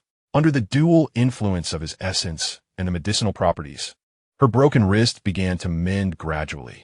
She lifted her small face, gazing at Li Changqing's focused and pained profile, and her fear and grievance were gradually supplanted by a sense of security and sweetness. Her husband was truly formidable and gentle. She even thought, if every injury could be met with his embrace and comfort, perhaps it wouldn't be so bad after all. Of course, this fleeting thought vanished quickly. She did not wish to endure the earlier horrors again. Does it still hurt? Li Changqing gently secured her wrist and asked softly. Chu Linger shook her head, her cheeks reddening, her voice still tinged with sobs, yet much softer. No, it doesn't hurt that much anymore. Thank you, husband. She leaned her head against Li Changqing's sturdy chest, listening to his strong heartbeat, feeling an overwhelming sense of reassurance. Li Changqing observed her dependent demeanor, patting her back gently. From now on, I will not allow anyone to bully you again. If anyone dares to touch you, their fate will be the same as theirs.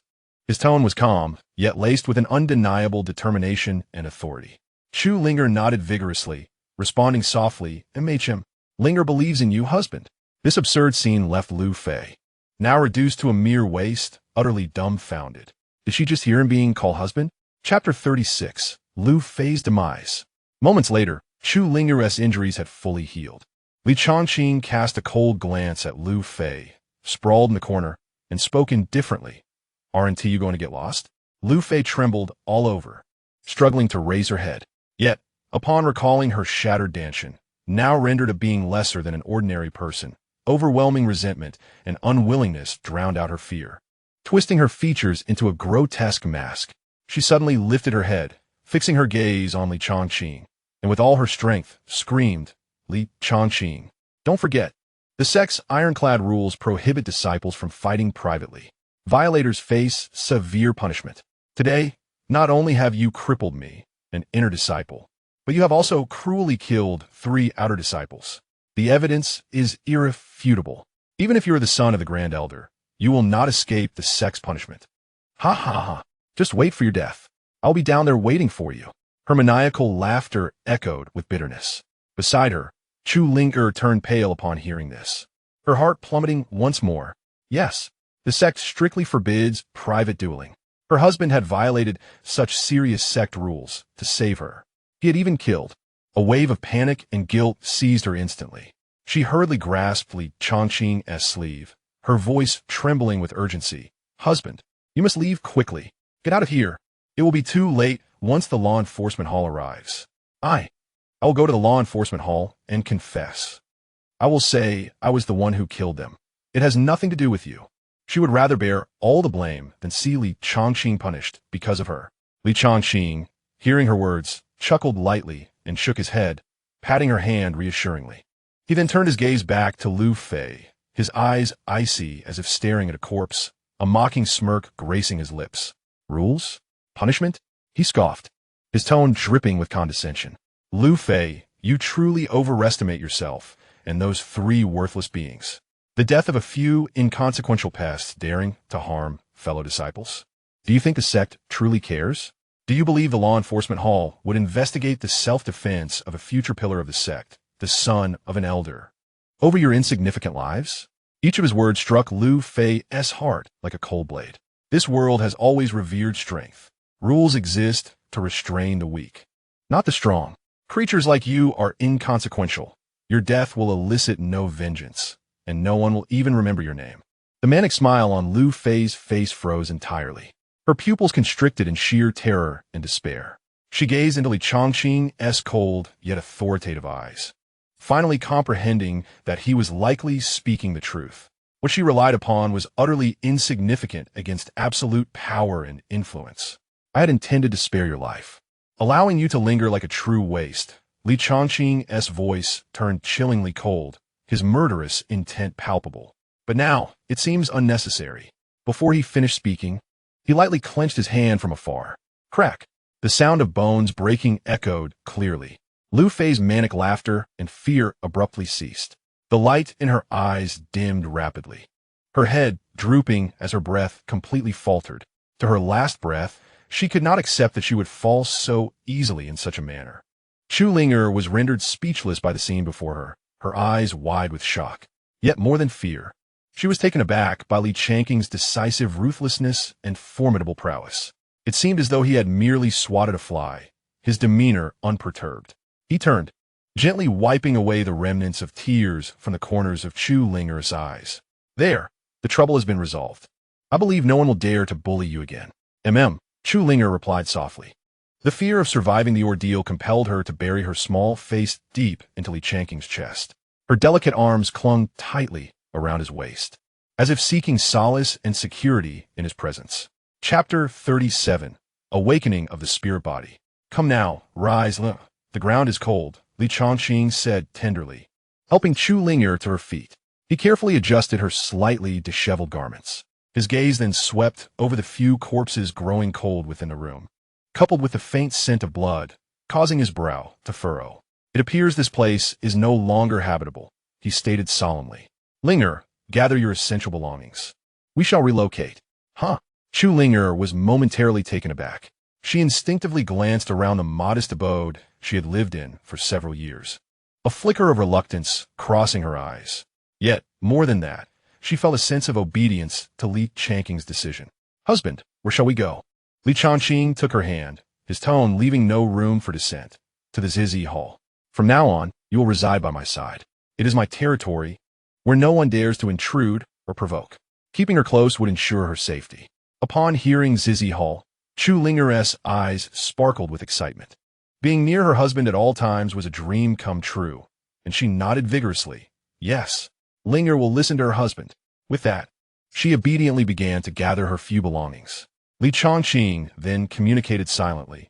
Li Feng, once we depart, the aftermath here is entrusted to you. Clean up thoroughly. If members of the law enforcement hall inquire, let them mind their own business. Understood, young master. Li Feng's cold voice responded promptly. Before long, Chu Linger had finished packing. She possessed little, primarily bedding and clothing. Li Changqing took her hand, and with a swift motion, they departed for the Zizi Hall. However, upon nearing the hall, they discovered a throng of outer disciples gathered outside, seemingly awaiting something.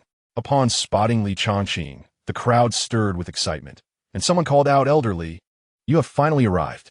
We have been waiting for you to distribute today's sect tasks and resource exchanges." Li Changqing offered an apologetic smile, declaring, "My apologies, everyone. I was delayed by personal matters. We will begin now." Time whisked by swiftly in the flurry of activity, and soon it was afternoon, with the disciples gradually dispersing. Li Changqing turned his attention to Chu Linger, who was quietly meditating in a side room. Her aura had reached the pinnacle of the body refinement realm, just a step away from entering the Qi condensation realm. It seemed this night would be one of sleepless anticipation. As night fell, the Zizi Hall was brightly lit. Suddenly, a powerful aura erupted from within Chu Linger, successfully breaking through the barrier. The Qi condensation realm was achieved. Chu Linger's eyes flew open, filled with joy and excitement from her breakthrough. She rushed into Li Changqing's embrace, her face alight with exhilaration. "Husband, Linger has reached the Qi condensation realm. Indeed, my dear Linger is remarkable." Li Changqing smiled, ruffling her hair and generously praising her. Such a rapid breakthrough attested to her exceptional talent. Her future accomplishments would undoubtedly be limitless. With her husband's praise, Chu Linger beamed with delight. Yet, as if recalling something, a hint of shyness flickered in her eyes, and with a voice as soft as a whisper, she shyly suggested, "Husband, you once said that the day I break through to the Qi condensation realm would be the day of my rise. I am ready." Li Changqing paused, then chuckled. After a while, he keenly sensed a hidden power deep within Chu Linger beginning to stir, activated by the formidable effects of the Yinlong Jinjing. Is Linger's spirit body about to awaken?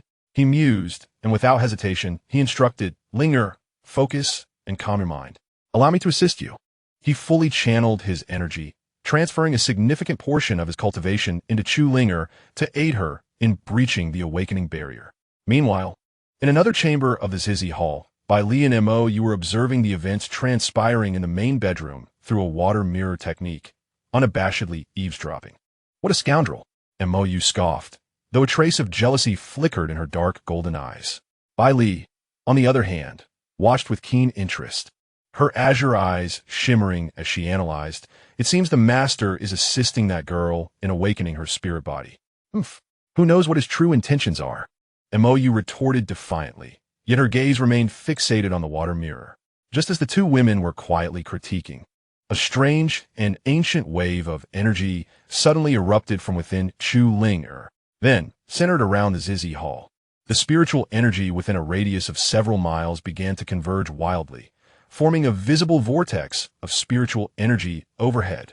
Streams of colorful light pierced through the roof, softly cascading upon Changqing, illuminating her as if she were a celestial being descending from the heavens. In the air, subtle resonances of profound Tao sounds echoed, as if celebrating the birth of a powerful constitution. This phenomenon persisted for the duration of a stick of incense before gradually dissipating. Changqing's aura, bolstered by the pure essence of cultivation and the awakening of her spirit body, surged dramatically, firmly establishing her at the fourth level of the qi condensation realm, with further growth imminent. Though the scope of this celestial phenomenon was not earth-shattering, it was sufficient to attract the attention of some powerful figures within the sect. Chapter 38. The Shock of Lung Qingyu. The sudden vortex of spiritual energy and colorful light above the Zizi Hall, while not particularly vast, was of such purity and ancient resonance that it instantly stirred many powerful beings within the Qingyun sect. Strong consciousnesses shot out from various peaks and caverns, converging upon the Zizi Hall. What kind of awakening could cause such a phenomenon? Observing the direction, it was the Zizi Hall of the outer sect. Such an unrefined gem among the outer disciples. The colorful light and resonant Tao sounds. Could this be the legendary Xianxia spirit body? Several voices filled with astonishment exchanged hushed speculations within the depths of the sect. The Xianxia spirit body, even recorded in ancient texts, is among the top-tier spirit bodies. Once awakened, the speed of cultivation is astounding, and it aligns closely with the Tao, leading to immeasurable future achievements. Such an extraordinary talent appearing within the outer sect, just as several sect members were about to delve deeper into their investigation, and some were already unable to contain themselves, preparing to approach. A clear and ethereal voice imbued with supreme authority resonated throughout the entire Qingyun sect, reaching every cultivator's ears. The recent phenomenon was caused by my secret cultivation technique. The fluctuations in spiritual energy have calmed. There is no need for concern. Everyone may return to their duties. It was the voice of the sect master. All elders and disciples who sensed the disturbance immediately stood in reverence, their curiosity quelled in an instant. So, it was merely the commotion caused by the sect master's cultivation? That made sense. With the sect master's transcendent prowess, it was no surprise to create such a scene. Congratulations to the sect master for advancing further in cultivation. Suddenly, an elder reacted, exclaiming in a booming voice, "Congratulations to the sect master for achieving great mastery." In an instant, a chorus of congratulatory voices echoed throughout the Qingyun sect, with everyone expressing their unwavering belief in this momentous occasion. Within the sect master's hall, a figure clad in white, exuding an aura as serene and cold as the moon goddess, cold Qingyu, slowly withdrew her gaze from the direction of the duty hall. However, a strange expression, one she herself had not yet realized, flickered across her stunningly beautiful face. She had been in seclusion, deeply immersed in her cultivation, and was indeed awakened by the unusual disturbance. With her profound cultivation and keen perception, she quickly discerned that this was no mere secret technique, but rather a rare sign of a spiritual entity awakening. Moreover, it was highly likely to be the Xianxia spiritual body. She chose to conceal this information for two reasons. Firstly, to protect the talent, not wanting this extraordinary prodigy to be prematurely exposed and attract unnecessary trouble or even be stifled. Secondly, she was genuinely curious about when such a disciple had been hidden within the sect and under whose protection they had awakened. Furthermore, the source of that phenomenon seemed to carry a faint, yet exceptionally domineering masculine aura. This combination was rather peculiar. With a flicker of thought, Cold King Yu's figure vanished from the sect master's hall. In the blink of an eye, she silently appeared above the duty hall. Her formidable divine sense quietly penetrated the simple barriers. However, the moment her divine sense pierced through the isolation and clearly perceived the scene within the room, a resounding hum echoed. Cold King Yu's exquisite face, as cold as eternal ice, flushed visibly. She stood frozen in place, her beautiful eyes widening in shock and embarrassment. What had she just witnessed? Moreover, she recognized a man. He was none other than the precious son of the Grand Elder, Li Jianyu, the seemingly useless Li Changqing, who had relied on his father's influence to secure a position as a duty elder in the outer sect. At this moment, he was not only not a waste, but was exuding the powerful aura of the Qi-Si realm. Furthermore, his foundation was astonishingly solid, far surpassing others at the same level. What left Cold King Yu truly shaken was that her immensely powerful divine sense, as it swept over Li Changqing's body, sensed a force within him that seemed capable of suppressing all terrifying innate abilities, an aura that even made her heart race. Cold King Yu abruptly retracted her divine sense, her heartbeat quickening. After nearly a century of cultivation, her mind had been as calm as a still lake. She had never encountered such an absurd scene. She had never imagined that the greatest secret hidden within her sect would present itself to her in such a manner. She stood there, at a loss for whether to advance or retreat. Li Changqing. Cold King Yu bit her silver teeth, softly uttering this name, her tone laced with a complexity of emotions, embarrassment, astonishment, and a hint of curiosity she had not even realized herself. Taking a deep breath, she forcibly suppressed the tumultuous blood and chaotic thoughts within her. With a flash, she vanished from her spot like a startled celestial being. 2 hours later, the awakening of the spiritual entity finally concluded. Chu Linger, her eyes shimmering like waves, felt an unprecedented surge of power within her, having broken through from the first to the 5th layer of Qi condensation. Moreover, the spiritual energy from heaven and earth was still converging towards her at an astonishing rate, 10 times faster than before. Was this the Xianxia spiritual body? Truly remarkable. She looked at Li Changqing, noticing the sweat on his brow and his slightly labored breath. Her heart softened as she gently said, "My husband, thank you for your hard work." Chapter 39, Golden Reward. Double pupils as the first light of dawn pierced through the window, illuminating the room. Li Changqing slowly sat up. A series of soft pops echoed from his joints as a surge of energy coursed through his limbs. He had reached the 3rd layer of the Qi-Si realm. Looking inward at his Danshan, he felt an ocean of true energy surging mightily. Had he not transferred half of his cultivation to assist Chu Linger in awakening her spiritual body yesterday, he might have already been on the verge of the 4th or 5th layer of Qi-Si. Li Changqing smiled as he pondered, silently calling out, "System, where's my reward?" Qualification, gold. Reward, ancient double pupils, automatically fused. As the system's voice faded, Li Changqing was left in a daze. Double pupils? It was indeed double pupils. As a well-read transmigrator, he understood the significance of those 2 words all too well. This was no ordinary system reward, but a supreme talent capable of establishing an invincible foundation. In any story, those who possessed double pupils were unparalleled figures who overshadowed an era, looking down upon all beings. Had it been installed directly for him, without even a confirmation button, he instinctively muttered an exclamation from his previous life, quickly turning his attention inward. To his astonishment, he found that within his once ordinary pupils, a pair of deeper, overlapping ethereal irises had emerged, flowing with ancient and mysterious Tao rhythms. A rush of information flooded his mind, detailing the abilities of the double pupils: origin divine light, chaotic vision, discerning falsehood from truth, peering into the source. All things in the world are laid bare before him. Li Changqing's heart raced with excitement. These abilities were utterly extraordinary. This meant that in future battles, every technique and skill of his opponents would appear as slow as a snail in his eyes, revealing countless flaws. When cultivating and comprehending the Tao, he would be able to observe the operation of the laws of the universe directly, increasing his speed of understanding by more than 10-fold or even 100-fold. The system was unbelievably generous. He suppressed his emotions, yet a smile crept onto his face. With the ancient sacred body, combined with his unparalleled double pupils, This world was destined to be beneath his feet. He slowly clenched his fist, feeling the immense power contained within his eyes, a sense of invincibility swelling within him. The path to future invincibility was already unfolding before him. Changqing gently closed his eyes, then opened them again. The ethereal image of the double pupils had vanished. Yet the world appeared entirely different to him. The spiritual energy flowing through the air, the inherent patterns of all things, even the vague traces of the great Tao, were all laid bare before his gaze. This power far exceeded his previous understanding.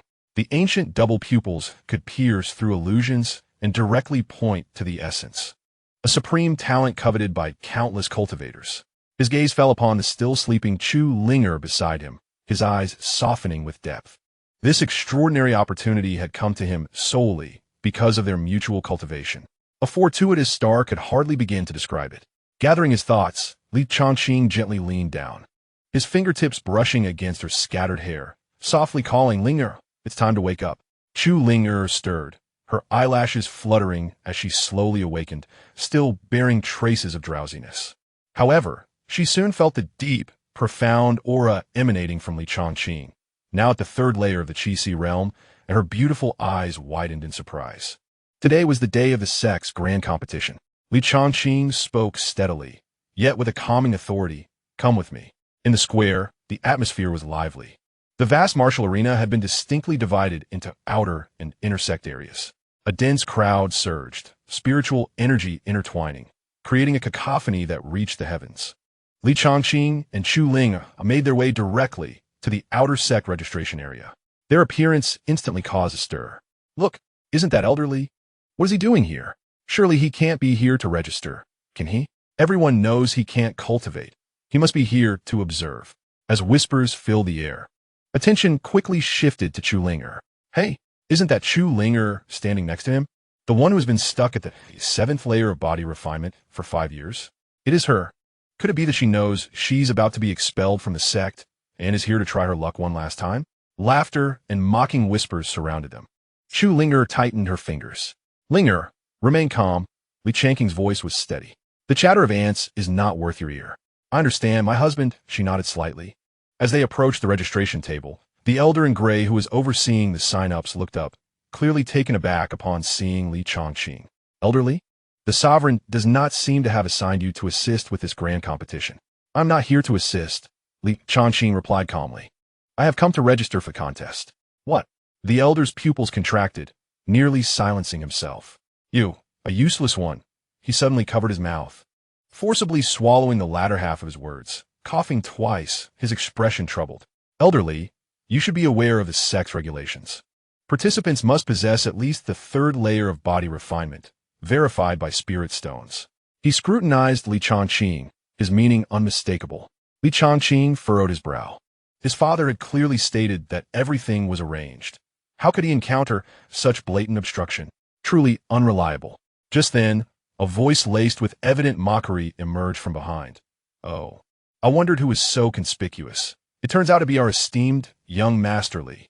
Why are you not in your deacon hall, enjoying blessings, but instead wandering to the registration area? Have you lost your way?" Changqing turned around to see a young man clad in brocade, exuding arrogance. It was Zhao Qian, the outer sect's top disciple. His grandfather was a powerful elder in the inner sect, and their families had never been on good terms. What caught Changqing's attention even more was the familiar figure of Lin Shui, who stood among Zhao Qian's sycophantic entourage. Why was she with Zhao Qian? "My business here seems irrelevant to you," Changqing replied coolly. Indeed irrelevant," Zhao Qian scoffed, stepping forward to appraise Changqing, his voice suddenly rising, drawing the surrounding gazes once more. "Who does not know that you, young Master Li, are a mere mortal incapable of channeling energy? This sect competition is a contest among cultivators. What business do you have here? Do you wish to further embarrass your father? It seems you desire to make a spectacle of yourself in front of so many eyes." As his words fell, he released his aura, the pressure of peak 9th layer body refinement enveloping the area, prompting gasps from nearby disciples. He cast a triumphant glance at Changqing, swaggering towards the verification stone, pressing his palm against it, which instantly erupted with dazzling light. "Qualified. Zhao Qian, peak 9th layer body refinement." The elder beside him immediately proclaimed loudly. Zhao Qian arrogantly withdrew his hand, striding into the arena amidst the awe of the crowd, accompanied by his followers. As he passed by Li Changqing, Lin Shui, who had remained silent, paused slightly, casting a complex glance at him and giving the faintest nod before swiftly rejoining Zhao Qian's group, disappearing into the throng. Chapter 40. The competition begins. Chu Linger watched the direction Zhao Qian and the others departed, her cheeks puffing with indignation as she murmured, "Husband, they are too much. If given the chance, I shall teach them a lesson and avenge you." Li Changqing merely smiled lightly at her words, ruffling her hair. "They are but insignificant clowns. Why should we be concerned? Their horizons are limited to this." Just as murmurs arose around them, speculating how Li Changqing would manage to save face, a greater commotion erupted from the outskirts of the crowd. "Look, that is Sister Jiang Yuru from the inner sect. My heavens, it truly is the goddess Jiang. Why is she here in the outer sect area? Hiss, those long legs, if only I could shut up. Do you wish to die? Sister Jiang is not someone you can disrespect." Amidst the fervent and reverent gazes, Jiang Yuru, clad in white, her tall figure exuding an ethereal grace, strode directly towards the registration area. She radiated a cold elegance, her stunning beauty parting the crowd as she walked. Ignoring all the gazes cast upon her, she approached Li Changqing and halted. "Junior sister?" Li Changqing expressed mild surprise.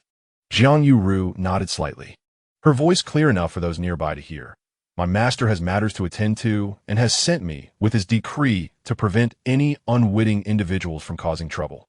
As she spoke, her peripheral glance fell upon the elder in charge of registration, causing him to break into a sweat. She then produced a jade talisman and handed it to the elder. Not daring to delay, he quickly accepted it, probing with his consciousness. After a moment, his complexion changed, and he cast a complicated glance at Li Changqing. Ultimately, as if confirming something, he respectfully returned the jade talisman, stepping aside to clear a path, and dryly stated, "Elder Li, please enter." Li Changqing understood. Indeed, his father had arranged a backup plan. He nodded in acknowledgement to Jiang Yuru. "Thank you for making this trip, junior sister. It is part of my duties." Jiang Yuru replied in her usual calm tone. Li Changqing said no more, taking Chu Linger by the hand as they proceeded into the inner area. Behind them, after a brief silence, a more intense uproar erupted. "What? He just entered like that? This is against the rules. He clearly has not undergone the verification of his cultivation. How can a recognized, incapable person participate in the sect competition? Isn't this absurd?" "Exactly. What can he do besides embarrass himself? Is he planning to go up and get beaten?" Voices of doubt, discontent, and ridicule intertwined into a cacophony. Everyone believed this was nothing short of a farce. No one knew that the figure stepping into the arena had already undergone a transformation. Half an hour later, the vast martial arena was filled with spectators. Suddenly, the space on the high platform rippled, and three powerful auras descended abruptly. Two elders at the Qi realm stood on either side, the leader's aura profound, having reached the peak of Qi realm. "Silence!" the leading elder shouted, his voice reverberating like a great bell, instantly quelling the tumult of the crowd. "I am Zuxi, the host of this year's outer sect competition."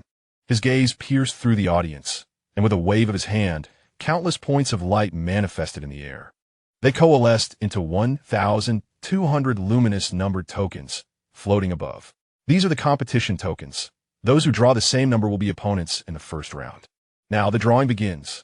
As his words fell, the participating disciples leaped, snatching the tokens from the air before returning to their positions. Li Changqing casually summoned a token.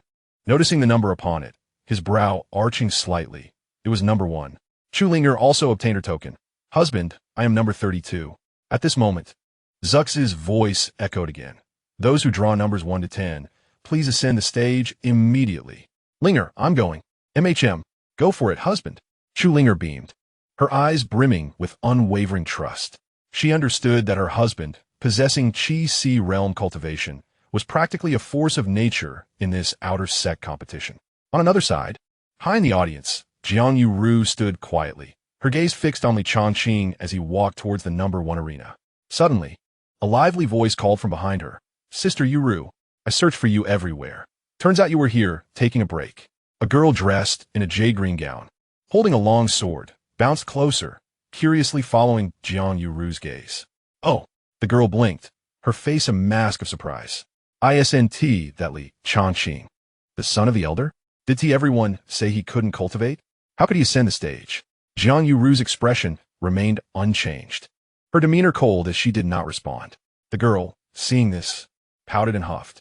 I want to see what this mortal has that can draw our Yuru's sister's attention. She too grasped her sword, her gaze fixated on the #1 arena, appearing eager for the spectacle. Meanwhile, Zhao Qian and his followers also noted the situation.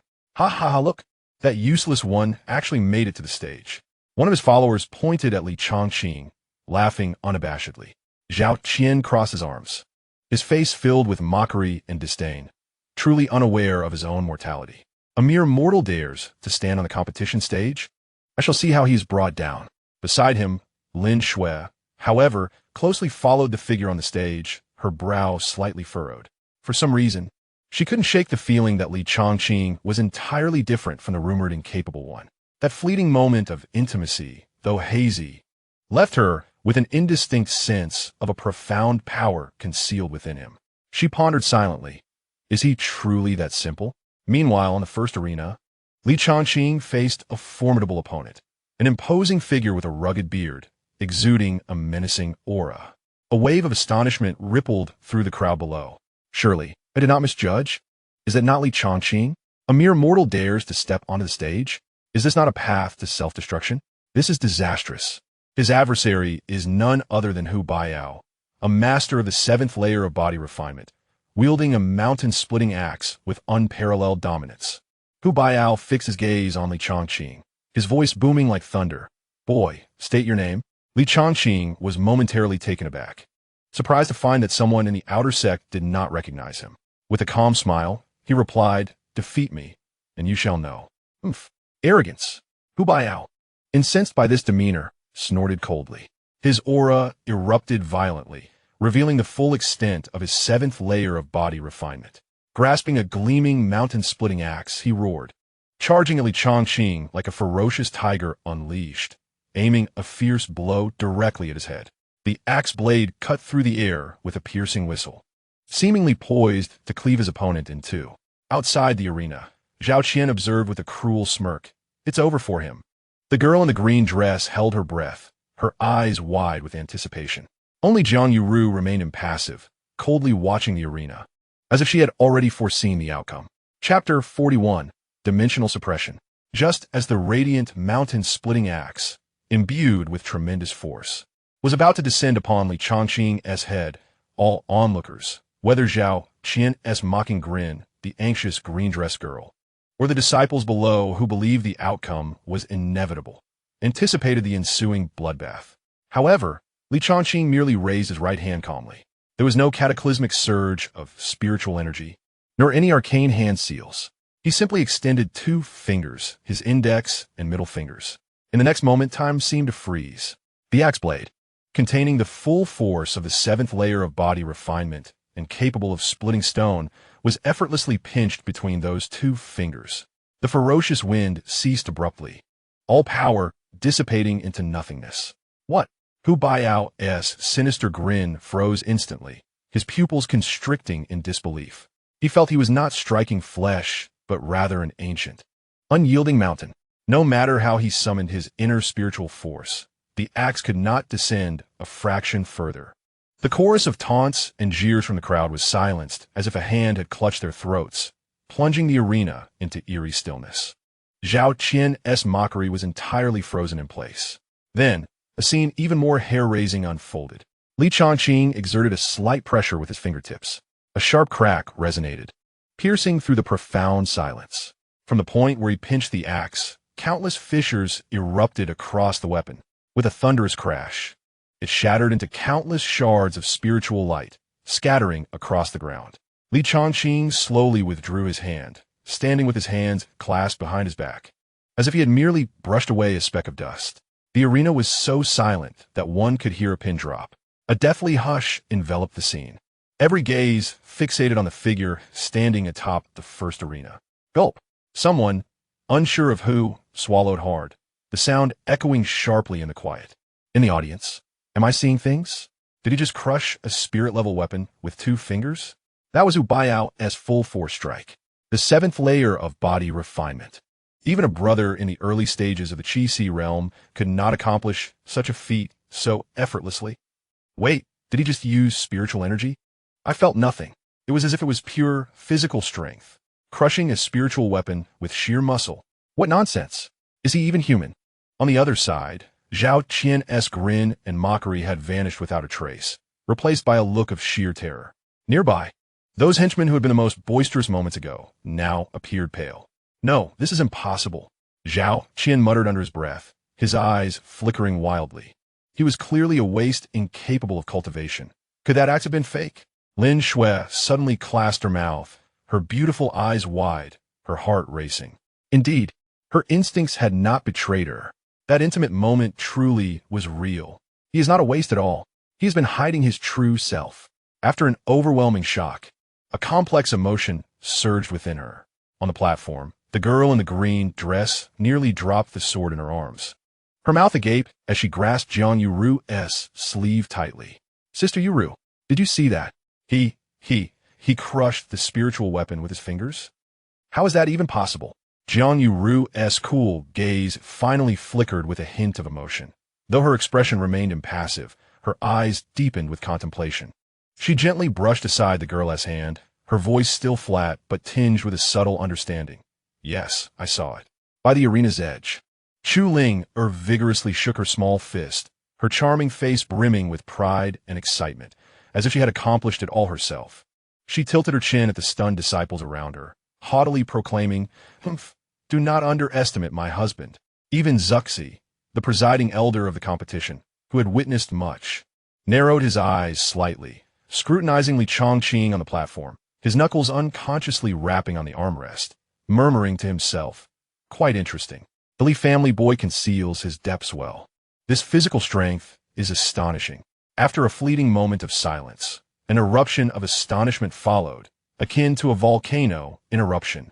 The entire outer sect martial arena erupted into chaos. The scene shifted. Hu Baiao stood frozen in place, his eyes wide, staring at his empty hands, his lips trembling. Impossible. This cannot be. How can my mountain-splitting axe, a spiritual weapon, be? Li Changqing shook his head slightly, his tone calm.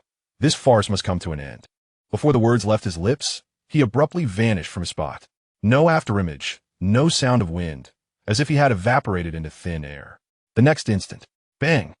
A profoundly thunderous boom shattered the air. Everyone felt their vision blur, and Li Changqing's figure appeared instantaneously where Hu Baiao had just stood, maintaining a straightforward punching stance. Meanwhile, the hulking Hu Baiao was bent at an unnatural angle, his abdomen deeply caved in, his eyes bulging, blood and saliva spewing forth. He had no time to scream before he transformed into a human cannonball, hurtling through the air with a sonic boom, crashing violently against the stone wall of the audience area several dozen meters away. Boom! Debris flew, dust billowed. The solid stone wall was smashed into a human-shaped dent resembling a spider's web. Hu Baiao was embedded within, his head tilted, completely unconscious, unresponsive. The entire martial arena fell into a profound silence once more, the only sound being the faint patter of falling debris. Everyone was left utterly stunned by this brutally direct punch.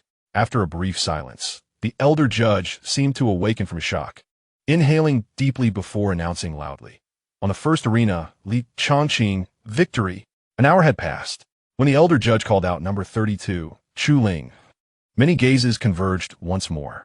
Her opponent was a haughty female disciple, her cultivation evidently at the seventh layer of body refinement. In previous times, such a level would have easily crushed the widely acknowledged, incapable Chu Ling. However, the battle ended abruptly from the outset. The crowd barely perceived a blur.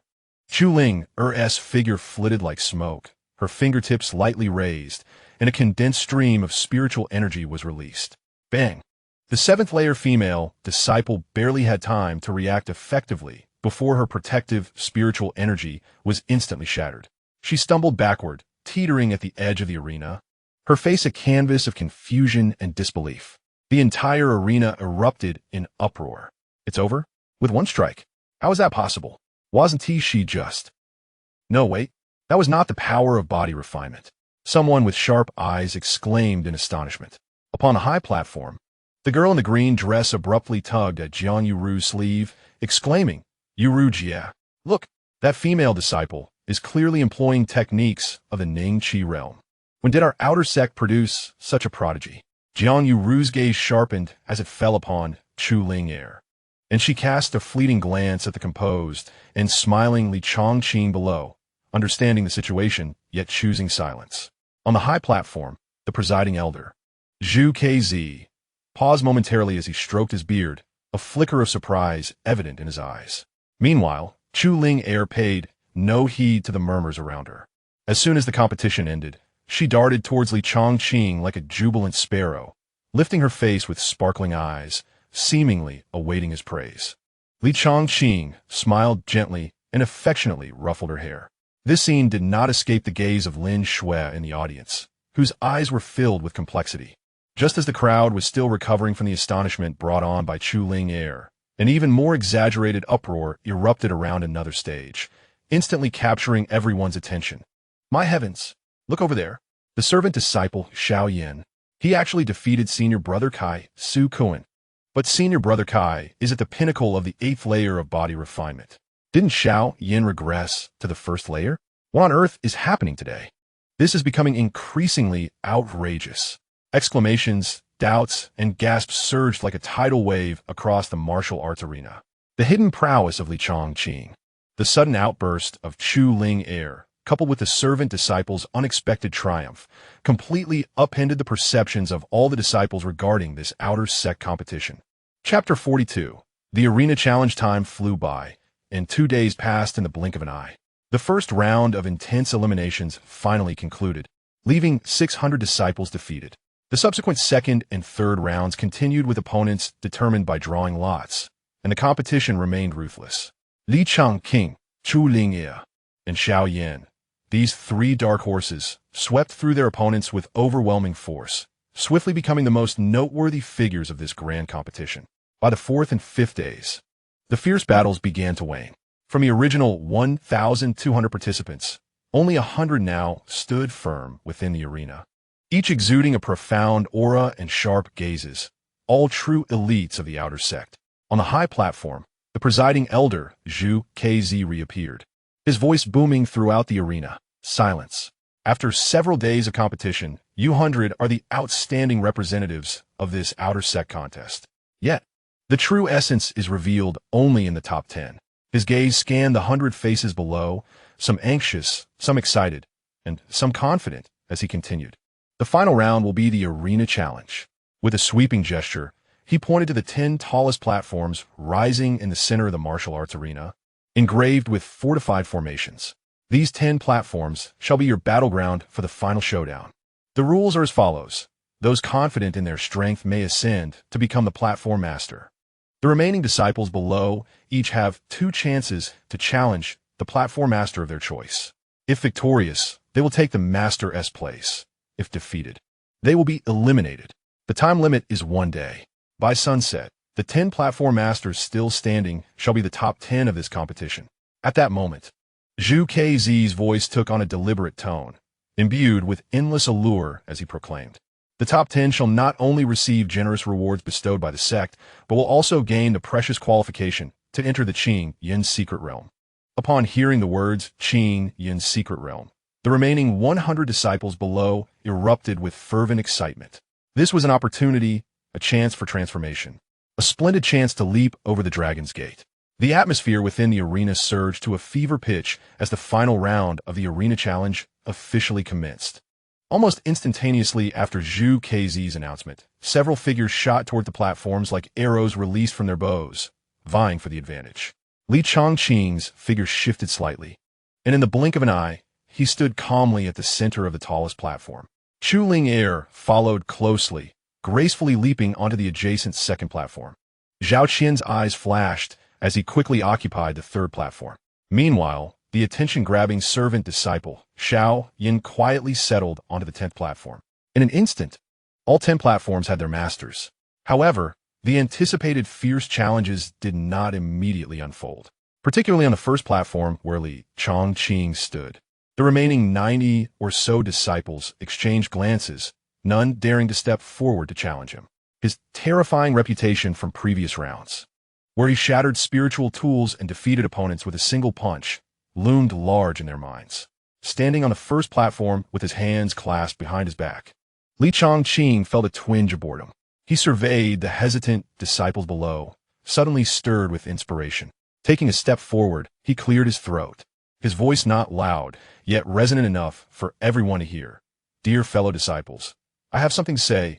Please lend me your ears. All eyes in the arena swiftly focused on him, curious about his intentions. Changqing spoke in a nonchalant tone, slowly beginning, "It is not that I, am arrogant. Rather, in my view." He deliberately paused, allowing his gaze to sweep across the audience, before leisurely continuing, "Everyone present, one and all, are simply rubbish." The moment his words fell, an uproar erupted below. All the disciples' faces flushed red, their eyes burning with fury. Particularly those at the 8th and 9th layers of body refinement, who considered themselves the elite of the outer sect, trembled with indignation. How dare a mere newcomer, who relied on connections to ascend, humiliate them so brazenly? He had merely defeated a few opponents at the 7th and 8th layers and dared to be so presumptuous?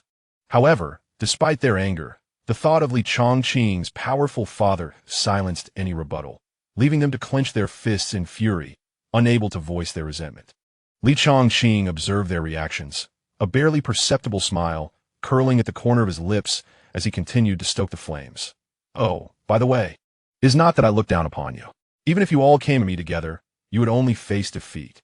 Those with courage, come and try. You need not concern yourselves with my identity.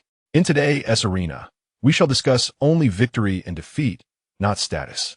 Regardless of the outcome, I, Changqing, will bear all consequences, and I shall not pursue matters afterward." His words ignited a spark that fell into an oil depot, completely igniting everyone's wrath. Arrogant, utterly outrageous. How could this be tolerated? Did he truly believe that we feared him?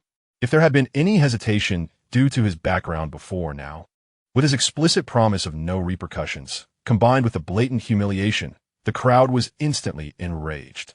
Countless furious gazes turned toward the high platform where Zhu Kz stood, awaiting his permission regarding the rules. Elder Zhu Kz furrowed his brow, casting a deep look at the troublemaking youth on the first platform. After a moment of silence, he reluctantly spoke, approved. "The challenge is established." Boom! With permission granted, the restrained disciples erupted. Changqing, do not be arrogant. I will fight you. Do you truly think you are invincible after defeating a few worthless opponents?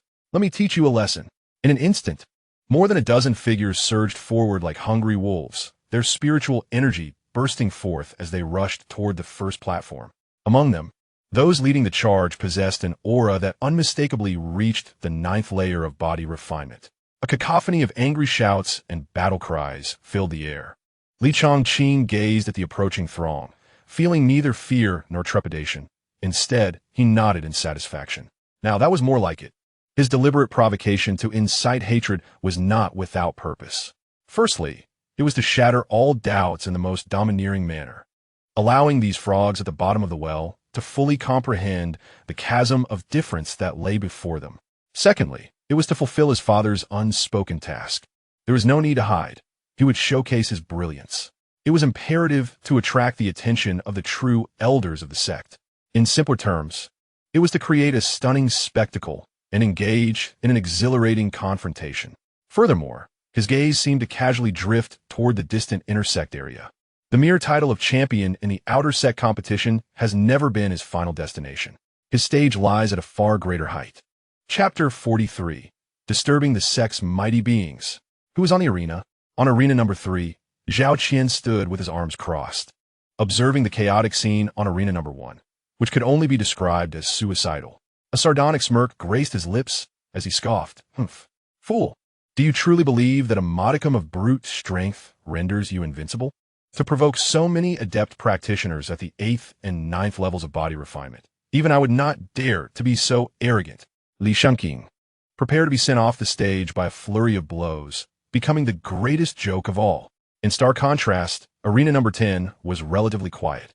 Xiao Yan's aura was dense, yet within him echoed an ancient, perplexed voice.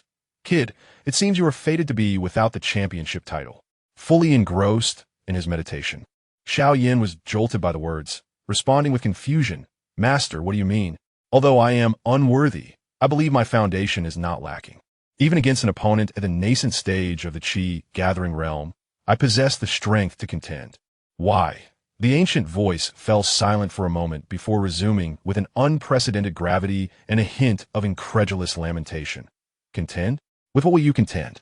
If my perception is correct, the youth on arena number 1 possesses a pair of ancient, rare eyes that can pierce the essence of myriad laws, wielding the order of the universe. That is true supreme potential. To coexist in this era with such a favored child of destiny is both your sorrow and your fortune. But to compete? Huh. The mere existence of this child is an immense unfairness to all of his contemporaries." Xiao Yin trembled violently at these words, suddenly raising his gaze towards the calm figure on arena number 1, his pupils constricting. Ancient eyes.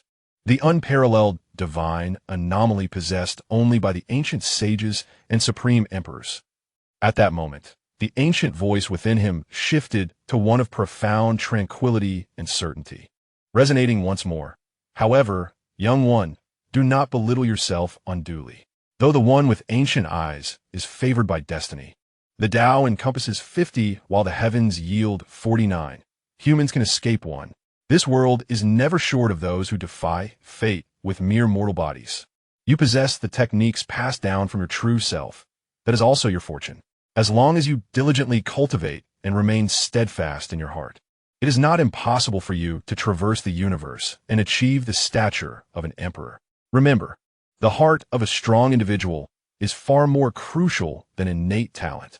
The elder's words rang like a resounding bell, dispersing the gloom within Xiao Yin and restoring the determination in his gaze. Indeed, he has his own path to tread. Meanwhile, on arena number 1, faced with the furious assault of over a dozen practitioners at the 8th and 9th levels of body refinement, as various spiritual techniques and weapons bore down upon him, Changqing finally ceased holding back. Boom!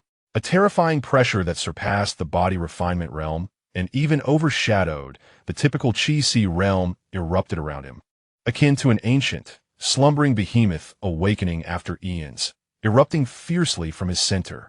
A vast and mighty true essence surged into the sky, forming a visible vortex of energy that instantly shattered and repelled all attacks and spiritual energy on the arena. What? This is the Qi realm. Impossible. How could he?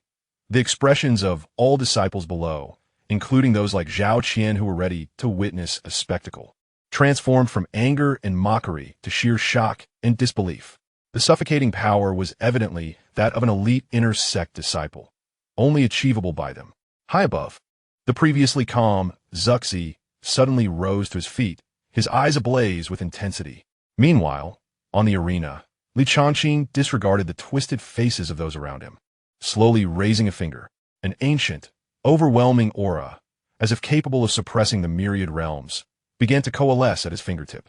"Da Huang, Qiu Tianji."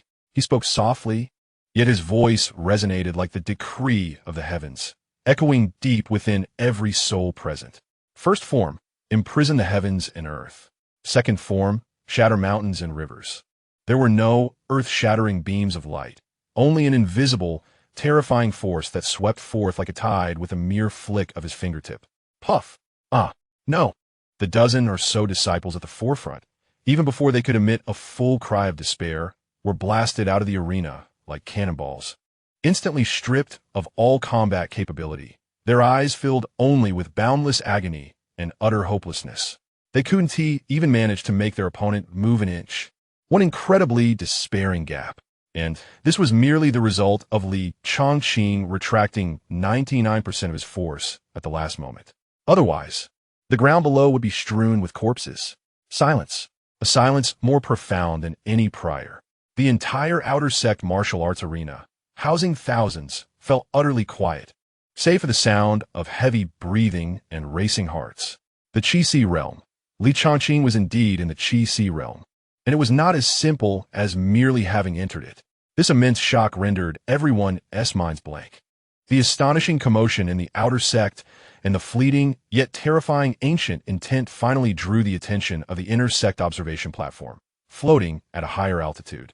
Several formidable consciousnesses simultaneously swept down, imbued with surprise and scrutiny, locking onto the calm figure, standing alone on arena number 1. This aura has manifested in the outer sect? Who is this child?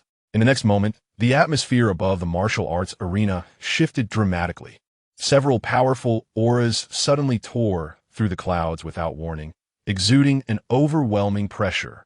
As the space subtly warped, 7 or 8 figures floated high above, their robes billowing without wind, their Tao rhythms circulating, their gazes sharp as they scanned below. Heavens! Is the Grand Elder of the inner sect, and the Second Elder, Third Elder, and the head of the Law Enforcement Hall have all arrived. The top-tier powerhouses of the sect had all been stirred. The disciples below gazed up in awe as these usually elusive figures gathered together, their faces pale with shock and trembling with excitement. The leading figure, the Second Elder Yang, spoke with a voice like thunder, imbued with undeniable authority that reverberated throughout the entire martial arts arena. Who is on that arena? The presiding elder, Xianxia, immediately bowed respectfully and reported, "Esteemed Elder Yang and all elders, the source of the recent aura fluctuations originates from arena number 1. Is the son of the Grand Elder, Li Changqing. What? The son of Li Jinayu, that one rumored to be in the air." The gazes of several strong beings swiftly turned to Li Jinu, who was also floating nearby, originally just a bystander. Each gaze was filled with astonishment and disbelief. Li Jinayu himself was momentarily dazed, his mind blank for a moment. My son? Changqing? The terrifying commotion just now was caused by my son. He abruptly looked down, his gaze piercing through the distance, locking firmly onto the youthful figure on arena number 1.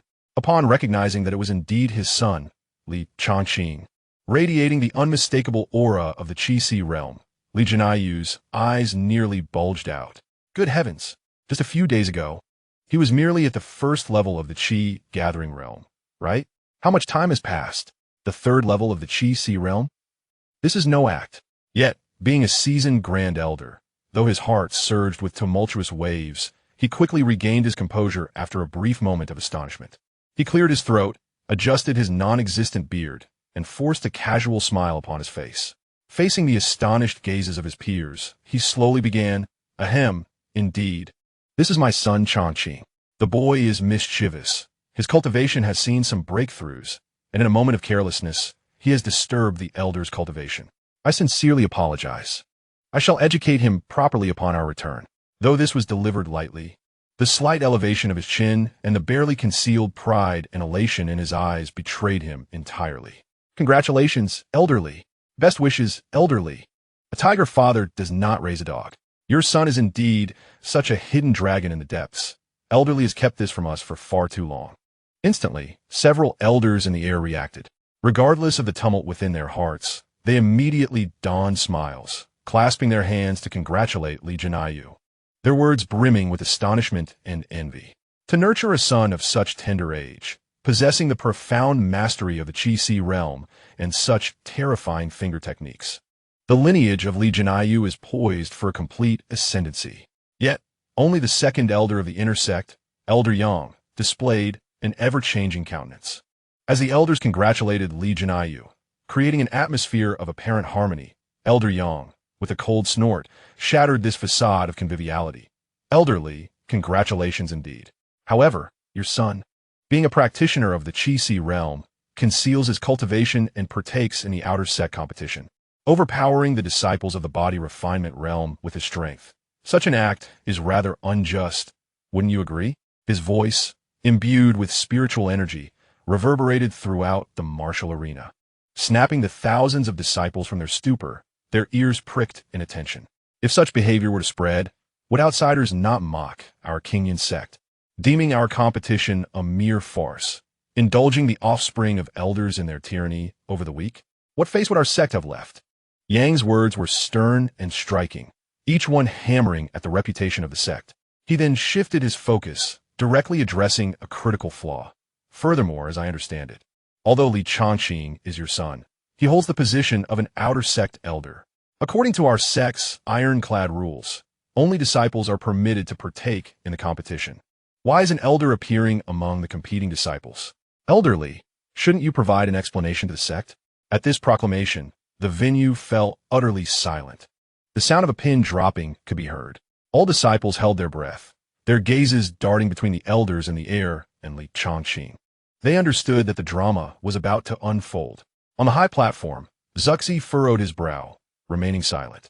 Xianxia's smile slightly stiffened, a flicker of anger passing through his eyes. On the first arena, Changqing looked up at the figure challenging him, a barely perceptible frown crossing his brow. Yang was indeed quick to jump in. He scoffed inwardly. This man had long been at odds with his father, Xianxia, engaging in open and covert struggles for years. Now, seizing what seemed to be an excellent opportunity, how could he not exploit it? All eyes were fixed, the pressure rapidly descending upon Xianxia and his son. In the face of Yang's aggressive questioning, Xianxia's smile appeared even more composed. He chuckled softly, his voice calm yet clear, echoing throughout the arena. Elder Yang, your word seems somewhat biased. My son Changqing is extraordinarily gifted. To be truthful, just a few days ago, he was still trapped in the first level of qi condensation. His sudden breakthrough to the qi realm was unexpected, even for me. Where then is the accusation of concealing his cultivation to bully the weak? Is a rapid breakthrough also a crime? He deftly dispelled the charge of concealing his cultivation, instead highlighting Changqing's astonishing speed of advancement, which elicited another round of hushed gasps from below.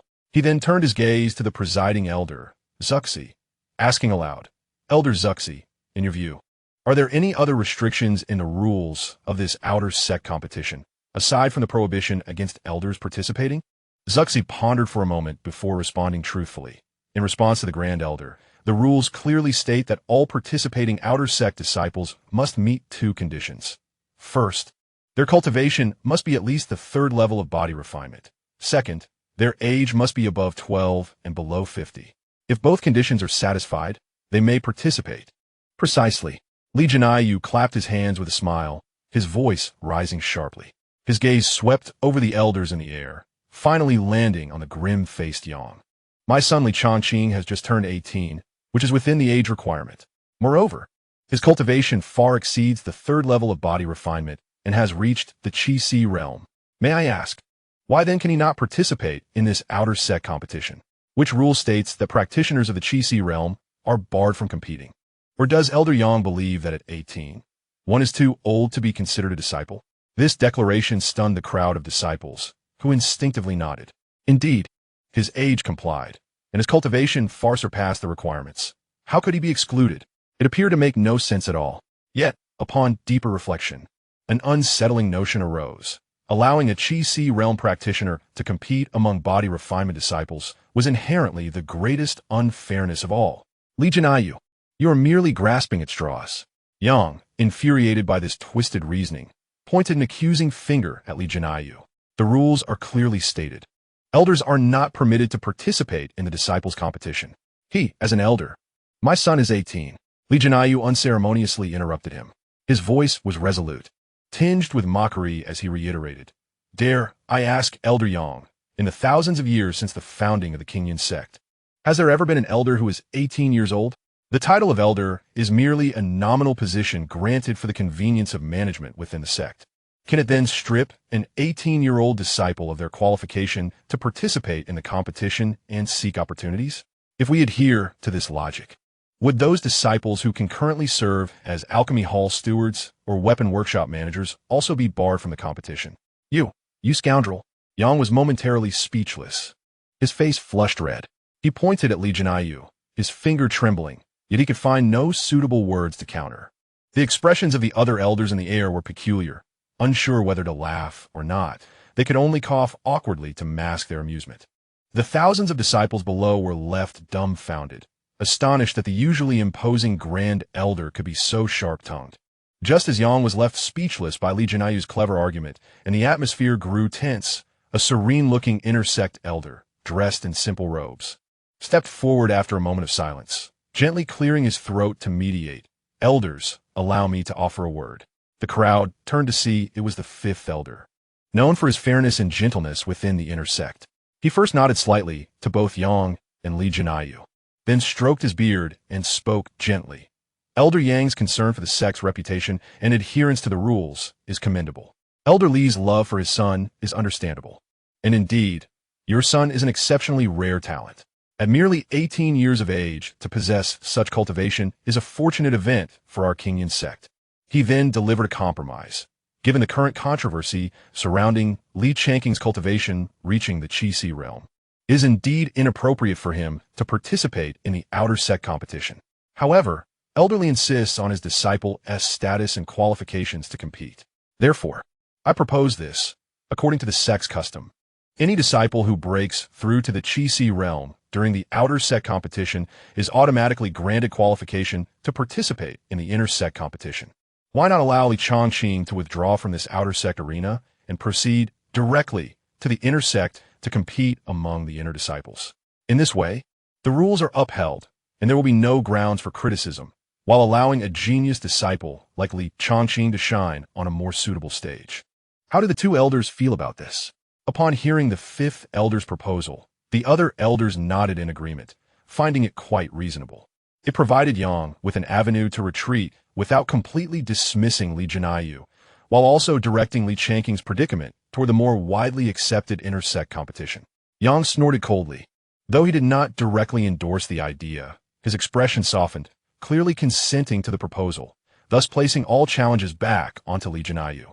Li Jinaiyu, upon hearing this, felt a flicker of understanding as he glanced at his son on the arena below. He recognized that this was indeed the best solution at the moment. All eyes were now focused on Li Changqing. However, as Li Changqing stood upon the arena, he calmly uttered a single phrase. "That sounds splendid." The fifth elder stroked his beard, smiling, and nodded in satisfaction. Li Changqing no longer cast a glance at the outer arena. With a slight movement, he swiftly made his way to Chu Linger's side and discreetly conveyed, "Linger, wait here for a moment. I shall return shortly." Chu Linger nodded obediently, her eyes brimming with unwavering trust in her husband. In the next instant, Li Changqing extended his fingers like a sword, and a resplendent flying sword levitated behind him. With a single step, he ascended upon it, transforming into a streak of light as he hastened after his father, Li Jinaiyu, towards the inner gate region. During their flight, Li Jinaiyu glanced at his son, who possessed a profound aura and matched his pace. A mix of pride and nostalgia filled him, and he jestingly chided, "You rascal. You have even managed to deceive your old man. What did you break through? What on earth is going on?" Li Changqing smiled slightly, his tone relaxed. "It was merely a fortunate opportunity, just luck." Li Jinaiyu shook his head in amusement, choosing not to delve further. Everyone harbors their own secrets and chances. Moreover, with his son exhibiting such extraordinary talent, he felt elated. However, his expression soon turned serious as he solemnly cautioned, "Changqing, the inner gate is unlike the outer gate. It is a gathering of prodigies where extraordinary talents abound. There are even disciples at the mid and late stages of the Qi realm, whose abilities far surpass those of the outer gate disciples. You must exercise utmost caution and refrain from acting recklessly." "Understood, Father," Li Changqing nodded, though his gaze was already drawn to the intense energy fluctuations emanating from the inner gate's martial arena. As he approached the inner competition area, a wave of spiritual energy, far more violent than that of the outer gate, struck him. The deafening roars, the explosive sounds of magic clashes, and the sharp cries of swords filled the air, clearly indicating that the battles here were of a much higher caliber than those in the outer gate. Elder Wu took the lead in arrangements. Soon, a disciple came to guide him, leading Li Changqing to a designated arena. Upon stepping onto the stage, adorned in the conspicuous robes of an outer gate elder, he immediately attracted a multitude of puzzled, scrutinizing, and even disdainful gazes. Who is this person? Why does he wear the attire of an outer gate elder? I've never seen him in the inner gate before. Wait, I think I remember him. He seems to be the son of the outer gate's grand elder, Li Changqing. Li Changqing? The rumored incapable waste? What a joke. How could the elders permit him to participate in the inner gate grand competition? He must have taken some backdoor route. It's utterly absurd. In a certain section of the stands, a girl in a green dress suddenly tugged at Jiang Yu's sleeve, exclaiming, "Sister, you look, it's Li Changqing." Jiang Yu's cool gaze fell upon the composed figure on the arena, and a fleeting ripple of emotion passed through her eyes. On the arena, Li Changqing faced a female disciple dressed in the elite attire of the inner gate, whose cultivation had evidently reached the first layer of the Qi realm. Observing Li Changqing's attire and unfamiliar countenance, she furrowed her brows and clasped her fists, inquiring, "I wonder which peak you hail from, esteemed sir? Please, do reveal your name." Li Changqing returned her gaze calmly, his tone unwavering. "I am Li Changqing, an outer gate elder." "An outer gate elder? Li Changqing?" The female disciple's brow knitted tighter, as the name sounded vaguely familiar, yet she could not recall where she had heard it. Noticing that his aura did not appear particularly outstanding, she hesitated no longer and declared, "I am sorry." Before her words had fully settled, her long sword was already unsheathed, transforming into a fierce azure sword light that lunged toward Li Changqing. Faced with the impending attack, Li Changqing did not flinch or evade. Not even a flicker of emotion crossed his face. A chorus of derisive laughter erupted from the audience. Is he stunned? Clearly just a filler, seeking his own demise. However, just as the sword tip was about to pierce his chest, a golden barrier abruptly manifested around Li Changqing. The formidable azure sword light collided with an invisible iron wall, failing to create even the slightest ripple. Li Changqing remained poised, hands clasped behind his back, his expression unchanged. "What?" The female disciple's pupils contracted sharply, her face etched with shock and disbelief. It felt as if her strike had plunged into an endless abyss, all her strength dissipating without a trace. A protective Qi shield? And it's far superior to mine. A tumult of emotions surged within her, and instinctively, she retreated rapidly, attempting to create distance. Yet, it was already too late. Li Changqing finally moved. He raised his right hand, forming a fist, and then casually thrust it forward into the void. The air around the arena suddenly grew dense. An overwhelming surge of fist intent erupted. The retreating female disciple felt an irresistible force barreling towards her, her protective Qi crumbling like paper. With a gasp, she was hurled backward like a kite with its strings severed, a mouthful of blood spewing into the air as she crashed against the luminous barrier at the edge of the arena, collapsing into unconsciousness. In an instant, that corner of the inner gate martial arena fell into a profound silence. The inner gate disciples, who had initially awaited a spectacle, were left wide-eyed and slack-jawed. Following the silence was an eruption akin to a volcanic explosion. A single punch, the first layer Qi realm disciple, Lu Shijia, was defeated in one blow. Who the hell claimed that Li Changqing was incapable of cultivation? Step forward. What manner of monster was Li Changqing? Li Jinayu hovered in midair, observing the scene unfolding on the arena below. Seeing his son effortlessly vanquish his opponent with a single strike, he was momentarily taken aback. Then, a radiant smile of pride and joy spread across his face. Had it not been for the setting, he might have laughed aloud. Beside him, Elder Xianxia's expression darkened, nearly dripping with malice. He fixed his gaze on Li Changqing, his keen senses detecting the unmistakable aura of someone at the third layer of the Qi realm, which churned within him like a tempest. Third layer of the Qi realm. What kind of heaven-defying opportunity has this lad encountered? An indescribable jealousy and unease spread through him. The victor is Li Changqing, the presiding elder announced loudly. After a brief intermission and rotation, Li Changqing faced his second opponent in the inner gate competition. A man adorned in luxurious clothing, exuding arrogance, leaped onto the arena, evidently also at the third layer of the Qi realm. He had clearly heard of Li Changqing's previous performance, but instead of appearing solemn, he wore an expression tinged with disdain and scrutiny. I wondered who it was. Turns out to be the illustrious outer gate elder, Li Changqing, the man said mockingly, his gaze sweeping over Li Changqing's attire. You think just because you lucked into a victory, the inner gate is akin to the shallow waters of the outer gate? You merely defeated a waste newly entering the first layer of the Qi realm. He flexed his wrists, the joints cracking as his aura began to rise. Remember, the one who will defeat you is an inner gate disciple, Wang Long. Allow me to demonstrate what truly constitutes a master. Before his words had faded, Wang Long surged forward. His palms radiated a crimson spiritual power, morphing into two ferocious fire serpents that spiraled towards Li Changqing with scorching heat and violent momentum, far exceeding the previous female disciple's assault. Many inner gate disciples who recognized Wang Long nodded in agreement.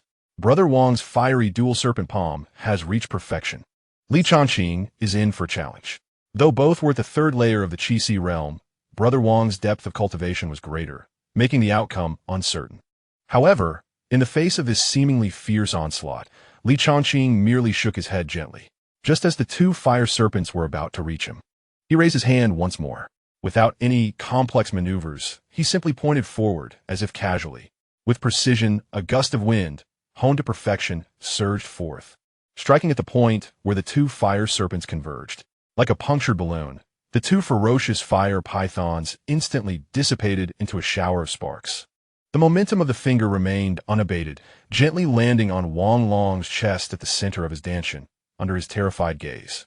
Wang Long's forward momentum abruptly halted, and the surging spiritual energy around him was doused, as if splashed with a bucket of icy water, instantly extinguishing his fervor.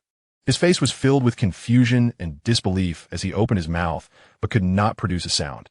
Soon after, his vision darkened, and he fell straight backward, crashing onto the arena with a thud, unconscious. The entire arena was once again engulfed in an eerie silence. Instant kill. Another instant kill. Despite both being at the third layer of the Qi realm, he could not withstand even a single blow.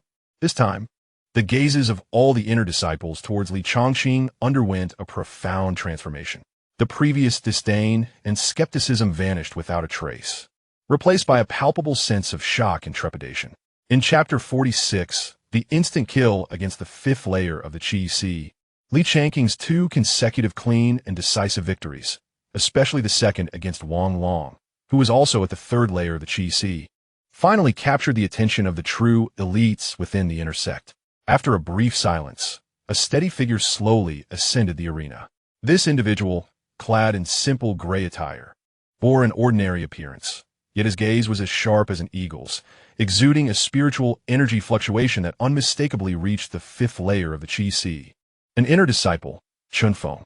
He clasped his fists in a respectful greeting. His voice was calm and unwavering, devoid of disdain or arrogance, only pure seriousness. Junior brother Li's strength is unfathomable. I, Chun, have come to seek guidance. A murmur of surprise erupted from the crowd below. It's senior brother Chun Feng. He personally came down. Senior brother Chun was indeed a master of the fifth layer of the Qi, renowned for his formidable broken cloud sword technique. Rumored to have challenged sixth layer opponents without defeat. Finally, we can gauge Li Changqing's true depth. Chun Feng's solemn demeanor prompted Li Changqing to adopt a more earnest attitude. He nodded slightly, please. Without further ado, Chun Feng's gaze sharpened, and his long sword unsheathed with a clang, transforming into a remarkably condensed silver flash. Before the sword even reached him, a piercing sword intent that could rend the clouds had already locked onto Li Changqing. This strike, in terms of speed, power, and intent, was incomparable to the previous two. On the high platform, Li Jianyu's smile slightly faded, a hint of gravity flashing in his eyes. Xianxia, on the other hand, subtly curled his lips, seemingly anticipating that Chun Feng could temper Li Changqing's sharpness. Facing a strike that would make an ordinary mid-stage Qi cultivator brace themselves, Li Changqing no longer merely raised his hand to block or pointed with a finger. He stepped forward with his right foot, and his entire aura suddenly transformed, an ancient, vast, and terrifying pressure, as if originating from the primordial chaos, descended abruptly. His right hand opened slightly, palm facing upward, as if to lift the entire sky. Then he slowly pressed forward. The great wilderness, prisoning heaven finger shattered mountains and rivers. There was no dazzling brilliance, only an invisible yet weighty force capable of crushing mountains and sealing rivers erupted with his press. The formidable silver sword light trembled violently, as if ensnared in an invisible quagmire, its speed drastically reduced, emitting a mournful cry of unbearable burden. Chun Feng's expression drastically changed as he felt his proud sword intent and spiritual energy utterly crushed before the other's raw, barbaric pressure. Despite exerting every ounce of effort to wield his long sword, he found that even his fingers could not budge. In the next moment, that invisible force gently brushed past his body. Thud! Chun Feng could not mount any effective resistance. His knees buckled, and he knelt on the ground. The long sword clattered to the side. The invisible pressure pinned him firmly to the arena floor, rendering him unable even to lift his head. Another strike. Chun Feng, an elite disciple at the 5th layer of the Qi Si, was defeated, even more thoroughly and without suspense than the previous two. The entire intersect martial arts arena fell into complete silence. If the first two matches had an element of luck, this one was an absolute display of dominance. At that moment, on the highest platform, shrouded in mist and seldom stirred, two cold gazes were finally drawn in, piercing through the haze to land on Li Changqing. One of them, clad in moon-white robes, possessed an unparalleled beauty and an ethereal demeanor, was none other than the sect leader of King Yun's sect, Lung Qingyu. Beside her stood a similarly stunning young woman in white, her direct disciple, the sect's acknowledged first prodigy of the younger generation, Nangongwan. A flicker of surprise crossed Lung Qingyu's beautiful eyes as she murmured softly, "It seems this little fellow harbors quite a few secrets." Nangongwan's serene eyes, previously as calm as an ancient well, lingered on Li Changqing for a few heartbeats. Her cherry lips parted, her voice ethereal. "Master, his true qi is quite peculiar." "Indeed." Lung Qingyu nodded slightly. Her gaze was profound, as if she could see through illusions. "His true qi is exceptionally pure and robust, surpassing that of his peers. More intriguingly, there's a faint echo of dragon's roar within, a foundation so solid that it is rare in the world. This child likely possesses some extraordinary, fateful opportunity." As she spoke, an earlier scene involuntarily surfaced in Lung Qingyu's mind. Even with her composure, a faint blush crept onto her porcelain-like cheeks, though it was swiftly suppressed by her magical power. Yet that momentary anomaly did not escape the notice of her closest companion. "Master, what is wrong?" Nangongwan keenly sensed something amiss. A hint of confusion shimmered in her cold gaze. She had never seen her master display such an expression. Lung Qingyu quickly regained her composure, feeling a slight annoyance internally. Yet her expression returned to its timeless coolness as she replied mildly, "It's nothing. Just recalling an insight regarding a technique." She skillfully redirected the topic back to the arena, her gaze refocusing on Li Changqing, her tone steady. "Let us continue to observe. Wander's perception is accurate. This child bears a great secret, and his strength is far from simple. This intersect competition may indeed bring us unexpected surprises."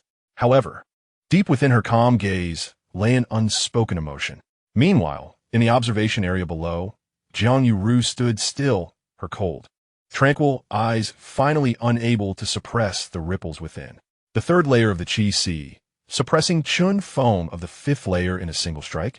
Even with her perspective and temperament as a core disciple of the intersect, her heart stirred with significant upheaval. She understood Chun Feng's strength well. He was among the upper echelon of intersect elites, far from inept. Yet, before Li Changqing, he appeared as a child before a giant, utterly powerless. "It seems my master's urging to pay attention to this junior brother was not unfounded," Jiang Yuru mused, elevating her evaluation of Li Changqing by several tiers. His concealed strength was far more terrifying than it appeared. Beside her, the girl in the green dress exaggeratedly covered her mouth with her hand.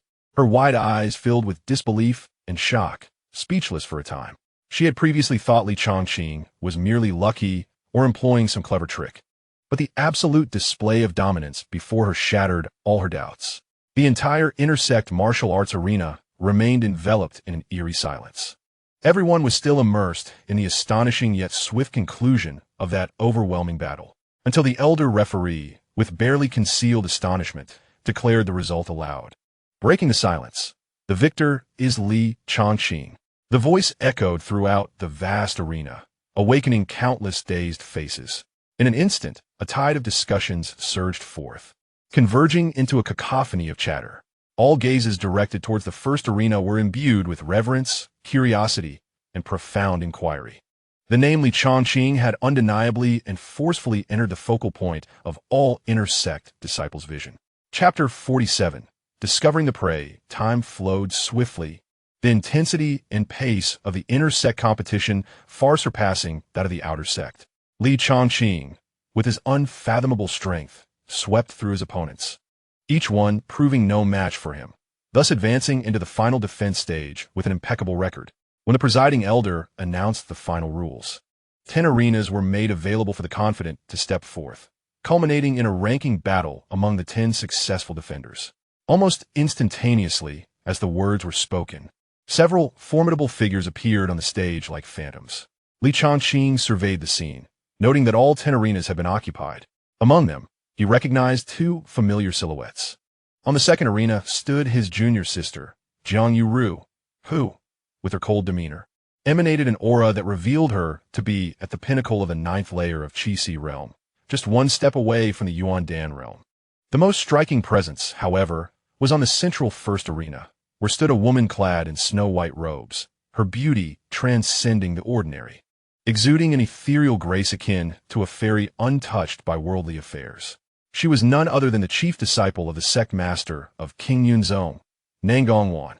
Numerous rumors surrounded Nangong Wan, the most well-known being her breakthrough into the Yuan Dan realm several years prior, her current cultivation being inscrutable. Changqing's thoughts stirred as he discreetly communicated with the system. System, display Nangong Wan's attribute panel. Ding. Target attribute panel generating. Name, Nangong age, 25, realm, Yuan Dan realm. Third layer, physique, Xian Bing Ling T, great perfection. Comprehensive qualification, red, peerless. Recent events, 1 bottleneck disturbance, due to the profound compatibility of her cultivated technique. Taishang Wang Qing Lu, with her Xian Bing Ling T, her progress is rapid. However, extremes beget extremes, leading to an excess of cold energy, resulting in an imbalance of yin and yang, causing frequent disturbances from inner demons and subtle pains in her meridians, halting her advancement. 2. Seeking resolution. She has secretly consulted ancient texts, realizing she must seek the utmost yang and the most rigid power or treasures for harmonization to break her shackles. However, such opportunities are rare and require extreme caution, as any misstep could provoke catastrophic clashes of power. 3. Secret realm opportunity. She harbors expectations for the potential treasures in the depths of the upcoming Qingyun secret realm, which could harmonize yin and yang. However, the dangers within are numerous, making it impossible to traverse alone, necessitating reliable, strong allies. Upon reviewing the panel, a glimmer of understanding crossed Changqing's eyes. Thus, the icy beauty, the sect master's first disciple, was indeed facing the repercussions of her technique, struggling with the imbalance of yin and yang. Withdrawing his gaze from Nangong Wan, a subtle smile graced his lips. Needs create opportunities. It is the lack of desire that is perilous. Securing a position among the top 10 in the intersect and gaining entry to the Qingyun secret realm would provide the perfect opportunity to engage with this esteemed disciple of the sect master. The Yuan Dan third layer and her red qualification, if a favorable bond could be established, would undoubtedly serve as a significant boon. Just as he pondered this, a fierce surge of energy from the 7th arena caught his attention. There, a mature woman clad in a rose-colored veil skirt, her figure graceful and enchanting, was engaged in a fierce duel with a cold-faced swordsman in a blue robe. The woman's eyes sparkled, her every movement radiating an alluring charm that captivated the onlookers. This was none other than the well-known intersect figure, Xiaomei. Her opponent, Yi Ming, was renowned for his unwavering sword heart. Xiaomei, your charm technique is wasted on me. Why exert yourself? Surrender now to avoid humiliation. Yi Ming admonished, his long sword transforming into streaks of azure lightning.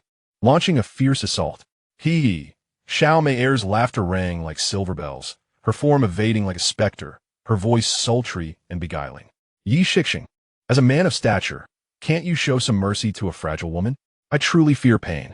Her voice seemed to carry invisible hooks, stirring the blood of those who heard it. However, Yi Ming appeared thoroughly prepared, even closing his eyes to rely solely on his sword heart for guidance, remaining unfazed. Xiaomei, Changqing raised an eyebrow. He had some recollection of her. She was the chief disciple under the third elder of the intersect, known for her powerful and enigmatic charm techniques, many elite intersect members having fallen prey to her allure. With a thought, he discreetly communicated with the system. Display Xiaomei's attribute panel. Ding. Target attribute panel generating. Name, Xiaomei. Age, 26. Realm, Qi realm. 8th layer, physique, Xian innate. Comprehensive qualification, red, peerless. Recent events, 1 sect secret. Her master, the third elder of the intersect, discovered several years ago that Xiao Mei Er possessed a unique hidden physique, greatly benefiting her cultivation, thus taking her as a direct disciple for intensive training, but with ulterior motives. 2. Potential crisis. The third elder plans to exploit Xiao Mei Er's special physique to assist in his breakthrough once her cultivation reaches perfection in Qi realm. And her physique matures. Her rapid advancement has brought her close to a critical point, and he may take action within 3 days. 3. In the dark. Xiao Mei Er remains oblivious to her master's true intentions, still filled with gratitude, diligently cultivating to repay her master's kindness. After perusing the panel information, a glint of intrigue flashed in Changqing's eyes. Xiao Mei Er's situation was indeed intriguing. A peerless alchemical furnace, soon to be harvested by her own master, suggesting ample room for maneuvering. As he observed her striving on the arena, attempting to turn the tide with her charm techniques, he couldn't help but marvel at her plight. This Xiao Mei Er was indeed a pitiful figure, possessing extraordinary talent, yet manipulated without her awareness. And that third elder, Xianxia, usually presenting himself as virtuous and ethereal, was in reality a lecherous old man coveting his own disciple's body. Truly a wretched old man. However, upon reflection, in this world where the strong prevail and the weak are prey, such occurrences were far from uncommon. Lacking strength is a fundamental sin, leading only to becoming mere meat on another's chopping block. 3 days? A playful smile curved Changqing's lips. His gaze sweeping over Xiao Mei Er's alluring form. He mused. Xiao Mei Er, what fortunate timing for you to encounter me. Such a benevolent endeavor was not something Changqing could disregard. He chuckled inwardly. A plan beginning to take shape. To rescue the beautiful senior sister ensnared in a conspiracy while collecting some recompense. This script sounded quite appealing. It appeared he would need to have his ever-changing puppet keep a close watch on the movements of the master-disciple duo. With a flicker of thought, Changqing issued an invisible command through the system. A puppet, indistinguishable in aura, yet possessing only the initial strength of the Qi realm, quietly concealed itself and stealthily made its way towards the cave dwelling of the third elder, Xianxia, tasked with monitoring any unusual activities. Having completed this, Changqing returned his focus to the ongoing defense competition. Of the 10 arenas, 9 were embroiled in fierce battles, while the central first arena, due to Nangong Wan's formidable reputation, remained eerily quiet, with no challengers daring to approach. Changqing's gaze flitted among the arenas before finally settling on the second arena. His junior sister, Jiang Ru, was skillfully suppressing an opponent at the 8th layer of the Qi realm with her exquisite ice-based sword techniques. I should go greet my junior sister. He chuckled softly, his figure fluttering like a gentle breeze towards the second arena. Chapter 48. My junior sister has golden qualification? The second arena was suffused with a chilling aura. Jiang Ru held a crystalline long sword, her technique unfurling with grace as icy lotuses blossomed, enveloping her opponent in a chilling aura that froze and shattered their assault. Her adversary, a disciple at the 8th layer of Qi high-skilled in fire-based techniques, found himself in a dire predicament, his flames suppressed to mere flickers, his complexion pale, defeat evident. With a slight parting of her crimson lips, Jiang Ru pointed the sword's tip, unleashing an overwhelming chill that instantly encased her opponent and his protective spiritual energy within a massive block of ice. Leaving only his head exposed, the outcome was clear. The referee promptly declared, "The victor is Jiang Ru." The battle was swift and decisive, eliciting gasps of astonishment. Changqing stood below the platform, his gaze flickering with intrigue. System. Display Jiang Ru's profile. Beep. Generating target attribute panel. Name. Jiang Ru. Age. 22. Realm. Qi 9th layer peak. Constitution. Jiu Ling Long Jian Xun. Overall qualification. Golden. Unparalleled in eternity. Recent events. 1. Jian Xun Tong Ming. Preliminary awakening of Jiu Ling Long Jian Xun, with comprehension of swordsmanship advancing rapidly. However, this constitution requires abundant top-tier resources and unique opportunities to fully unleash its potential. 2. Bottleneck approaches. Current cultivation method, Bing Xin Jiandian, has reached perfection. Limited by its grade, it cannot support her breakthrough into Yuan Dan realm nor fully manifest the power of Jian Xin. necessitating the search for higher-level sword cultivation techniques or inheritance of swordsmanship. 3. Hope in the Secret Realm holds great anticipation for the rumored ancient sword cultivator's cave in the core area of Changqing's secret realm, which represents her greatest hope to resolve her current predicament. Golden, unparalleled in eternity.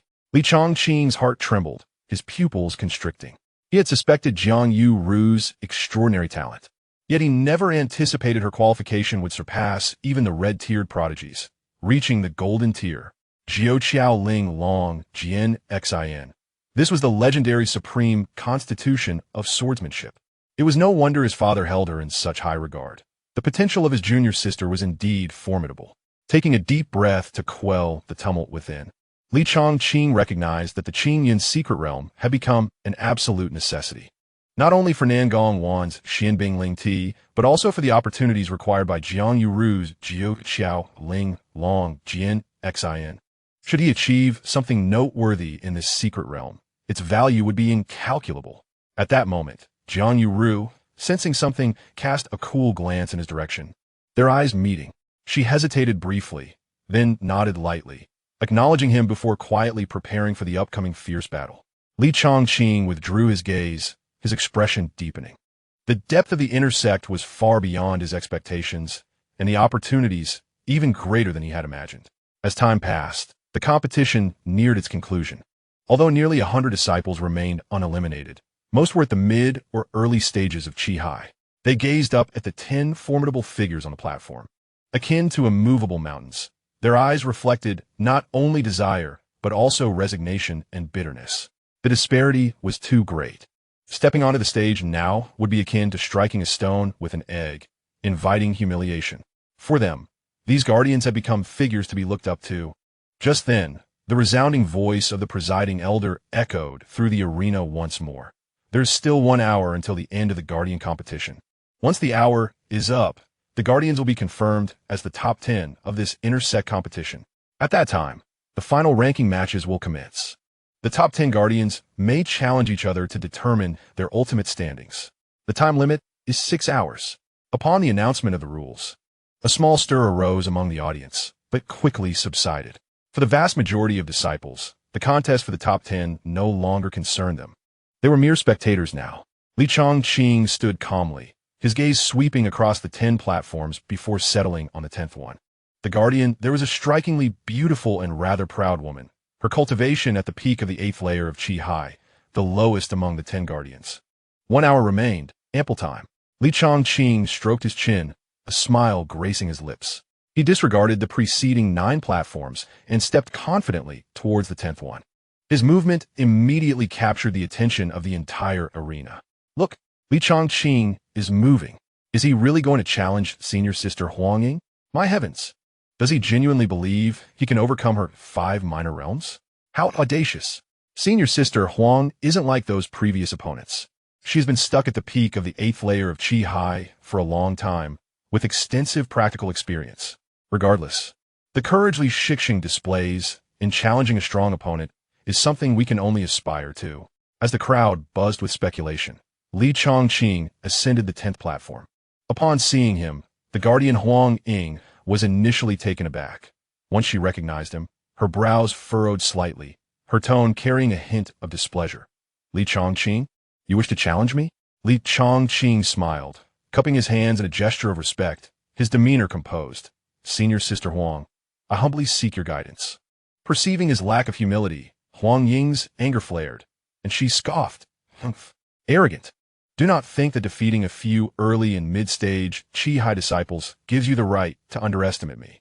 Today, I shall show you the true power of a peak 8th layer of Qi. Before her words faded, Huang Ying's aura erupted, far more formidable than any opponent Changqing had faced before. With a flick of her long sword, it sang with a clear tone, and a fierce sword intent instantly locked onto Changqing. Huang Ying's anger-fueled attack was indeed extraordinary. The sword energy surged forth, weaving a dense net of spiritual power, bearing the overwhelming force of a peak 8th layer of Qi, descending upon Changqing. The pressure was undeniably greater than any adversary he had previously encountered. However, Within the realm of his already subtly activated heavy pupils, what appeared to be an impenetrable sword net revealed clear trajectories and weak points of spiritual energy flow. His movements were uncanny, allowing him to dodge the sword's edge with minimal effort, fluid and devoid of any trace of struggle. As her successive attacks met with failure, failing even to graze the hem of Li Changqing's attire, Huang Ying's expression began to shift towards seriousness. She sensed that his evasions were not mere chance, but rather a near-predictive insight. "Li Changqing," she exclaimed, her tone laced with provocation as her offensive waned. "Is a man of stature reduced to merely dodging before a woman? Are you afraid?" In response, Li Changqing halted, positioning himself at the side of the platform. Still wearing that inscrutable smile. "Senior Sister Huang's sword technique is indeed formidable. I must first avoid its sharpness, since you wish to experience a direct confrontation." He paused, his aura suddenly becoming dense and heavy. "Then as you wish." Upon seeing Li Changqing no longer evade, Huang Ying's eyes gleamed, and she poured her spiritual energy unreservedly into her long sword. The blade hummed, radiating brilliant light. A crescent-shaped sword energy capable of cleaving mountains tore through the air, accompanied by a piercing shriek, and struck forth with ferocity. Faced with an attack that would prompt even ordinary Qi high 9th layer cultivators to take heed, Li Changqing did not retreat. Instead, he advanced, his right fist clenched, delivering a simple yet powerful blow. There were no dazzling effects, only a weighty, forceful essence reminiscent of the primordial chaos, exploding forth with tremendous might. As the punch met the sword energy, a violent ripple of energy erupted, causing the protective barrier surrounding the platform to tremble violently. Disciples nearby were forced to retreat, their faces filled with shock. The clash lasted but a moment, as the fierce crescent sword energy visibly shattered inch by inch. Although Li Changqing's punch had been considerably weakened, it still surged forward with unstoppable force. Huang Ying's complexion shifted dramatically, clearly taken aback by the fact that her full-force strike had been so brutally countered. She hastily changed her tactics, her long sword tracing several arcs in front of her, forming a swirling vortex of spiritual energy, attempting to dissipate the residual force of the punch. Bang! The punch collided with the vortex, producing a muffled sound. Huang Ying's body trembled violently, letting out a suppressed groan. She slid back several steps before barely stabilizing herself. Her sword arm slightly numb, blood and energy surging chaotically within her. Raising her gaze towards Li Changqing, who remained calmly standing in place, his breath steady as ever, she revealed a look of disbelief in her eyes. The quality of his true qi and his mastery over power was nothing short of monstrous. Li Changqing flicked his wrist and remarked indifferently, "The force is acceptable, but alas, the refinement lacks a bit of finesse." Upon hearing this, Huang Ying's pretty face turned stormy. Li Changqing's nonchalant critique completely ignited her fury. "How arrogant! Let us see how you handle this next move." With a fierce shout, she gracefully leaped back, her hands swiftly forming seals as her surrounding spiritual energy converged at an unprecedented speed, an unsettling wave of power radiating outward. Above her head, a colossal sword of pure spiritual energy began to take shape, its tip aimed directly at Li Changqing, exuding an awe-inspiring might. This was Huang Ying's ultimate secret technique, the Xianguang Yinmiejian. Good heavens, she had been forced to resort to this. The power of this strike was already approaching the 9th layer of the Qi Sea. Could Li Changqing withstand it? Gasps erupted from the audience, all holding their breath, anxiously watching the arena. Faced with Huang Ying's all-out assault, the casualness in Li Changqing's eyes finally vanished. He slowly raised his right hand, his index and middle fingers aligned, an overwhelming pressure emanating from his fingertips that was far more terrifying than when he had unleashed the shattered mountains and rivers technique. Da Huang Qiu Tianji. The third finger, extinguish all life, he murmured softly, pointing forward. There was no earth-shattering explosion, only a subtle yet profound black beam of light, so faint it seemed capable of devouring all illumination. It traversed through space, silently meeting the gigantic sword of light. Swish! The formidable Xianguang Yinmiejian, upon contact with the black beam, abruptly disintegrated, vanishing without a trace. It offered no resistance whatsoever. The beam continued unabated, In Huang Ying's terrified gaze, a deathly aura, chilling to the soul, surged towards her.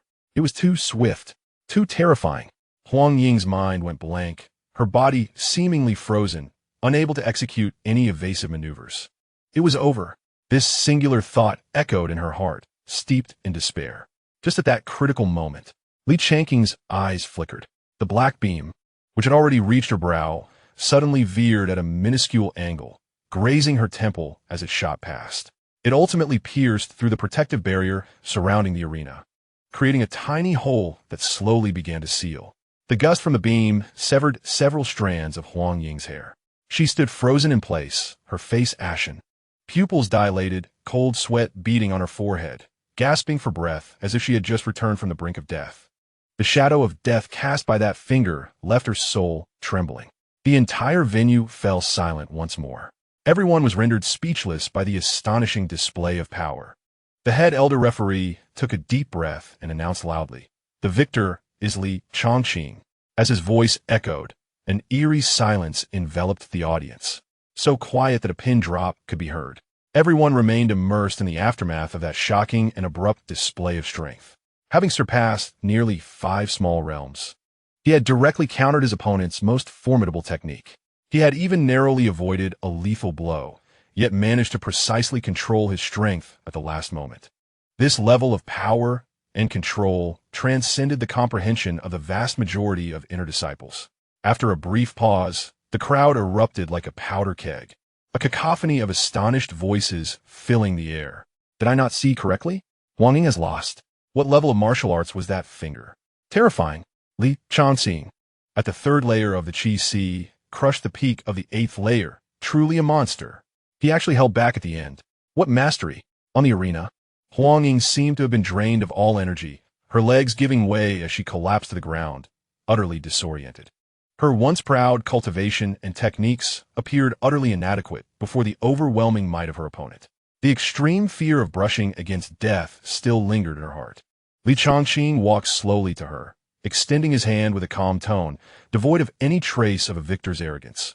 "Huang Ying, you have my respect." Huang Ying, dazed, lifted her gaze to meet Li Changqing's tranquil eyes, her heart a tumult of emotions. After a moment's hesitation, she reached out to steady herself, her voice hoarse. "Thank you, Li Shidi, for your mercy." At the moment their palms connected, a thought crossed Li Changqing's mind. Ding! Target attribute panel generating. Name, Huang Ying. Age, 28. Realm, peak of the 8th layer of the Qi Si. Constitution, Qing Mu Ling Ti. Medium quality. Overall qualification, purple excellent. Recent events, 1. Bottleneck difficulty. Stuck at the peak of the 8th layer for 3 years. Struggling to sense the opportunity for a breakthrough into the Yuan Dan realm due to insufficient compatibility between her cultivation method and her Qing Mu Ling Ti. Feeling anxious. 2. Resource scarcity. Coming from an ordinary intersect family, lacking a strong background and sufficient resources to exchange for high-level techniques or seek guidance from elders. 3. Competition expectations. Viewing this competition as her last opportunity. Hoping to secure a top 10 reward to exchange for the earth-level low-grade wood-type technique Changqing from the sect's scripture repository, in hopes of breaking the stalemate. With purple qualification and a medium-quality spirit body, Huang Ying's predicament was clear to Li Changqing. This young woman possessed decent talent, yet her opportunities were limited, and her path fraught with challenges. However, her determination to seek the way was unwavering. He released her hand, nodded slightly, and said nothing more, turning to walk towards the center of the arena. For him at this moment, Huang Ying's value was limited. Yet, Li Changqing reconsidered. Though Huang Ying's potential was constrained, she was nonetheless a formidable presence at the peak of the 8th layer of the Qi Si among inner disciples. In a world where strength reigned supreme, having one more ally, one more potential ally, could only be beneficial. It is easy to add flowers to the brocade, but difficult to provide timely assistance in the snow. A small act of kindness during her moment of defeat might yield unexpected loyalty. As he brushed past Huang Ying, making his way to the center of the arena to face the gazes of the crowd, a subtle yet clear voice entered Huang Ying's ear. "Sister Huang, your resolve is commendable, and it is indeed a pity to be stuck at a bottleneck. If you wish to advance on your path after the competition concludes, Feel free to come find me at the Outer Sex Service Hall. Upon finishing his words, Changqing no longer glanced back at her, as though he had merely made an offhand remark. However, this seemingly casual transmission struck Huang, who had just endured a crushing defeat, like a thunderbolt.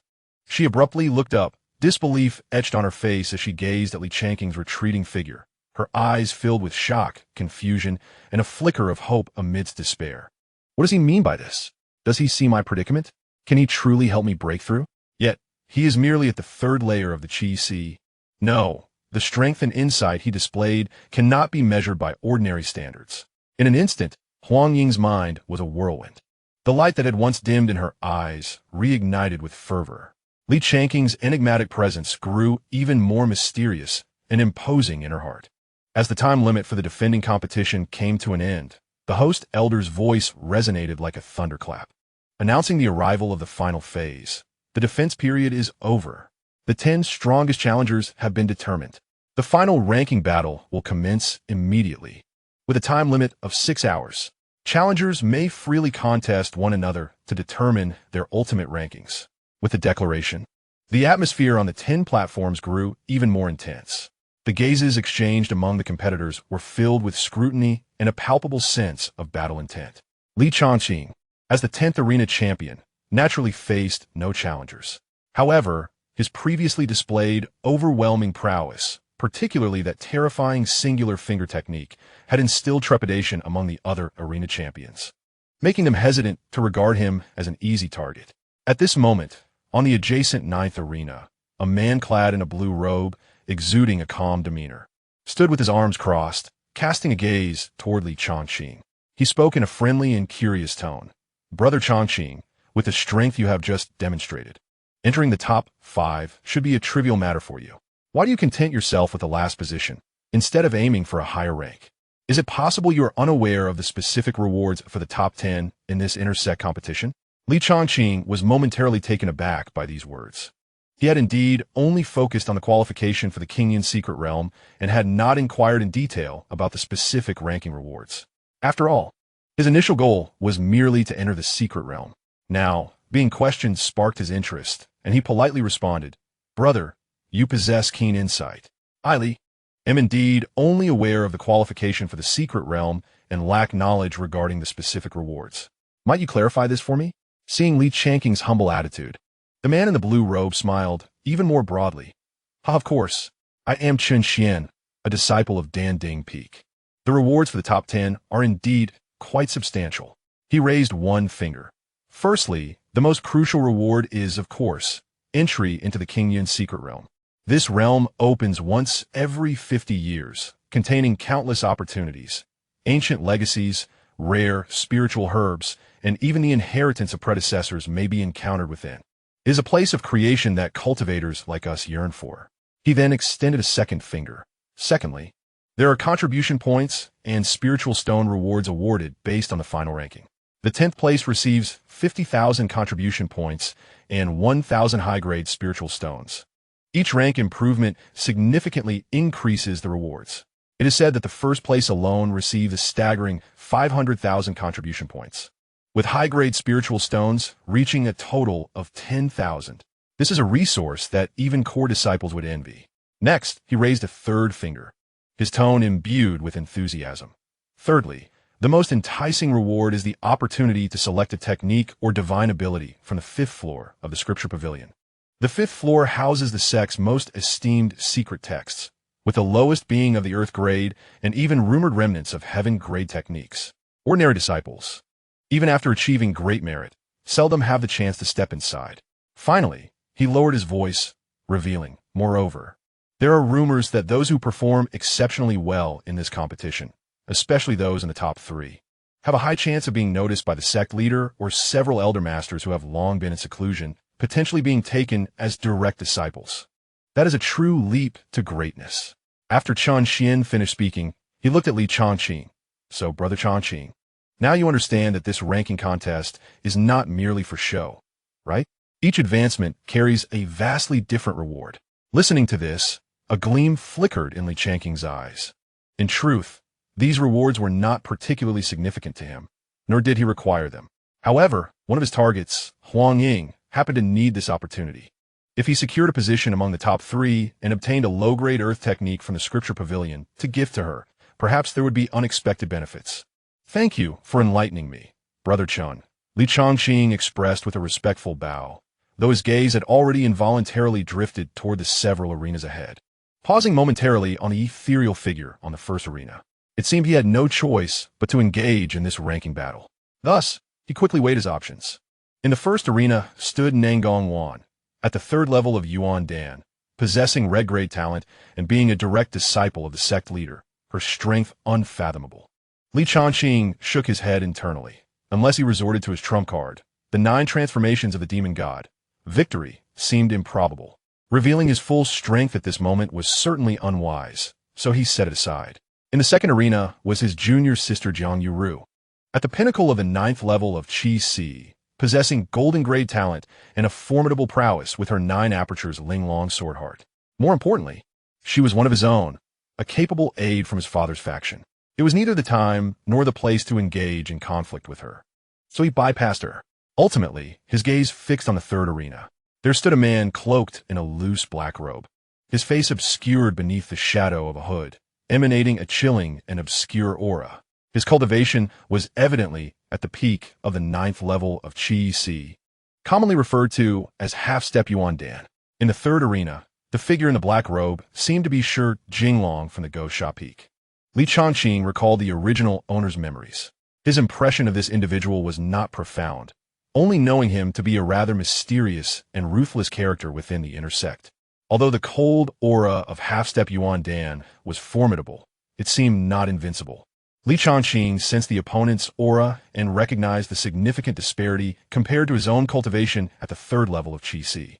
However, armed with his heavy eye and various trump cards, he was not without the means to engage in battle. This was an opportune test of his own limits, as well as an appropriate opponent to secure a higher ranking. This was the one. With battle intent surging in his eyes, Li Changqing made his decision. Without further hesitation, he moved swiftly toward the 3rd arena, his voice ringing clear. 10th Arena Champion, Li Changqing challenges the 3rd Arena Champion. As soon as these words left his mouth, the martial arts arena, which had just regained some semblance of calm, erupted anew.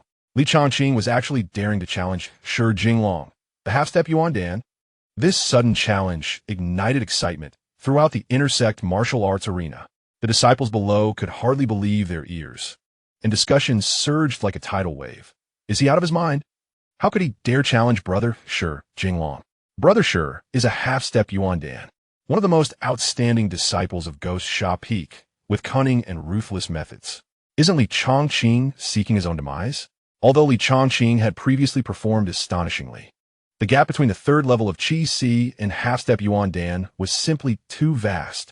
Did he possess some hidden trump cards? I see that he has become overconfident after winning several matches. Brother Shi will surely teach him a lesson. Even those disciples who had previously supported Li Changqing shook their heads, deeming his actions overly audacious. After all, the chasm of realms was not easily crossed. Above, Li Jinyu furrowed his brow, a hint of concern flashing in his eyes, yet he did not voice a prohibition. He understood that his son had grown quite resolute. If he dared to issue a challenge, he must possess some measure of confidence. Meanwhile, Elder Yang Xiu's lips curled into a barely perceptible cold smile, seemingly pleased to see Li Changqing confront the formidable Shi Jinglong. On the 3rd arena, the figure cloaked in black robes stirred slightly. From beneath the hood's shadow, 2 icy, snake-like gazes shot toward Li Changqing. A raspy, low laughter, akin to metal grinding, emanated from beneath the black robe. Interesting. A mere junior at the 3rd level of Qi Si dares to challenge me. Shi Jinglong? He slowly raised his head, revealing a face devoid of color. Lips an eerie shade of dark purple, exuding an ominous aura. Li Changqing, is it? I've heard of you. Your recent rise has been quite remarkable. Shi Jinglong licked his dark purple lips, his eyes gleaming with a cruel and excited light. Perfect. I shall use you to test the power of my newly mastered 100 Ghost soul-devouring curse. Your soul, I presume, will be far more nourishing than those worthless ones. Before his words faded, a chilling and eerie aura spread from him, darkening the arena's light. A fierce battle was imminent. In the next moment, dark mist surged around Changqing, and several distorted, wailing ghostly figures lunged toward Changqing. Changqing activated his heavy eye, clearly perceiving the trajectories of the ghostly figures. He pointed his fingers like a sword, condensing true yang qi at his fingertips, striking swiftly into the air. With a hissing sound, the true yang dispersed the ghostly figures upon contact, causing them to wail as they dissipated. Not bad, Jinglong scoffed, forming seals with his hands. The dark mist coalesced into a massive ghostly claw, the ominous wind shrieking as it descended upon Changqing. Its might far surpassed that of before. Changqing's expression grew solemn, and he dared not be careless.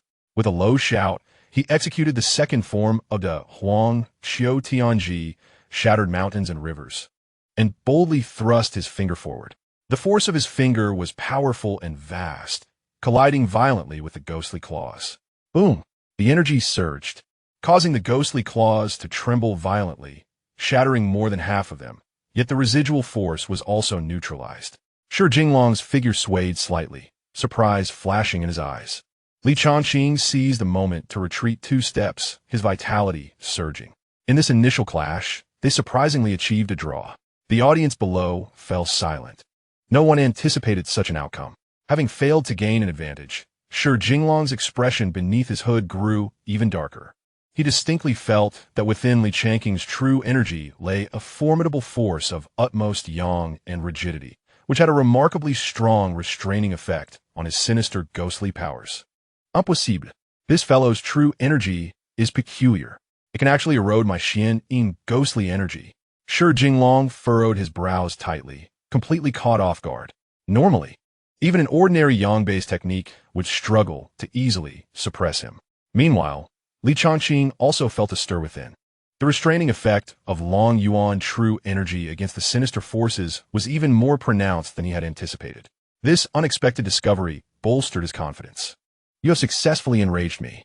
Jinglong howled, no longer testing the waters.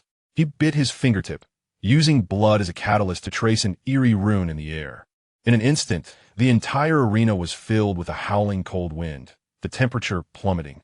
Countless grotesque, ghostly figures surged forth from the rune, coalescing into a massive skeletal, ghostly head. It then opened its gaping maw, emitting a chilling shriek that threatened to devour Changqing. The power was several times stronger than before. Changqing's gaza sharpanat. He sensed the peril of this strike. He dared not hold back any longer. The Long Yuan true energy surged within him, his fingers coming together, their tips emanating an ancient, vast gray light. The third finger of the Huang Qiu Tianji, annihilation of life. The pitch-black finger light, infused with an aura of extinction, collided fiercely with the enormous skeletal ghostly head formed from countless vengeful spirits in mid-air. The anticipated cataclysmic explosion did not occur. At the moment of contact, an eerie stalemate manifested. The finger light, akin to the sharpest of drill bits, continuously obliterated and purified the skeletal ghostly head's sinister energy, dark smoke billowing. Meanwhile, the skeletal ghostly head, relying on its massive bulk and the ceaseless influx of Xianxia ghostly energy from Jinglong, writhed frantically, attempting to consume the slender finger light. For a time, the center of the arena seemed to form a chaotic whirlpool of energy. On one side was the utmost yang and extinction. On the other was the utmost yin and resentment. 2 utterly opposing forces eroded each other, producing a deafening, thunderous roar. The released energy impacted the protective barrier, causing it to warp violently, flickering ominously as if it could shatter at any moment. This scene left all spectators below breathless, their hearts in their throats. They were actually at a stalemate. Changqing had truly managed to block Shixing's 100 ghosts devouring souls curse. What on earth was that black finger light? It could withstand such a terrifying, ghostly technique. On the high platform, the elders also displayed astonishment. Jianyu's tightly clenched fists relaxed slightly, the worry in his eyes diminishing, replaced by deeper astonishment. The second elder, Xianxia, wore an increasingly grim expression. Even Nangong Wan, who had remained indifferent, showed a flicker of subtle interest in her cold gaze. Jiang Yuru watched the arena intently, her beautiful eyes unblinking, her palms slightly sweaty. She could sense that the power at the center of the clash was sufficient to easily injure or even annihilate an ordinary 9th-level Qi practitioner. Beneath the hood, Shi Jinglong's face twisted in fury. He frantically urged his ghostly energy, roaring inwardly. Impossible. How could he possibly block this? My 100 ghosts devouring souls curse even makes Yuan Dan realm cultivators wary. Yet Li Changqing was also under immense pressure. Maintaining the annihilation of life, finger light, consumed tremendous energy. He felt the surging intensity of Shi Jinglong's ghostly energy. A half-step Yuan Dan was indeed formidable. Chapter 52. The emergence of the heavy eye amidst the stalemate. A flicker of madness and anguish crossed Shi Jinglong's eyes. He suddenly struck his chest, spitting out a mouthful of essence blood to integrate into the room before him. Howling, 10,000 ghosts worship the ancestors, devour souls, and annihilate spirits. The skeletal, ghostly head swelled, as if it had consumed a potent elixir, its size expanding once more. Crimson soul flames ignited in its eye sockets, dramatically enhancing its power. The extinction finger light was forced to retreat step by step, subtly showing signs of faltering. Li Changqing felt the pressure surge, his complexion paling. He sensed that this strike contained a hint of Yuan Dan realm might, and relying solely on Huang, Qiu Tianji, would likely be insufficient to withstand it. There was no choice left. He resolved within, finally unleashing the long-hidden heavy eye. Suddenly, within his eyes, the overlapping illusory pupils erupted with an indescribable chaotic brilliance, reminiscent of the primordial light at the dawn of creation. The original divine light of the heavy eye awakened. There was no earth-shattering commotion. Only two fine threads of chaotic light, seemingly imbued with the world's fundamental laws, silently shot forth from his eyes. Wherever the beams passed, space appeared to freeze. The snarling, skeletal, ghostly head, unable to even emit a wail, began to disintegrate from its very core. The rune, infused with Shi Jinglong's essence blood, was instantaneously reduced to ashes. Poof! Shi Jinglong suffered a terrifying backlash, blood spurting uncontrollably. He was sent flying like a kite with a severed string, crashing heavily against the barrier, his fate uncertain. In that moment, time in the intersex martial arena seemed to freeze. All disciples stood agape, unable to utter a sound, their minds blank. Upon the high platform, including Li Jinayu and Xianxia, all the elders rose in shock, their faces etched with profound astonishment and disbelief, with some even exclaiming, "Is that the heavy eye? The ancient heavy eye? How could this be? Such a legendary supreme divine eye has truly appeared in the world." Li Changqing possesses the heavy eye. This shock, stemming from the essence of life itself, even stirred the deepest recesses of King Yun's sect. An immensely vast divine consciousness swept across the entire martial arena in an instant, ultimately locking onto Li Changqing.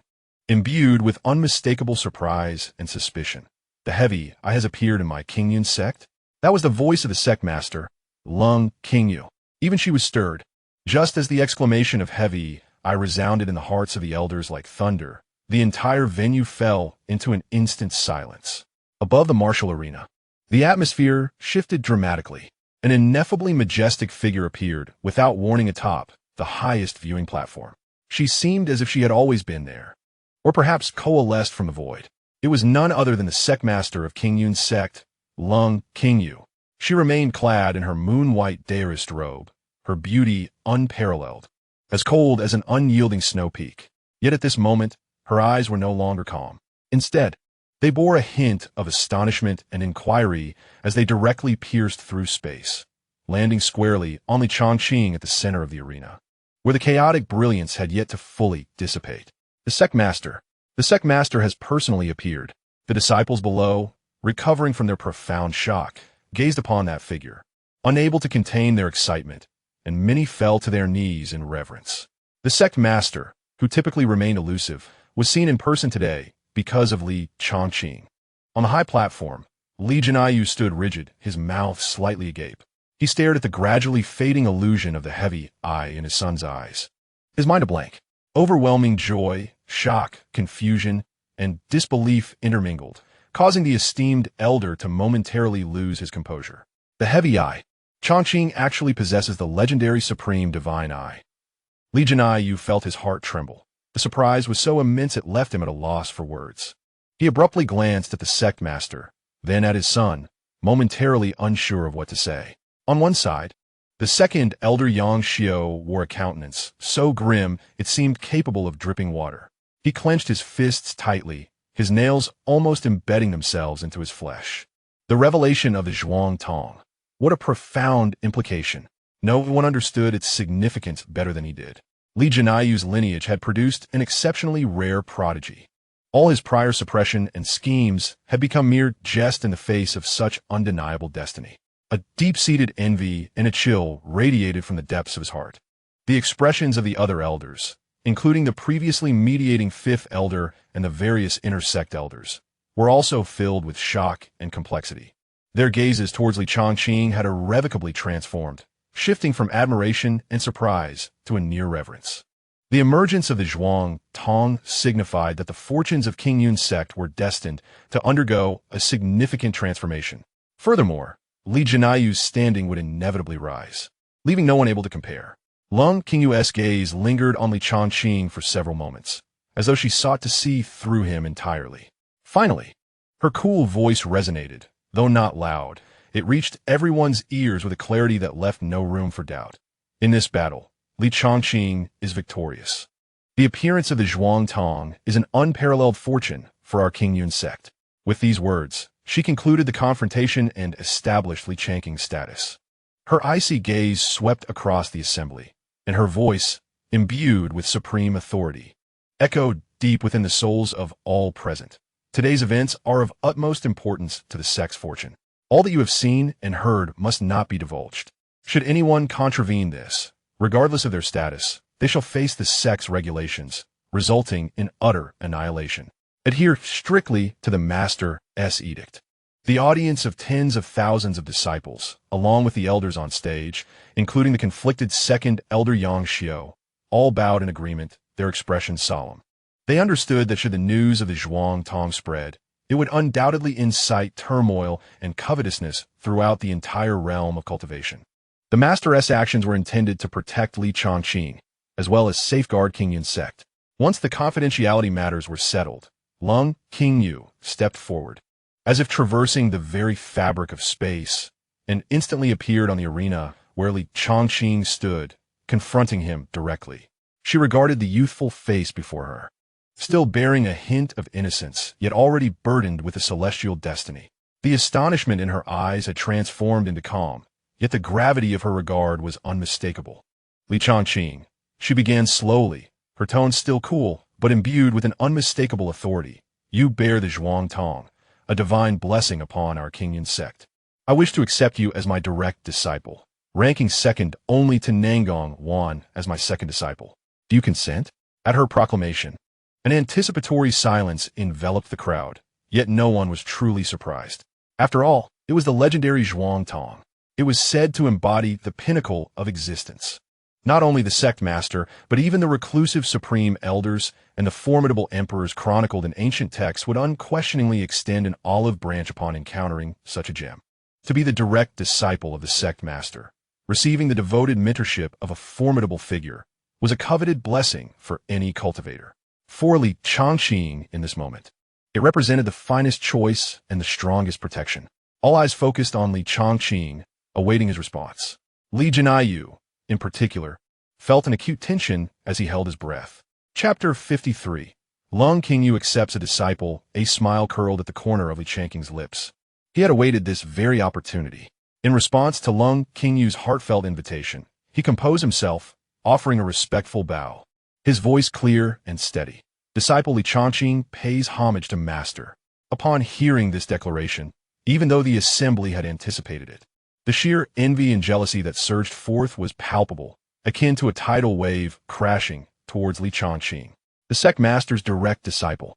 Such esteemed status and resource allocation, coupled with the backing of an unparalleled powerhouse. From this day forth, within the confines of King Yun's sect, Li Changqing would navigate with unparalleled ease. Moreover, he also had a father who was the Grand Elder. This background and innate talent rendered him nearly beyond reproach. Seeing Li Changqing acquiesce, Lung Qingyu felt a quiet sigh of relief wash over her. even a flicker of delight crossing her eyes. However, as the sect master, she maintained her usual composed demeanor, revealing none of her emotions. With a slight nod, her voice rang out with undeniable authority, echoing throughout every corner of Qingyun's sect. From today onward, the outer sect stewardly Changqing is officially designated as my second direct disciple. Meanwhile, in the outer sect training ground, the recently crowned champion of the outer sect competition, Chu Ling basked in the admiration, envy, and complex gazes of many. Just then, the sect master's cool yet commanding voice reached her ears. Initially taken aback, Chu Linger's face soon blossomed into a radiant smile, more joyous than her own victory. My husband, no, my senior brother is simply extraordinary, she thought, her heart brimming with pride and delight. Not far from her, the defeated Xiao Yin wore a sullen expression, his head bowed. He had believed that with his peak cultivation at the 9th layer of body refinement, along with his teacher's covert guidance, victory in the outer sect competition was all but assured. Yet, he had never anticipated losing to an unremarkable little girl. His teacher's voice resonated within him, steady and reassuring. Failure is merely a precursor to success. Do not be overly self-reproachful. Moreover, he mused, losing to such a young girl was hardly a disgrace. What? Xiao Yin exclaimed, momentarily stunned, catching the underlying meaning of his teacher's words. Ah, this little girl possesses an extraordinary constitution. If my eyes do not deceive me, she is one of the top-tier spirit bodies, Xianxia spirit body. Moreover, her realm is not as simple as it appears. She has already reached the 5th layer of qi condensation. Thus, your defeat at her hands is entirely reasonable. What? Xianxia spirit body? 5th layer of qi condensation? Xiao Yin's head shot up, his eyes widening in disbelief, nearly exclaiming aloud. An outer sect disciple possessed not only a top-tier spirit body, but also reached the 5th layer of qi condensation? Was this even plausible? Was this scientific? One Li Changqing might be an anomaly, but now another Chu Linger emerged? Xiao Yin gazed at the distant, beaming Chu Linger, feeling as though his worldview had been shaken. Internally lamenting the absurdity of it all. When had the outer sect become so outrageous? Were they fishing in a pond of explosive talent? On the high platform, Lung Qingyu waved her delicate hand, causing a stream of light and a warm jade vial to hover before Li Changqing. As the light dissipated, a token emerged, neither gold nor jade, inscribed with intricate cloud patterns at its center a venerable character for moon, exuding a chill reminiscent of Lung Qingyu herself. This is the identity token of your master. To see this token is akin to seeing me. With this token, you may traverse freely throughout the sect, excluding the forbidden areas and the topmost level of the scripture repository. You may freely peruse and cultivate the techniques available on the 5th level and below of the scripture repository. Lung Qingyu's voice rang clear, yet held an undeniable weight, instructing him to keep it safe. Thank you, Master. Li Changqing respectfully accepted the token, feeling the coolness in his hands, aware of the immense power and authority it contained. Instantly, numerous envious gazes were cast his way from the crowd. This token represented an almost supreme privilege within the sect. Soon, Li Changqing's gaze fell upon another jade vial, its translucent body revealing a pill the size of a longan, enveloped in a myriad of colorful auras. Although he could not identify the pill, he could sense the overwhelming purity and potency of its essence, far surpassing anything he had previously encountered. Master, what is this? Lung Qingyu's gaze swept over the vial, her tone composed yet once again igniting a wave of astonishment throughout the assembly. This is a 5th-tier medicinal pill, Yuan Ling Zhao Hua Dan. Consuming it just before your breakthrough to the Yuan Dan realm will protect your meridians, consolidate your spirit, and significantly enhance the quality and success rate of your Dan formation. Hiss! As her words concluded, gasps of awe resonated throughout the surroundings. A 5th-tier medicinal pill. Even the formidable experts of the Shenzhing realm would envy this treasure, which could serve as a prized possession for some lesser sections. The generosity of the sect leader in presenting such a gift is truly astonishing, evoking envy and jealousy among the onlookers. It is entirely understandable. After all, he possesses the rare and extraordinary Chong Tong, a phenomenon that occurs once in an eon. It is not merely 5th-grade elixirs he deserves, but even 6th or 7th grade ones. If the sect possesses them, they are certainly worth bestowing upon him. Alas, the harsh truth of comparison between individuals reveals itself, and the disparity in worth is glaringly apparent. Amidst the whispers of admiration and jealousy, Changqing cautiously stowed away the jade vial. Bowing once more to express his gratitude, disciple expresses his sincere thanks for the esteemed gift from a master. He recognizes that this elixir is crucial for him, as it will solidify his foundation and provide immense assistance in striving for higher realms in the Yuandan stage. This newly appointed master indeed possesses remarkable capabilities. Once the instructions from Lung Qingyu were complete, she did not linger. As a sect leader, she is burdened with endless tasks. Her personal appearance to accept Changqing as a disciple was already an exception. Her figure gradually faded, as if merging into the void, leaving behind a whispered message that only Changqing could hear. Come to Qingyu Peak tomorrow at the hour of Chun. Changqing felt a stirring in his heart and nodded in understanding. With the departure of the sect leader, the suffocating pressure that had enveloped the scene dissipated. The competition resumed, yet the atmosphere during the subsequent ranking battles grew somewhat peculiar. With Changqing's unexpected prowess, the intrigue surrounding the matches intensified. Particularly, although the secret of the Chongtong was ordered to be kept silent, its invincible presence had deeply etched itself into the minds of many, rendering the upcoming challenges somewhat lackluster. Nan Gongwan's extraordinary skills remained unmatched, allowing her to securely hold the first position. Jiang Yu, wielding the 9-aperture Linglong sword heart, effortlessly secured the second. Although Changqing refrained from challenging the top two, his demonstrated terrifying strength left no room for doubt, firmly placing him third. The remaining rankings swiftly settled into place. Ultimately, the inter-sect competition concluded amid overwhelming astonishment and fervent discussions, far surpassing previous events. That night, the moon shone brightly amidst a sparse sky. Chapter 54. Do you know why I have accepted you as my disciple? The following morning, as dawn broke gently, Changqing awoke from his slumber. The soft and smooth sensation on his arm stirred his mind. Turning his gaze, he beheld Chu Ling still deep in sweet repose. Her charming profile appeared exceptionally serene in the morning light. Her exquisite figure pressed closely against him radiated an astonishing allure. What a captivating beauty, Changqing mused softly, carefully withdrawing his arm and adjusting the blanket around her. He did not forget the appointment set for that day. He quickly rose, washed up, donned a clean robe, and stepped outside.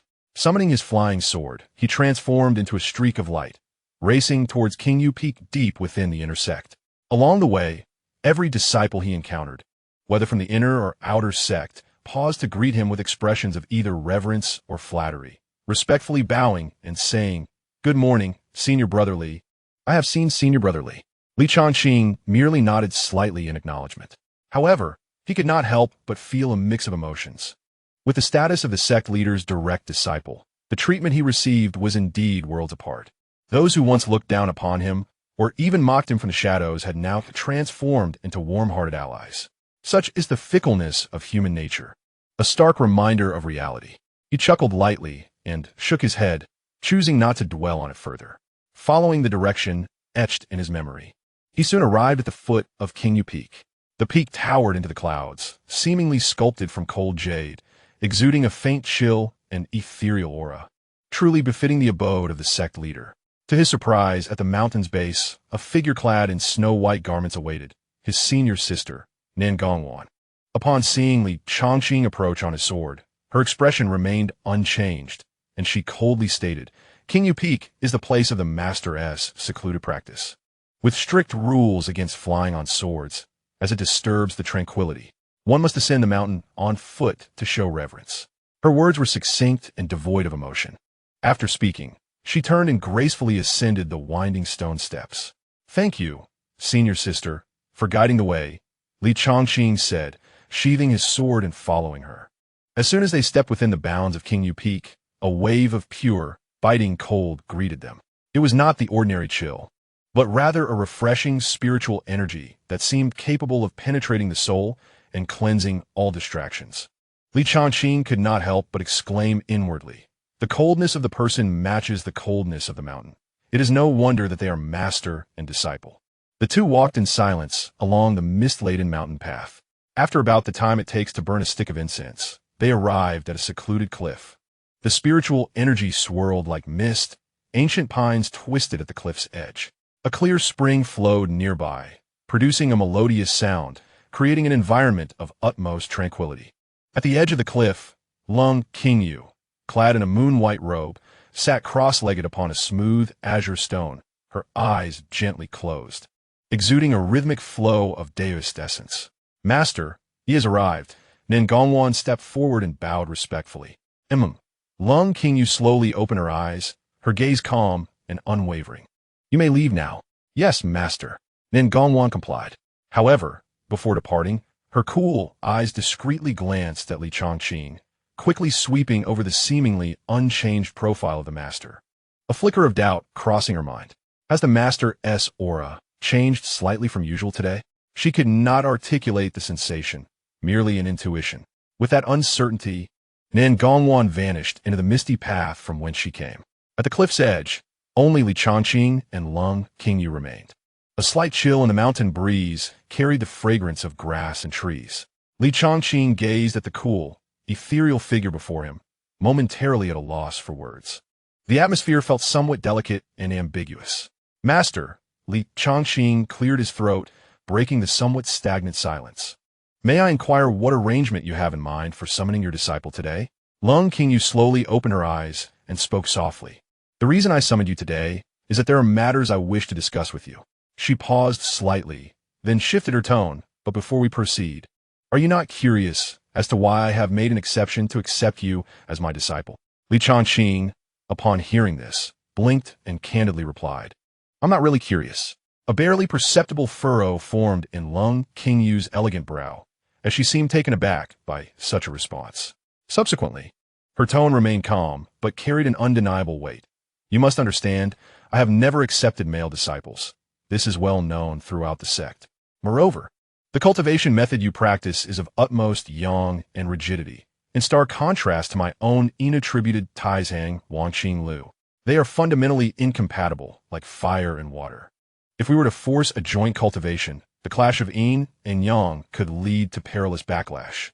Her gaze remained steady upon Changqing. "Do you not find it curious, knowing this, why I still chose to accept you as my disciple?" Changqing rubbed his nose, a sheepish smile appearing on his face. "Well, I still can't say I'm curious." As soon as he finished speaking, Changqing keenly sensed the previously flowing spiritual energy around them come to an abrupt halt. It felt as if an invisible force had instantaneously frozen the air. An indescribable chill emanated from Lung Qingyu, enveloping the surroundings in a heavy pressure. The subtle frown on her brow deepened, and the coldness radiating from her seemed nearly tangible. Changqing felt a sudden jolt of realization. He immediately comprehended that his new master's patience was likely limited, even if he truly was not curious. He must exhibit curiosity at this moment. He straightened his demeanor, clasped his hands, and earnestly declared, "Master, please enlighten me.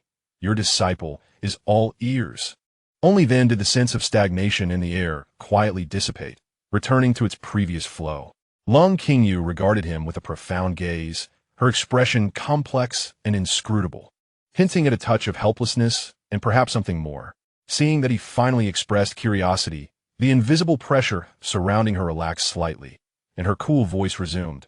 "Firstly, it is due to your Chongtong." Her gaze was profound, and the matter of the dual pupils was of immense significance. Should it be divulged, not only would the city of Fengtian be at risk, but the entire northern region, and indeed even broader realms, will be beset by countless covetous eyes and deadly threats.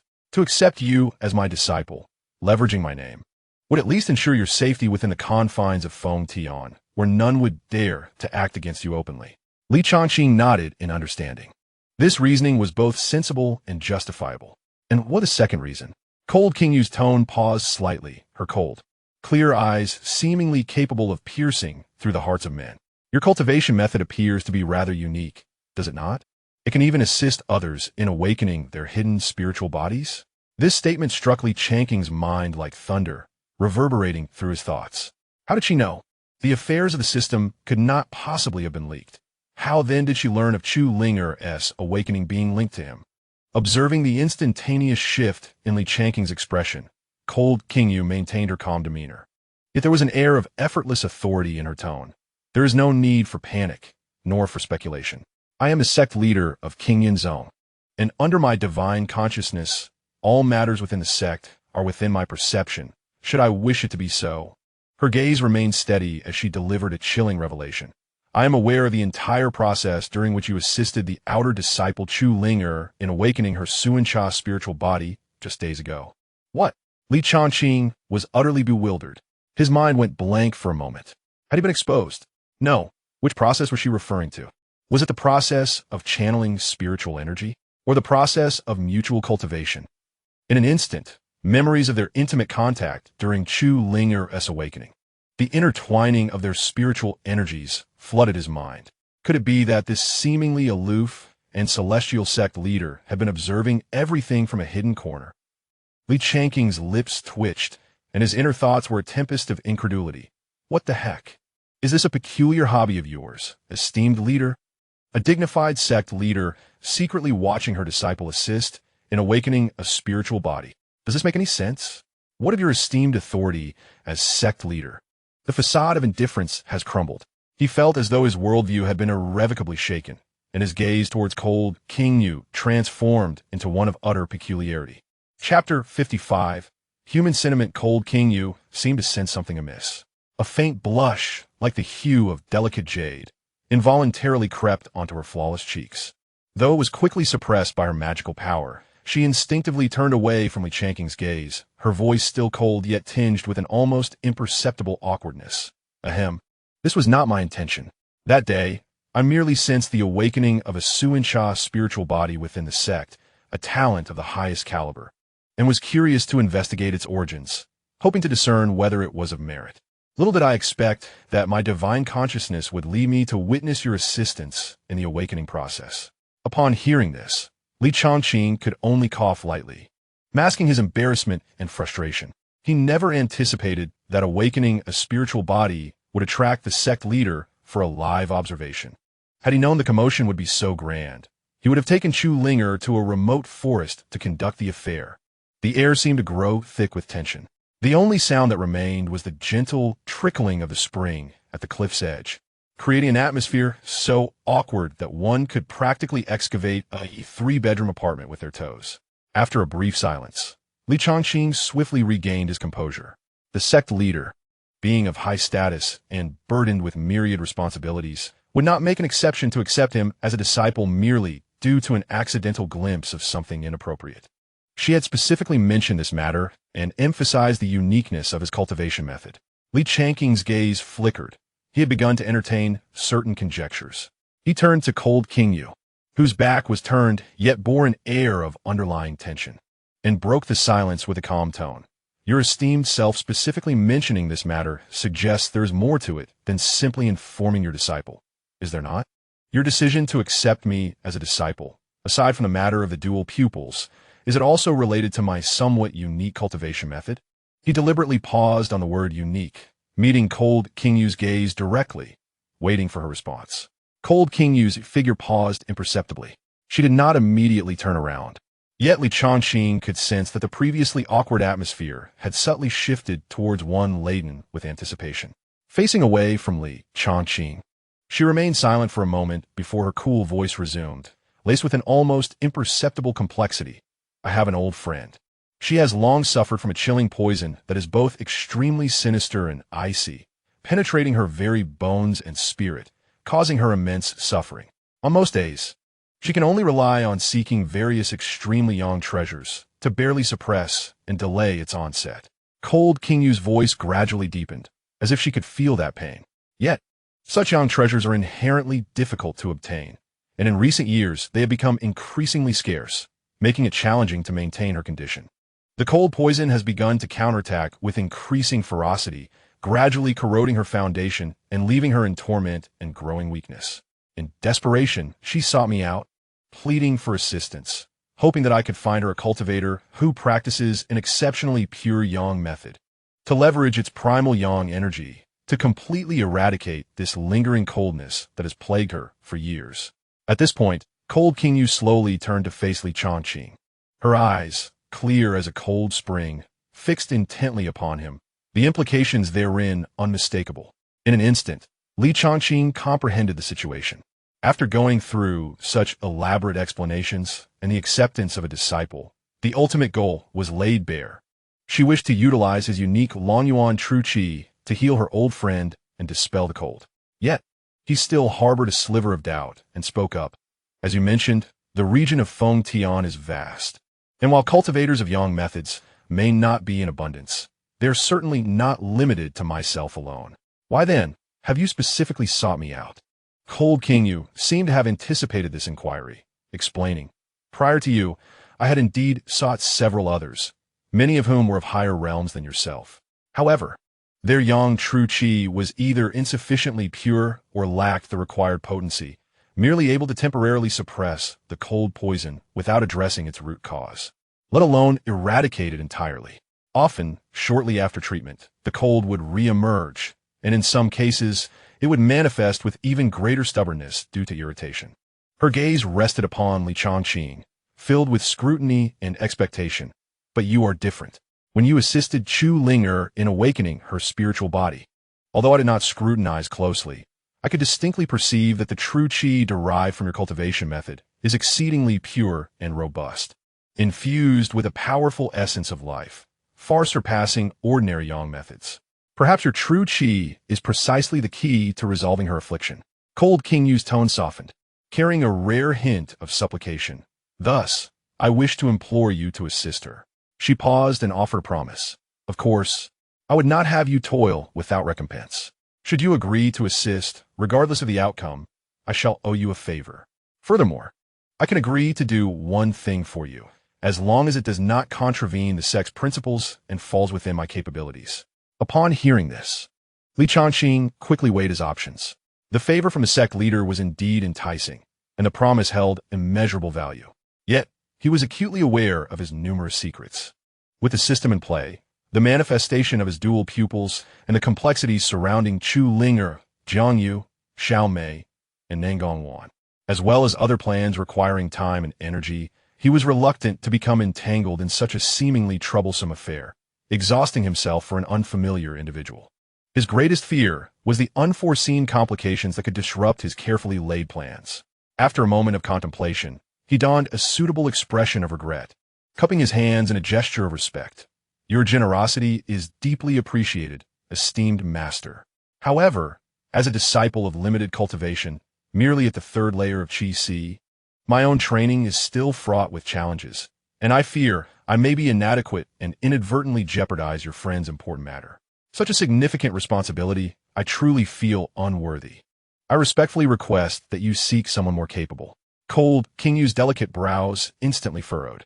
She could hardly have anticipated that by speaking up and making such a significant promise, she would be met with rejection. It is essential to recognize that throughout the entirety of Feng Tian City, countless powerful individuals yearn for a commitment from her, the esteemed leader of King Yunzong, yet remain unfulfilled. Now, she had willingly offered such a promise to a mere junior of the Qi-Hai realm, and he had the audacity to decline? A wave of displeasure and coldness emanated from her, her voice deepening slightly.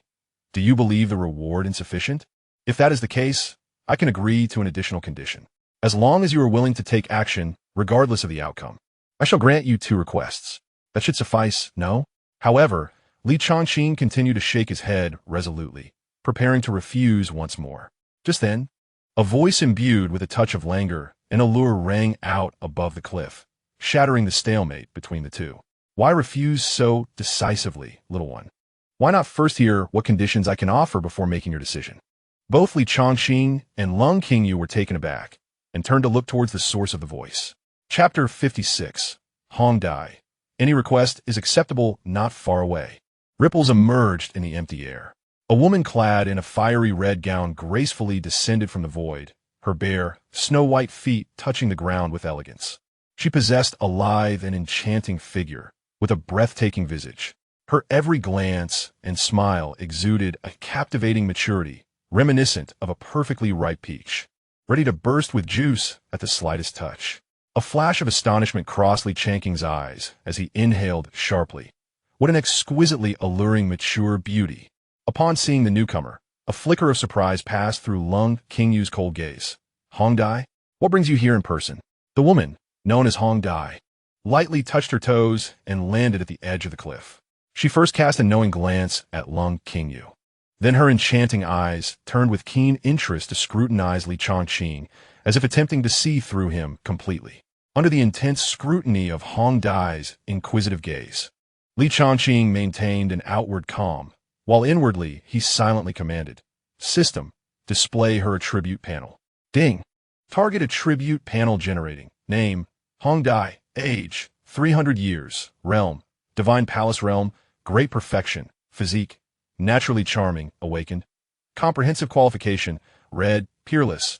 Recent events, key. 1. Afflicted by evil cold.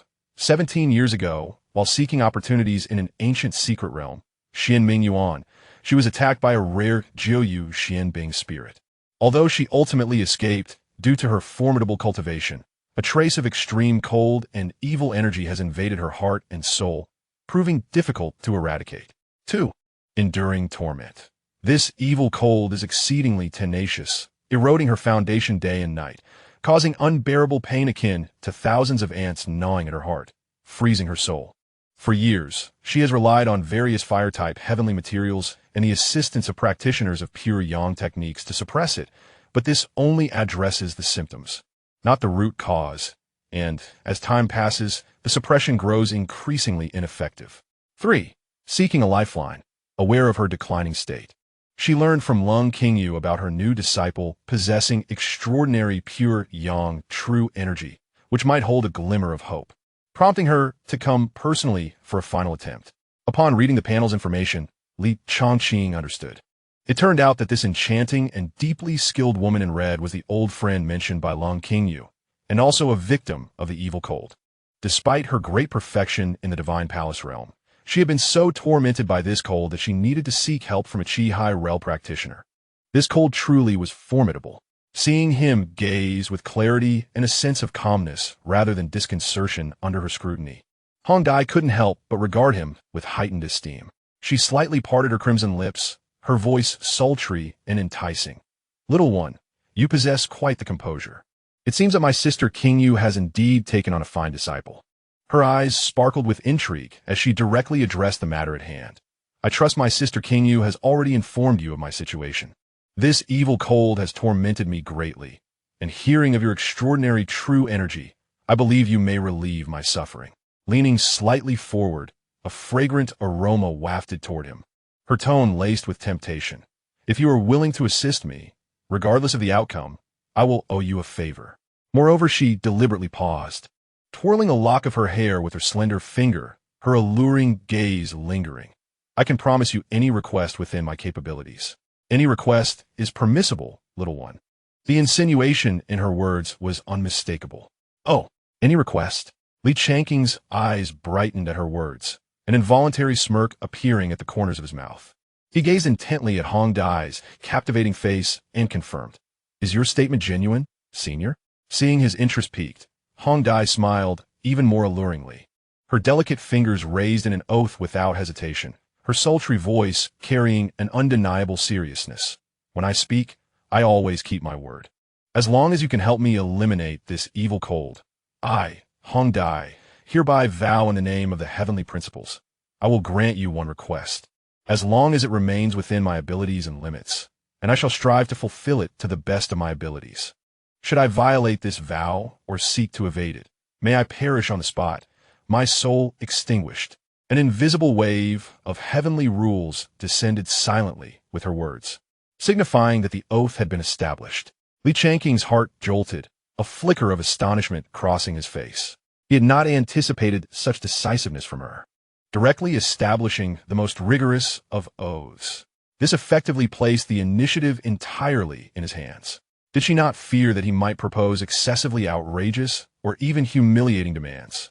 However, given that a great perfection practitioner of the Divine Palace realm had lowered herself to such an extent, even going so far as to establish a heavenly oath, it would be petty for him to hesitate further. "Excellent. Senior, your straightforwardness is commendable. I am impressed," Li Changqing declared with newfound resolve in that case. "I shall assist you with this matter. Upon hearing his agreement, a spark of delight ignited in Hong Dai's eyes. Even Lung Qingyu, who had always maintained an icy demeanor, exhibited a barely perceptible smile at the corners of her lips, clearly pleased for her friend. However, Li Changqing then shifted the conversation, a peculiar expression crossing his face. Before we proceed, there are 2 points I must clarify with both of you. One pertains to my conditions, and the other concerns the unique nature of my pure, yang, true energies transmission. Hong Dai paused, puzzled by his words. Yet, Lung Qingyu seemed to connect the dots immediately, her expression shifting slightly as a hint of concealed ire and understanding flickered in her gaze toward Li Changqing. Hong Dai suppressed her curiosity and urged, "Speak freely, little one." Li Changqing touched his nose, organizing his thoughts, and chose his words carefully. To be candid with you both, the technique I practice is exceedingly yang and potent, overwhelmingly dominant.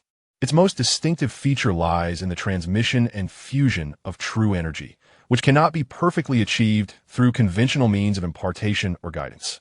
He paused, meeting the gazes of the 2 women, and steeled himself. This technique is, in fact, a supreme dual cultivation method. What? Dual cultivation? Even Hong Dai, despite her extensive experiences and commendable composure, was taken aback by the sudden revelation, her complexion shifting in astonishment, her mouth slightly agape. A blush of disbelief instantly spread across her stunning features. She finally understood why Lung Qingyu had appeared so peculiar moments ago. Chapter 57. The heavenly oath. As Li Changqing's words hung in the air, it felt as though the very atmosphere atop the cliff had solidified. Dual cultivation? Hong Dai's captivating eyes widened in shock, filled with disbelief. Having lived for 3 centuries and witnessed countless extraordinary techniques, she could never have imagined that the key to resolving her affliction would hinge upon the concept of dual cultivation. A stunning crimson blush surged uncontrollably across her fair cheeks, extending to the nape of her ears. This sensation was a complex amalgamation of embarrassment, absurdity, and a hint of indescribable awkwardness. Instinctively, she glanced at Lung Qingyu beside her, only to find her face turned away, revealing a beautifully chiseled, cold profile. Yet, the faintly reddened tips of her ears betrayed the turbulent emotions concealed beneath her seemingly tranquil exterior. At that moment, Lung Qingyu's heart was also tumultuous. Although she had vaguely surmised that the method might resemble that by which Li Changqing assisted Chu Linger in awakening her spiritual body, she had not anticipated his brazen declaration of the term dual cultivation. This scoundrel! How dare he speak so openly in front of her and her friend? A surge of inexplicable ire, mingled with a sense of profound embarrassment, ignited within her, almost compelling her to leave. However, reason reminded her that the injury to Hongdi was urgent and could not be delayed. After a brief silence, Hongdi took a deep breath, forcibly suppressing the tumult within her heart. Yet her voice, though still charming, carried an imperceptible tremor. "Little one, do you truly mean what you say? Is there no other way?" She clung to a small glimmer of hope. Li Changqing shrugged with a semblance of helplessness, his gaze clear and sincere. "Senior, how could a junior dare to speak carelessly about such matters? Were this not the only feasible method? Why would I willingly invite the trouble of proposing such easily misunderstood conditions? Ordinary, true qi cannot reach the malevolent cold root intertwined with your essence. Only through dual cultivation, invoking the convergence of life's essence, can I utilize my yang dragon essence to eradicate it entirely." He looked steadily at Hongdi, his tone earnest. Though this method may sound shocking, it is indeed the only approach recorded in the techniques to eliminate such extreme cold poison. The decision rests entirely with you, senior. Hongdi fell silent. She could sense that Li Changqing was not lying. She had a profound understanding of the tenacity of that malevolent cold. Conventional methods proved ineffective. Yet, dual cultivation. She gazed at Li Changqing with a complex expression. This 18-year-old youth, whose cultivation was merely at the Qi realm, was to become the key to resolving her long-standing affliction. The arrangements of fate seemed rather absurd. Lung Qingyu turned her gaze back, her eyes coldly fixed on Li Changqing. However, her silence indicated an implicit acceptance that this was their only hope at present. Upon the cliff's peak, the atmosphere grew exceedingly subtle and tense. One was a tormented powerhouse seeking salvation, while the other was a youth bearing extraordinary skills, proposing an unconventional method. Beside them stood a master with a complex demeanor, observing quietly. Hengdi's fingertips curled slightly, her heart at war, seeing the two women engulfed in silence. Their expressions shifting, Changqing did not rush them, patiently awaiting their decision. The mountain breeze fluttered his robes, imbuing him with an air of composure. Deep down, he was acutely aware that with the domineering properties of his yang dragon essence, combined with the insight of his heavy pupil, he could dispel the so-called malevolent cold without needing any dual cultivation. He deliberately exaggerated the severity of the situation, presenting dual cultivation as the sole path, primarily to secure his position, ensuring that this profoundly skilled and alluring woman remained tethered to him. He could not afford to heal her only for her to leave, as that would mean losing a golden opportunity. Just as he was calculating, an intense mental exchange transpired between Hengdi and Qingyu. Qingyu, what should we do now? Is it truly necessary to agree to this young man? Hengdi's voice was laced with evident panic and embarrassment. Qingyu fell silent for a moment before responding through thought. This concerns your own path in life. The ultimate decision must be weighed by you. Though this lad is young, he possesses a heavy pupil and a profound destiny. His cultivation method indeed holds unique advantages, with an essence far purer than the ordinary. Perhaps he truly is your only hope for eradicating the malevolent cold. Do you truly trust him? What if he cannot fulfill his promise, or has ulterior motives? Hengdi remained indecisive. Qingyu sighed internally. Did she not harbor similar concerns? Yet, circumstances were beyond their control. Hengdi, ask yourself, apart from him, can we find another method with greater assurance? Upon hearing this, Hengdi was left speechless. Indeed, if there were other options, why would a dignified powerhouse at the pinnacle of the divine palace realm place her last hope in a junior proposing such an outrageous condition? The insidious cold was increasingly eroding her, and time was running out. Struggles and shame intertwined within her heart. Ultimately, her thirst for life and relentless pursuit of relief triumphed over all else. Taking a deep breath, as if expending all her strength, Hengdi raised her gaze to Changqing. Her cheeks still flushed, but her voice resolute. All right, I agree. I shall abide by your method. She quickly added, locking her gaze on Changqing. However, I have one condition. You must swear an oath to the heavens, guaranteeing that this method is indeed the only righteous path to eradicate the malevolent cold. Moreover, during the process, there must be no transgressions beyond healing, nor any attempts to coerce me. Otherwise, I would rather perish than allow you to succeed. At her words, a barely concealed smirk of triumph appeared on Changqing's lips. Without hesitation, he raised his right hand, his expression solemn, and declared loudly, under the heavens I, Changqing, vow. The method of dual cultivation is to eliminate the malevolent cold for Senior Hengdi. Should I violate this oath, I shall accept the punishment of the heavens and perish. Upon the establishment of the vow, an invisible wave of energy swept through, signifying its validity. His decisive attitude unexpectedly left both Hengdi and the observing Qingyu with a sense of astonishment. This fellow agreed far too readily. Did he possess absolute confidence? Or were there ulterior motives? The gazes of the two women toward Changqing grew increasingly complex and probing. Chapter 58. Is this your way of testing the candidates? If I may inquire, Senior, when can we commence? Changqing asked calmly. Hengdi, her emotions in disarray, instinctively replied, the sooner the better, realizing how impatient that sounded. Her entire face flushed crimson. She hurriedly lowered her head, her voice barely above a whisper. I simply cannot bear the pain of the malevolent cold any longer. I understand, Changqing said with a knowing smile, appearing to grasp her meaning. Since you are eager, I can begin now. However, the healing process must be conducted in absolute silence, without any disturbances. I understand. Hengdi inhaled deeply, suppressing her embarrassment, and gently raised her hand, enveloping Changqing in a soft red glow. Follow me. In the next moment, as the light flickered, their figures vanished from the summit of Qingyu Peak.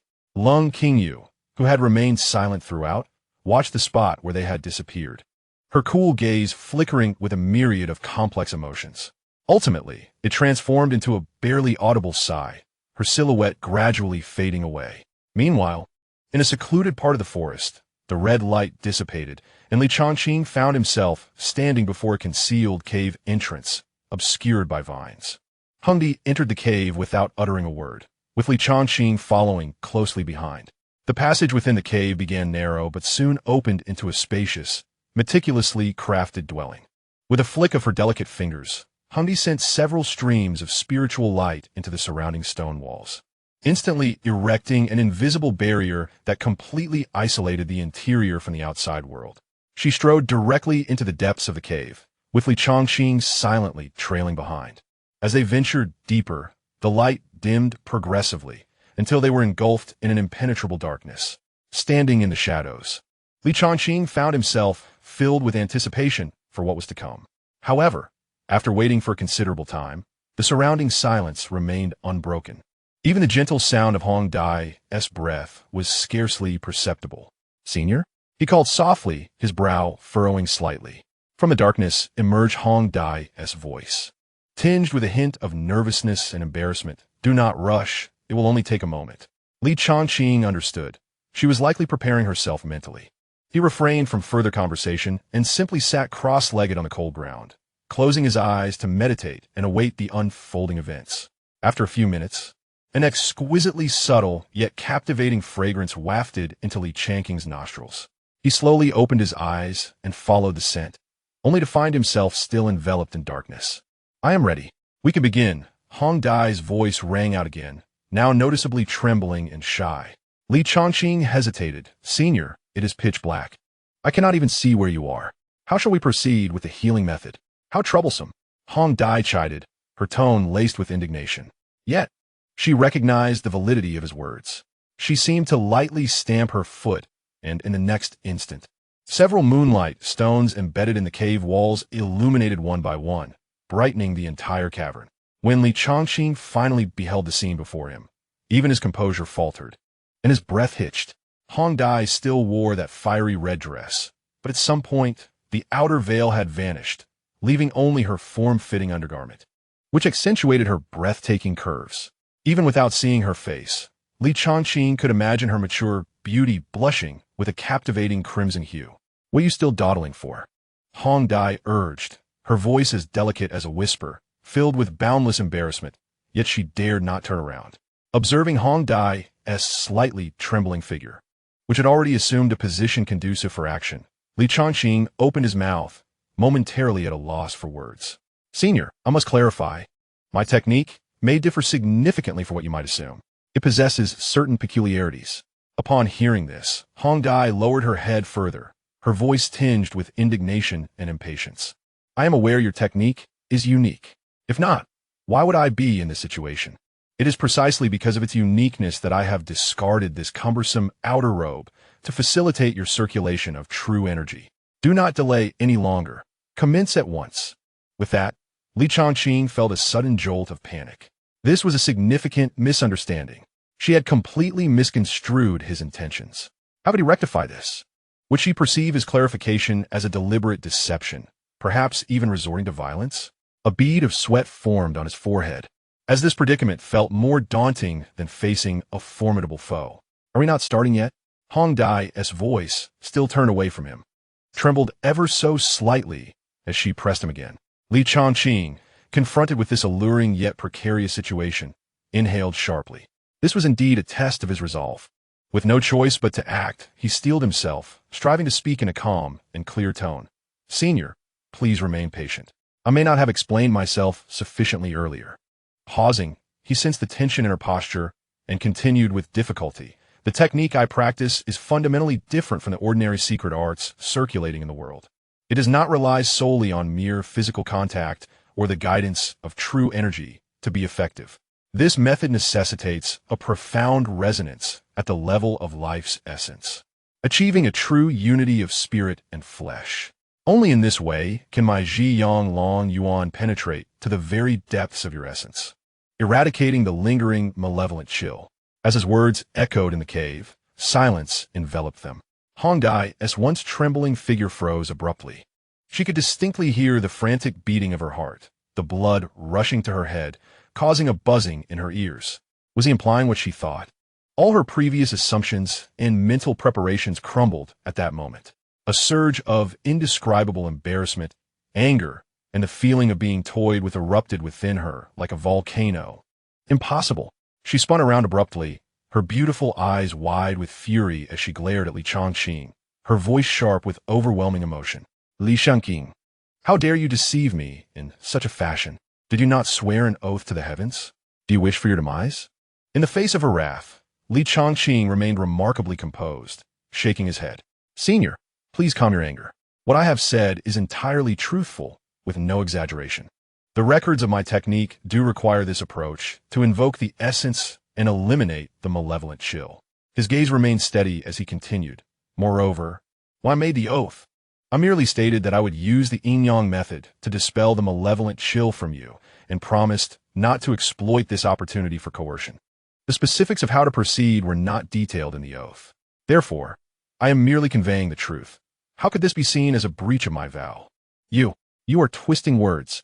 Hong Dai's body trembled with indignation, pointing at him, but momentarily at a loss for words. Upon reflection, she realized that the content of the oath was indeed as he stated. It only defined the outcome and boundaries, without restricting the process. This scoundrel had cunningly concealed such a trap within the oath. Changqing raised his hands in a gesture of resignation, his tone laced with a hint of helplessness. Yet he stood his ground. How to proceed is entirely at your discretion, Senior. However, my technique is unique, and to eradicate the malevolent chill, it must be executed as I have described. Beyond that, I am powerless. Hong Dai's chest heaved violently, her heart torn in the throes of conflict. The only hope lay before her, yet this method of treatment was exceedingly outrageous, entirely beyond her limits. But she understood that the oath had been sworn. Even if she were to retract her agreement now, the binding nature of the vow remained. If he insisted on proceeding this way, she would be left with no recourse. This was intolerable. Seeing her expression shift and her inner turmoil, Changqing recognized the moment had come. No longer willing to remain passive, he decided to take the initiative and turn the tables. He spoke, his voice imbued with a peculiar allure, shattering the silence within the cave. I understand your concerns, Senior, that you find this method too audacious, perhaps even suspecting I have ulterior motives. He took a step closer, his gaze piercing into the depths of her tumultuous and indignant eyes. But why not consider it from a different perspective? At merely 18, I possess the ancient heavy pupil, a supreme gift, rare across the ages. The technique I cultivate is profound and unfathomable, with limitless potential. May I ask, with my talents and promise, what heights might I achieve in the future? Not just in this Feng Tian city, but across the entire continent, when I ascend to the pinnacle, standing atop all beings, surpassing predecessors, and glimpsing the ultimate path. How could this be mere fantasy? His voice was steady, yet it bore an unassailable confidence and authority. Each word resonated within Hong Dai's heart. If you agree to this, it will certainly alleviate your immediate predicament and relieve you of the malevolent chill. But what if it also binds you to me? Should I ascend to greatness, looking down upon all life, would I not be accompanied by followers? And you, Senior, would be the one who shared the most profound connection with my essence. Changqing's lips curled into a meaningful arc, his gaze profound. The choice before him today may have been a reluctant necessity for his predecessor in the pursuit of survival. However, looking towards the future, it could very well represent the greatest opportunity of their lifetime, should one be entangled in the fleeting gains and losses of the moment, sacrificing both life and the boundless possibilities that lie ahead. Or should one set aside preconceived notions and seize this chance that might alter one's destiny? He cast the power of choice back to the Hongdi. Yet this time, what he offered was not merely a simple decision of healing or not. It was a temptation that pertained to the future path and fate. Hongdi gazed at him in a daze, observing the depth and confidence in his eyes that belied his youth, listening to his words that, while audacious, stirred a flicker of intrigue within her. Terms such as Zhongtong Zaizun and Deluo Jingxian, paired with the boy's resolute and radiant demeanor, oddly soothed her inner tumult of shame and struggle, giving rise to a stirring sensation that even she found alarming. Perhaps what he said was not without merit.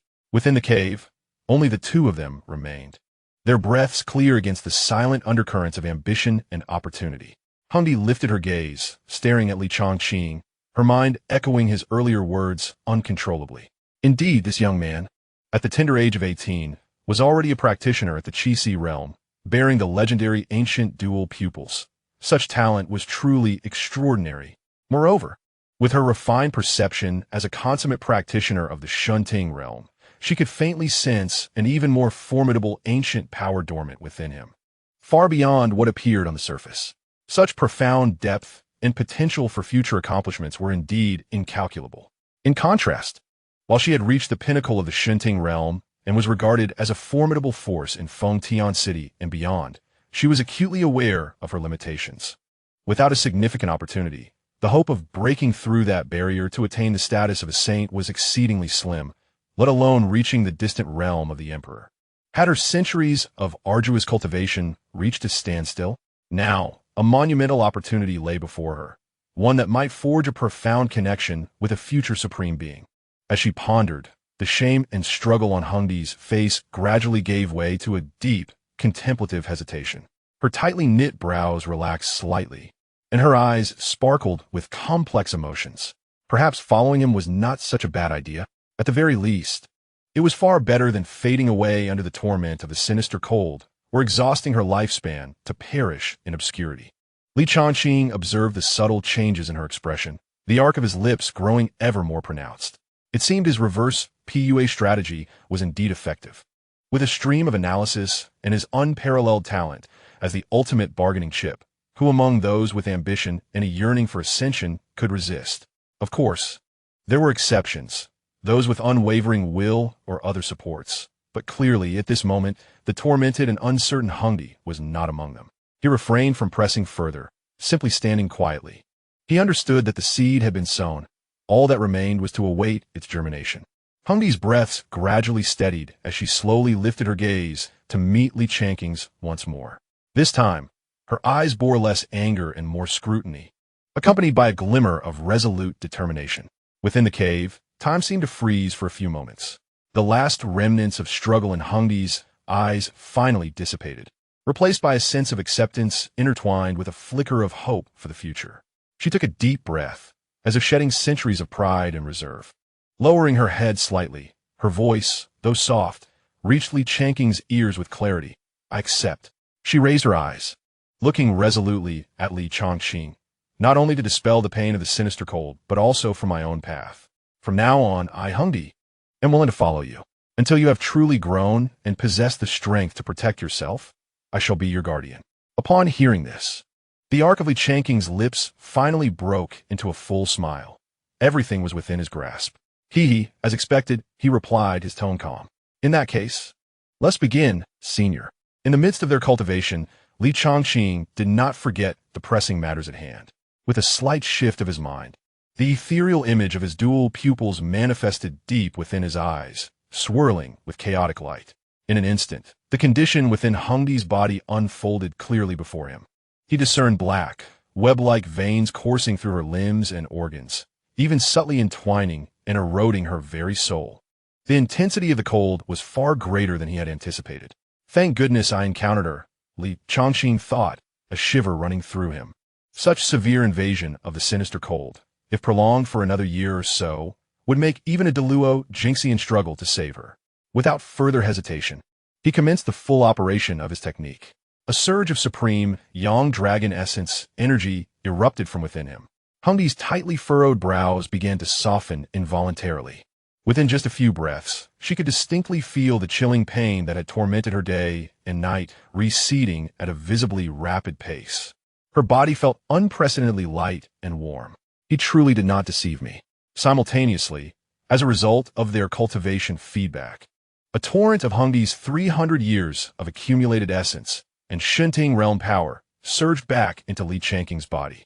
Changqing felt as though his Danshan was infused with a blazing sun, his once calm, true essence boiling instantly. Qi level 3 peak. Qi level 4. His energy continued to ascend wildly. Qi level 5. Qi level 6. The surging power seemed limitless, propelling his cultivation forward with unstoppable momentum. Hengdi felt the explosive surge of energy within Changqing, her heart filled with astonishment, further solidifying her choice. Time passed, and in that fleeting moment, the tumultuous power within Li Changqing reached a critical threshold. Boom! An aura far more formidable than before erupted from within him. Qi Realm Level 9 Peak achieved. Within the cave, the fervent energy gradually subsided. Hundi experienced an unprecedented sense of ease within her body, a feeling of fulfillment and satisfaction as though her very soul had been cleansed and elevated. This sensation, she whispered, added an enchanting allure to her already exquisite countenance. Why was it so peculiar? Instinctively, she turned her gaze inward and was delighted to discover that the sinister cold, which had clung to her like a parasite, had dissipated by nearly 1/3. The meridians, once dulled by the cold, now shimmered with a renewed luster. Such remarkable efficacy! A wave of immense joy surged within Hundi, and her gaze towards Li Changqing transformed into something fervently passionate. Li Changqing could not help but understand her thoughts. Everything was unspoken yet clear. After 5 hours, he slowly rose, feeling the immense power within him, his heart brimming with joy. His realm had skyrocketed from Qi Level 3 to the pinnacle of Qi Level 9. This rate of cultivation was astonishing. Were it not for the crucial threshold of condensing the golden core between the Qi and Yuan Dan realms, which required specific opportunities and preparations, he would have been astounded. With a thought, he silently murmured, "System, where's my reward?" Ding! A crisp notification chimed at the right moment. Qualification read, "Reward, qui est creation pile xi." A stream of information surged into Li Changqing's mind. Chaos Creation Pill harnesses the power of heaven and earth creation, containing a trace of chaotic, primordial energy. Upon consuming the medicinal elixir during the breakthrough to the Yuan Dan realm, one can significantly enhance the quality of their Dan, with a chance of coalescing into the supreme Chaos Golden Dan, thereby forging an unparalleled foundation of Tao. The information was succinct, yet ignited a gleam of brilliance in Li Changqing's eyes. The Chaos Golden Dan. This legendary concoction surpasses the 9 transformations Golden Dan in magnificence. Once formed, its robust foundation and immense potential will far exceed that of its peers, establishing itself as an invincible cornerstone within the same realm. This reward arrived at the most opportune moment. Observing the crimson butterfly on the ground, Li Changqing felt elated, silently giving her a thumbs up. Well done. If it were not for her and the system's rewards, how could he have achieved such a remarkable breakthrough? Sensing the solidity of his cultivation within, he understood the moment had arrived. It was time. He sat cross-legged, his expression solemn, and took out the Chaos Creation Dan, swallowing it without hesitation. As the elixir entered his abdomen, it instantaneously transformed into an indescribable torrent of chaos, surging through his limbs and vital essence. At the same time, he fully activated the Yinlong Jinjing, guiding the immense medicinal power along with his own Dragon Yuan true energy. As his dual pupils compressed and coalesced towards the core of his vital essence, the vibrations within his Dan Tian felt as if it had become a singularity of the chaotic universe, with boundless energy collapsing, colliding, and evolving within. Time seemed to stretch, an instant or perhaps an eternity. At the very heart of this chaotic energy, a point of dazzling brilliance suddenly ignited, suffused with profound mysteries and the essence of supreme laws. That golden light swiftly expanded, ultimately coalescing into a dragon eye-sized, perfectly round golden Dan, its surface flowing with chaotic currents and myriad innate Tao patterns. The Chaos Golden Dan had been formed. Just at that moment, as the Chaos Golden Dan crystallized, a thunderous resonance erupted, a majestic rhythm, born from the essence of life itself, intermingled with the supreme aura of primordial chaos, surged forth from Li Changqing's center, shattering the layers of barriers established by the crimson butterfly and piercing through the cave into the vast expanse of the skies. Above the cave, the azure sky abruptly changed color. Endless auspicious clouds gathered, with purple chi flowing in from 30,000 miles away. Rays of dawn shimmered, countless auspicious colors unfurled. A phantom of a true dragon roared, and the illusion of a divine phoenix spiraled. The sounds of Tao echoed across the heavens, as if celebrating the birth of some supreme existence. Far in the northern region, amidst the snow-covered Yaokai sacred land, a regal woman, seated upon a millennium-old ice lotus, suddenly opened her eyes wide with astonishment. The aura of chaos? Someone has indeed coalesced the legendary Chaos Golden Dan. This realm is about to be thrown into disarray. In the central plains, within the scholarly halls permeated with righteous chi, an elder with a white beard abruptly halted his playing of the zither, his fingers pressing down sharply on the strings. He gazed eastward, his expression grave. Chaos has emerged, and destiny is realigning. It seems that this long-cherished era of peace is on the verge of disruption. In the southern wilderness, deep within the ancestral grounds of myriad demons, a low growl resonated. Seemingly from the primordial chaos, the foundation of chaos belongs to humanity. Find him at all costs. Either gain control or annihilate. In the western desert, within the deadened confines of the god-burial ancient mine, a thick fog of death billowed forth, accompanied by a chilling, raspy whisper.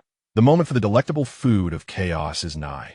In the depths of the endless sea, within the lair of the true dragon, a dignified dragon roar reverberated through the ocean depths.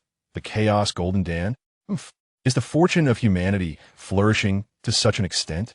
Dispatch orders to closely monitor the movements of humanity. At this moment, all the leading powers of the continent, ancient forbidden lands, and hidden lineages were stirred by this sudden, chaotic phenomenon. Countless formidable divine thoughts traversed the endless void in search of the source of this anomaly. The emergence of chaos heralds an impending tumult. A supreme being bearing the Chaos Golden Dan has embarked on his journey, and the entire world's dynamics will inevitably shift because of him. On another front, Lung Qingyu stood at the precipice of Qingyu Peak. Her originally serene gaze suddenly froze, her beautiful eyes widening as she looked towards the source of the phenomenon's eruption, precisely where the crimson butterfly's hidden cave resided. Could it be that location is him? A tempest surged within her heart. Changqing had only recently become her disciple. How could he stir such an earth-shattering commotion? The magnitude of this occurrence far exceeded that of an ordinary Yuan Dan cultivator's breakthrough, even causing her to feel a pang of trepidation. Chapter 62. Master. Is it inappropriate to pry into a disciple's privacy? However, at that moment, a powerful and terrifying pressure awakened from the deepest forbidden area of the Qingyun sect, crashing down. All the disciples of Qingyun's sect, numbering in the tens of thousands, regardless of their location, felt their souls tremble and involuntarily bowed towards the forbidden area. Their voices converged into a sea, resounding through the heavens. We welcome the ancestor from seclusion. A figure clad in a blue robe silently appeared atop the main peak of the Qingyun sect. His countenance was ancient, revealing no discernible age, and his gaze was profound, embodying the cornerstone of the Qingyun sect. Li Feiyu. It was said that he had attained the pinnacle of the divine palace realm 3 centuries ago, and his cultivation now was unfathomable. Some speculated that he might have stepped into the legendary realm of transcendence. Li Feiyu's gaze did not linger within the sect, but instead pierced through the void, directing itself towards the mountain forest where the chaotic phenomenon was still dissipating. His brow subtly twitched, then he turned to the equally stirred Lung Qingyu, saying, "Little Qingyu, come with me to investigate." A chill ran through Lung Qingyu's heart, and she quickly bowed in response. "Yes, ancestor." The two figures, one clad in blue and the other in white, transformed into streaks of light, hastening towards the source of the phenomenon that had shaken the continent. Meanwhile, within the cave, the aura of chaos had yet to fully subside. Li Changqing sat cross-legged, the laws of the chaotic Tao flowing around him. The freshly formed Chaos Golden Dan slowly rotated within his dantian, each revolution inhaling vast amounts of celestial and earthly spiritual energy, transforming it into pure, untainted chaotic true essence. His aura, at the moment of the Chaos Golden Dan's achievement, surged like a colossal primordial beast breaking free from shackles. The barrier of the Yuan Dan realm shattered under the onslaught of the vast chaotic true essence, as if it were mere thin ice. Yuan Dan realm, first layer. The momentum did not halt, continuing its relentless ascent. Yuan Dan realm, second layer. Yuan Dan realm, third layer. Only upon stabilizing at the pinnacle of the third layer of the Yuan Dan realm did the frantic surge begin to abate. Li Changqing slowly opened his eyes, and within their depths, It seemed as if the light of chaos had birthed worlds, manifesting the cycle of life and death. He gently clenched his fist, feeling the overwhelming power within him, which far surpassed that of his previous state. A sense of unprecedented strength flooded his heart. Is this the power of the Chaos Golden Dan? He mused, his voice tinged with barely contained excitement. He distinctly perceived that with his current strength, within the Yuan Dan realm, he was invincible, even when facing a formidable opponent who had just entered the first stage of the Divine Palace realm. He was confident of being able to fight, and this was merely the visible strength he possessed. If he were to unleash his hidden cards, complemented by the 40-fold battle power enhancement of a Yao Shun Jiubian, combined with the terrifying physique and strength brought forth by the Huanggu Sacred Body, he held absolute confidence that even against a powerhouse of the 5th stage of the Divine Palace realm, he could engage head-on. Even against an existence at the pinnacle of the Divine Palace realm, he felt assured enough to confront them, even if he fell short, with numerous means at his disposal. A graceful retreat would be far from difficult. This was the essence of the Chaos Golden Dan, the supreme foundation that provided him with profound depth and unwavering confidence. Li Changqing smirked, realizing that he must hasten his progress in conquering his targets. His gaze seemed to pierce through the stone walls of the cave, settling upon various directions of the Qingyun sect. The cooperation was satisfactory, yet if there were any signs of non-compliance, a trace of undeniable dominance flickered in his eyes. If necessary, he would not hesitate to use force. As for tender emotions and gradual affection, he scoffed inwardly. In the face of absolute strength and the path of greatness, such sentiments were merely superfluous embellishments, even potential stumbling blocks. At this moment, he required only power, the finest foundation for emotional connections. Once he ascended to the pinnacle and commanded all existence, everything would naturally fall into place. Now, he needed strength and all resources and individuals that could aid him in reaching the summit. Suddenly, a frown crossed Li Changqing's brow as he sensed two exceedingly powerful presences swiftly approaching, arriving at the entrance of his cave, dwelling in an instant. One aura was vast and unfathomable, causing him a momentary pang of trepidation, while the other bore a familiar chill. Was it the sect master? Why was she here? Thoughts raced through Li Changqing's mind. Hadn't he merely broken through to the Yuan Dan realm? Even if it had caused a stir, it shouldn't warrant her personal arrival. Moreover, the presence beside her. He had no time to ponder further and quickly donned his attire. He used his true essence to sweep through the cave, erasing any lingering ambiguous traces of his earlier cultivation. He then enveloped the still unconscious and disheveled Hong Dai in a gentle spiritual power, making her appear as if she were in serene meditation. Almost instantly after completing these actions, the figures of Li Feiyu and Lung Qingyu quietly materialized in the void outside the cave. Li Feiyu surveyed the cave, shrouded in a barrier, stroking his white beard and affirming, "The source of the dissipating anomaly is undoubtedly here." With that, his immense consciousness effortlessly penetrated the barrier set by Hong Dai, revealing the scene within the cave. Inside, a man and a woman sat facing each other. The woman's aura was obscure, revealing her to be at the pinnacle of the Divine Palace realm, none other than Hong Dai. The young man, on the other hand, was at the 3rd level of the Yuan Dan realm, handsome and exuding a profound presence. One at the peak of the Divine Palace realm, and the other a Yuan Dan cultivator. Li Feiyu's brow furrowed imperceptibly. This combination was rather peculiar. Could that Yuan Dan youth be the one who triggered the anomaly? Yet, his cultivation level seemed mismatched with the chaotic phenomenon. Meanwhile, as Lung Qingyu's consciousness delved in, she confirmed Li Changqing's identity, and a storm of emotions surged within her. It was indeed him, Li Changqing. He had actually broken through to the Yuan Dan realm. What kind of cultivation speed was this? In just half a day, he had advanced from the Qi Si realm to the Yuan Dan realm. What had transpired? Or rather, what had they done together in the cave? Not only had his realm ascended miraculously, but they had also conjured such a terrifying celestial phenomenon. As Lung Qingyu grappled with her tumultuous thoughts, Li Changqing sensed the probing consciousness. He slowly raised his head, his gaze seemingly piercing through the stone walls and barrier, and spoke aloud with a hint of perfectly timed resignation and jest. "Master, Is it appropriate to intrude upon a disciple's privacy without prior notice by probing with your consciousness? Upon hearing this, Long Qingyu's body stiffened slightly, as if caught in the act of wrongdoing. A faint blush unexpectedly crept onto her ethereal face, and she instinctively withdrew her consciousness. Master? Li Feiyu, noticing Li Changqing's address and Long Qingyu's unusual reaction, expressed his confusion. He turned to her. Qingyu, is this individual your disciple?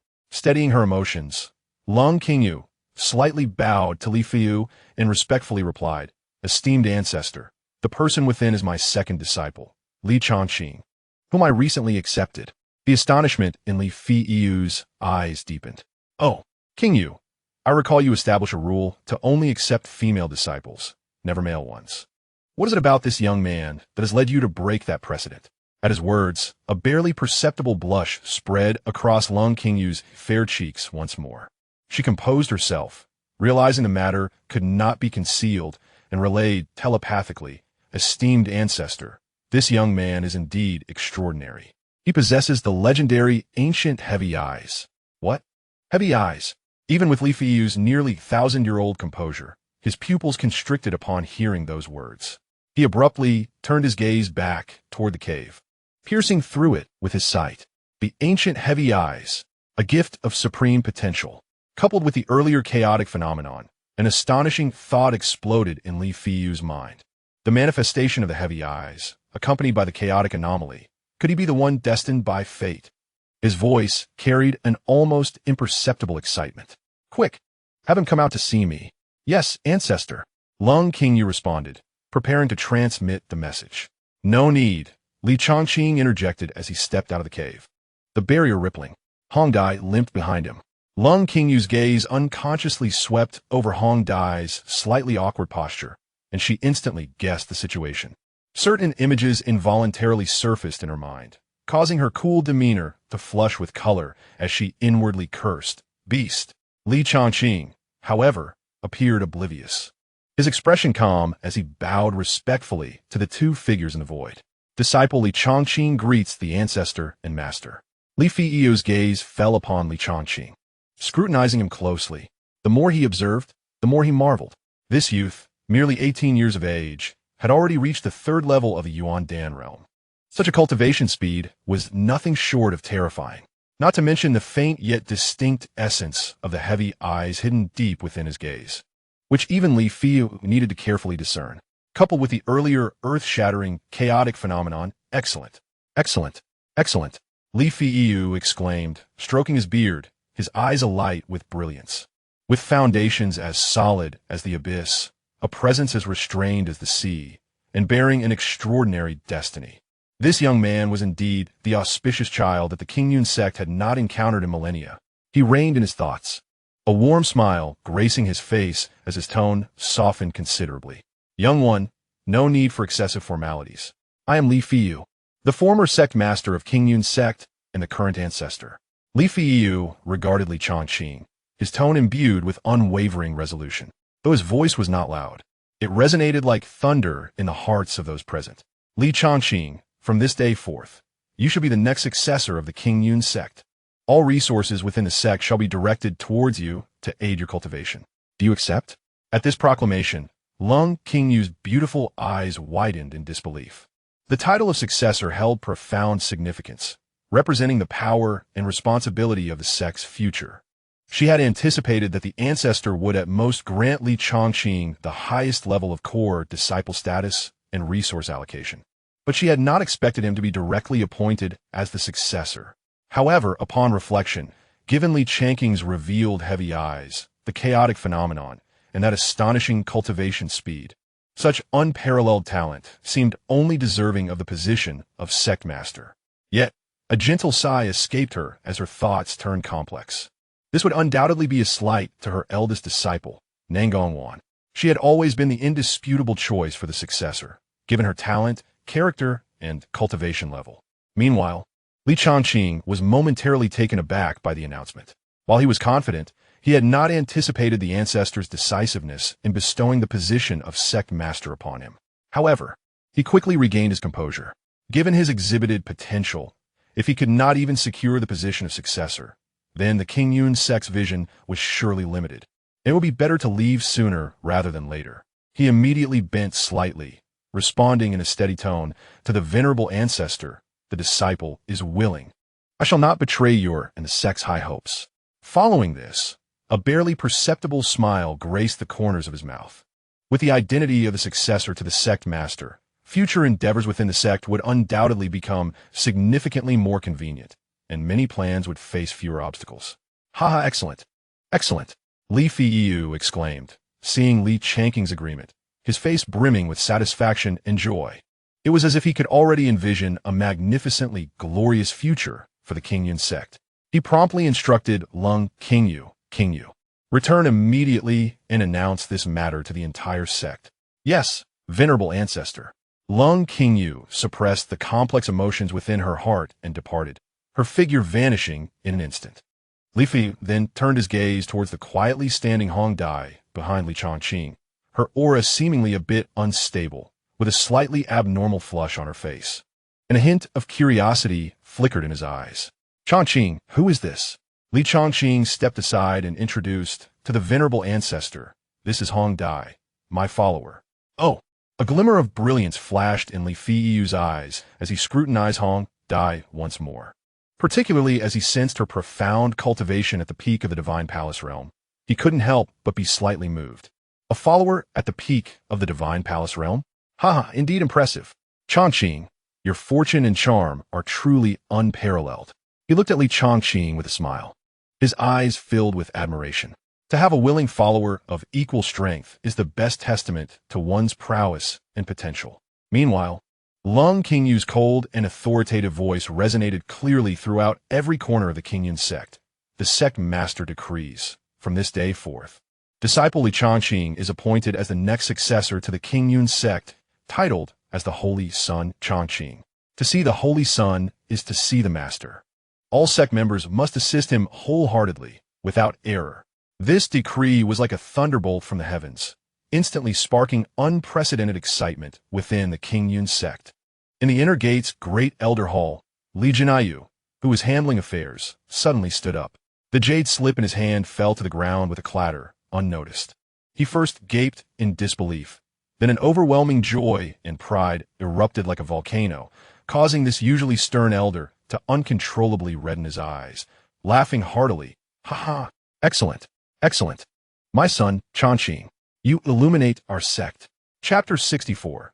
Half-step imperial artifact in the outer sect's Deacon Hall courtyard. Chu Linger, who was consolidating her cultivation, momentarily froze. Then, a radiant smile blossomed on her pretty face, nearly making her leap with joy. Husband, no, holy son. That's incredible. Her eyes sparkled with admiration for Li Changqing. In another part of the outer sect, Lin Shui, who was in seclusion, striving to break through her realm, was taken aback by the sudden announcement, her breath stuttering as she opened her beautiful eyes wide. Her heart was filled with a complex mix of emotions and shock. The man with whom she had shared a fleeting night of intimacy had now risen to become the exalted Holy Son, the future sect master. The immense disparity in status left her feeling disoriented, the taste of it difficult to articulate. On another intersect peak, Huang Ying, who had previously fought and lost to Li Changqing, was discussing the recent celestial phenomena with a few friends. Upon hearing this announcement, the teacup in her hand nearly slipped. A hint of bitterness flashed across her face, but more so was a sense of relief and awe. So he had already reached such heights. Losing to him was not in vain. She could not help but anticipate what he would say on the arena. Perhaps he could truly assist me. At Danding Peak, Chun Xian, who had previously introduced rewards to Li Changqing, shook his head with a wry smile after a moment of astonishment. He sighed to his equally stunned junior disciple. I always knew this child was extraordinary, but I never imagined his rise would be so swift. The title of Holy Son is well-deserved. At Qingyu Peak, the recently returned Lung Qingyu instinctively gazed towards the main peak, her feelings of guilt towards Nangong Wan growing clearer. She sighed softly, knowing this news would impact that proud eldest disciple the most. Yet there was little she could do.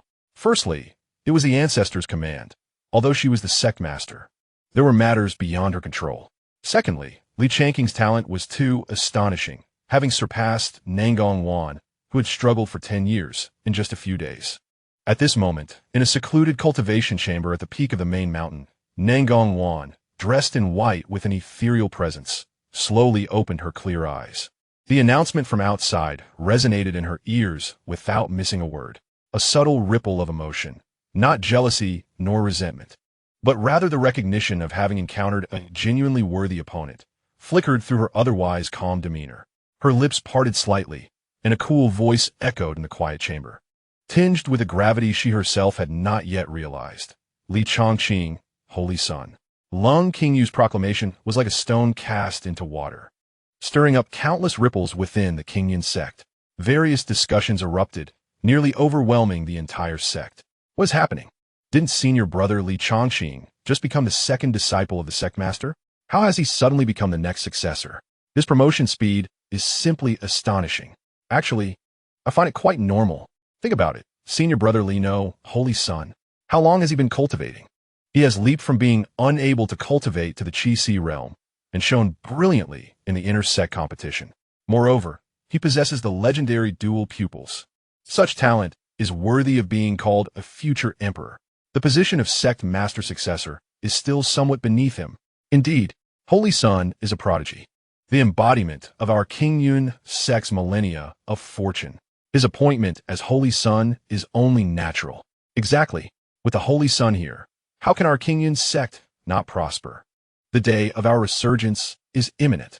After recovering from their initial shock, most disciples of the sect revealed expressions of excitement and pride. After all, the emergence of such an extraordinary talent was a matter of great honor for them all. Li Changqing naturally heard Lung Qingyu's voice, but merely smiled faintly, not taking it to heart. For him, these ephemeral titles were merely tools to achieve his goals. In the void, Li Fiyu observed the unflappable Li Changqing, his admiration deepening. After pondering for a moment, a flash of light appeared in his hand. A long sword with a flowing azure aura, ancient and majestic in design, manifested before him. On the blade, faint cloud patterns swirled, exuding an extraordinarily powerful aura. Changqing, as we meet for the first time, I have nothing particularly valuable to gift you. Li Fiyu said gently, extending the sword towards Li Changqing. This Qingyun sword is a token for your protection. Before Li Changqing could accept it, Hong Dai behind him gasped in disbelief, her beautiful eyes wide open. A royal artifact, half-step imperial artifact. Her voice was filled with incredulous shock. On this continent, weapons were classified from low to high as mortal artifacts, spiritual artifacts, ethereal artifacts, treasure artifacts, royal artifacts, imperial artifacts, sacred artifacts, and emperor artifacts. In a place like Fengtian City, possessing a treasure artifact was already a symbol of status and strength, enough to incite envy. Royal artifacts, even more so, were incredibly precious, typically only owned by the core figures of ancient clans or royal families. As for the finest royal artifacts, even brushing against the threshold of a half-step imperial artifact, this was a treasure one could scarcely dream of. Its value was enough to drive countless divine palace and even sky-reaching realm experts to madness in pursuit. Li Fiyu's generosity was indeed astonishing. Li Changqing reached out to receive the Qingyun sword. Upon grasping the sword, a wave of warm and magnificent energy began to circulate on its own. The blade quivered gently, emitting a subtle and melodious chime, as if resonating with the chaotic true essence within him. The edge of the sword emanated a chilling aura, hinting at its capacity to cleave through the void. He nodded inwardly, feeling a sense of satisfaction. It was fortuitous that his cultivation had advanced significantly, and he was in need of a reliable weapon. Although his father, Li Jinayu, had bestowed upon him numerous treasures within his storage ring, none could compare to the grade and spiritual essence of this half-step imperial weapon, the Qingyun sword. Disciple, I am deeply grateful for your generous gift, ancestor. Li Changqing expressed sincerely, with a respectful gesture. Li Fiyu chuckled lightly and waved his hand, saying, "Do not be in haste to thank me. I have yet another gift for you." With that, he flicked his sleeve once more, and three seemingly unremarkable pouches, radiating a faint yet unnerving sharpness, floated before Li Changqing. What are these? Li Changqing's gaze sharpened. From the three pouches, he sensed an overwhelming and terrifying sword intent. Within these are 3 strands of sword intent. Forged with all my might, Li Fiyu explained, his tone calm, yet imbued with absolute confidence. Should you encounter an insurmountable life and death crisis in the future, you may open one of these pouches. The sword intent contained within is powerful enough to slay even those at the pinnacle of the divine palace realm. Even against some who have just entered the heavenly realm, it can severely injure them, providing you with a glimmer of hope. Upon hearing this, Li Changqing's eyes sparkled with excitement. What a treasure! This is truly a life-saving trump card. To be able to counter those in the heavenly realm, this means that Ancestor Li Fiyu's true strength is undoubtedly firmly established in the heavenly realm, and he may have even traversed a considerable distance within it. Li Changqing mused inwardly, gaining a clearer understanding of his sect's formidable foundation. He carefully stowed the 3 pouches, recognizing their actual value to be, in some respects, even greater than that of the King Yun sword. Younger generation, I express my heartfelt gratitude once more, Ancestor. Li Changqing bowed solemnly. With these 2 items, his sense of security and confidence had undoubtedly increased. His targets were now set: Huang Ying, Jiang Yuru, and Nangong Wan. He licked his lips, a glimmer of a hunter's excitement dancing in his eyes. Treasures, await my arrival.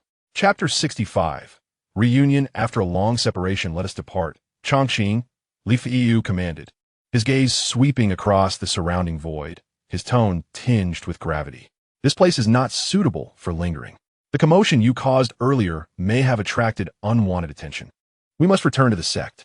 Understood, Ancestor. Li Changqing nodded.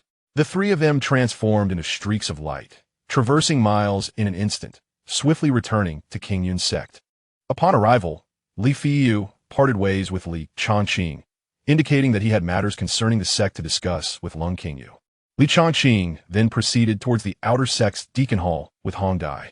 As he walked, any disciples they encountered, whether from the inner or outer sect, immediately halted in their tracks, their faces reflecting awe and excitement as they respectfully bowed and exclaimed in unison, "We greet Saint's son, Changqing." The chorus of voices rang out, their reverence markedly different from before.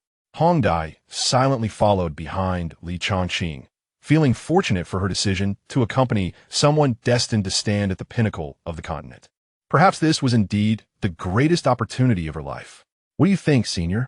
Li Changqing's teasing voice reached her ears. Surely, I did not exaggerate earlier? Hong Dai responded with a soft hum, yet her mind involuntarily conjured up those blush-inducing scenes from the cave. She shot Li Changqing an annoyed glare. The 2 soon arrived at the entrance of the outer sect's deacon hall. Li Changqing halted, turning to Hong Dai with a serious expression. Senior, although the malevolent chill within you has been largely purged, a stubborn remnant still lingers deep within your essence.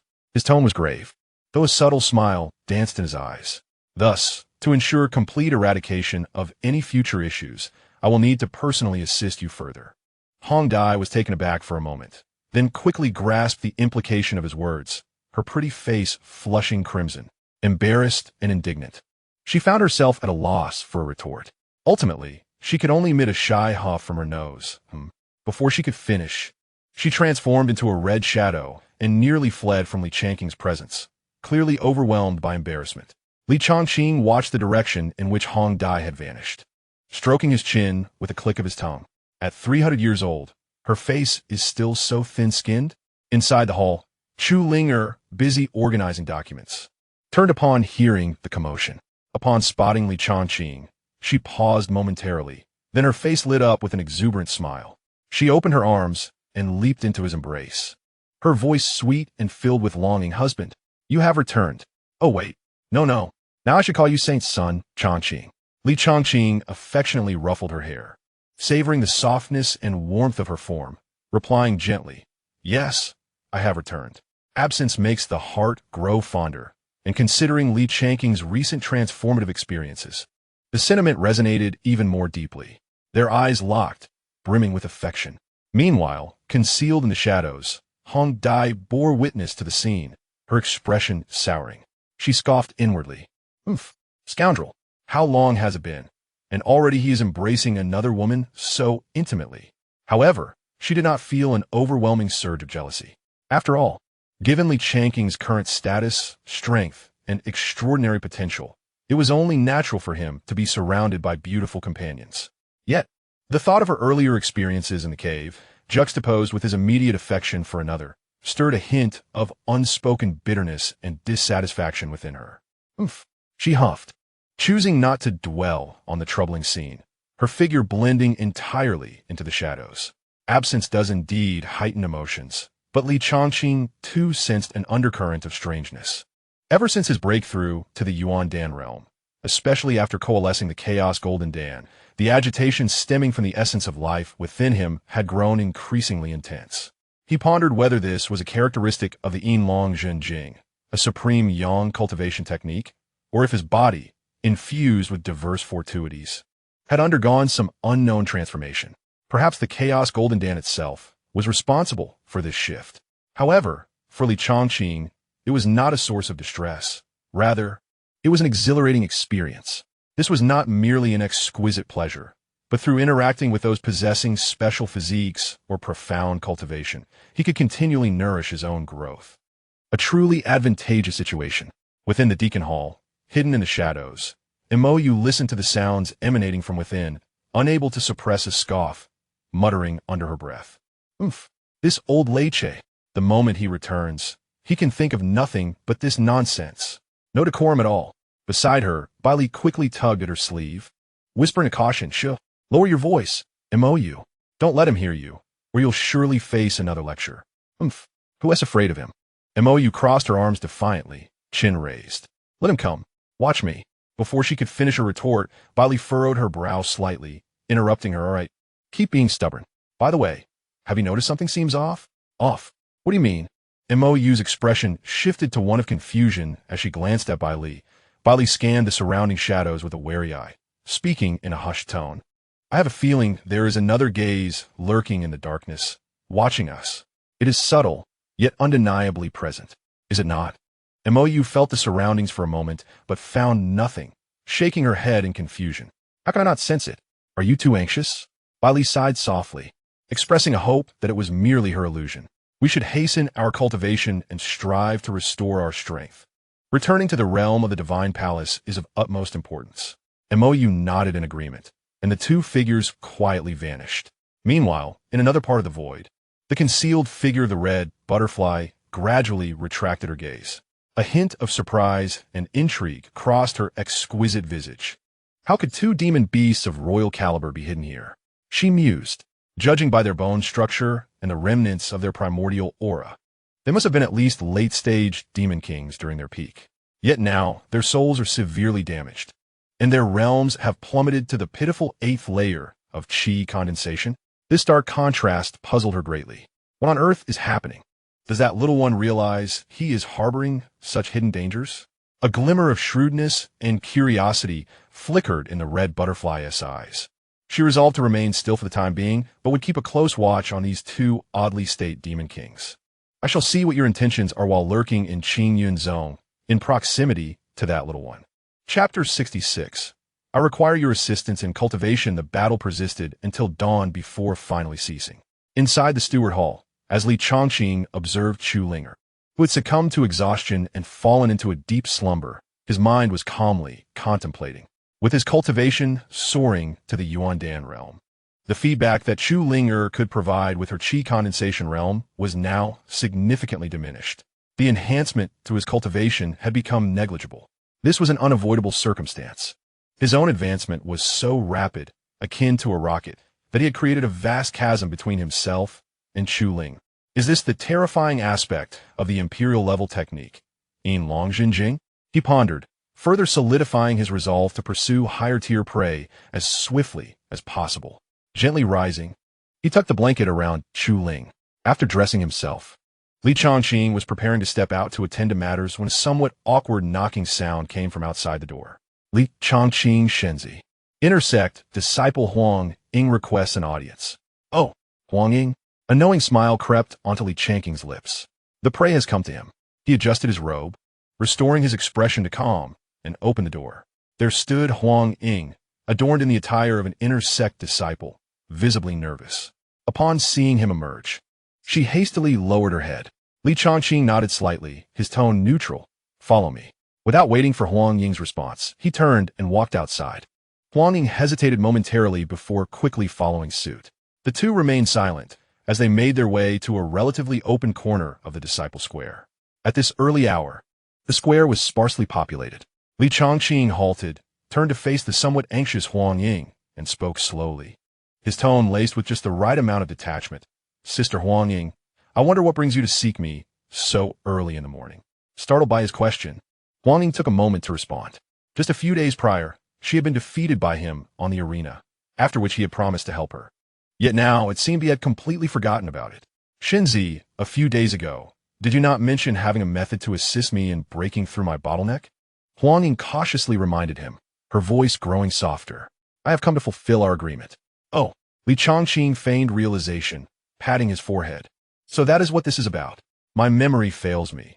These past few days have been overwhelmingly busy with my breakthrough and being appointed as Xianxia, and I completely forgot my promise to you.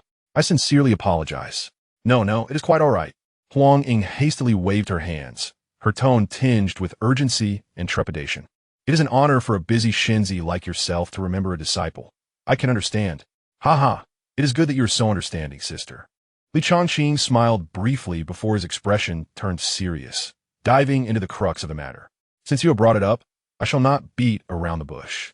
I indeed possess a method that can assist you in breaking through to the Yuandan realm." Huang Ying's eyes instantly sparkled with intense hope at his words. However, Changqing's tone shifted abruptly, his brow furrowing as he displayed a rather troubled expression. "However, the price I require is not small." He paused deliberately, watching Huang Ying's reaction. As expected, Huang Ying eagerly exclaimed, "As long as Xianxia can help me break through to Yuandan, I will accept any conditions, as long as I am capable of fulfilling them." "Oh." Changqing raised an eyebrow, a mischievous and scrutinizing smile creeping onto his face. "Any conditions, you say?"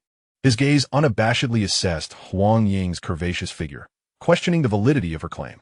Under his intensely penetrating gaze, Huang Ying felt a wave of discomfort wash over her. Her cheeks flushed. The sense of unease deepened within her.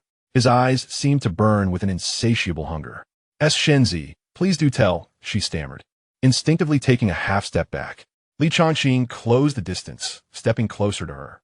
Then, lowering his voice with an undeniable authority, he stated simply, "I require your assistance in cultivation." Huang Ying stood utterly stunned.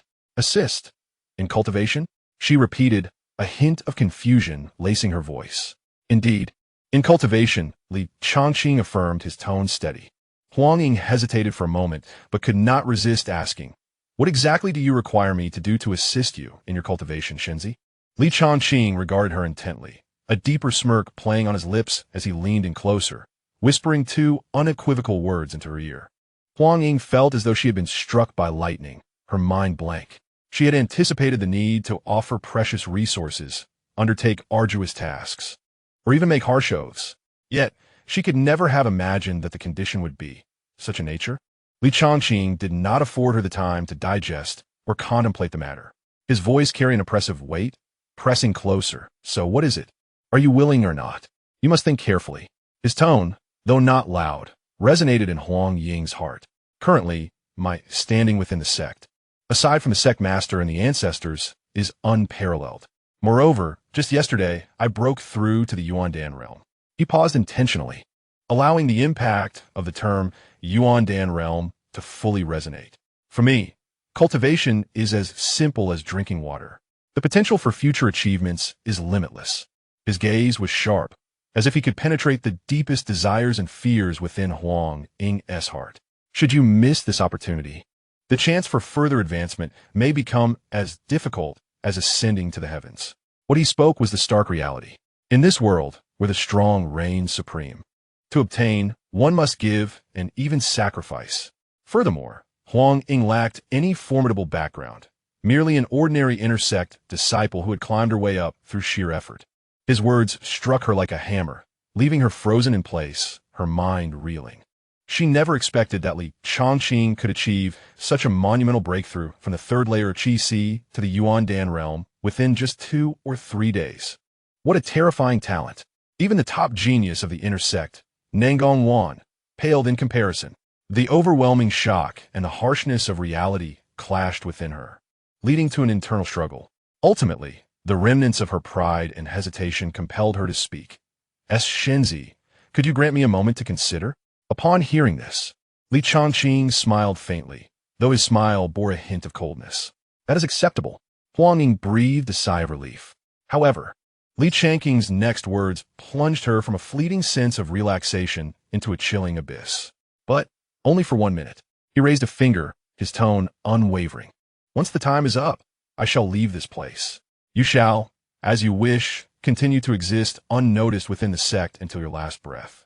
With no hope for advancement, he stepped forward, almost nose to nose with Huang Ying, his gaze piercing into her flustered eyes, presenting her with a final choice and ultimatum. One more chance is granted. Ponder it well. Will you agree to my terms? I shall assist you in breaking through to the Yuan Dan stage, allowing you to bask in my glory, thriving within the sect, and perhaps even bringing honor to your homeland in the future? Or will you refuse my offer? Though he did not voice the consequences explicitly, his frosty demeanor and the posture indicating his intent to depart laid bare the stark reality that rejecting him would sever her path. Chapter 67. Huang Ying's agreement. A pang of anxiety gripped Huang Ying, as she had not anticipated Changqing's domineering nature, leaving her no room for hesitation. His words regarding status, strength, and future trajectories echoed in her mind like a haunting refrain, shattering her last vestige of hope. Ultimately, all her struggles, shame, and resentment dissolved before the imminent minute and the bleak outlook ahead, yielding to a powerless whisper. All right. A knowing smile graced Changqing's face as he remarked. A wise choice. Huang Ying slowly raised her head, her gaze evasive, unwilling to meet his eyes, her voice barely above a whisper. But I have a condition. Might the saint's son assist me in breaking through first? Upon hearing this, Changqing's brow furrowed, a flicker of displeasure crossing his face. Do you doubt my intentions? Or do you believe that my status as the saint's son is insufficient to assure you of the security you seek? Huang Ying shuddered at the icy undertone of his voice, hastily shaking her head and flailing her hands in denial. No, saint's son, I trust you completely. It's just that I'm not mentally prepared to ask you. Changqing interrupted her with a cold snort, his tone leaving no room for argument. That is your concern, not mine. Once you have agreed, you must adhere to the terms. With that, he seized her wrist with a grip so strong that she gasped in pain. In the next moment, the King Yun sword emerged, and the two transformed into a streak of light, swiftly vanishing from the disciple plaza. In but a moment, the flying sword descended. Huang Ying, her heart still racing, glanced around and realized they had arrived in a desolate mountainous area, surrounded by dense trees and overgrown weeds. The only sounds were the chirping of insects and birds, enhancing the eerie tranquility. Even if you wish to cultivate, you should at least find a better location, Huang Ying remarked, surveying the rudimentary surroundings, her emotions of grievance, shame, and fear surging to the surface, with tears welling in her eyes. However, Changqing was unconcerned with her plight. In his view, since she had already agreed to the transaction, her hesitations were merely a waste of time. He secretly transmitted his thoughts. Senior, I kindly ask for your protection, ensuring no one approaches. Hidden in the shadows, Hong Dai observed the desolate scene and Changqing's impatience, letting out a soft huff, tinged with disdain, yet also a hint of curiosity. Understood. Changqing then led the bewildered Huang Ying to a colossal tree with a trunk half a meter wide. Releasing her wrist, he gazed at her, who was visibly tense and trembling, offering a faint smile, yet his tone held an air of command. This will suffice. Huang Ying's heart raced as she surveyed her surroundings, her last flicker of hope extinguished. Despairingly, she closed her eyes, gritting her teeth, fully aware that she could not escape her fate today. Well, it's bound to happen eventually. I can only hope he truly delivers on his promise to assist me in breaking through. Suddenly, Changqing leaned close to Huang Ying's ear, whispering a few words. At his utterance, she snapped her eyes open, her entire being struck as if by lightning, frozen in place. How can he make such a demand? Huang Ying stood there, panic-stricken and immobilized, her mind a blank. Saint Son, can you not change your request? Her voice trembled with a hint of sobbing, filled with desperation. Changqing, witnessing her tearful visage that evoked sympathy, did not soften. Instead, his smile grew more playful. He gently grasped her delicate chin, compelling her to meet his gaze stained with tears. Sister Huang, be obedient. Only those who comply can progress. Do you understand? Chapter 68. Cultivation in the Shadows. On the other side, Li Changqing did not succumb entirely to the moment. He maintained a portion of his consciousness, diligently operating his cultivation technique. Huangying, at the peak of the 8th layer of the Qi realm, while not comparable to Hongdai, was still adequate. The energy flowed ceaselessly, refining and propelling his cultivation steadily upward. The barrier of the 3rd layer of Yuan Dan was quietly breached. He reached the 4th layer of Yuan Dan. His aura continued to surge until he stabilized at the peak of the 4th layer. Li Changqing distinctly felt that the remaining energy within Huang Ying was insufficient for him to push her to the 5th layer. He was prudent in his actions, never overexploiting resources. Subsequently, he activated the method of feeding back energy from his technique, channeling the refined residual energy, along with a trace of his own chaotic true essence, into Huang Ying's body. Her cultivation, which had stagnated at the peak of the 8th layer for years, surged forward like a tidal wave under this external force. The 9th layer of Qi realm, mid-9th layer, late 9th layer. With hardly any hesitation, she directly ascended to the peak of the 9th layer. Huang Ying's previously unfocused eyes widened in astonishment, filled with disbelief. I broke through. Just like that, it felt as if she were dreaming. After struggling for years without any progress, she had achieved this so effortlessly.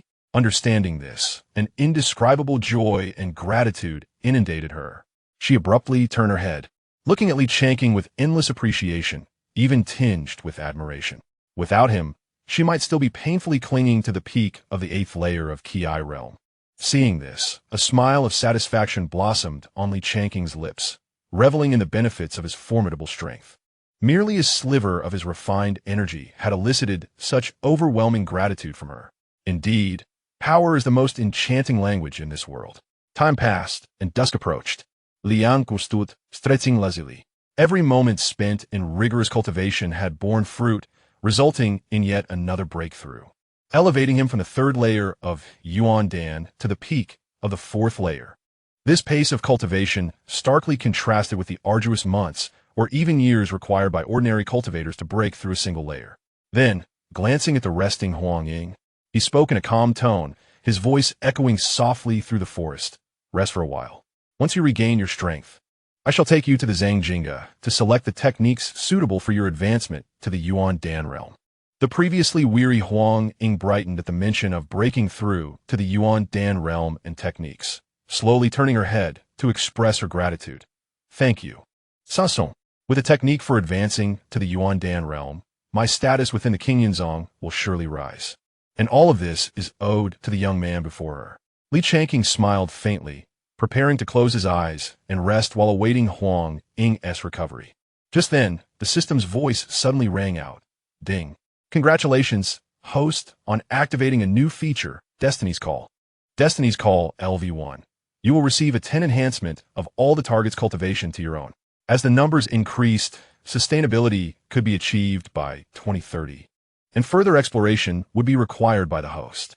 Chapter 69, Destiny, the Palace of Divine Destruction, the Thunder Calamity. To his astonishment, he unexpectedly triggered a hidden achievement.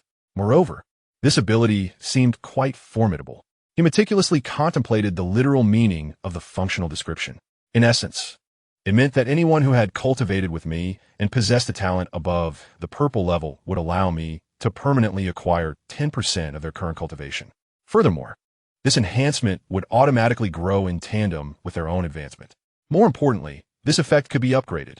The term continuous slaying referred to the number of cultivation targets. Once I reached 10 targets, I could upgrade to level 2, which would grant me 20% of their combined cultivation. Li Changqing's heart raced uncontrollably.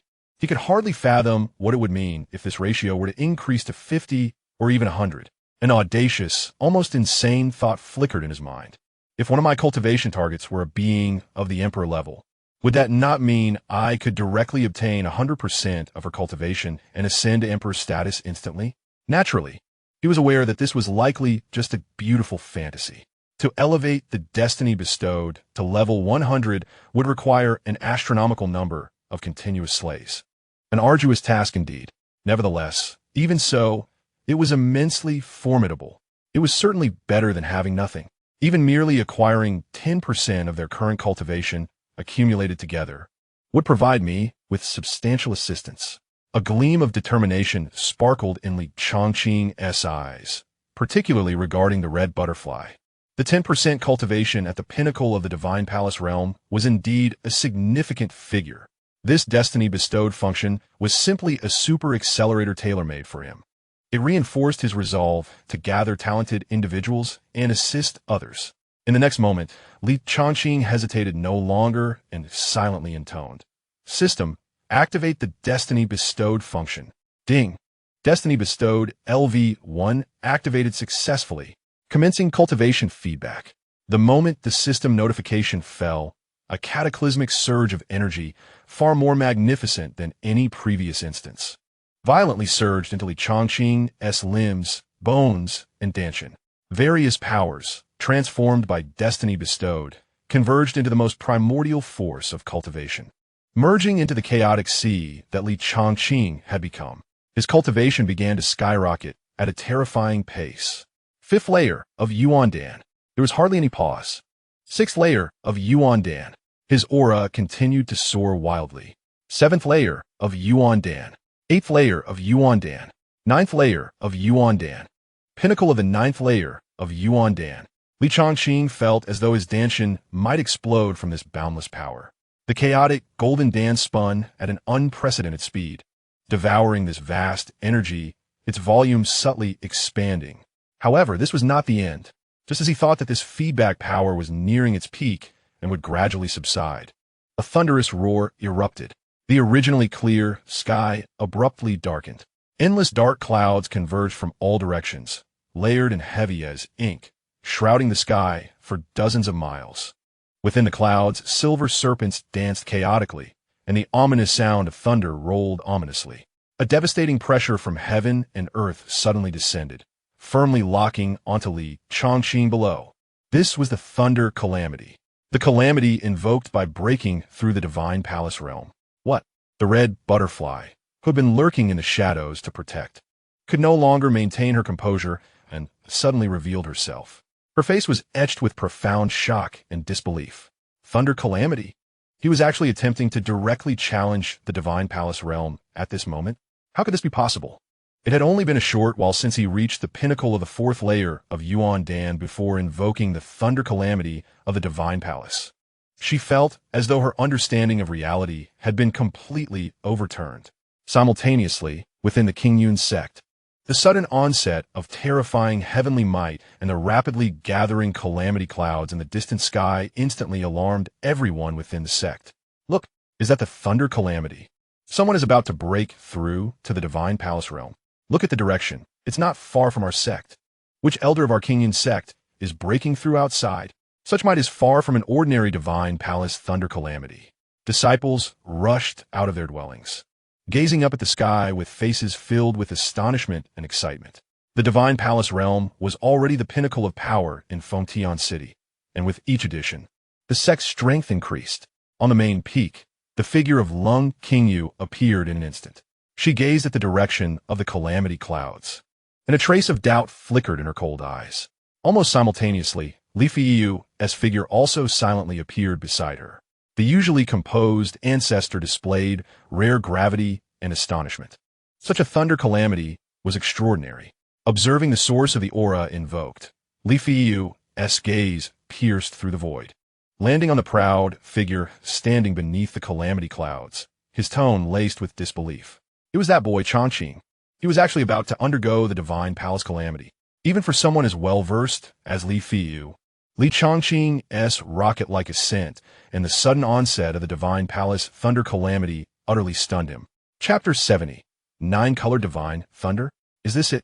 Li Changqing himself was slightly taken aback, feeling the overwhelming power surging towards the barrier of the Divine Palace realm within him, as well as the terrifying heavenly might locking onto him from the sky. He had not anticipated that the feedback from Destiny bestowed would be so immense, directly allowing him to touch the threshold of the Divine Palace realm. His heart was equally shaken. This effect was even more domineering than he had anticipated. Yet at this moment, he could not afford to ponder deeply. The roiling dark clouds and intertwining lightning in the sky, exuding an aura of destruction, sent chills down his spine. The intensity of this thunder calamity far surpassed any ordinary divine palace thunder calamity he had previously encountered. Beside him, Huang, who had just regained a bit of strength, was left speechless, her mind completely incapacitated. Just a moment ago, the Saint Sun was still in the Yuandan realm. How could the sky suddenly change and the thunder calamity arrive? Was he about to break through to the divine palace realm directly? Was this ascent speed even human? At this moment, a flash of red appeared. The red butterfly had already arrived beside Changqing. Xianxia, she exclaimed urgently. This thunder calamity is unusual. Its intensity far exceeds that of an ordinary divine palace calamity. Changqing took a deep breath, forcing himself to calm down. He turned to the red butterfly, his tone steady. Senior, please take her away from here as far as possible. Anyone within the range of the thunder calamity will be affected, and in her current state, she cannot withstand even a stray bolt of lightning. The red butterfly, upon hearing this, displayed a hint of anxiety in her beautiful eyes. And what about you? Do you have any treasures or formations prepared to resist the thunder calamity? How can you face it in such haste? According to convention, cultivators breaking through to such significant realms as the Divine Palace would typically begin preparations months or even years in advance. They would gather various treasures to resist heavenly lightning, set up formations, and seek out locations rich in spiritual energy with protective formations to increase their success rate. However, Changqing's breakthrough came without warning, akin to an impromptu examination. Moreover, the power of this thunder calamity made even her, a perfected being of the divine palace realm, feel a twinge of apprehension. More critically, when a cultivator faced the thunder calamity, outsiders could not intervene. Otherwise, they would incur the backlash of the heavenly path, facing even more terrifying punishments. Even if she wished to help, she would be powerless to do so. Furthermore, she sensed that she might not even be able to withstand several of the most powerful bolts of lightning unscathed. No need to worry. In response to the red butterfly's concerns, Changqing merely smiled calmly. He raised his head, gazing directly at the brewing storm of destruction above. His voice tranquil, yet imbued with an undeniable strength. It is merely a thunder calamity. What is there to fear? Have you perhaps forgotten that I am a wielder of dual pupils? He exuded an overwhelming aura as the primordial essence surged skyward, daringly provoking the ominous clouds of tribulation above. This audacious challenge to the celestial might seem to enrage the very laws of the Tao of heaven. With a thunderous roar, the dark clouds churned violently, their colors shifting dramatically. Red, orange, yellow, green, azure, indigo, violet, black, and white. 9 distinctly different hues, each imbued with a sense of annihilation, intertwined and merged within the clouds, ultimately forming a terrifying rainbow divine thunder that spanned the heavens. Before this divine thunder could descend, the supreme might of judgment, which seemed poised to obliterate all existence, left Li Feiyu within the King Yun sect aghast. The 9-colored divine thunder? How could this be possible? Li Feiyu exclaimed in shock, his face etched with unprecedented terror. Ancient texts foretold that this was the highest judgment of the heavens upon those who defied destiny. Throughout history, those who provoked such tribulations faced certain doom. What had Changqing done to invoke such a cataclysmic fate? Beside him, Lung Qingyu's beautiful eyes widened, her pupils constricted, her delicate hand instinctively covering her red lips, her face as pale as death. The 9-colored divine thunder. She had only ever encountered descriptions of it in the most ancient and obscure texts. It was a forbidden tribulation that even the ancient powers dreaded. She had never imagined that in her lifetime she would witness it firsthand, and the one facing the tribulation was her newly accepted disciple. Changqing, she feared, was facing an insurmountable catastrophe. Her voice trembled as she thought, unable to utter her fears. A profound sense of helplessness and sorrow filled her heart. Under such celestial might, any struggle appeared futile. Li Feiyu sighed deeply, his tone filled with regret and sorrow. Fate is cruel. The heavens envy the gifted. Meanwhile, At the center of the tribulation, Hong Dai was equally struck with horror at the sight of the nine-colored divine thunder. She sensed the power contained within that thunder, capable of easily reducing a perfected deity of the divine palace realm to ashes. Run! Li Changqing urged again, his tone leaving no room for dissent. With a firm resolve, Hong Dai bit down, realizing that remaining would only serve as a distraction. She seized Huang Ying and transformed into a streak of red light, fleeing at the utmost speed. Before departing, she cast a lingering glance at the figure illuminated by the nine-colored thunder, feeling a silent prayer. You must survive, little one. At this moment, the nine-colored divine thunder had reached its zenith, resembling a spear of the heavens. Carrying the will to judge all things, it thundered down. As it passed, the very fabric of space twisted and shattered. In the face of this annihilating tribulation, capable of unnerving even the strongest of the Tongtian realm, Li Changqing stood resolute. He made no defensive gesture. Instead, he slowly raised his head. Within his profound gaze, the phantom of his dual pupils fully manifested. Chaotic light swirled around him, as if harboring the supreme power to create worlds and establish cosmic laws. He gazed calmly at the cataclysmic nine-colored divine thunder, his expression tranquil. Then, he softly uttered a single word. While his voice was not loud, it seemed to resonate with the utmost principles and intent, echoing clearly across the heavens, even overpowering the roaring thunder. Roll! Upon utterance, the command manifested as law. That overwhelmingly dominant will, surpassing the celestial might, surged forth silently, crashing against the nine-colored divine thunder. An incredible scene unfolded. The thunder, capable of obliterating an entire region, faltered upon contact with this will, as if it had encountered its nemesis. The destructive intent contained within the thunder shattered instantaneously. Then, under the astonished gaze of all, the magnificent celestial might of the nine-colored divine thunder retreated into the tribulation clouds at a speed even faster than its arrival. The ominous clouds dissipated like receding tides, vanishing without a trace within mere breaths. The sky returned to clarity, as if the apocalyptic scene had been naught but an illusion. The entire world fell into a profound silence. Far away at the Qingyan sect, Lifu, Lung, Qingyu, and all disciples and elders who witnessed this moment stood frozen, mouths agape, eyes wide as saucers. Was that it? The legendary nine-colored divine thunder was frightened away simply by Li Changqing's utterance. In this instant, the worldview of all was utterly shattered. The nine-colored divine thunder?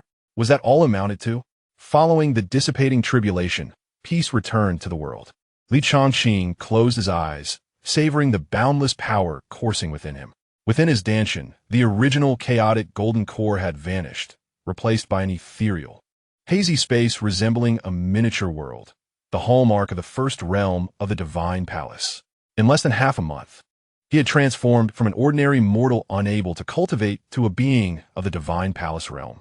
Such a pace of cultivation, not only in Fengtian City, but throughout the entire Tianxian continent, would be difficult to find a peer, unprecedented and likely unmatched.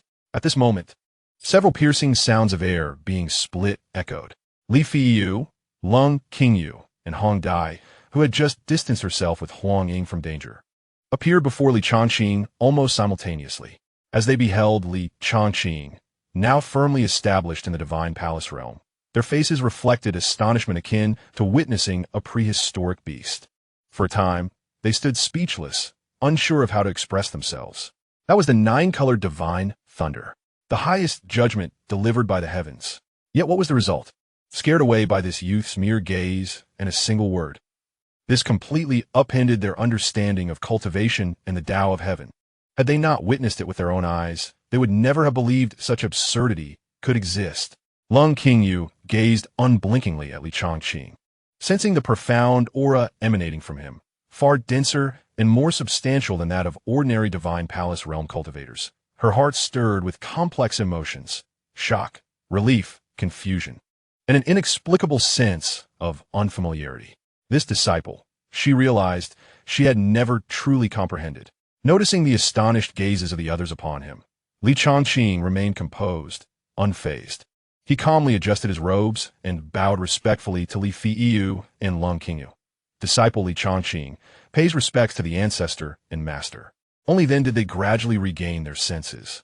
Although the specifics of the event were unfathomable, Li Changqing's successful breakthrough to the Divine Palace realm was undoubtedly a monumental joy for the Qingyun sect. Li Fiyu took a deep breath, suppressing the tumult within, and a beaming smile graced his face as he stroked his beard. Excellent. Excellent. Changqing, your breakthrough has drawn forth an ancient thunder tribulation, and you have transcended it in such an extraordinary manner, indeed elevating the unparalleled prestige of our Qingyun sect. His gaze fixed intently on Li Changqing, he promised, "Speak. What reward do you desire for this monumental achievement? As long as I am capable of fulfilling it, I shall do my utmost to grant your wish." Upon hearing this, the others were taken aback. To receive a verbal promise from a Tongtian realm powerhouse to grant a feasible request was an immense opportunity, enough to drive any cultivator to madness. However, Li Changqing merely shook his head slightly, calmly declining, "Thank you, ancestor, for your kindness. However, I currently have no particular desires." The crowd was momentarily stunned, confusion etched on their faces. A refusal? Just like that, he dismissed the promise of a Tongtian realm powerhouse? What could possibly be going through Li Changqing's mind? Li Fiyu, upon receiving the polite refusal, surprisingly displayed a thoughtful expression rather than anger. He has lived for centuries, becoming astute with age. Through his observations of Li Changqing over the past few days, he has indeed discerned a particular issue. This young lad appears to lack nothing of consequence.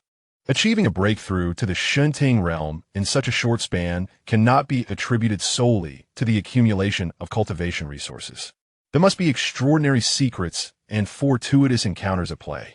Furthermore, he has heard hints from Xianxia about this boy's unique cultivation method, which seems to bear similarities to the dual cultivation practices of the Hehuan sect. Additionally, it is noteworthy that Li Changqing is perpetually surrounded by stunning women. From the previous Chulinger to the current Hong Dai and Huang Ying, Li Fiyu's gaze inadvertently swept across Hong Dai and Huang Ying, his mind subtly stirring as he keenly sensed the faint fluctuations in their auras. Particularly, the subtlety of the Yuan Yin energy and the unique charm that accompanies recent loss of innocence prompted a seemingly absurd, yet plausible speculation to surface in his mind.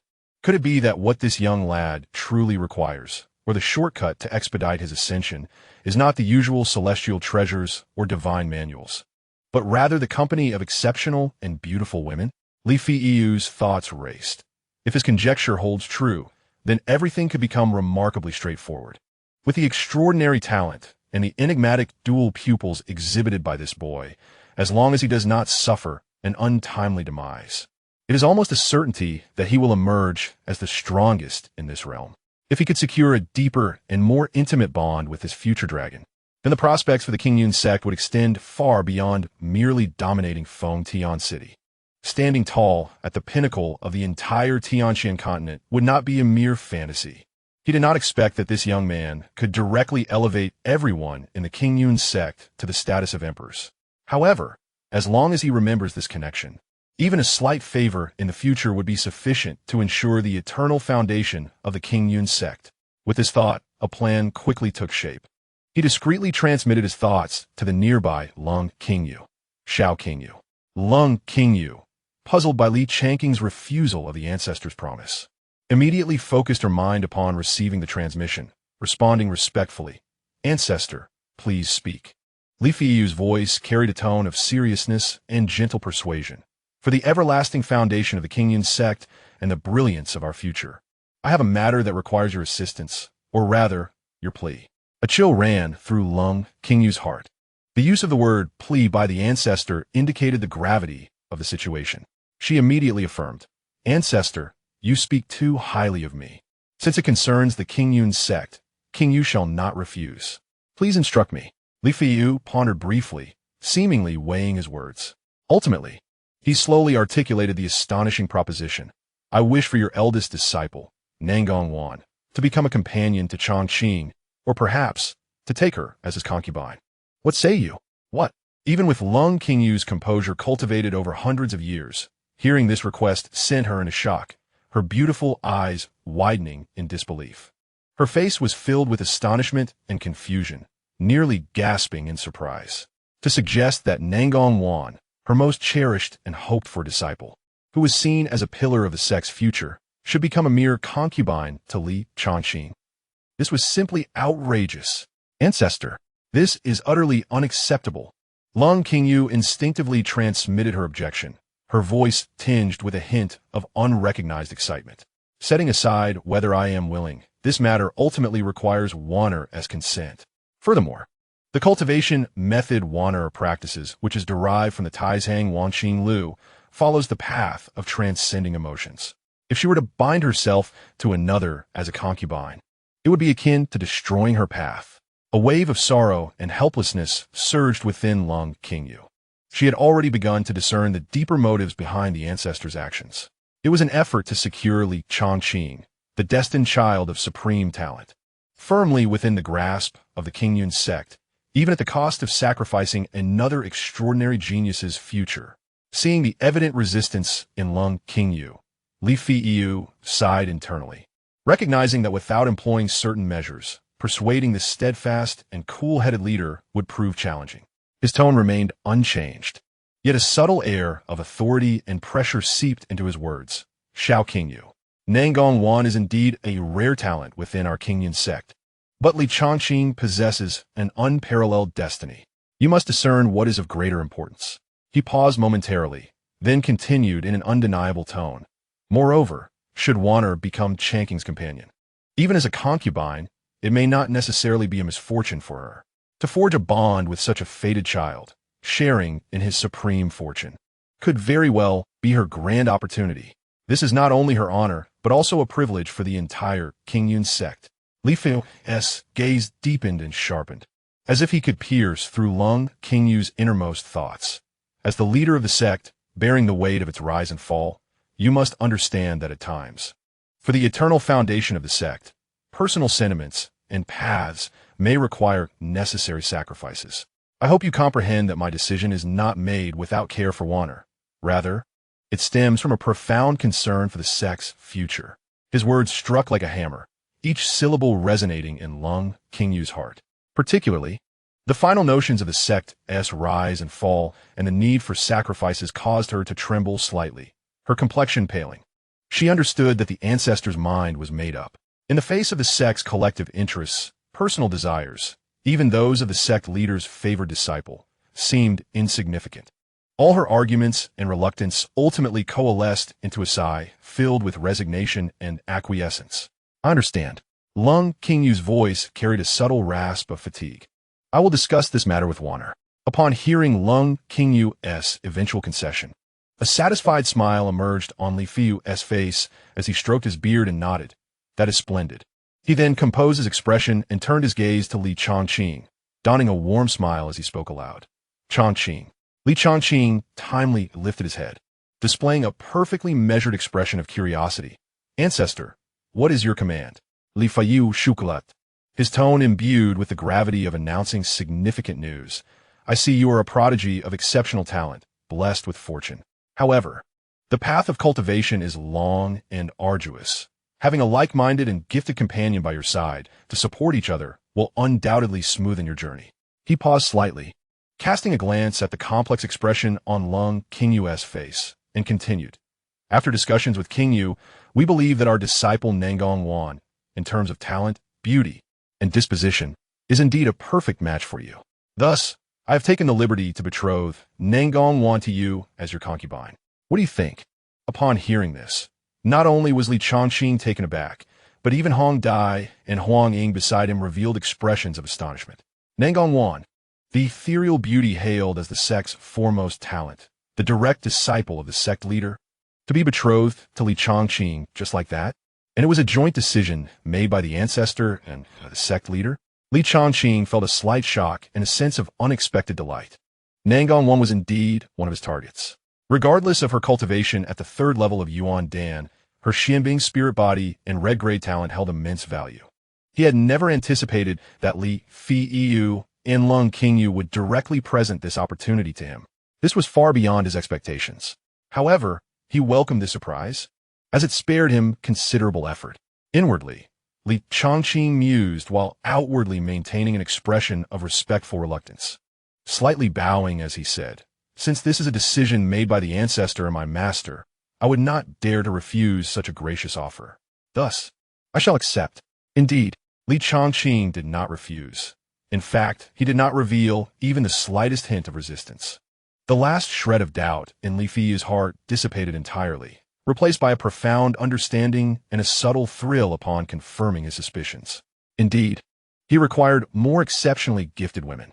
It seemed that I, the old ancestor, must exert more effort in the future to select suitable candidates for him.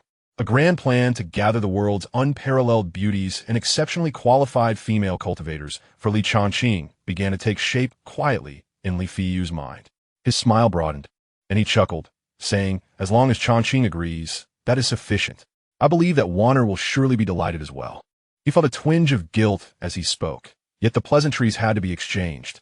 With that settled, the old man would take his leave along with King Yu to discuss the specifics of the matter concerning Yu and Wanner. "I bid you farewell." After speaking, Li Feiyu exchanged a glance with the expression ally complex and perpetually silent lung King Yu, and in a flash, both figures vanished from the spot. Once the two prominent figures departed, Li Changqing no longer lingered in that place. He turned to the still somewhat dazed Huang Ying and spoke with a tone that returned to its usual indifference. "Let us go. I will take you to the Songjing Pavilion to acquire the method of breaking through to the Yuandan realm." Upon hearing this, Huang Ying quickly gathered her thoughts and respectfully replied, "Yes, thank you, Holy Son." Soon, they arrived at the sacred ground of the sect, the Songjing Pavilion. The elder guarding the pavilion had already received word of the Holy Son's arrival.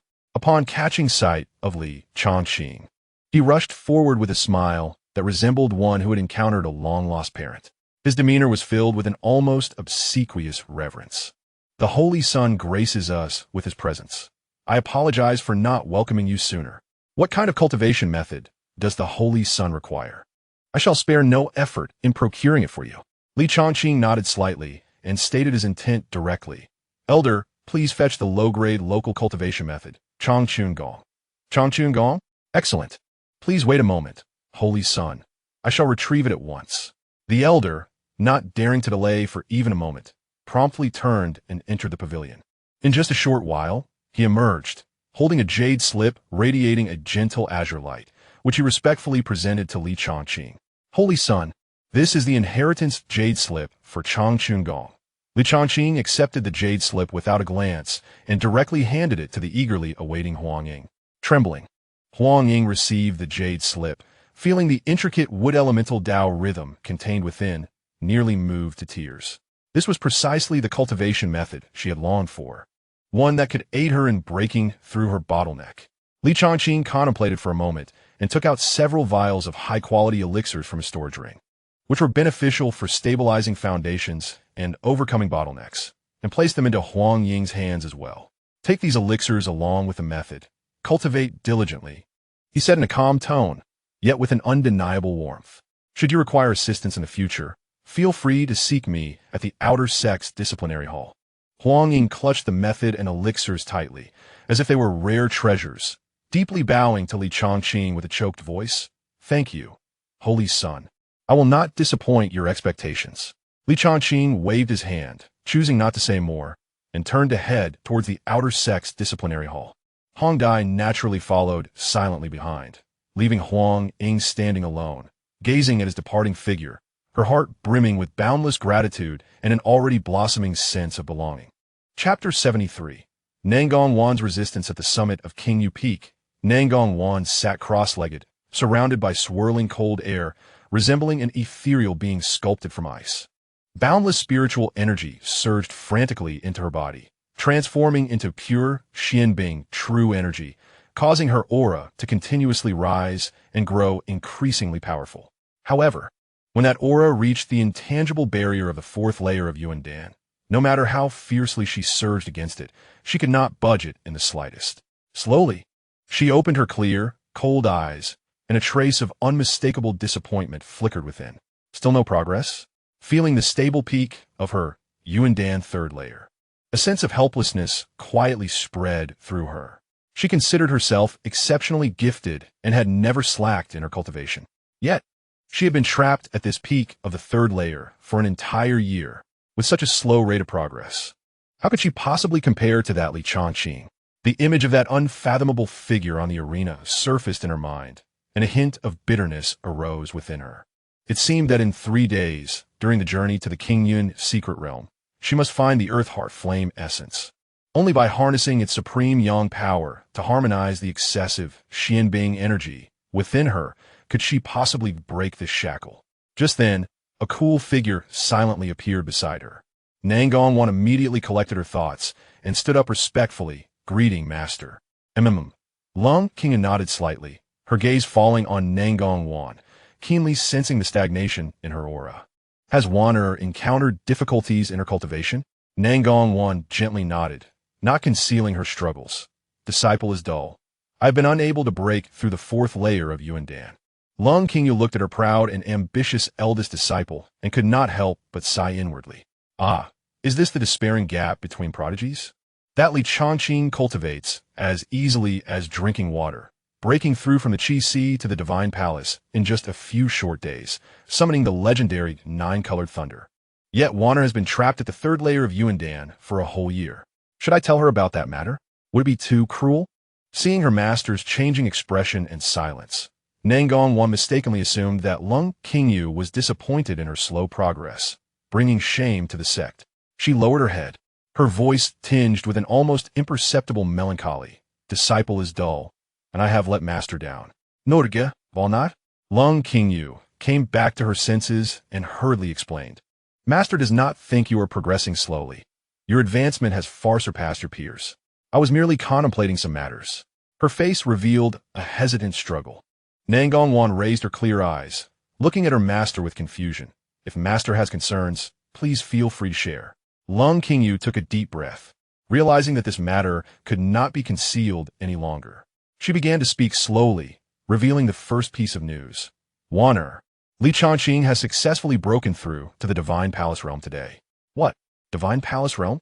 The moment she heard this news, her delicate figure trembled violently. Her beautiful eyes filled with disbelief. How could this be? Just a few days ago, during the intersect competition, he was clearly still at the 3rd layer of Yuandan. How could so little time have passed? Divine Palace realm? The enormous disparity in power made her previous thoughts of regarding Changqing as a rival seem utterly laughable. A deep sense of helplessness and despair washed over her, like icy water drenching her entire being. Seeing her disciple in such a soul-crushed state, Lung Qingyu felt a pang of compassion in her heart. Yet, having begun, she could not stop. She shook her head and sighed, Alas, Wan'er, this matter is undoubtedly true. Furthermore, he has summoned the legendary 9-colored Divine Thunder. Nangongwan's pupils constricted once more. 9-colored Divine Thunder. That is merely a legend recorded in ancient texts. Lung Qingyu no longer looked at her, as if unable to bear witnessing her reaction, and with a steeled heart, she spoke the final decision. I have one more matter to inform you during this visit. The ancestor has learned of Changqing's breakthrough to the Divine Palace realm and, considering the future of the sect, to bind this unprecedented supreme talent to our Qingyun sect, ensuring our everlasting prosperity. She paused for a moment, each word seeming to carry the weight of 1,000 pounds. The ancestor has decided to betroth you to Holy Son Changqing. Nangongwan abruptly raised her head, a flicker of astonishment crossing her eyes, as if she had not fully grasped the meaning of the words. Lung Qingyu closed her eyes and finally uttered the last 2 words in a voice so low it was nearly inaudible. As a concubine. As a concubine? Nangongwan repeated the words, as if unable to comprehend their meaning. After a moment of dazed silence, boundless shock, humiliation, anger, and a chilling sense of betrayal erupted within her like a volcano. How could she, Nangongwan, the esteemed first disciple of Qing Yunzong and the most gifted talent of the intersect, be compelled to become a concubine to Changqing? What audacity! Nangongwan abruptly lifted her head, her once serene face now flushed with the depths of rage and humiliation. Her beautiful eyes blazed with an intense fire, her voice tinged with unprecedented agitation and challenge, interrupting Lung Qingyu's words. Master, by what right does the ancestor make such a decision? And why must I? Nangongwan, become a concubine to Li Changqing? She stepped forward, locking eyes with Lung Qingyu, her voice trembling yet imbued with undeniable defiance. I, Nangongwan, have devoted over 20 years to my cultivation, and I pride myself on my unwavering diligence, never once faltering. Is it merely because Li Changqing possesses a rare, dual pupil and an extraordinary demeanor that I should debase myself, yielding my dignity to serve as a concubine, allowing him to dictate my fate and jeopardize my path to the supreme forgetfulness? Her voice crescendoed into a lamentation of fury. Yes. Li Changqing is exceptionally gifted and advances rapidly. I, Nangongwan, do not deny my inferiority, but I have my own path. The supreme forgetfulness is not a callous detachment.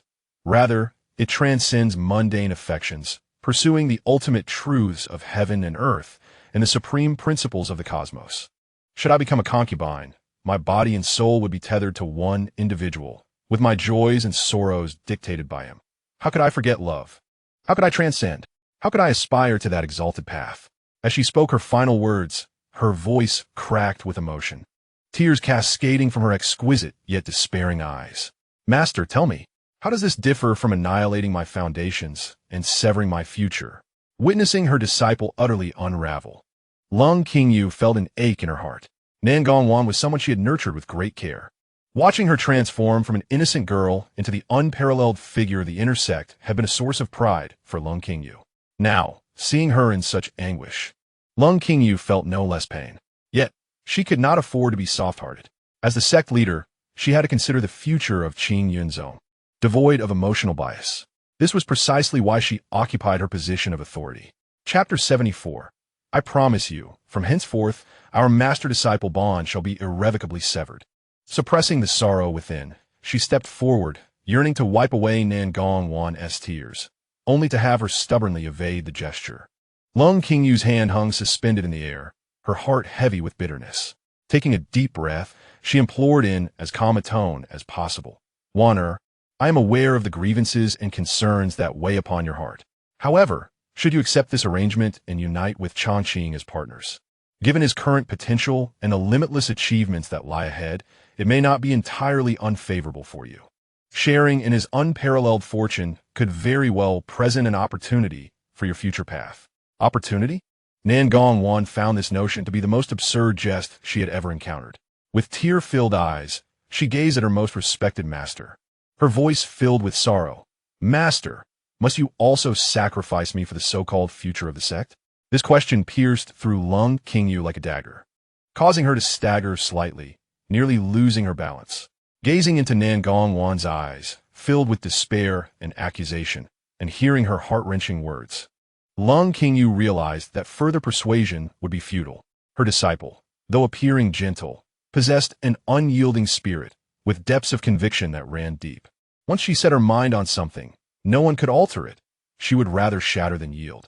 Thus, Lung Qingyu's final traces of warmth and compassion dissipated entirely, replaced by an unwavering coldness and resolve.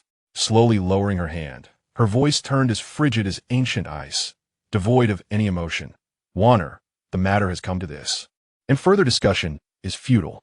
This decision has been reached in conjunction with the ancestor and is irrevocable. She gazed steadily into Nangongwan's eyes, announcing her final resolution. 3 days hence, before the opening of the Qing Yin secret realm, I shall publicly declare your union with Changqing to the entire sect, accompanied by a ceremony of witness. If you still acknowledge me as your master, Lung Qingyu paused briefly, her tone almost cruelly calm. I hope you will arrive punctually. With that, without allowing Nangongwan any opportunity to respond, Lung Qingyu raised her hand, and a transparent barrier emanating an icy chill swiftly formed around them.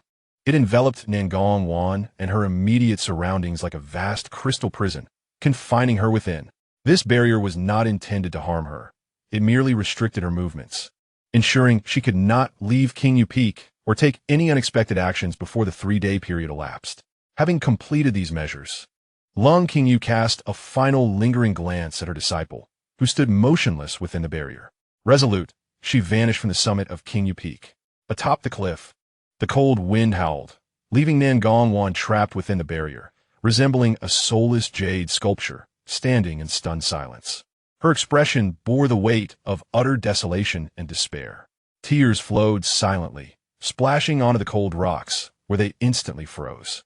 It became painfully clear, before the interests of the sect, her 2 decades of diligent cultivation, her steadfast heart, and all her pride and dignity were rendered utterly insignificant. They could be so easily sacrificed and trampled upon. Even her most respected and relied upon master ultimately chose to stand against her, utilizing their bond as leverage to compel her compliance. Time passed, though she could not ascertain how long, before Nangong suddenly broke into a sorrowful laugh. Her laughter, ascending from low to high, echoed across the desolate cliff, filled with infinite melancholy and self-mockery. Ha ha! Good, good, good! She repeated the word thrice, her laughter abruptly halting. Raising her tear-stained eyes to the direction where Lung Qingyu had vanished, her voice, hoarse yet resolute, declared, "I agree, as a means to repay you for your teachings and care over the years." Each word was pronounced with deliberate effort, as if she had expended all her strength. Henceforth, our master-disciple bond shall be irrevocably severed. With those words, she felt as if all her energy had been drained, slowly collapsing to the ground. Burying her face deep in her knees, her shoulders shook violently, yet no sound escaped her lips. Only silent sorrow flowed within the icy barrier, quietly coursing through her. Leaving Qingyu Peak, Lung Qingyu did not return directly to the main hall, but descended to the cold mountain base. In the solitude, her facade of authority and chill crumbled instantly. With her back turned to the peak, her delicate figure trembled slightly. A single crystalline tear ultimately slipped uncontrollably from the corner of her eye. This world, after all, revered the strong. She murmured softly, her voice tinged with an indescribable weariness and bitterness. Everything speaks through strength. Had she possessed the absolute power to disregard all else and protect her disciple? Would it have come to this? Alas, she was ultimately insufficiently strong. A weary sigh sounded from behind her. Li Fiyu's figure appeared silently. Observing Lung Qingyu's slightly lonely silhouette, a flicker of guilt crossed his eyes. Poor little Qingyu, he spoke with an apologetic tone, is entirely the ancestor's fault, allowing you and your disciple to reach such a point. Lung Qingyu did not turn around, nor did she wipe away the remnants of her tears. Her voice returning to its usual coldness, yet colder than before. It is not the ancestor's fault. She paused, her tone imbued with a near-cruel determination. Everything is for the future of Qin Yunzong, let alone my beloved disciple. Even if it requires sacrificing my own self, I will not hesitate. Hearing this, Li Fiyu fell silent for a moment. Ultimately, he nodded slowly, his voice carrying complex approval mixed with a hint of barely perceptible pity. You have such thoughts. I did not misjudge you back then. Chapter 75. Just as one Nangong arrives, another Jiangyu Ru follows. Night descended, stars twinkling across the sky. At the residence of the Grand Elder of the intersect, within an exquisite pavilion, the gentle glow of lanterns mingled with the fragrant aroma of tea. Li Jinaiyu and his wife Yin Wangqing sat across from one another, leisurely savoring the ethereal tea, their faces adorned with unmistakable joy and emotion. My dear, Li Jinaiyu remarked after taking a sip, his tone imbued with a dreamy wonder. Do you think our little Changqing's transformation in status has come too swiftly? It's almost too rapid for my heart to keep pace. He counted on his fingers. Just 10 days ago, he was an ordinary mortal unable to cultivate, and now he has swiftly broken through to the Qi gathering realm, dominating the outer set competition with his third-level Qi C cultivation. Subsequently, he showcased his prowess in the inner set competition, securing third place. And that's not all. He possesses the legendary Heavy Eye. He was directly taken as the personal second disciple of the sect master. His excitement grew, raising his voice unconsciously, and then the ancestor emerged, personally designating him as the holy son of our sect. What an immense honor this is. And today, just today, he has actually broken through to the Divine Palace realm. The Divine Palace realm, my dear. Li Jinaiyu set down his teacup, massaging his temples, a peculiar and incredulous expression emerging on his face. All these signs indicate that our son possesses extraordinary talents, so much so that I even begin to doubt. Lowering his voice and leaning closer to Yin Wangqing, he asked with a hint of mystery, do you think Changqing may no longer be our original son? Could he possibly be the reincarnation of an ancient emperor? Or has some old monster taken over his body, leaving our somewhat unremarkable son behind? Bah! Yun Wonking retorted with annoyance, her phoenix eyes widening. What kind of father are you to dare curse your own son? My son Changqing's achievements today are due to his profound fortune and the great opportunities he has received. Speak such nonsense again, and I shall punch you. Startled, Li Jinaiyu instinctively tightened his legs, quickly offering a sheepish smile. Dear, please don't be angry. I was merely joking to lighten the mood. Please don't take it seriously. Humph. Yun Wonking shot him a glance, and the matter was settled. Li Jinaiyu chuckled awkwardly, suddenly recalling something and shifting the topic. By the way, dear, in a month, it will be your birthday. Have you thought about what gift you would like? Speak up, and I shall arrange it for you. Yun Wonking's expression softened slightly. With a light huff, she replied, Humph, it's rare that you, a rough man, remember my birthday. She lifted her teacup, gently blowing on it, and leisurely continued. As for gifts, I don't require anything extravagant. With a shift in tone, a glimmer of shrewdness and anticipation flashed in her eyes. Our son is no longer a child. His cultivation has reached the divine palace realm, making him a standout among the younger generation. It is time to find him a suitable partner. Don't you agree? Li Jinaiyu's eyes lit up, nodding vigorously. Yes, yes. You are absolutely right, my dear. With our son's unparalleled talents, it is a foregone conclusion that he will become a ruler of his own domain. The selection of a partner must not be taken lightly. She must be an exceptional choice, worthy in talent, appearance, and character to match our son. Yun Wonking nodded in satisfaction, setting down her teacup, and spoke slowly. As for the candidate, I have someone in mind. Oh, who is it? Li Jinaiyu leaned in curiously. With her red lips slightly parted, Yun Wonking uttered two words. Yuru. Yuru?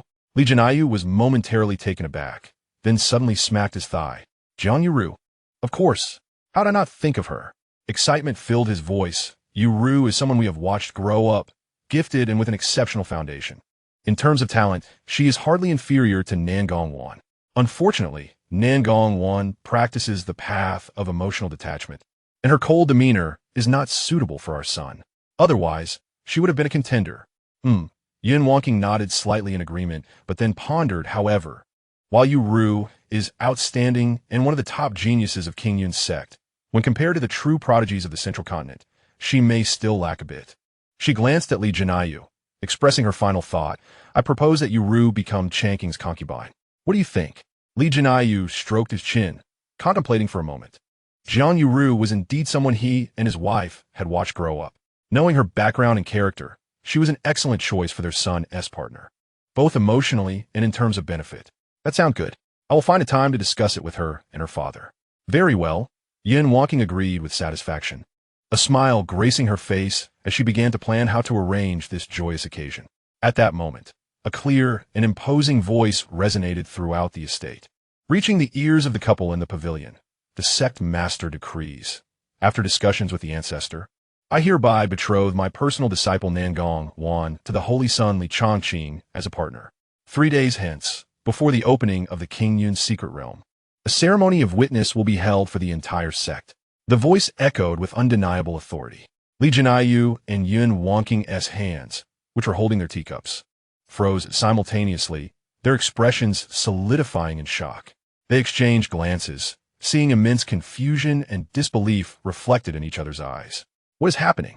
Li Jinaiyu rubbed his eyes vigorously and then cupped his ears. My dear, did I hear incorrectly? The sect master is marrying her top disciple, the former inner sect's #1 genius Nangong Wan, to our Changqing, as a concubine. Indeed, Yun Wonking was equally stunned, murmuring, this is undoubtedly the sect master's presence and decree. It cannot be false. They exchanged glances again, both filled with intense doubt and bewilderment. The surprise was far too sudden and bizarre. 3 days later, at King Yun's sect's central square, a sea of people gathered, a cacophony of excitement filling the air. Nearly all inner and outer sect disciples without urgent tasks were present. At the forefront of the square stood 20 figures, their auras solemn. These were the top 10 disciples from both the inner and outer sects who had qualified for entry into the King Yun secret realm. On the high platform, the inner sect elders were seated in a row, their presence profound. At the center stood sect master Lung Qingyu and ancestor Li Fiyu, overlooking the crowd. The disciples below buzzed with conversation, their excitement palpable. This event is truly grand. Indeed, in previous years, the secret realm openings were overseen by only a few elders.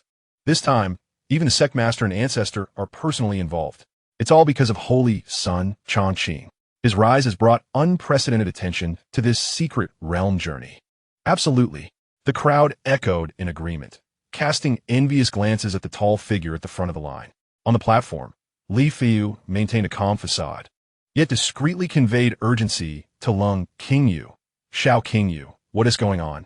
The time is drawing near, and where is that girl? A hint of anxiety flickered across Lung Qingyu's expression, but she feigned calmness in her response. Let us wait a bit longer, perhaps Wanner. Before she could finish her sentence, a stunning figure appeared before them, as if stepping out of a painting. She emerged at the forefront of the 20-person lineup. Today, she looked extraordinarily different. Gone was her signature cold white attire, replaced by a perfectly tailored crimson gown that flowed elegantly, resembling a blooming crimson lotus. Her cascading tresses, akin to a waterfall, were left unbound, gracefully draping over her shoulders, accentuating a visage already captivating enough to topple nations. This softened her usual aloofness, infusing her presence with an exhilarating brilliance and an ineffable sorrow. The moment she entered, she ensnared the attention of every soul present. Wow, how stunning! Is that senior sister Nangong? The gasps of admiration and astonishment reverberated through the crowd. The disciples were entranced by her resplendent figure clad in red, momentarily forgetting to breathe. She arrived, adorned in crimson and harboring a heart that lay frozen and unknown to all. Chapter 76. The Qingyun Secret Realm, evenly Changqing, who was accustomed to extraordinary beauty, could not suppress a flicker of awe upon witnessing Nangong Wan's appearance today. The fiery red attire contrasted strikingly with her flowing hair, casting her typically cool demeanor in an entirely new light. Yet his keen perception discerned an unsettling dissonance beneath her breathtaking facade.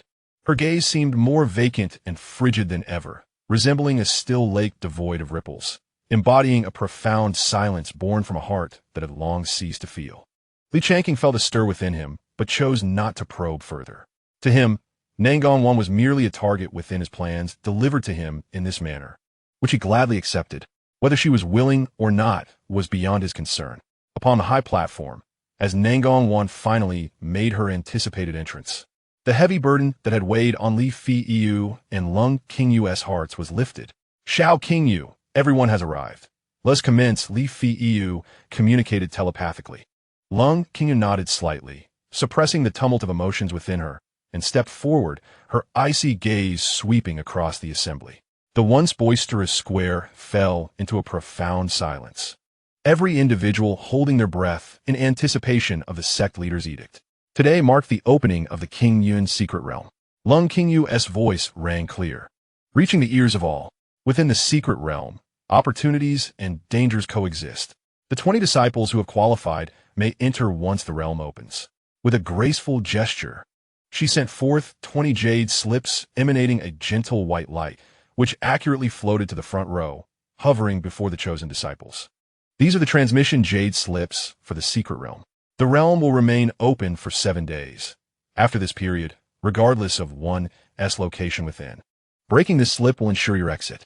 However, should you encounter peril, it may also be used to escape.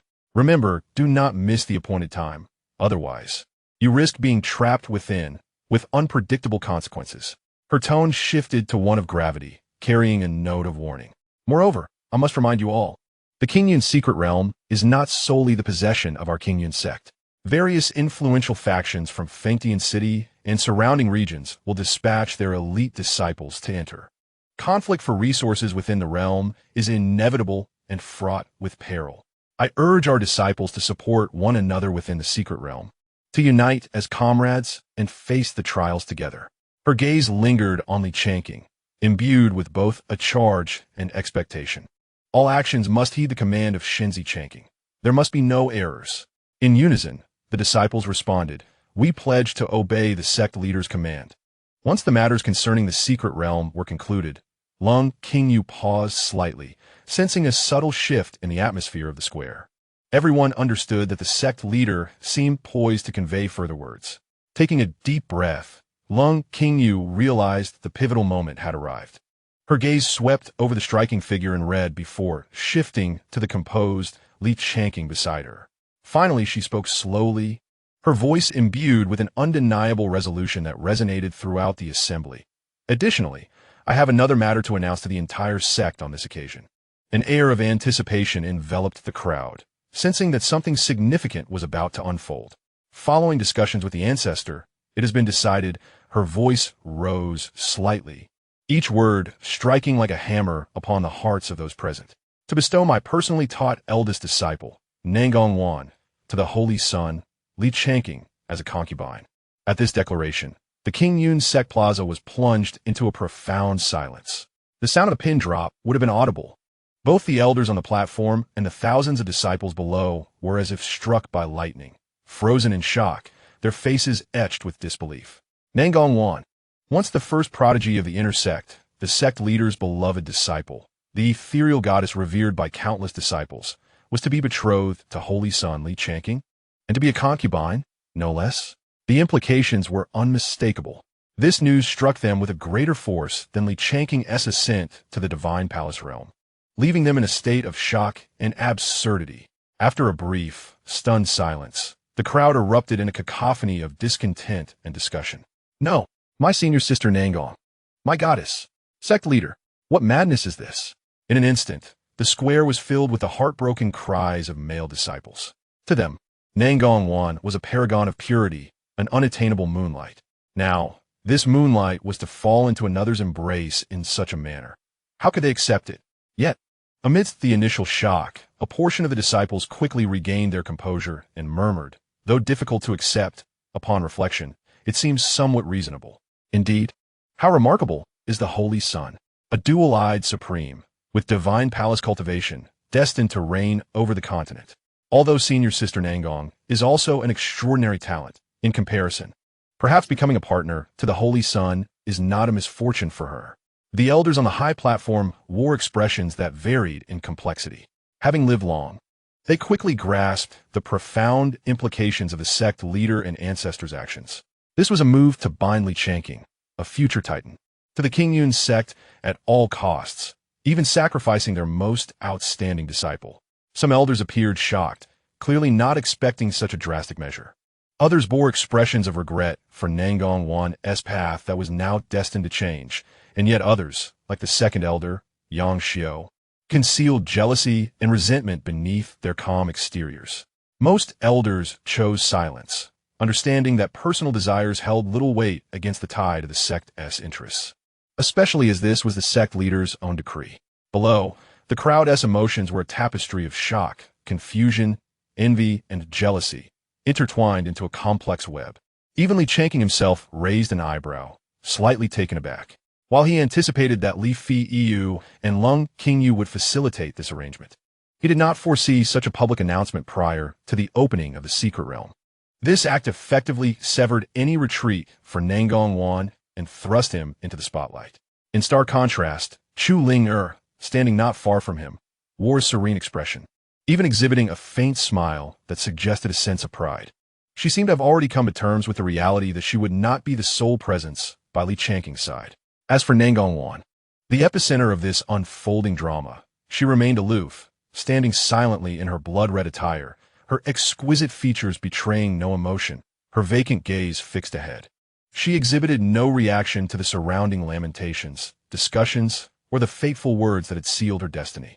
Lung Qingyu chose to ignore the unrest below, forcing herself not to glance at Nangong Wan's heart-wrenching demeanor.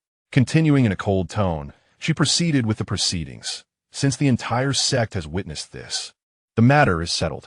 Upon our return from the secret realm, we shall conduct the ceremonial rites. This so-called witnessing ceremony was alarmingly straightforward, lacking any inquiry into the wishes of the parties involved, having been decisively concluded. Now, Lung Qingyu's voice rose sharply, infused with an authority that brooked no dissent. Open the secret realm. Together with Li Feiyu, they unleashed torrents of spiritual energy into the ancient formation that had been meticulously arranged in the center of the plaza. The air hummed vibrantly, signaling the commencement of the secret realm. The formation erupted with a dazzling brilliance. A colossal spatial vortex gradually materialized above the square, emanating an aura that was both vast and ancient. Mijing, commence. All disciples, enter in succession, commanded the elder presiding over the event. The qualified disciple suppressed their myriad emotions and transformed into streaks of light, shooting towards the spatial vortex. Changqing cast a deep glance at the solitary red figure beside him, a meaningful smile curling at the corner of his lips. Without further hesitation, he moved and took the lead, plunging into the entrance of the secret realm. Chu followed closely behind. Nangong Wan stood still for a moment, under the watchful eyes of countless onlookers. Ultimately, she stepped forward with determination, resolutely entering the vortex. The contest within the secret realm had officially begun. A drama of conquest and downfall would quietly unfold in that unknown world. Chapter 77. Nangong Wan is injured. Danger. After a wave of intense dizziness, Changqing abruptly opened his eyes. Before him lay a completely unfamiliar environment.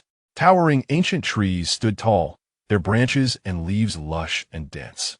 The surroundings were eerily silent, interrupted only by the occasional distant chirping of unknown insects, which added to the atmosphere of mystery. What troubled Changqing even more was that, looking around, he found himself utterly alone. Chu Nangong Wan, and the other disciples of King Yunzong were nowhere to be seen. Wait, what? Changqing could not help but grumble. No one mentioned that the teleportation would be random before departure. This secret realm management is far too unprofessional. Grumbling aside, he quickly regained his composure. Since he was here, he might as well make the best of it. Complaining would serve no purpose. From this point forward, he could only proceed step by step. He surveyed his surroundings, his consciousness quietly expanding to perceive the environment. The pressing priority was to locate Linger as soon as possible. Resolute in his decision, Changqing chose a direction and began to traverse through the woods. After approximately the time it takes to burn a stick of incense, his ears perked up as his consciousness detected the sounds of energy colliding and the roars of a ferocious beast coming from not far ahead. Something is happening? Changqing felt a stir in his heart and immediately concealed his presence, stealthily approaching the source of the sound. Parting the layers of underbrush, he was suddenly greeted by an expansive clearing in the forest. There, beside an ancient giant tree covered in moss, a familiar crimson figure was engaged in a fierce battle with a colossal beast resembling a python. It was none other than Nangong Wan. The beast she was fighting exuded a fierce aura, having reached the 5th layer of Yuan Dan. At this moment, Nangong Wan wielded a chilling long sword, her swordsmanship fierce, with icy blue sword chi intertwining and forcing the 5th layer beast to retreat repeatedly, inflicting several deep wounds that bled profusely. A flicker of surprise crossed Changqing's eyes.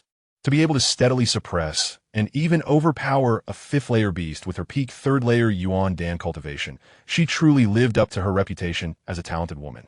He leaned against the tree trunk, keenly observing the battle. Based on his assessment, if this trend continued, within 5 more exchanges, Nangong Wan would be able to slay the beast entirely. However, just then, Changqing's brow suddenly furrowed as his consciousness sensed several unfamiliar auras swiftly approaching the battlefield. Someone is coming. It seems the commotion from this battle has indeed drawn the attention of others. His gaze returned to the elegant red figure in the arena, a playful curve forming at the corner of his mouth. This has become interesting. In the midst of her intense battle with the giant spirit python, Nangong Wan fully concentrated, sensed the rapidly approaching unfamiliar auras. Her cool brows furrowed slightly as her gaze swept over the ancient tree's branches, spotting several glowing green fruits. And a hint of regret flickered in her heart. What a pity for the bilingua. She was acutely aware of the dangers of possessing treasures. Given her current condition, facing the giant spirit python alone was already quite taxing. If others decided to ambush her, the situation would be exceedingly dire.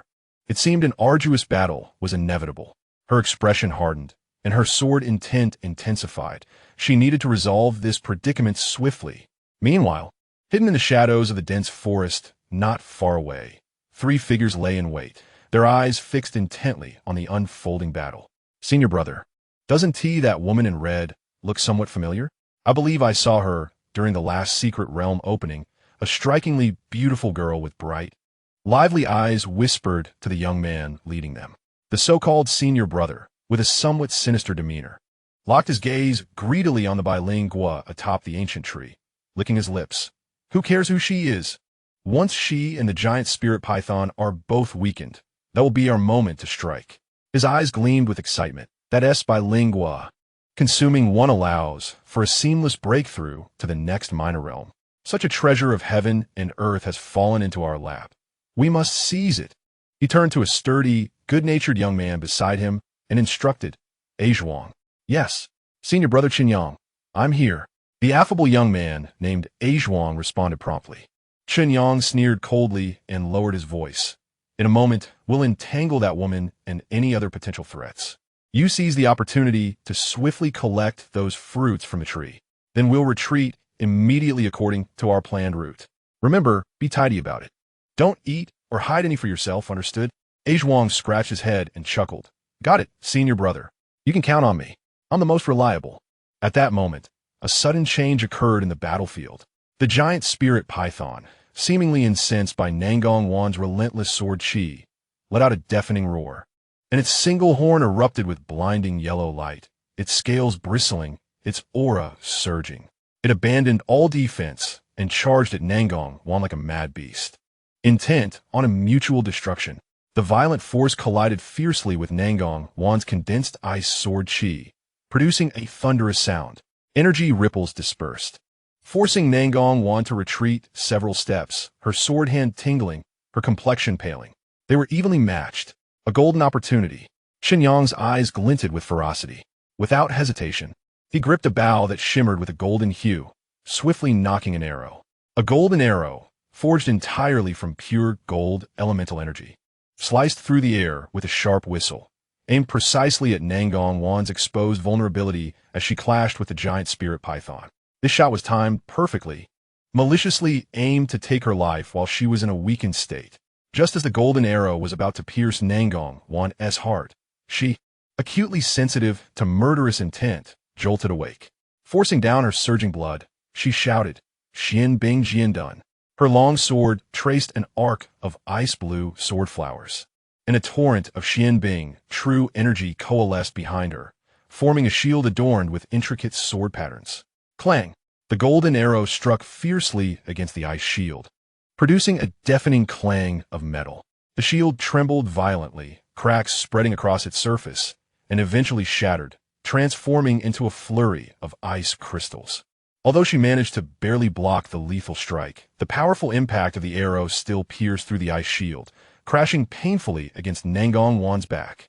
Cough! Nangong Wan felt a sweet taste in her throat, unable to suppress the spurt of blood that erupted from her lips, her face turning as pale as paper, her breath weakening, clearly sustaining serious internal injuries. At that moment, the enraged giant spirit python seized the opportunity. With a bloodthirsty roar, it opened its gaping maw, exuding a nauseating stench, and lunged towards the staggering Nangong Wan. Chapter 78. Wounded and wishing to flee? Have you consulted me? On the other side, within the dense forest, Chunyang, witnessing Nangong Wan spitting blood from her injuries and being locked onto by the giant spirit python, revealed a cruel smile. Die. Rest assured, this beast will soon accompany you. We shall avenge you. His tone was insincere, as if he were bestowing a great favor. The shadow of death loomed. Nangong Wan gazed at the rapidly approaching giant mouth, instinctively reaching for the jade slip at her waist that could transport her to a hidden realm. If she shattered it, she could instantly escape this peril. But what awaited her outside, faced with the public announcement of her engagement and her master's cold resolution, along with the path that had left her heart dead and devoid of hope? Escaping would merely be a different form of survival, perhaps even more humiliating. Thus, she thought, perhaps dying here would be a form of liberation. She slowly loosened her grip on the jade slip, the last glimmer of light fading from her beautiful eyes. Subsequently, she resignedly closed her eyes, awaiting the arrival of death. However, the anticipated agony of being torn apart did not come. Instead, a long, somewhat helpless sigh reached her ears. Why must it be like this? Was that voice him? Nangong Wan's tightly shut lashes trembled slightly, and a wave of incredulity surged within her. Was it merely a hallucination born from the brink of death? Yet in the next moment, she distinctly felt a pair of strong arms securely encircle her slender waist. gently pulling her away from the brink of death, away from the stench of blood and terror. A warm yet formidable aura, tinged with a hint of unfamiliar dominance, enveloped her in an instant. She abruptly opened her eyes. When she beheld the face of the one who held her, her expression froze in shock. It was him, Li Changqing. There's another person?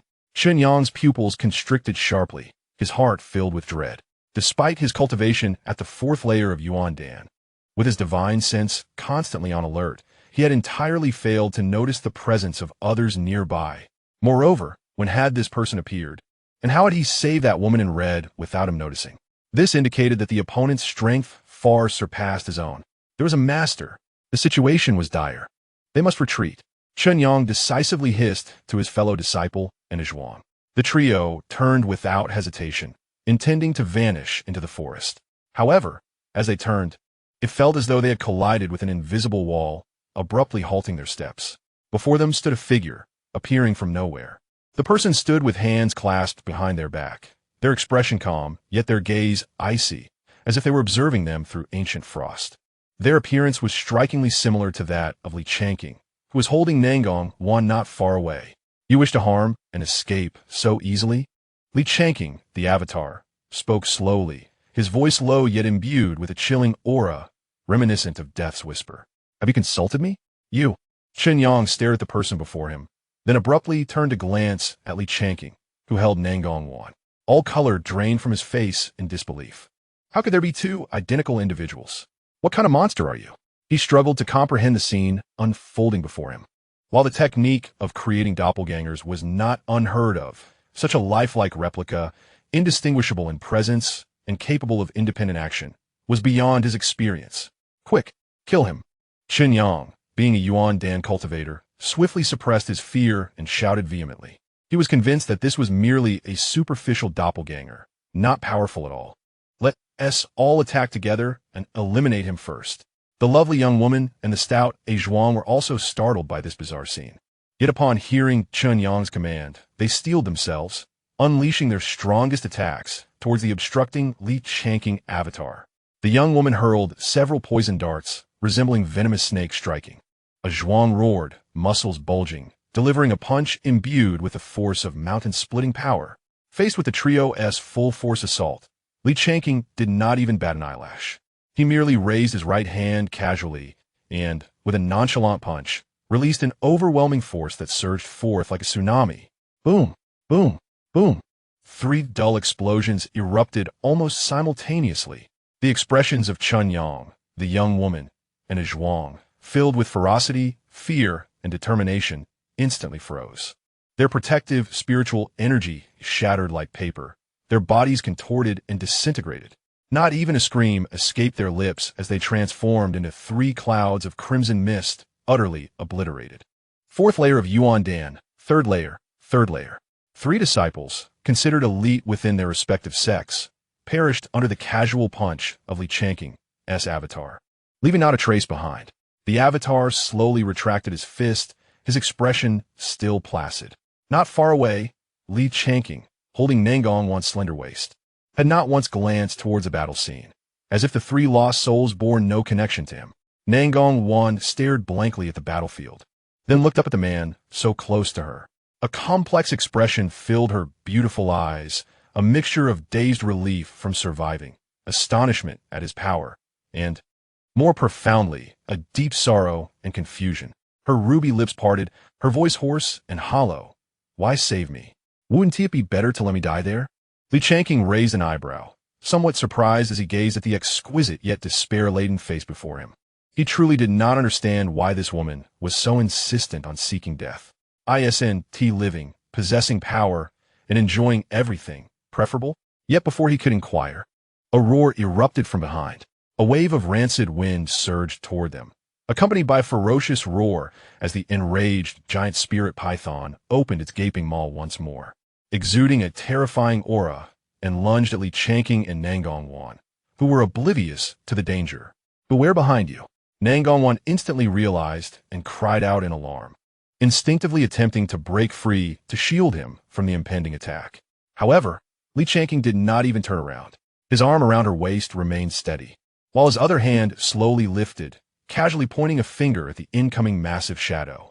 Then, he simply uttered one word, "Die." At that instant, boom! A thunderous explosion resounded. The once formidable giant spirit python, its massive body seemingly burst from within by an invisible force, exploded into a shower of blood and flesh. The air was thick with the stench of blood, as the ground beneath the ancient tree was stained a glaring crimson. The once invincible fifth-layer Yuandan beast had, in the blink of an eye, been reduced to a heap of indistinguishable flesh, dead beyond revival. Nangong Wan's gasp was abruptly silenced. She stood frozen in Li Changqing's embrace, her beautiful eyes wide with disbelief as she absorbed the blood-soaked and shocking scene before her. It was only at this moment that she recalled that the man holding her was no longer the opponent she had to take seriously during the intersect competition.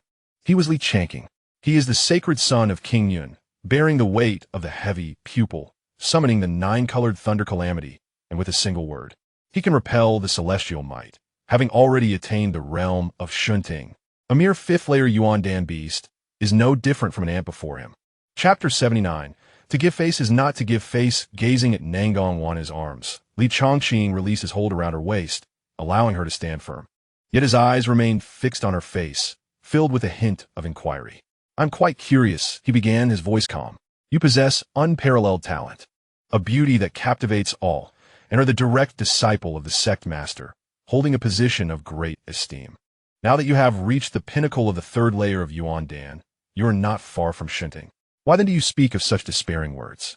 To him, Nangong Wan had everything that others yearned for, and thus it was unfathomable for her to feel such hopelessness. Upon hearing his words, Nangong Wan slowly lifted her head, meeting Li Changqing's profound and tranquil gaze. She did not respond immediately. Instead, a bitter smile, filled with endless sorrow and self-mockery, graced her lips. That smile was heartbreakingly beautiful. "Why?" she softly echoed, her voice drifting as if from a distant place.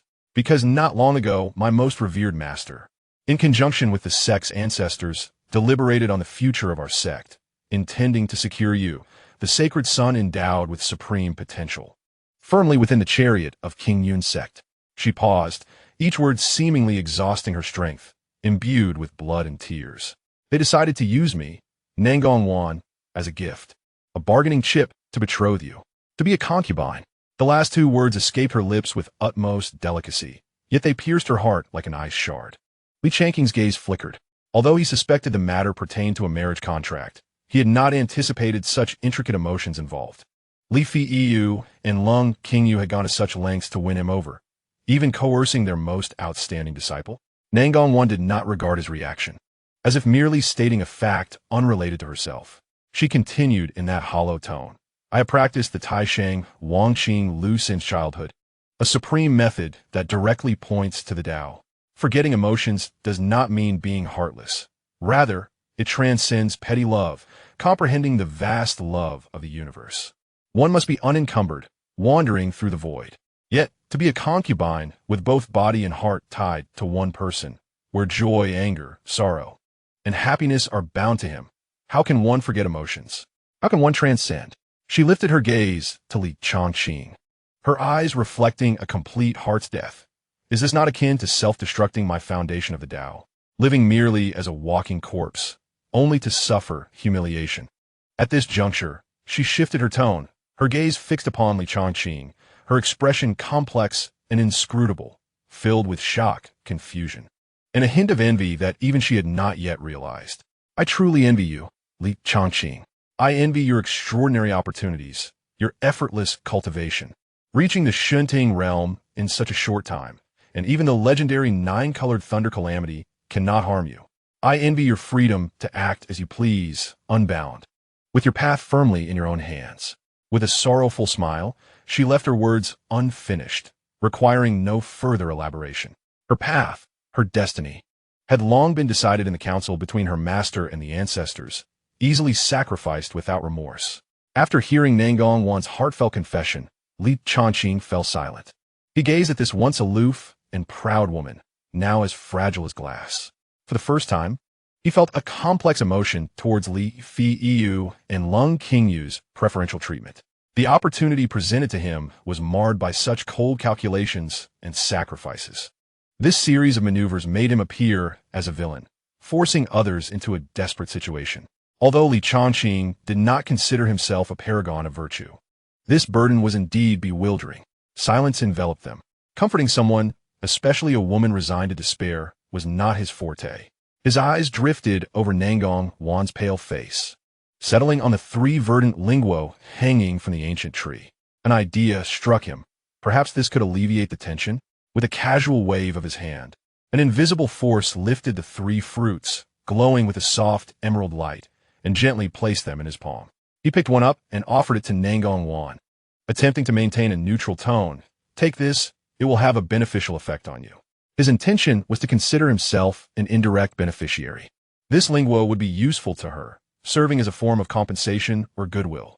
However, to the emotionally wounded and hypersensitive Nangong Wan, this gesture was entirely misconstrued. She stared at the enticing fruit before her, then glanced up at Changqing's seemingly calm visage, her lips curling into a derisive smile. "Huh, Changqing, what do you mean by this? Do you pity me? Are you offering me alms?" Her voice suddenly rose, filled with indignation. "I, Nangong Wan, require no one's pity, least of all your charity." Before she finished speaking, she abruptly waved her hand with resolute force, sending the linguo he had offered flying away. The fruit arced through the air, landing on the ground, now covered in dust. Changqing stared at his empty hand, then at the soiled fruit on the ground, his brow furrowing tightly. A surge of inexplicable anger flared within him. From the beginning, this was a decision made by Li Feiyu and Lung Qingyu. He had merely gone along with it, not actively coercing anyone. This woman, unwilling to defy her master and the ancestors, had redirected all her grievances and frustrations onto him. He had initially hoped to win her over willingly, for after all, a forcibly taken fruit may quench thirst but lacks flavor. Yet now, observing Nangong Wan's stubborn yet fragile demeanor, his gaze grew increasingly frigid. To give face yet not receive it, he had intended to be courteous. But since she chose not to recognize his goodwill, he would not hesitate to be forceful. After all, the outcome held no difference to him. A subtle yet domineering aura began to emanate from Changqing. Chapter 80. Entering demonic path, feeling the sudden chill and oppressive aura emanating from Changqing. Nangong Wan felt no fear. Rather, a smirk of scorn emerged on her face, as if she had already cast aside life and death. "What's this? Have I angered the sacred sun with just a few words?" she quipped, her smile sharp and despairing. "Come on, kill me. Grant me liberation, and perhaps I would even thank you." Changqing let out a cold scoff, his gaze akin to that of one regarding a lifeless object. "Liberation? You think too highly of yourself. Were it not for your remaining value to me, even your pitiful state would not warrant a glance." He stepped forward, his tone laced with cruelty. "Since you are so intent on death, then before you perish, make use of your dwindling worth." Before he finished his sentence, Changqing swiftly pressed several acupoints on Nangong Wan's body. She felt a sudden numbness envelop her, as if countless invisible chains had ensnared her limbs, rendering her utterly immobile. The internal Xianbing true qi was as if frozen, losing all control. A flicker of genuine panic finally crossed her eyes. However, Changqing offered her no chance to speak, directly bending down to scoop her up in his arms. The abrupt loss of control and the terror of being suspended in air engulfed Nangong Wan. "Changqing, what do you intend to do? Let me go." We could have negotiated peacefully, and if you had obediently complied, wouldn't that have been a delightful outcome? Why must it escalate to this point, creating so many complications? After a moment, as time gradually passed, Nangong Wan's consciousness sank into an abyss of darkness intertwined with fragments of memories. Vivid scenes of her past with her master, Lung Qingyu, on Qingyu Peak, practicing sword techniques and absorbing teachings resurfaced. Those moments were among the rare splashes of warmth in her otherwise frigid cultivation life. The sternness of her master, the care he showed, and the occasional tenderness he revealed. However, all these beautiful illusions were ultimately ruthlessly shattered by the presence of that man, Changqing. It was he who destroyed everything. A surge of overwhelming hatred erupted violently amidst the desolation of her heart. Deep within her hollow gaze, a crimson spark, akin to ink dropped into clear water, rapidly spread, ultimately staining her eyes a blood red, reminiscent of a blood moon. A fierce, chilling energy, imbued with a sense of destruction, began to wildly proliferate within her. At that moment, Changqing, diligently cultivating, keenly sensed the dramatic shift in Nangong Wan's aura. He paused briefly, a flicker of astonishment crossing his eyes. Was this the invasion of a heart demon, or had she succumbed to madness? He could feel the profound ice-true energy within Nangong Wan being corroded by an extremely negative force. Nonetheless, this astonishment was fleeting. To him, whether Nangong Wan was normal or possessed by demons made no substantial difference, as long as she could provide pure energy for his cultivation. Moreover, at this moment, that surging power continued to flow into his body, propelling his cultivation to new heights. Mid-stage of the first realm of the Divine Palace. Late stage of the first realm of the Divine Palace. Pinnacle of the first realm of the Divine Palace. Boom! The barriers shattered, flowing effortlessly. Second realm of the Divine Palace. His aura continued to surge wildly until it reached the pinnacle of the second realm of the Divine Palace. Only then did the torrent of power gradually subside. However, an even more unexpected event unfolded. At the very moment when his cultivation stabilized at the pinnacle of the second realm of the Divine Palace, the chaotic and violent aura within Nangong Wan began to escalate, as if propelled by a rocket. Fourth layer of Yuandan. Fifth layer of Yuandan. Sixth layer of Yuandan. Like a hot knife through butter, there was no hindrance whatsoever. Ultimately, she broke through the layers of the Yuandan realm, reaching the pinnacle of the ninth layer of Yuandan. It seemed she was but a step away from the Divine Palace realm. This sudden turn of events left Li Changqing utterly bewildered. What was happening? His mind was filled with questions. While his cultivation method had a complementary effect, primarily, he absorbed energy from her to nourish himself. He had not actively guided his cultivation back to her. From where did this sudden surge in her cultivation arise? Could it be due to her descent into madness? Demonic techniques often brought rapid progress, but their foundations were unstable and fraught with peril. Clearly, Nangong Wan's current state was highly abnormal. However, after a brief moment of shock, greater joy replaced the confusion in Li Changqing's heart. Regardless of how she broke through, the elevation of her realm was tangible. The higher her realm, the more robust her essence, which would benefit him significantly. With this thought, he ceased to investigate the changes occurring within Nangong Wan and instead devoted all his attention to the operation of his technique. Boom! Time passed, perhaps 3 hours, perhaps longer.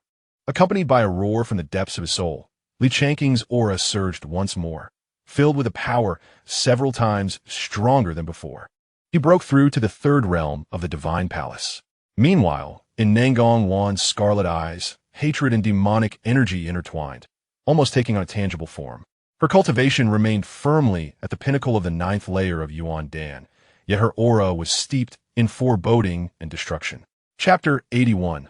Fortuitous Misfortune. Xianbing demon body observing the hatred that filled Nangong Wan's eyes and the unrestrained demonic energy surrounding her. Li Changqing furrowed his brow deeply. The situation was worse than he had anticipated. This was no mere imbalance of the heart. She had thoroughly succumbed to the path of demons. With such dense, demonic energy enveloping her, the moment she left this secret realm and appeared in the outside world, she would immediately attract the onslaught of all self-proclaimed righteous cultivators. In her current state, there was no hope for survival.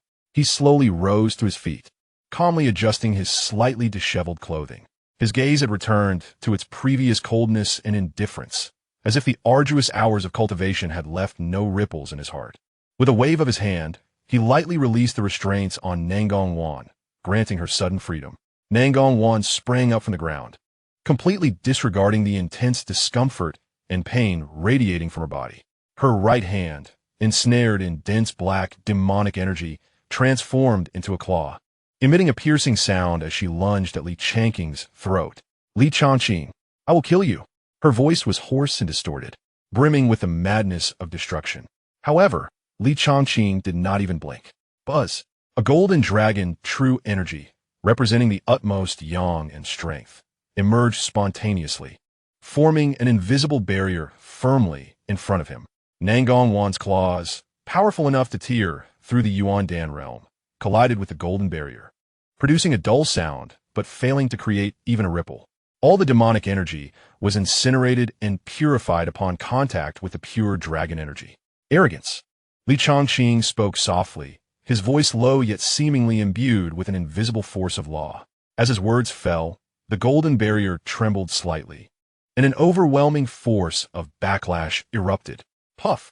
Nangong was struck as if by a heavy blow, her entire being flying backward like a kite with a severed string. In midair, she coughed up a mouthful of blood. She then crashed violently to the ground several feet away, kicking up a cloud of dust. Struggling to lift her head, her face smeared with dirt and blood, her scarlet eyes remained fixated on Changqing. "I will kill you." She pushed herself up, demonic energy surging once more, attempting to rise again. But this time, Changqing did not grant her another chance. He merely raised his right hand casually towards her and gently pressed down. Boom! An invisible weight, as heavy as a mountain, descended abruptly, enveloping Nangong. Her body, which had just arched upward, was forcefully pressed back to the ground. She was even embedded deeply into the earth, creating a human-shaped indentation. Her bones creaked under the unbearable strain, and her demonic energy was suppressed to the brink of collapse. Changqing looked down at Nangong, pinned to the ground, with a cold gaze, and slowly spoke. "Nangong, you have completely fallen into madness. If you were to leave the Qingyun's secret realm in your current state, you would undoubtedly face relentless pursuit from righteous cultivators around the world, with no hope of survival." He paused, his tone carrying an air of condescension as if offering charity, "As a favor to you, given that you still possess some value. I am willing to grant you one last opportunity. Submit to me and remain by my side like an obedient dog. In return, I shall ensure your safety." However, at this moment, Nangong seemed entirely consumed by her inner demons, devoid of all reason and rationality. In her eyes, there was nothing left but an endless desire to kill Changqing. "I will kill you. I will kill you," like a cornered beast. She struggled desperately in the pit, her demonic energy surging wildly, attempting to break free from the overwhelming pressure. Even as her bones shattered, she did not relent. In her mind, there was only one thought: tear apart this man before her. Witnessing her utterly deranged state, Changqing frowned slightly, then a thought struck him. System. Check Nangong's current attribute panel. Ding. Generating target attribute panel. Name: Nangong. Realm: peak 9th layer of Yuan-Dan realm, demonic Yuan. Physique: Xianbing Mo Sha Ti, transformed from Xianbing Ling Ti. Merging the powers of extreme cold and demonic energy. Overall qualification: golden recent key events. 1. Heart of Tao shattered.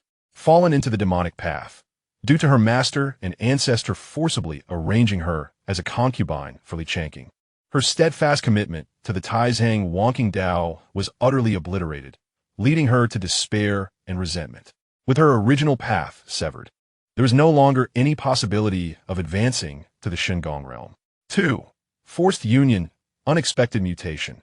During the coercive union with Changqing, the extreme humiliation, agony, and hatred awakened the extreme negative energies dormant within her, unexpectedly triggering a transformation of her Xianbing Ling Ti into the more tyrannical and enigmatic Xianbing Mo Sha Ti. 3. Path of Demonic Tao. Exceptional talent. After successfully entering the demonic realm and undergoing a transformation, her cultivation is no longer restricted by the Taizhang wonking Lu, allowing her to freely absorb the malevolent energies of heaven and earth for her practice, resulting in her talents and potential surpassing her previous self, with a significant increase in cultivation speed. Upon reviewing the information on the system panel, Changqing's eyes glimmered with surprise. A smirk curved upon his lips. So, fortune arises from misfortune? No, perhaps it is rebirth from destruction? He had not anticipated that his forceful possession, combined with her own despair and hatred, would inadvertently forge a more formidable Nangong. Xianbing Mo Sha Ti, golden qualification. No longer bound by the trivial constraints of the wonking Dao, her cultivation speed has instead accelerated. She is indeed a perfect cauldron tailored to his needs, brimming with limitless potential. Observing Nangong, still thrashing and howling below, the coldness in Changqing's gaze softened. In its place emerged an appraisal akin to that of a connoisseur admiring a precious item, accompanied by an insatiable desire for possession. This saves me the trouble of aiding her in the transition of her cultivation methods in the future. However, this wild and untamed demeanor will not suffice. What he requires is a stable support that can continuously enhance his cultivation, rather than a volatile entity poised to retaliate. Chapter 82. Imperial Level Cultivation Technique. Jiu Shi Tian Mo Gong in such a state, even with her remarkable talent, she is of no use to him. Rather, she resembles a bomb that could detonate at any moment. Since reason has been lost, I shall forcibly imprint her, compelling her to submit instinctively. He pointed his finger like a sword, and a flicker of chaotic light ignited at his fingertip, merging the power of the dual pupils with the true essence of dragon energy. He drew an arc in the air, and a series of profoundly mysterious dark golden runes coalesced in the atmosphere, exuding an ancient and imposing aura, as if embodying the laws of soul enslavement. Go! Changqing flicked his finger, and dozens of dark golden runes, as if imbued with life, instantly penetrated Nangong Wan's brow. Nangong Wan emitted a piercing scream of despair. She struggled even more violently, with the demonic energy surrounding her boiling like water, attempting to resist the invading force. The runes directly affected her soul's essence, inflicting suffering far exceeding that of physical torment 1,000-fold. However, due to the overwhelming disparity in strength and the meticulously constructed slave imprint by Changqing, her resistance proved futile. The dark golden runes acted like the most resilient chains, embedding deeply within her soul, forming a complex brand. An overwhelming, life-originating fear and sense of submission engulfed her frenzied hatred like a tide. The madness gradually receded from her crimson eyes, replaced by confusion, which then morphed into profound terror. Ultimately, it transformed into an awe akin to gazing upon a sovereign. Changqing sensed that the slave imprint had been successfully established and slowly withdrew his oppressive presence. Nangong Wan lay limp at the bottom of the pit, gasping for breath. Her body trembled slightly from the residual pain and the instinctual fear induced by the imprint. She raised her gaze, her eyes filled with complexity as she looked at Changqing. Hatred still lingered, yet was firmly suppressed by a more powerful fear and enforced obedience. Master. She struggled to utter these two words, her voice hoarse and laced with humiliation, yet unable to defy the command embedded deep within her soul. Changqing nodded in satisfaction. The slave imprint did not erase her memories or emotions. Instead, it forcibly inscribed an absolute command for obedience within her instincts and consciousness, granting him complete control over her life and death with a mere thought. Remember this feeling. Changqing's voice turned icy.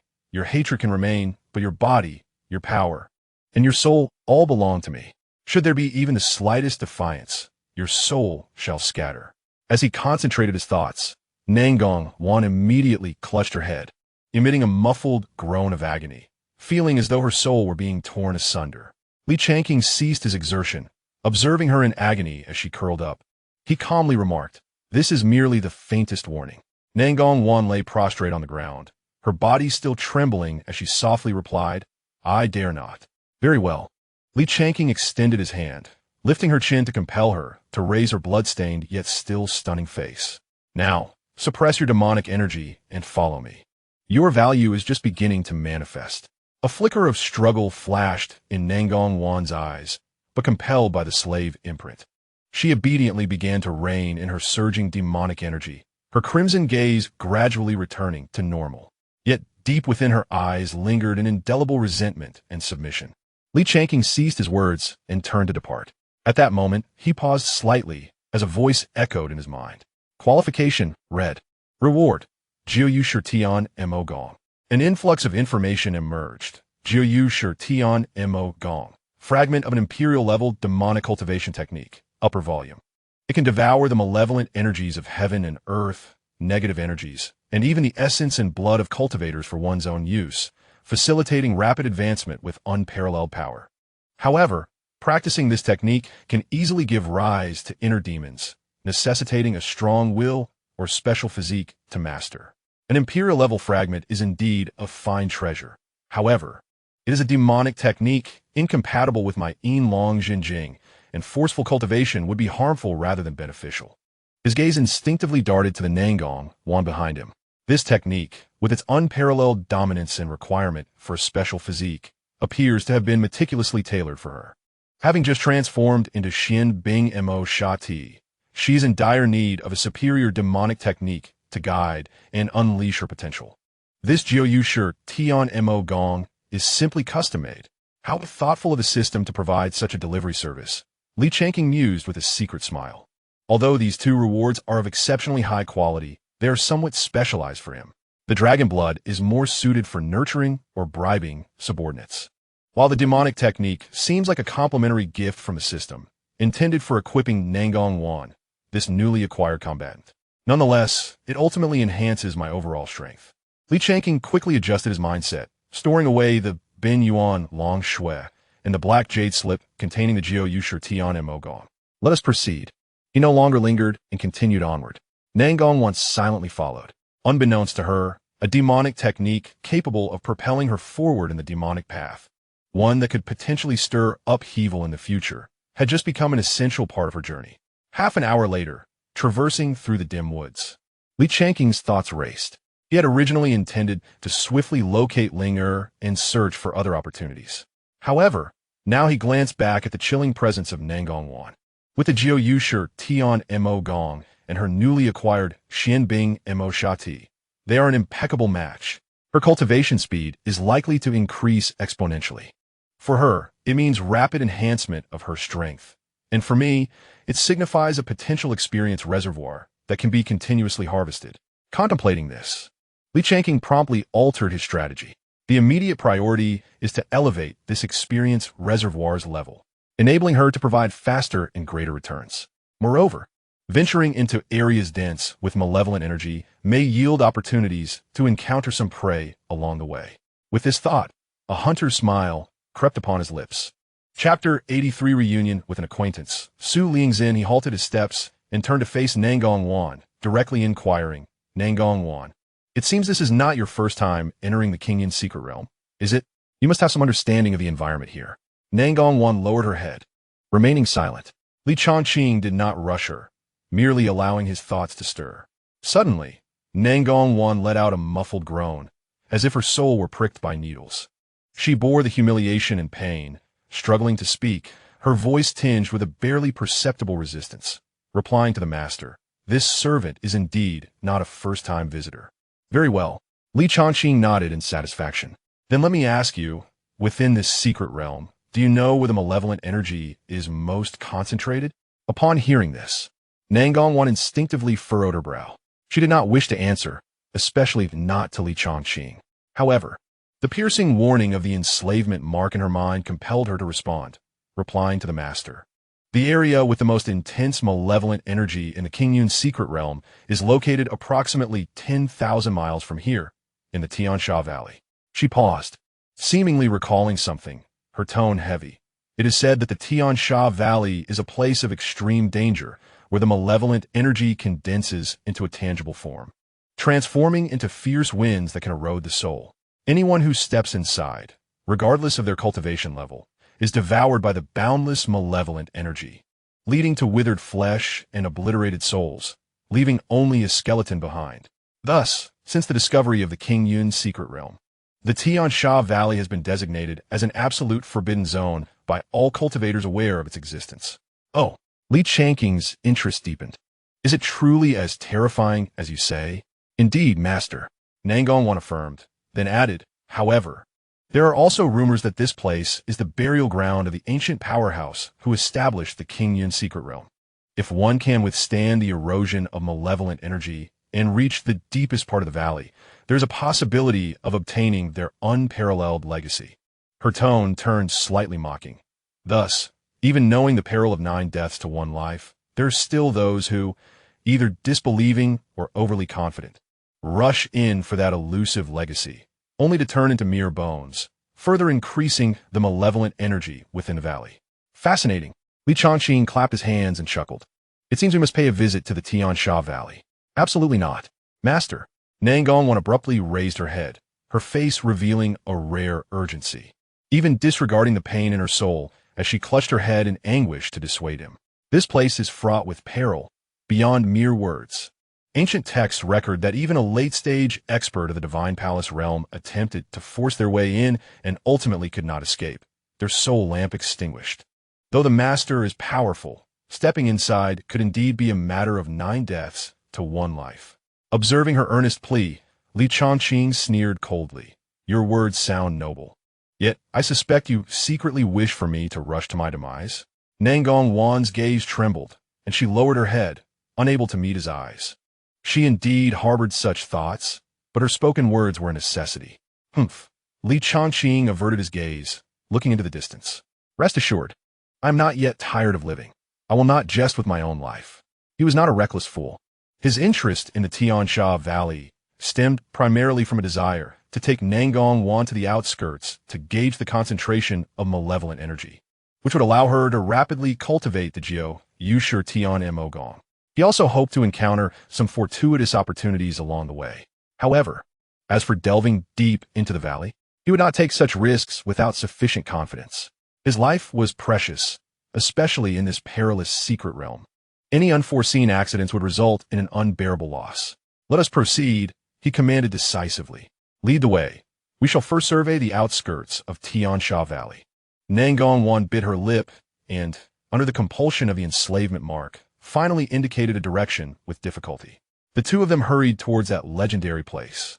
However, as they made their way to the Xianxia Valley, they passed through a narrow gorge where a fierce clash of spiritual energy and shouts, mingled with a woman's sharp rebuke, distinctly reached Changqing's ears.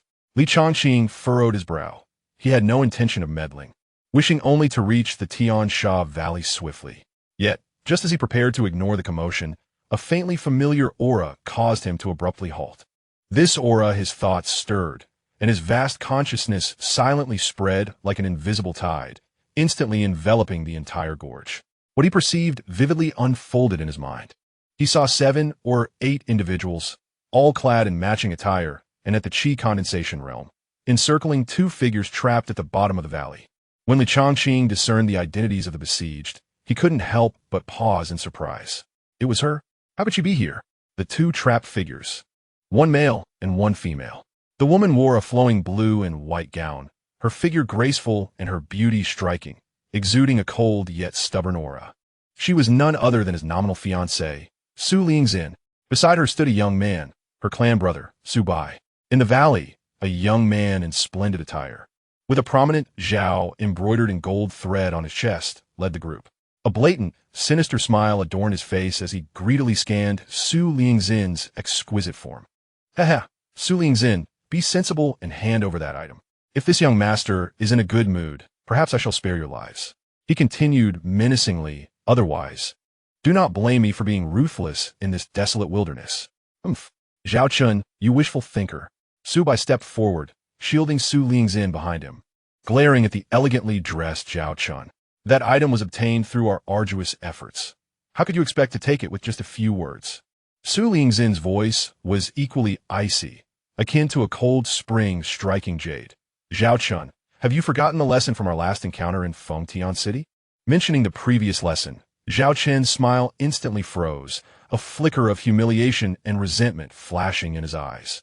Had it not been for Li Changqing's intervention that day, he would have already suppressed the Su family and claimed the long-coveted beauty for himself.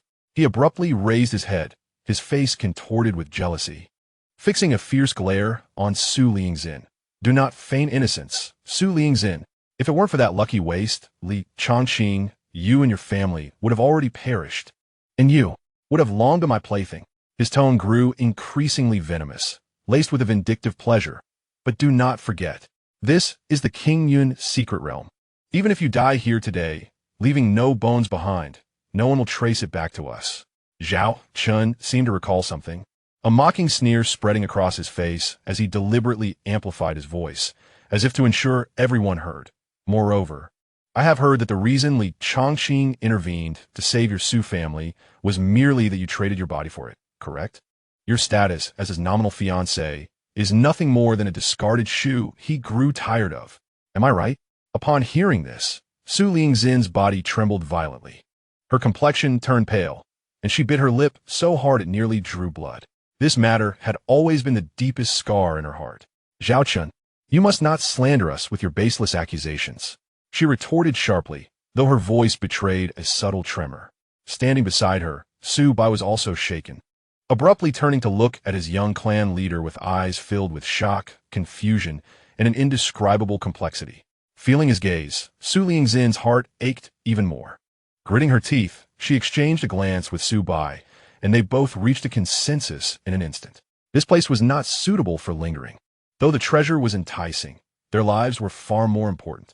Almost simultaneously, they swiftly retrieved the jade slip for secret realm teleportation from their belongings, resolutely preparing to shatter it. However, the subsequent scene left Su Lingxin, Su Bai, and all those present utterly stunned.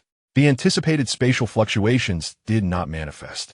The jade slip was crushed, merely turning into ordinary powder that slipped through their fingers. They remained rooted in place. The teleportation jade slip had failed. What was happening? Su Bai's countenance changed dramatically. Su Lingxin's heart sank, enveloped by an ominous premonition. Meanwhile, Zhao Chun and his companions erupted into wild laughter. Ha ha ha. You still think you can escape? Within the confines of this spatial lock array, your teleportation jade slips are worthless. Chapter 84. The power of a single word. The expressions of Su Lingxin and Su Bai turned exceedingly grim, their hearts plummeting to the depths of despair. They had never anticipated that Zhao Chun and his cohorts had prepared so thoroughly to seize the treasure, even setting up a spatial lock array capable of nullifying their teleportation jade slips. The current situation was utterly dire. There was no hope of escape, and any confrontation would reveal the vast disparity in strength. The opposing group consisted of 7 or 8 individuals, the weakest among them possessing a cultivation level of the 4th layer of qi condensation, while Zhao Chun, the leader, had reached the 6th layer. In contrast, Su Lingxin was merely at the 4th layer of qi condensation, and Su Bai, slightly stronger, was at the peak of the 5th layer. Sister, Su Bai gritted his teeth, a glint of determination flashing in his eyes as he urgently whispered to Su Lingxin, I will hold them off. You find an opportunity and run away with the treasure. Escape as far as you can. No sooner had he spoken than a surge of spiritual energy erupted from his body. Gripping his long sword, he charged recklessly towards Zhao Chun, the strongest among them, attempting to create a glimmer of hope for Su Lingxin. Overestimating yourself, seeking your own demise. Zhao Chun sneered upon witnessing this, his face contorting with derision as he coldly snorted. He did not evade, but instead directly confronted Su Bai. Clang, clang, boom. The two clashed instantly, the clash of swords and fists producing a cacophony of noise. However, the difference in power between the 5th and 6th layers of qi condensation was stark, despite only being 1 layer apart. Moreover, Zhao Chun came from a prestigious family, possessing superior techniques, martial arts, and weapons far beyond Su Bai's capabilities. After just 2 or 3 exchanges, Su Bai was struck squarely in the chest by a fierce palm strike from Zhao Chun, sending him hurtling backward like a kite with its string severed. He spat blood and crashed heavily to the ground, his long sword flying from his hand, clearly suffering severe internal injuries and temporarily losing his combat effectiveness. Su Bai. Su Lingxin's heart raced with anxiety upon seeing this. She sought to rush forward, only to be intercepted by 2 Zhao family disciples of the 5th layer, who grinned maliciously and barred her way, preventing her escape. Zhao Chun straightened his robe and strolled over to where Su Bai struggled to rise, pressing a foot firmly on his back, pinning him to the ground. He then lifted his head, casting a gaze filled with mockery and greed towards the encircled Su Lingxin. Su Lingxin, tisk, look at you now, Zhao Chun taunted, his tone dripping with the satisfaction of a victor. Without that useless Li Changqing backing you, do you think you can still escape my grasp? His eyes roamed lasciviously over Su Lingxin's trembling figure, filled with rage and fear, as he made a shameless proposition. Hand over the treasure obediently, and then spend the night with me. If you please me, I might just spare your lives. At his words, the surrounding sycophants of Zhao Chun erupted into a cacophony of lewd and raucous laughter, their vile remarks echoing through the air. Su Lingxin trembled with fury, the blood draining from her exquisite face, leaving only an overwhelming sense of humiliation and resolve. She gritted her teeth and enunciated each word with determination. Zhao Chun, you shall not succeed.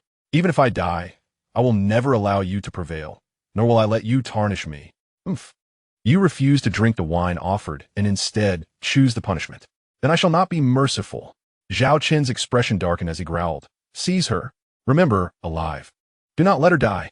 As his command fell, the Zhao family disciples, who had long been poised to strike, surged towards Su Lingzin from all directions. Spiritual energy swiftly sealed off all her potential escape routes. Faced with the hopelessness of survival, and Su Bai gravely injured on the ground, Su Lingzin's eyes flickered with a glimmer of despair, which quickly transformed into a fierce determination to perish alongside her enemies. A sorrowful yet resolute smile graced her lips as she gazed at the approaching assailants, her voice cold as steel. You wish to capture me? Then let us all meet our end together. As her words echoed, a bead the size of a longan materialized in her hand, deep purple in hue. Its surface entwined with flickering silver serpents of electricity. The moment the bead appeared, a chilling wave of destructive energy radiated outward. The Tianlizhu, the once triumphant Zhao Chun, felt his sinister grin freeze as he sensed the wave of annihilation. It was replaced by an overwhelming terror and dread. The Tianlizhu was a one-time devastating weapon, powerful enough to rival the full force of a Yuan-Dan realm cultivator. Once detonated, everyone in this confined valley would be reduced to ashes. Not good. Quickly, stop her. Zhao Qin's voice quavered in fear as he retreated frantically, shouting hoarsely. However, Su Lingzin was resolute in her determination, and how could they possibly thwart her? A grim smile crossed her face as she prepared to detonate the Tianlizhu without a moment's hesitation. At that critical juncture, an uncontrollable image surfaced in Su Lingzin's mind. It was Changqing, the figure who had descended like a deity during her family's darkest hour, forcefully repelling the Zhao family to rescue her. Despite the world's disparaging whispers and the nature of their transaction, at that moment, he had been the only light illuminating her shadowy existence. Regrettably, she would never see him again. A tear, mingled with complex emotions, slipped silently from her eye. She closed her eyes, bracing herself for the impending destruction. However, the anticipated cataclysmic explosion did not occur. A tranquil, indifferent word, imbued with an air of supreme authority, resonated within the depths of every soul present, carrying an undeniable force of suppression. Zhen. Just a single word. Time seemed to freeze at that moment. The Tianlizhu, on the verge of unleashing its destructive energy, suddenly extinguished its violent flashes of lightning. The wave of annihilation dissipated into nothingness, transforming into an ordinary glass bead. Those Zhao family disciples charging towards Su Lingzin, including the frantically retreating Zhao Chun, stood as if frozen in time, their expressions frozen in horror and disbelief. Who was it? A single word wielded such divine power? It could even forcibly suppress the imminent detonation of the Tianlizhu. Su Lingzin sensed the anomaly as well. She abruptly opened her tear-filled eyes, staring in astonishment at the now quiet Tianlizhu and the enemies around her, akin to statues. Then, as if sensing something, she abruptly raised her head to gaze towards the entrance of the valley. There, unbeknownst to her, a figure had appeared. Draped in a green robe and standing with hands behind his back, his demeanor calm, as if he were merely strolling through the courtyard. If not Changqing, then who else could it be? Chapter 85. Is this my hand? It was indeed him. Su Lingzin's beautiful eyes widened in disbelief as she beheld the tranquil figure at the valley entrance. A colossal wave surged within her heart, as if a stone had been cast in her lake of despair. How did he arrive? Was it mere coincidence? Meanwhile, Zhao Chun, having recognized the newcomer, felt a level of horror that far surpassed Su Lingzin's shock. How is this possible? Changqing, how could he be here again? Zhao Chen's pupils constricted, a chill racing up his spine. Could it be that the information his ancestor had provided him was all fabricated? In an instant, he recalled the words of his ancestral forefather. The relationship between the Su family and Changqing was merely a transaction. Once the storm had passed, it would not be too late for us to strike down the Su family. No, how could my ancestor possibly deceive me? Zhao Chen's heart screamed in turmoil. Yet, the living embodiment of Changqing before him, along with the terrifying display of power that had just subdued the Tianlizhu, relentlessly battered his perception of reality. Was he here for Su Lingzin? A more dreadful thought emerged. However, at this moment, Zhao Chun had no time to ponder why Li Changqing had appeared in this place. He was not a fool. The nonchalant manner in which Li had quelled the Tian Lei Zhu spoke volumes of an overwhelming strength that surpassed his imagination.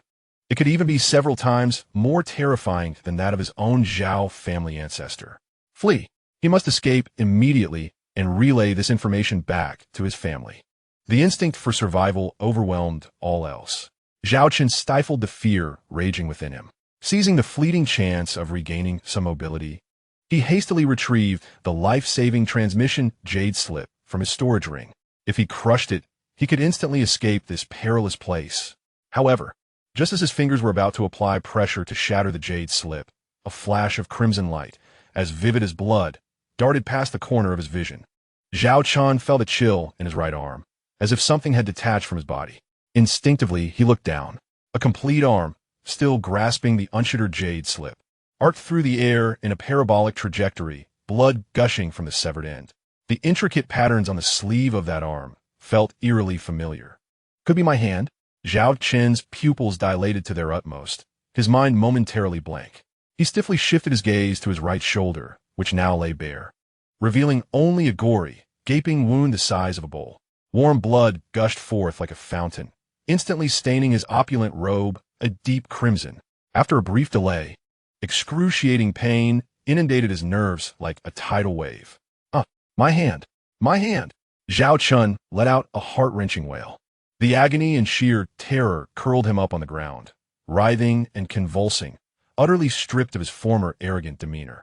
As that eerie red light severed his arm, it vanished without a trace, as if it had never existed. Within the valley, only Zhao Chen's anguished cries echoed, alongside the stunned expressions of Su Lingzin and the others. Li Changqing remained standing there, his countenance unchanged, as if the gruesome scene had no bearing on him whatsoever. It was not until the sight of Zhao Chen's severed arm soaring through the air and his wretched screams resounded through the valley that the other Zhao family disciples jolted awake from their stupor, induced by the suppression technique. They beheld the torment of their young master on the ground and were immediately consumed by a mix of rage and despair. Young master! Hurry! Save the young master! Without a second thought, they disregarded the mysterious Li Changqing and, fueled by desperation, channeled their spiritual energy to rush forward and aid Zhao Chun. However, just as they took a step, their movements abruptly froze. Whoosh, whoosh, whoosh. Several sharp sounds of slicing air rang out simultaneously. Crimson sword lights flashed like death's scythe from the netherworld, vanishing in an instant. The actions of the Zhao family disciples abruptly halted. Their faces bore remnants of anger, anxiety, and a lingering fear of Li Changqing. But in the next moment, an overwhelming sense of bewilderment engulfed all their expressions. They gazed down to see their bodies slowly collapsing. No, it was their heads. They witnessed their own headless bodies, helplessly slumping to the ground. Their vision spun wildly. Thud, thud. Several heads rolled simultaneously onto the ground. Their faces frozen in the last moments of life, filled with disbelief and confusion. Blood erupted from the severed necks like fountains, staining the valley floor a deep red. The headless corpses maintained their forward momentum for a brief moment, then crashed to the ground, stirring up a cloud of dust. In the blink of an eye, the 7 or 8 Zhao family disciples, once brimming with aggression around Su Lingzin, were now utterly decimated, leaving only Zhao Chun, who writhed in agony on the ground. Amidst a scene of total carnage, the overwhelming stench of blood quickly pervaded the valley, inducing nausea. This sudden and brutal massacre left Su Lingzin and the barely upright Su Bai utterly stunned. Their eyes widened, mouths agape, their minds blank. They could hardly comprehend the unfolding chaos. They're dead? Just like that, all dead? These were formidable experts in the Qi condensation realm.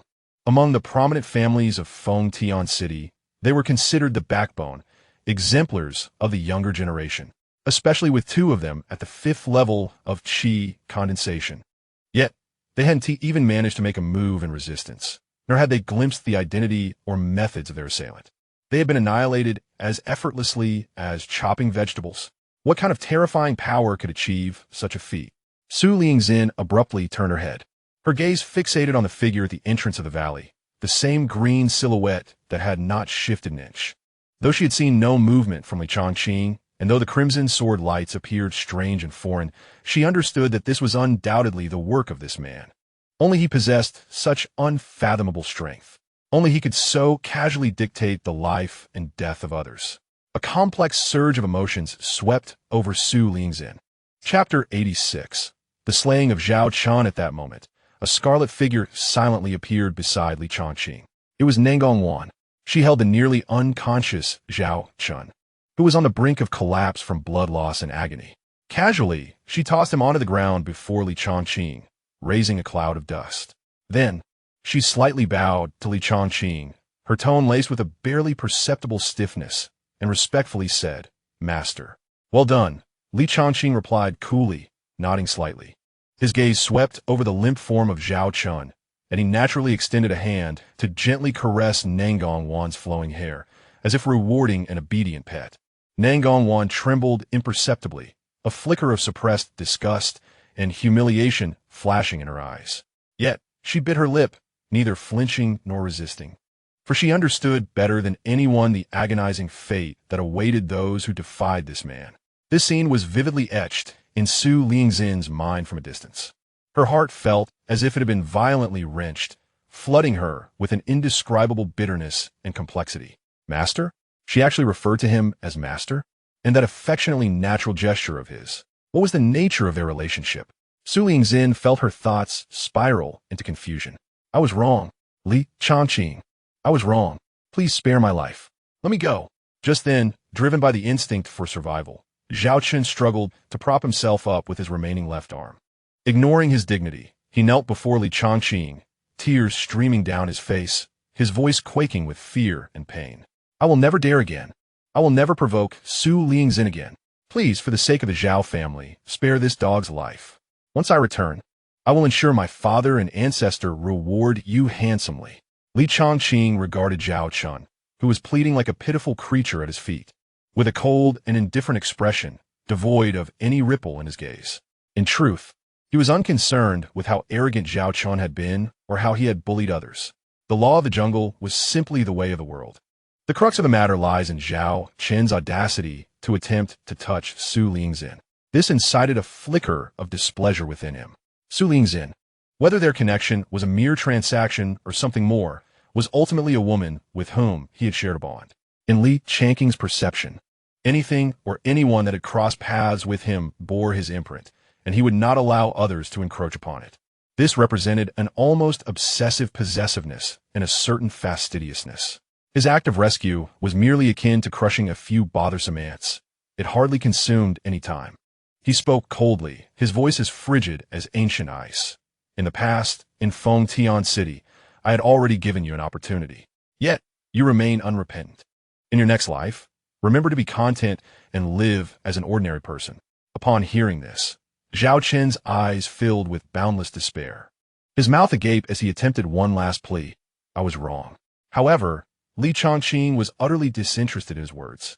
He merely directed a gentle grip of his fingers toward Zhao Chun. The sound of a dull thud resonated. Zhao Chun, kneeling on the ground, could not even emit a complete scream before his body was obliterated like a watermelon crushed by an invisible hand, exploding into a ghastly mess of blood and flesh. The remnants of a young master-born of a prominent family were left only as a pool of glaring crimson and a splatter of indistinct meat. Yet, something bizarre transpired. At the moment of Zhao Chun's disintegration, a streak of golden light suddenly erupted from the blood mist, moving with astonishing speed, tearing through space as it sought to escape into the void. Li Changqing raised an eyebrow in surprise. Ah, the Zhao family's ancestor is quite generous, having planted a trace of a tracking talisman within you. It appears they hold you in considerable esteem. This tracking talisman could capture the essence and image of the assailant at the moment of the host's death, attempting to flee and relay the information back to the caster. Unfortunately, Li Changqing shook his head, his tone laced with mockery. He raised his hand once more, pointing at the golden light that was about to vanish into the void. The Huang Qiu Tianji, an overwhelming and ancient force of confinement enveloped that space instantaneously. The ripples in the torn fabric of space, previously created by the golden light, suddenly froze as if caught in a time-stopping spell. That swift golden light collided with an invisible iron barrier, abruptly halting its advance. Shatter. Li Changqing uttered the word with indifference. The golden light, ensnared in midair, then burst apart with a soft pop, transforming into countless golden specks that gradually dissipated into the air, leaving no trace behind. Zhao Qin's final remnant in this world, along with any potential troubles, was effortlessly erased by Li Changqing. Even if the Zhao family ancestor were to learn of this, what could they do? It was merely a matter of wanting to avoid complications and maintain a semblance of tranquility, preventing any presumptuous flies from intruding. Within the valley, a profound silence ensued, broken only by the thick, cloying scent of blood and the heavy, labored breaths of the Su Lingzin siblings. As the dust settled, and the stench of blood pervaded the valley, Li Changqing slowly turned his gaze towards the pale figure of Su Lingzin, who stood quietly, her expression complex as she regarded him. Their parting in Fengtian City, when he had intervened to extricate the Su family from danger in exchange for a reward, had led him to believe that their fates were intertwined no longer. He had not anticipated encountering her so swiftly again within this enigmatic realm. Was it fate or mere coincidence? Li Changqing felt little turbulence within his heart.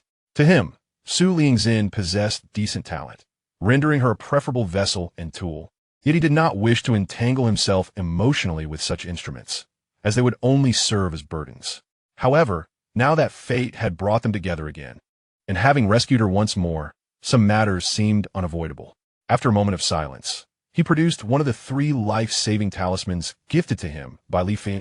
Although this talisman contained the sword intent of a transcendent being and served as a trump card, it was not indispensable. It would suffice to sever any lingering ties with Su Lingzin. He flicked his fingers, and the seemingly unassuming talisman floated gently to hover before Su Lingzin. This talisman contains the sword intent of a transcendent master. Should you encounter an insurmountable danger again, you may open it to perhaps save your life. His voice remained calm and devoid of any emotion. Having spoken, he turned away, leaving only a distant silhouette behind as he prepared to depart this land of strife with Nangongwan. The perilous realm necessitated an early departure. Take care. The final words were light, yet carried an intentional distance. However, just as he stepped forward, Su Lingzin's tremulous voice, tinged with a hint of choked emotion, called out, "Li Changqing, are you truly so cold and heartless towards me?" Chapter 87. The heartless Li Changqing paused, but did not turn back. He heard the sound of unsteady footsteps behind him, along with Su Lingzin's voice, laden with suppressed emotions. "It was you who saved me, who saved the entire Su family. Although it was merely a transaction, I paid the price, and you received what you desired. But do you know?" Su Lingzin's voice quivered, as if she was about to pour out years of repressed feelings. "From that night onward, I fell for you. I willingly accepted that night, not because of the transaction, but what followed." Her voice brimmed with grievance and suffering. "You callously pushed me away after that night, and in your eyes, I have always been nothing more than a disposable tool."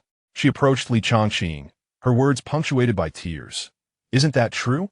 Listening to her heart-wrenching confession, Li Changqing sighed silently within. He was not devoid of emotion. Rather, his path dictated that he could not engage with such sentiments. He slowly turned to face her, drawn close, gazing upon her tear-streaked, exquisite face, her eyes betraying unmasked affection, grievance, and anguish. For the first time, Li Changqing felt a tumult of emotions stirred by romantic entanglement. Su Lingzin raised her tearful gaze, defiantly regarding him, continuing to question. "Since that day, I buried this humble affection deep within, daring not to touch it or think of it. I only wished to cultivate diligently to protect my family and live a mundane life. Yet why do you appear before me again today? Why did you save me? Having chosen to be heartless, why now offer me hope?" Li Changqing fell silent. He sensed the repressed emotions woven into Su Lingzin's words. They were not feigned, but rather a genuine outpouring of her heart's blood. For a fleeting moment, he even felt a faint stirring within his own heart. Yet, it was merely a moment. His path was one of plunder, of control, of ascending to the pinnacle. Emotions would only serve as shackles that bound his feet and poison that softened his will. He neither needed nor could afford them. He must sever all ties in the most brutal manner, ensuring she would be utterly disheartened. Thus, the last vestige of warmth vanished from his expression, replaced by an almost cruel coldness and indifference. He spoke slowly, his voice as chilling as ice, each word piercing the heart. Do you wish to know the reason? Very well, I shall enlighten you. This holy sun merely happened upon this place. Feeling a fleeting sense of pity upon seeing you about to be sullied by scum like Xiaochun, and thus thought it a nuisance, leading me to rescue you.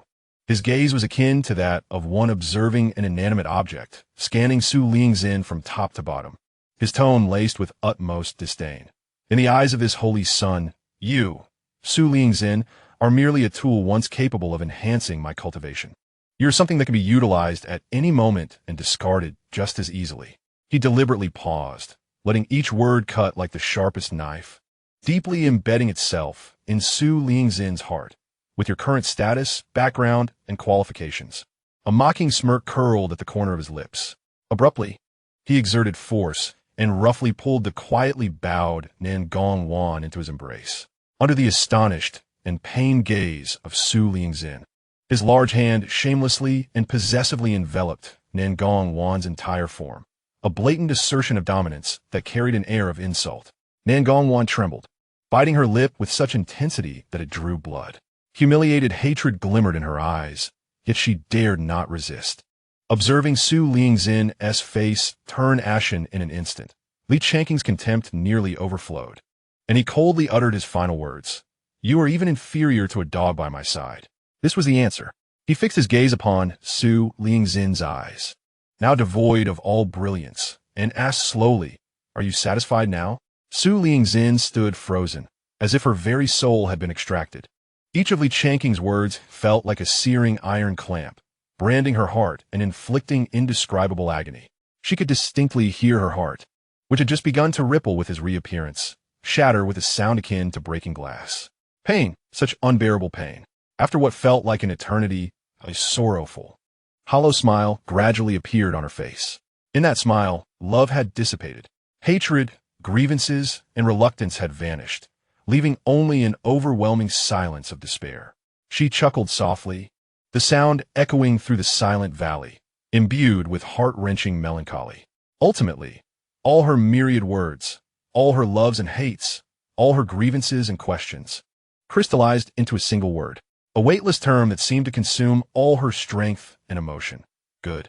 With that utterance, she no longer cast a glance at Li Changqing. Silently, she turned away, her steps somewhat unsteady, heading towards her brother Su Bai, who was struggling to stand nearby.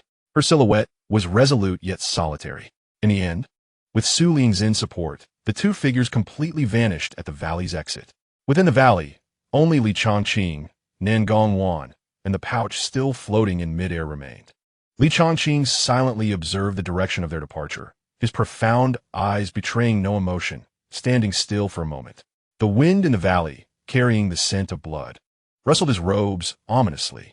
After a long while, he murmured softly, his voice so faint it seemed it might be scattered by the wind. Perhaps this is for the best. It seemed he was convincing himself, or perhaps drawing a cold conclusion to this unwarranted entanglement. He turned away, his face regaining its customary indifference, and tersely commanded the puppet-like Nangong Wan beside him. Let us go. Meanwhile, in a secluded cave, Su Lingzin carefully laid the injured Su Bai on the dry ground, retrieving healing elixirs from her belongings and administering them to him. Once this was accomplished, she felt as though she had exhausted all her strength. Seeking a corner to sit down, her back resting against the cold stone wall, Su Bai looked at his cousin's disheveled appearance, a mixture of emotions swirling within him. He opened his mouth, yet found himself at a loss for words of comfort. Ultimately, all he could muster was a heavy, resigned sigh. He closed his eyes, silently cultivating to refine the medicinal energy and heal his internal injuries. The cave fell into silence. Chapter 88. Mysterious figure, claiming to be the emperor? Su Lingzin curled up in the corner, her mind uncontrollably replaying Li Changqing's cold, piercing words and the scene of him humiliating Nangong Wan before her eyes. Each word, each action was like a dull knife, repeatedly slicing at her heart. Lost in thought, she could not help but curl her lips into a bitter, self-mocking smile. Indeed, what was she still hoping for? From the very beginning, Had it not been a transaction where each party sought their own gain, it was her own foolishness, her own one-sided yearning that led her heart astray. What reason did someone like him, a favored child of heaven, destined for greatness, have to like her? To be with her? They were worlds apart.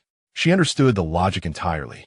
She was not the type of woman to cling desperately to something she could not possess. Yet hearing those cruel words, witnessing him belittle her so, her heart still ached uncontrollably. She took a deep breath, exhaling slowly. With clarity on all of this, she felt a sense of release. Perhaps that hopeless infatuation should have ended long ago. Yet to conclude it in such a tragic manner was undeniably humiliating. Just then, her gaze inadvertently fell upon an object she had retrieved from her bosom. It was a stone about the size of a fist, radiating a dreamlike array of colors, shimmering with brilliance. Its surface was smooth and warm, as if a nebula was slowly swirling within, exuding a mysterious and ancient aura. This was the very treasure that Xianxia and his companions had risked setting up a locking formation to seize. In truth, after unexpectedly acquiring this peculiar stone, Su Lingzin and Su Bai had studied it for a long time without deciphering its nature or purpose. They only knew that to obtain it, they had ventured into a forbidden realm, narrowly escaping with their lives. However, in the earlier moments within the valley, when she was cornered by Zhao Chun and resolved to detonate the Tian Lei Pearl in a final act of desperation, a commanding, authoritative voice, seemingly originating from an ancient primordial being, had unexpectedly sounded within her mind. Agree to merge your soul with this emperor. I can extricate you from peril and bestow upon you unparalleled power, assisting you in reaching the pinnacle and becoming one of the strongest in this world. In that dire moment, amidst the turmoil of her spirit, Su Lingzin had assumed it was merely a hallucination born of her impending demise, not taking it seriously, and remained resolute in her decision to face death. Soon after, Li Changqing's sudden appearance had quelled everything with a mere wave of his hand. Now, gazing once more at the mysterious, multicolored stone, recalling that undeniable authoritative voice in her mind, Su Lingzin felt her heart race involuntarily. She gripped the stone tightly, sensing the immense power and ancient will contained within. Hesitation, struggle, and confusion about the future intertwined in her eyes. Ultimately, a glimmer of determination replaced all doubt. She yearned to grow stronger. She did not wish to feel like a fish on a chopping block, at the mercy of others. She refused to rely on mere coincidences in her most desperate moments. She needed sufficient power to seize control of her own fate. Taking a deep breath, Su Lingzin addressed the multicolored stone with a voice that trembled yet was resolutely firm. I accept your terms, Senior. I wish to grow stronger. No sooner had her words fallen than the stone erupted in a dazzling brilliance, illuminating the dim cave as if it were broad daylight. A voice, clearer and more commanding than before, resonated through her very soul, as if it could make the stars themselves tremble. Very well. In the next instant, the vibrant, multicolored stone transformed into a flowing arc of light, suddenly slipping from Su Lingzin's grasp and directly merging into her brow's consciousness sea. A surge of indescribable agony erupted violently from the depths of her mind. Su Lingzin felt as though her consciousness was a frail boat caught in a tempest, instantly swept into a savage vortex. Countless fragmented memories and the essence of another existence forcibly surged in, merging within her.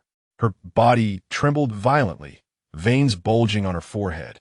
Cold sweat instantly soaking her garments, and she curled up on the ground, unable to suppress her anguished moans. The pain of this soul-level fusion far exceeded the limits of her physical endurance. Beside her, Su Bai was startled by this abrupt turn of events, rising abruptly, disregarding his own injuries, anxiously gazing at his tormented elder sister, yet feeling utterly helpless. Elder sister, what has happened to you? Was that multicolored light from that stone? He could not comprehend what was unfolding, only sensing the terrifying and unstable energy emanating from Su Lingzin. This torturous ordeal did not last long, yet for Su Lingzin, it felt as if millennia had passed. As the excruciating pain receded like a tide, she slowly opened her eyes. Her once clear and lively gaze had transformed into a profound depth, radiating an air of regal authority and indifference. Her entire demeanor had undergone a cataclysmic change.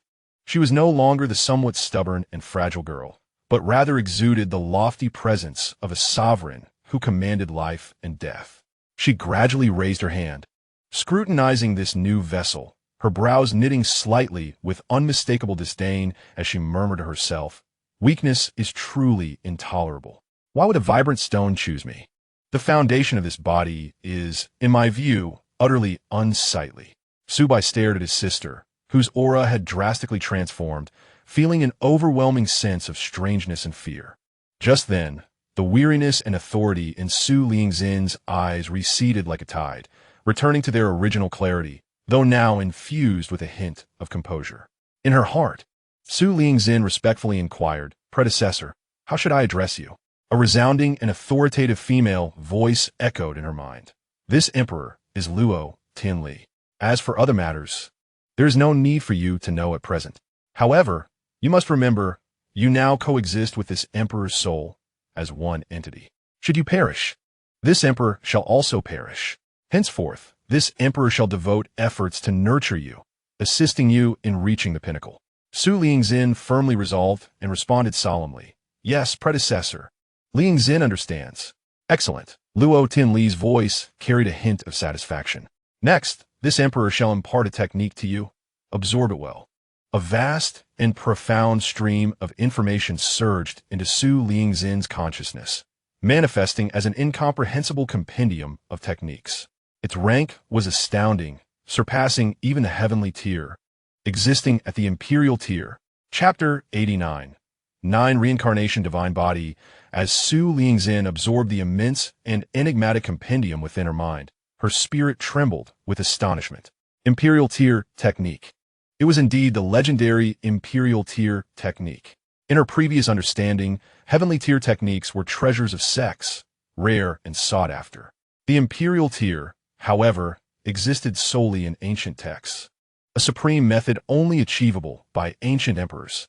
Who exactly was this Luo predecessor, so casually bestowing upon her an Imperial Tier technique? Deep within her soul, Luo Tianli's voice resonated with unquestionable authority. This technique is called 9 Reincarnation Formula. The speed of cultivation surpasses your previous techniques by dozens of times. Furthermore, upon reaching a minor accomplishment, it shall awaken the 9 Reincarnation Divine Body. Once this Divine Body is awakened, not only will your cultivation speed increase, but also your combat power, comprehension, and even the essence of your life shall undergo a qualitative leap, far surpassing practitioners of the same tier, enabling you to fight beyond your rank. At this revelation, Su Lingxin's astonishment deepened further. An Imperial Tier technique coupled with a divine body of such extraordinary nomenclature. The origins of this Luo predecessor likely exceeded her wildest imaginings. This emperor? Imperial Tier technique? Could she truly be a remnant soul of an ancient emperor who survived the ages? An astonishing conjecture emerged within her mind. Unable to contain her curiosity and a tinge of unease, she cautiously inquired within her heart, "Predecessor, there is something I do not understand. Why did you choose me? Surely you can sense that my aptitude is not particularly outstanding. Under normal circumstances, breaking through to the Divine Palace realm in this lifetime would be my limit." Before she could finish her sentence, she was interrupted by a cold snort from Luo Tianli. "It is not this emperor who chose you, but rather the vibrant stone that has chosen you." The vibrant stone? Su Lingxin was taken aback, recalling the previously colorful stone. Indeed, Luo Tianli's tone bore a hint of reminiscence and gravity. This stone possesses immense origins, intertwined with vast matters, far beyond your current understanding. The details shall be revealed to you when the time is right. She shifted the topic back to the present. For now, focus on cultivating and enhancing your strength. That is of utmost importance. This emperor observes that this secret realm was opened by a practitioner at the Divine Fire realm, and while its layout is acceptable, the treasures within are scarce. The only site of some value lies approximately 10,000 miles to the east, within the Valley of Ominous Energy. The Valley of Ominous Energy? Su Lingxin's expression shifted slightly as she immediately thought of this location. That is a place from which even Divine Palace realm experts cannot escape. Hesitant, she spoke, "Predecessor. It is said that the ominous energy there is suffocating, solid as substance, capable of eroding the soul. Anyone who approaches, regardless of their cultivation level, is consumed by the ominous energy, their minds devoured, and their flesh withers and dies. Given my current low cultivation level, would it be too reckless to go there? Her words were laced with fear of the valley of ominous energy. Do not worry. Luo Tianli's voice exuded a calmness and pride that stemmed from absolute strength. It is merely ominous energy. It cannot harm you.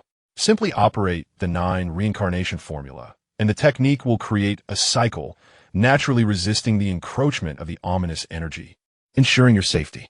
Yes, predecessor. Upon hearing this, Su Lingzin felt somewhat reassured. With guidance and protection from this mysterious and powerful predecessor, the valley of ominous energy no longer seemed so terrifying. She gathered her thoughts, turned, and approached the still bewildered and worried Su Bai. Sister Lingzin, are you all right? What about that light just now? Su Bai stepped forward anxiously, concern etched across his face as he looked at her, his eyes filled with confusion. Su Lingzin shook her head, allowing a reassuring smile to grace her features. I am fine, Xiao Bai. It was merely a minor issue during the refinement of that treasure. It is no longer a concern. As she spoke, she retrieved a jade slip, slightly different in style from those issued by Qingyun's sect, and handed it to Su Bai.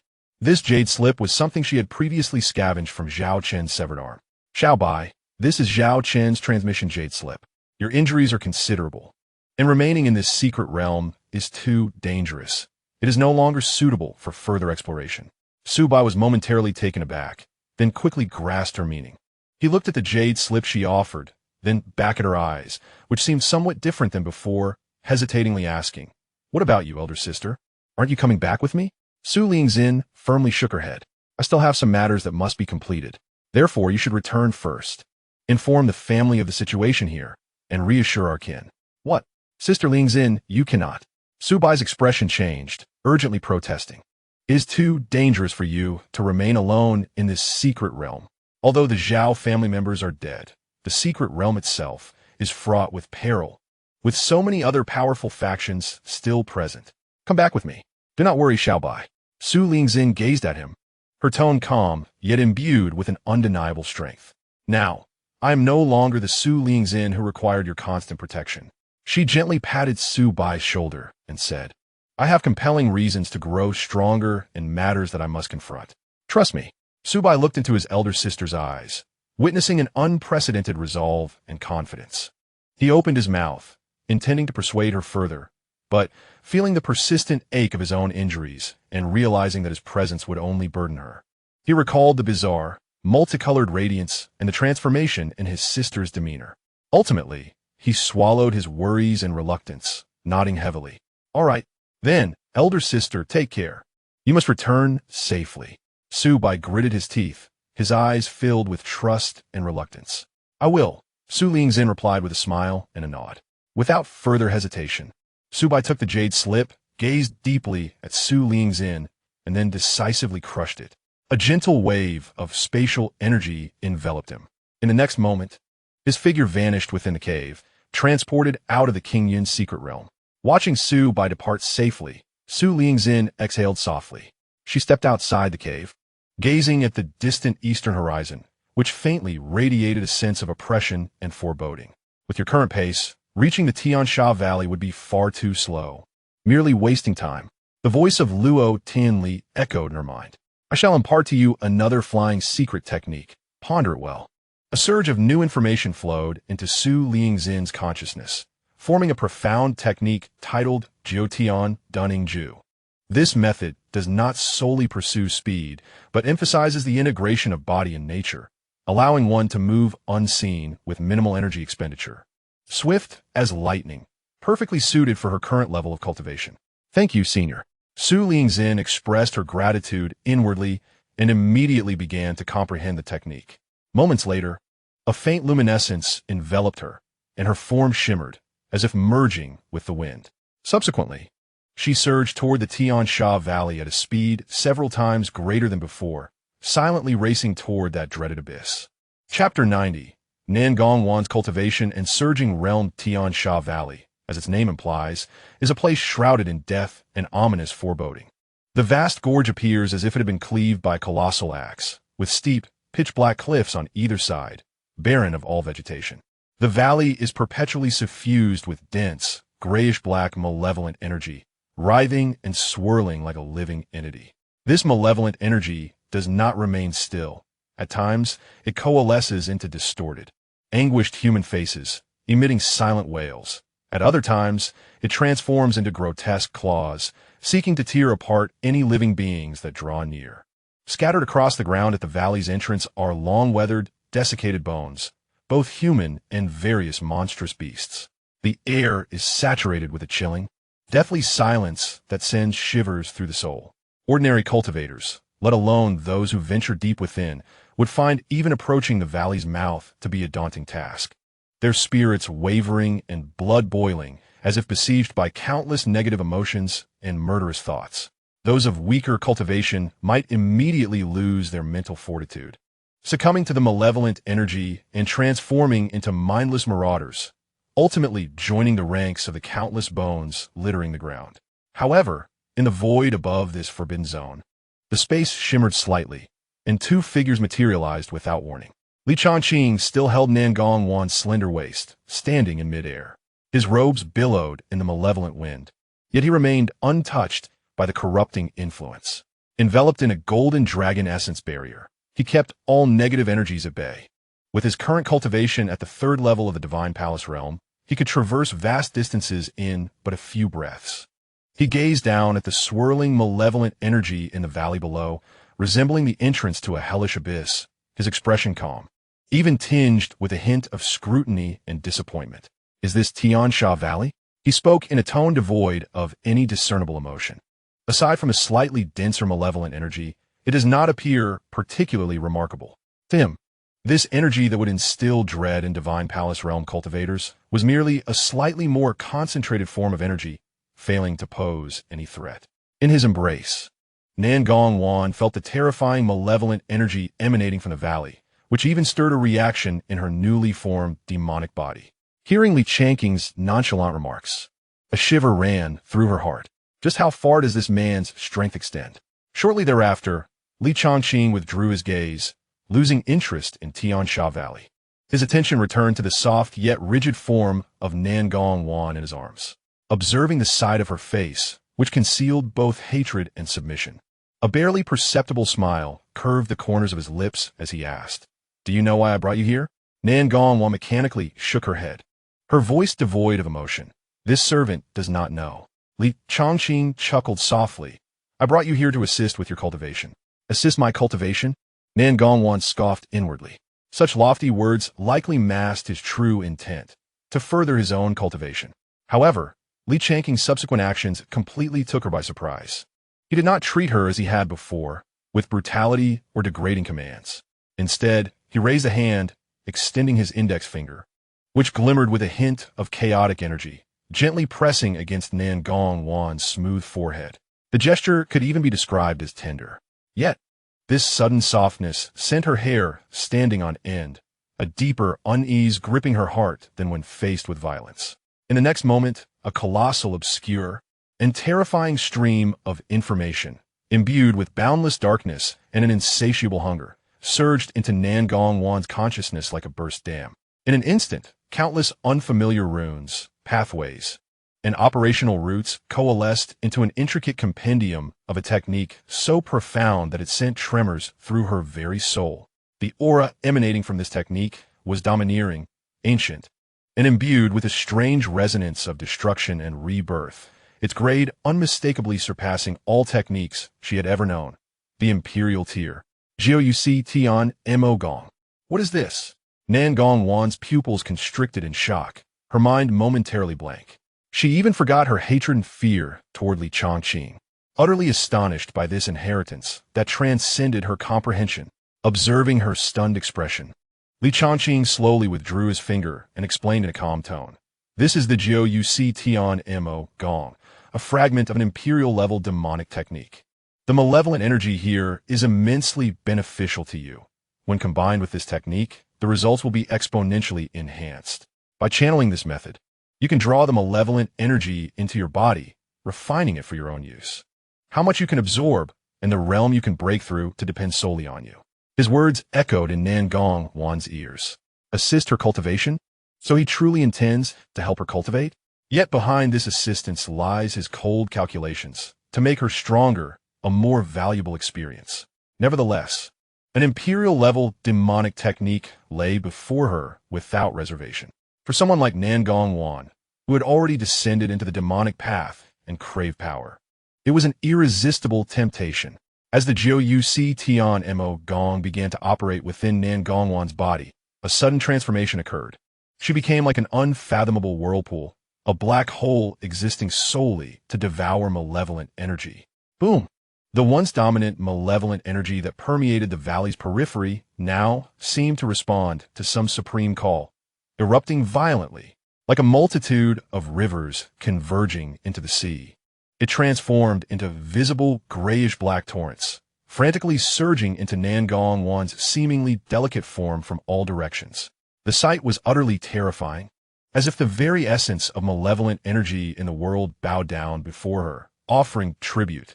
Nangong Wan hovered in midair, completely submerged in the overwhelming malevolent energy. Cocooned within a massive shroud of malevolent energy, she tightly shut her eyes, her brow furrowed, evidently enduring immense pain and shock.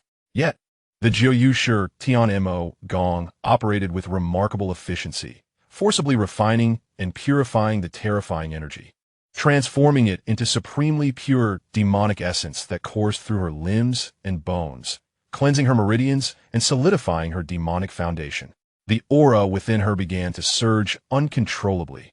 The barrier at the peak of the Yuan Dan's 9th layer crumbled under the onslaught of the overwhelming malevolent energy, akin to a paper window easily punctured. Boom!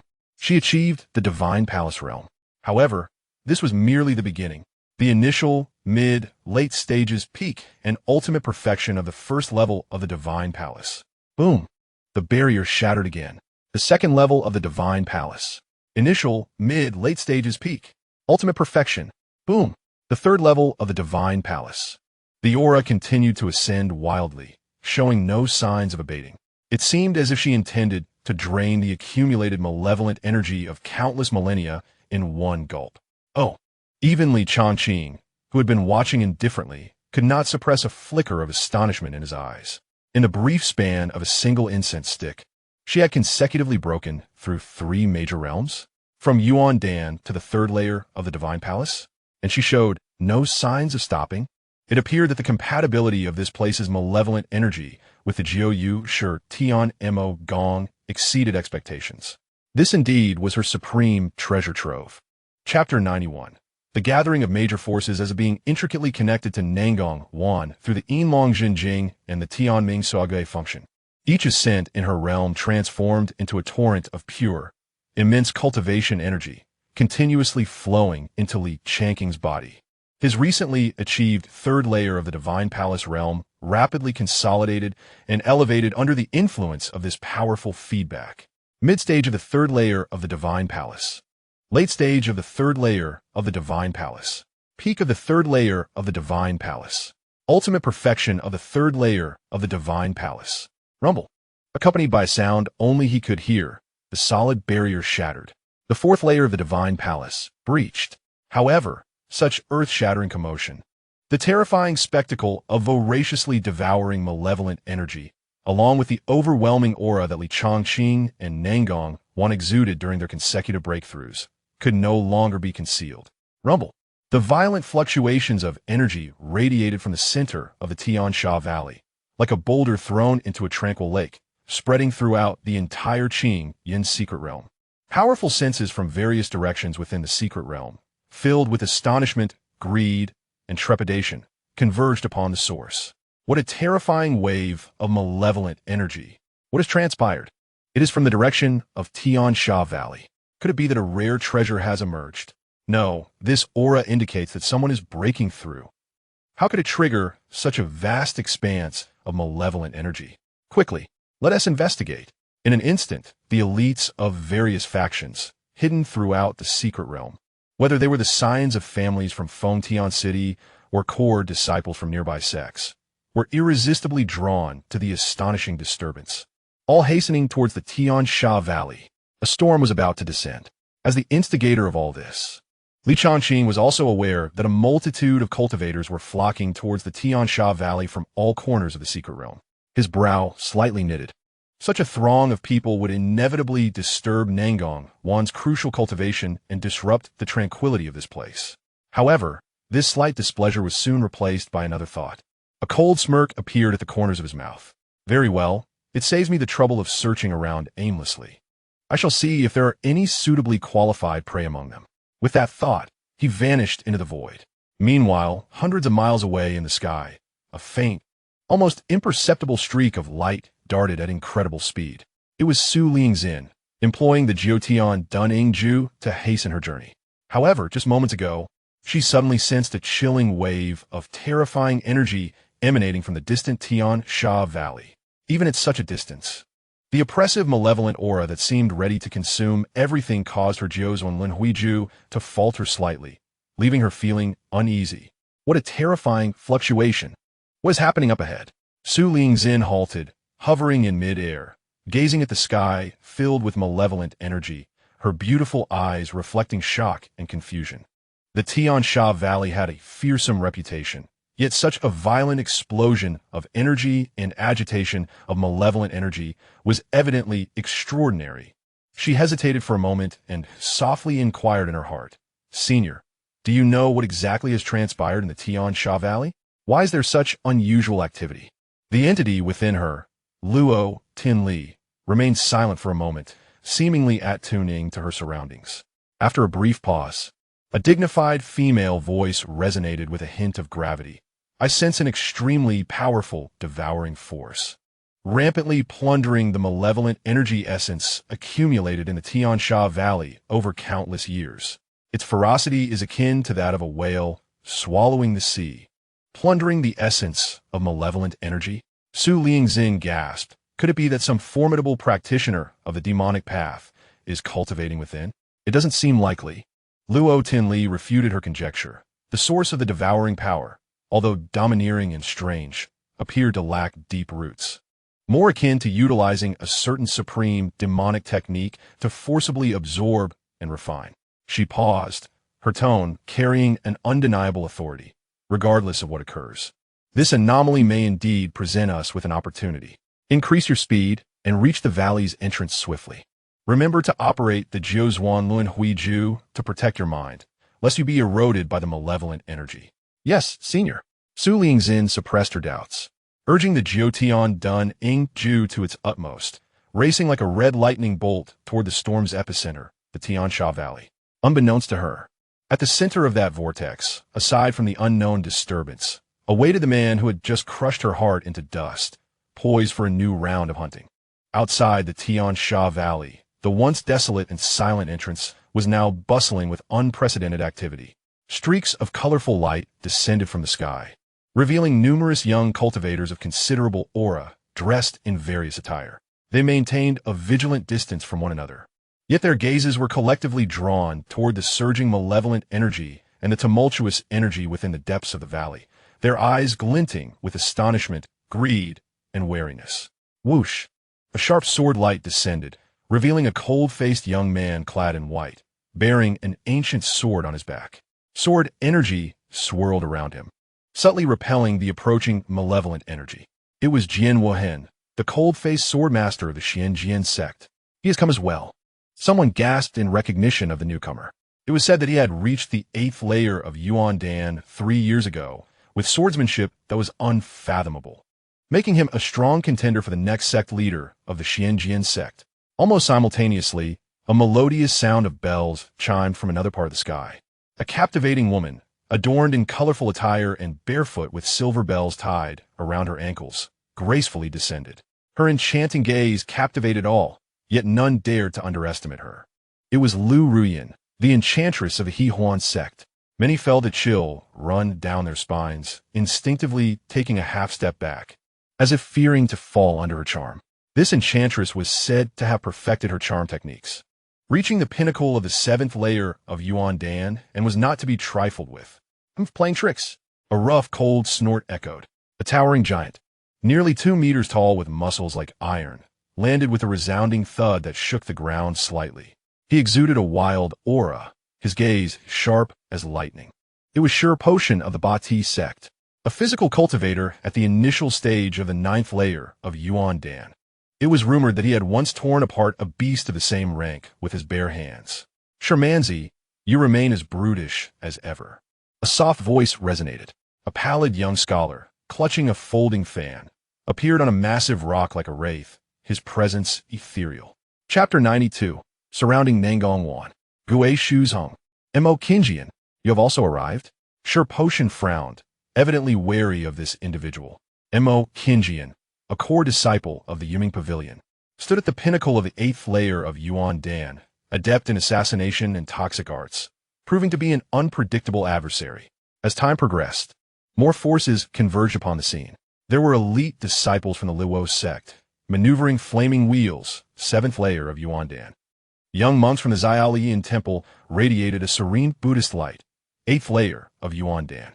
A Gu master from the Wangwu sect wielded enormous venomous insects, 7th layer of Yuan Dan.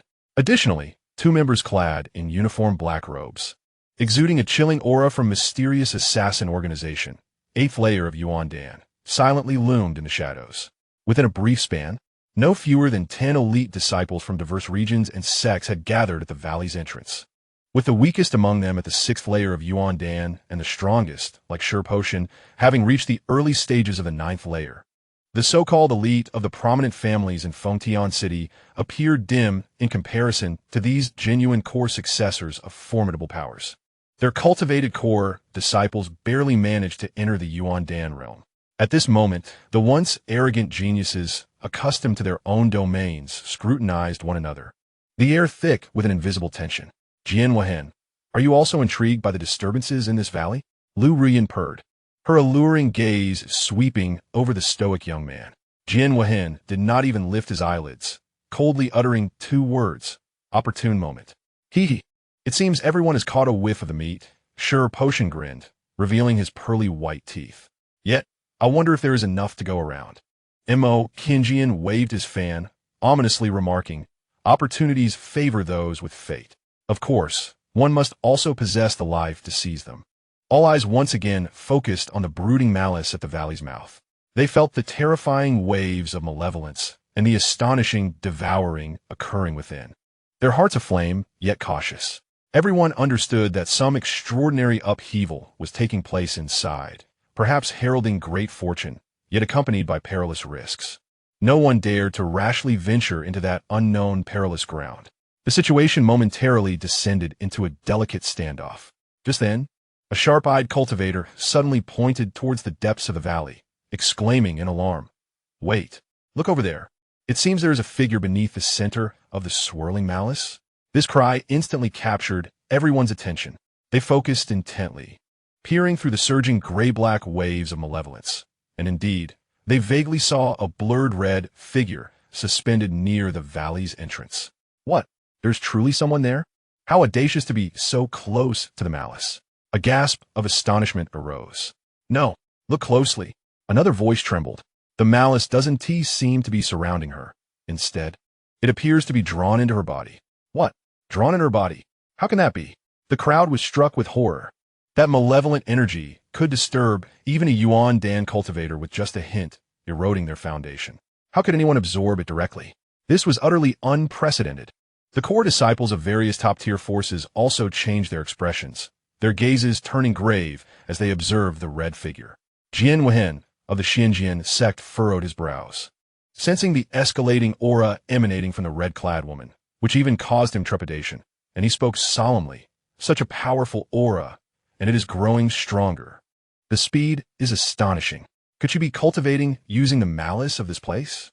This conjecture sent shockwaves through everyone's hearts. Lu Rian of the Hehuan sect retracted her seductive smile, her beautiful eyes filled with apprehension and disbelief, to absorb such a colossal amount of malice without any adverse effects, and her aura continually rising. This woman's cultivation method is likely extremely bizarre and tyrannical. Her origins are undoubtedly extraordinary. She must not be taken lightly. Sure Potion of the Bassian sect displayed a serious expression on his rugged face, the pure power's oppressive aura palpable. Damn it, this woman is formidable.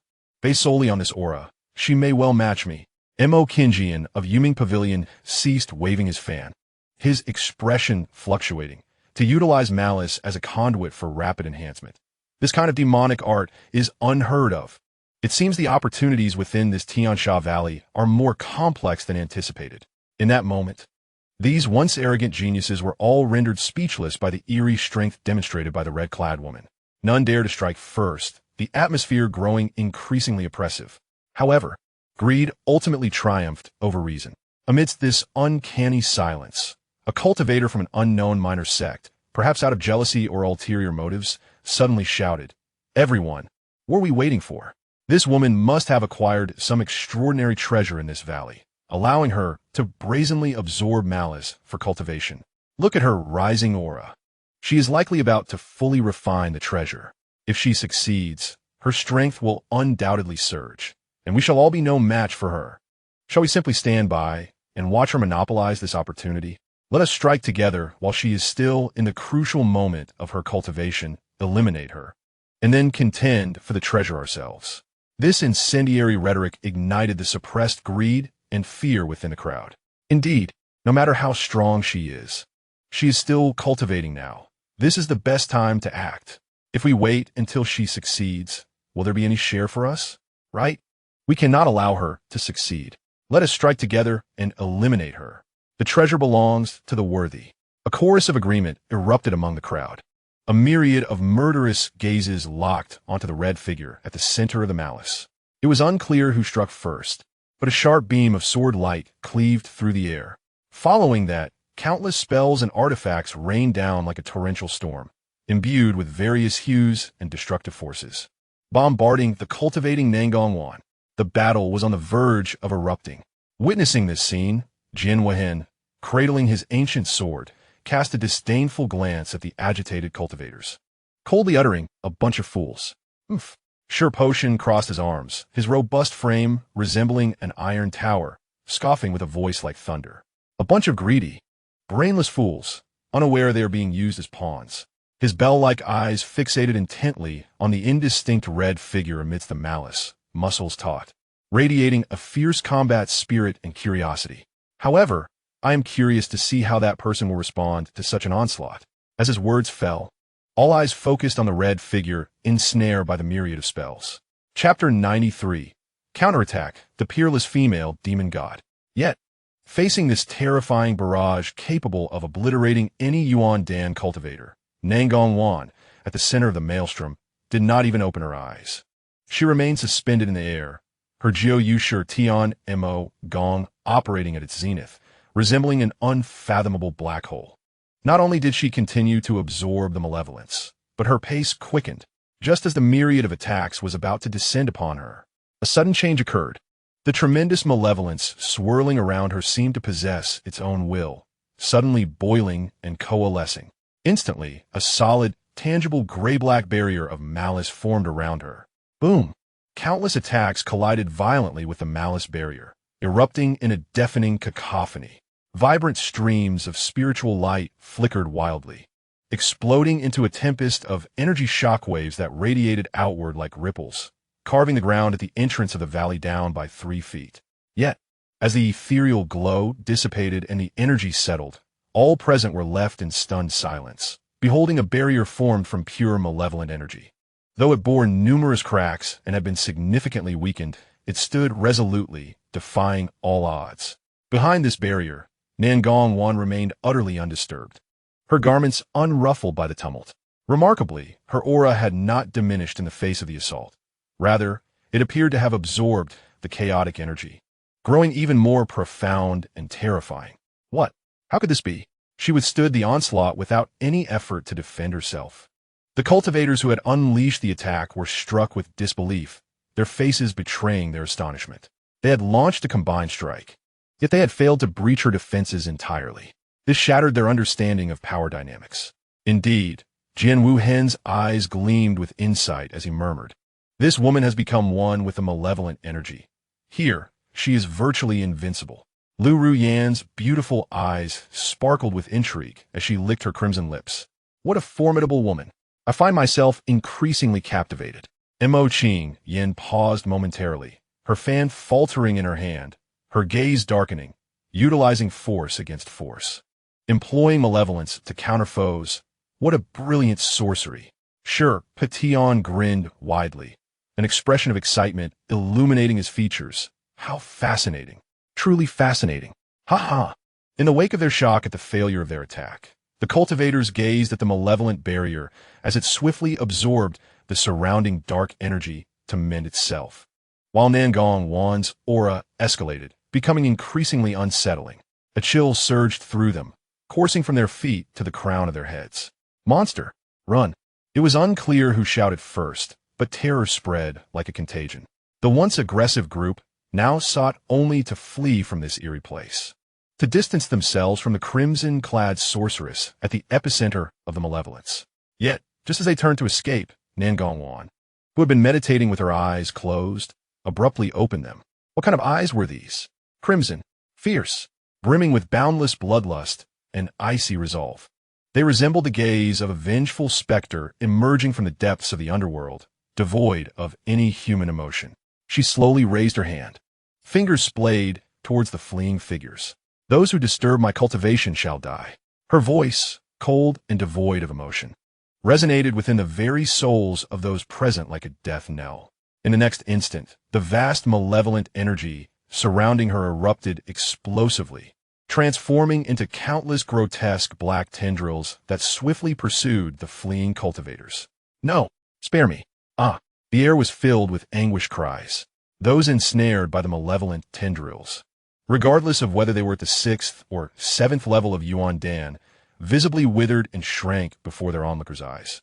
Their vital essence, spiritual power, and even their souls were instantaneously devoured by the dreadful malevolence, leaving them as lifeless husks that plummeted from the sky. Within mere breaths, all who had attacked were utterly annihilated.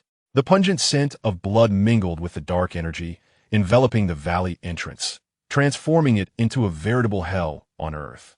The surviving disciple from the foremost powers, such as Jian Wuhen, Shi Petion, Lu Ruyin, and Mo Qingyan, though they had not participated in the assault, felt a chilling dread creeping up their spines. They gazed at Nangong Wan, standing imperiously at the center of the malevolence, her crimson attire billowing, her gaze as fierce as a legendary demoness, their hearts laden with an unprecedented gravity and trepidation. This woman was not to be trifled with. At least within the confines of Tiansha Gu, she was utterly unconquerable. However, just as everyone was paralyzed by Nangong Wan's formidable display and terrifying prowess, the atmosphere thick with tension, a voice, laced with playful nonchalance, suddenly broke the silence, resonating clearly in every ear. Tisk, tisk, your skills are limited. Yet your temper is quite formidable. Wanner, who permitted you to indiscriminately slay my prey? As the words fell, ripples undulated through the air, and a figure gradually materialized. Standing with hands clasped behind his back, his garments fluttering, Li Changqing. Floating in the void, a powerful figure from the divine palace. Gasps of disbelief erupted from below as astonishment painted their faces. Impossible. Absolutely impossible. Shi Petion of the Ba Ti Zone shouted in disbelief. The restrictions of the Qing Yin secret realm prevented any powerful figures above the Yuan Dan stage from entering. Otherwise, they would be instantly obliterated by the realm's rules. Mo Qingyan of the Yu Ming Ji's gaze flickered as she fixed her eyes on Li Changqing's hovering figure. He must be utilizing some kind of concealed treasure or special flying technique to create the illusion of levitating. This explanation provided some reassurance, yet their glances at Li Changqing remained fraught with suspicion and caution. To hover with such effortless ease, even if merely an illusion, was something no ordinary Yuan Dan cultivator could achieve. Yet, what transpired next shattered their newly constructed understanding entirely. The crimson-clad sorceress, who had just obliterated over 10 Yuan Dan cultivators with her overwhelming malevolence, upon hearing Li Changqing's voice, immediately retracted her terrifying aura. In a flash, she appeared beside him, kneeling on one knee in the void, bowing her head, a head that had instilled trepidation in countless prodigies, and spoke in an exceedingly respectful tone. This servant knows her transgression. Please punish me, master. Chapter 94. What? She referred to him as master? Silence. A deathly silence enveloped the area. Everyone stood frozen in place, as if ensnared by a binding spell. Their eyes wide and minds blank. What? She called a master? This fearsome, decisive sorceress, seemingly trained in unparalleled dark arts, was nothing less than this enigmatic youth's servant. How could this be possible? The overwhelming revelation momentarily disoriented Jian Wuhen, Lu Ruyin, and the others, leading them to question whether they had fallen into a masterful illusion. Li Changqing regarded the kneeling Nan Gongwan with a light chuckle, casually waving his hand. Enough. Rise. You acted without intent. His gaze swept over the lifeless forms of the fallen cultivators, his tone laced with subtle mockery. If blame is to be assigned, it should be directed at these greedy fools for disrupting your cultivation. Subsequently, his attention shifted to the surviving elite disciples of various factions below, a chilling, cruel smile playing at the corners of his mouth. So, my dear friends, gathering without permission to observe and disturbing my servant's cultivation, wouldn't that be rather impolite? Those who met his gaze felt an icy chill surge from their spines to the top of their heads. Forgive us, senior. The disciple from Li Huamen was the first to react, his face paling as he hurriedly bowed. We were unaware that senior's servant was here cultivating. We meant no offense, and we shall take our leave immediately. Yes, we will depart at once.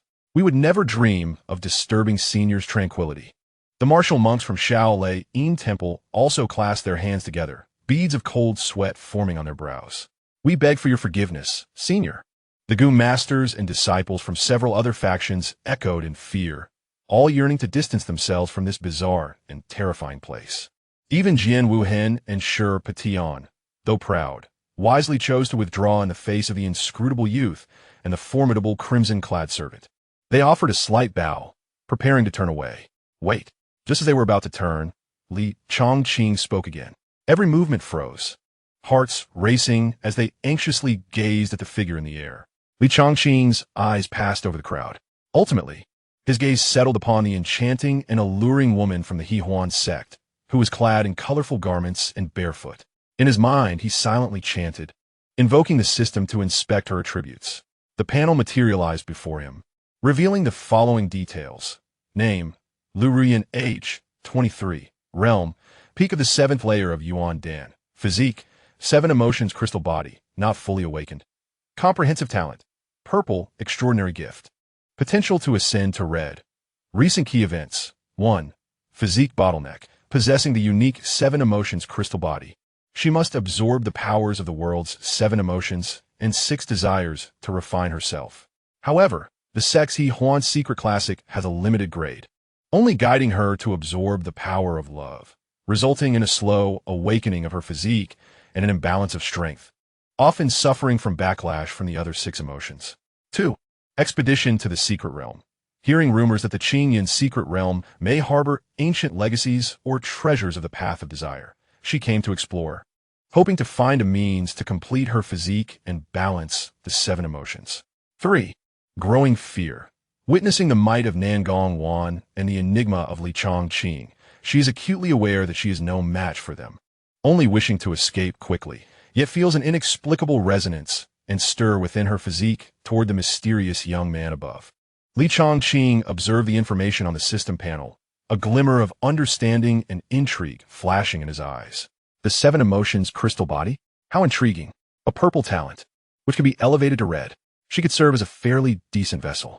His gaze lingered on Lu Ruyin, contemplating inwardly. However, it was unfortunate that aside from her, all others present were male cultivators. This prey seemed rather scarce, did it not? Just as he was about to speak, intending to keep Lu Ruyin for himself, a tremendous explosion erupted from the depths of Xianxia Valley, unleashing a beam of darkness that soared towards the heavens. This beam emanated a terrifying aura that sent shivers through the souls of all present, as if it connected to the abyss of hell. The destructive and deathly power contained within caused everyone there, including Li Changqing, to experience a moment of dread. The sky darkened instantly, with ominous clouds converging at a visible pace. Crimson lightning flickered within the clouds, emitting a deep, rumbling sound. What is this? Li Changqing furrowed his brow, chaotic light flickering in his pupils, attempting to pierce through the source of the black beam. The aura it exuded was ancient, brutal, and laden with ominous foreboding. Even he felt a hint of threat. Is a treasure being born? Such a remarkable phenomenon must signify an extraordinary treasure. Could it be a peerless rarity birthed by Xianxia Valley? Those who had initially prepared to leave now forgot their fears, their faces lit with excitement and greed, their gazes fixated on the valley. Meanwhile, Su Yin Exen, who had just arrived at the outskirts of Xianxia Valley, halted in shock, gazing at the towering black beam. Senior, what is happening with these successive anomalies? Su Yin Exen anxiously pondered, instinctively feeling uneasy about the aura emanating from the beam. It is of no concern to you.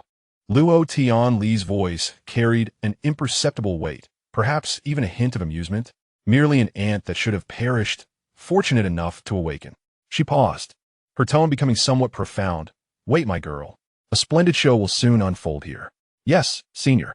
Su Yin Xin suppressed the turmoil within her heart, forcing herself to regain composure.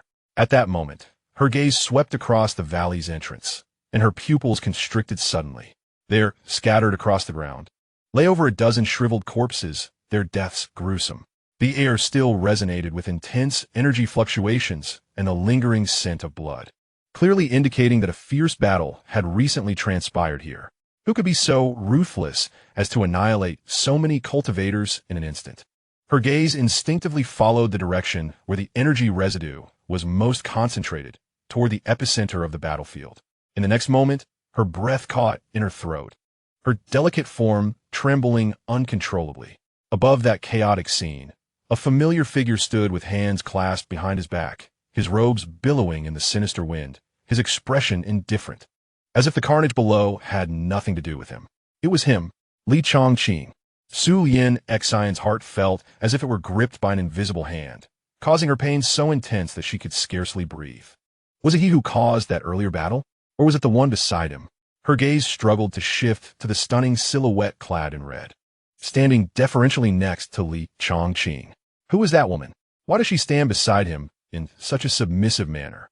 An indescribable pang of bitterness and hurt instantly overwhelmed Su Yin Xin's heart. Chapter 95.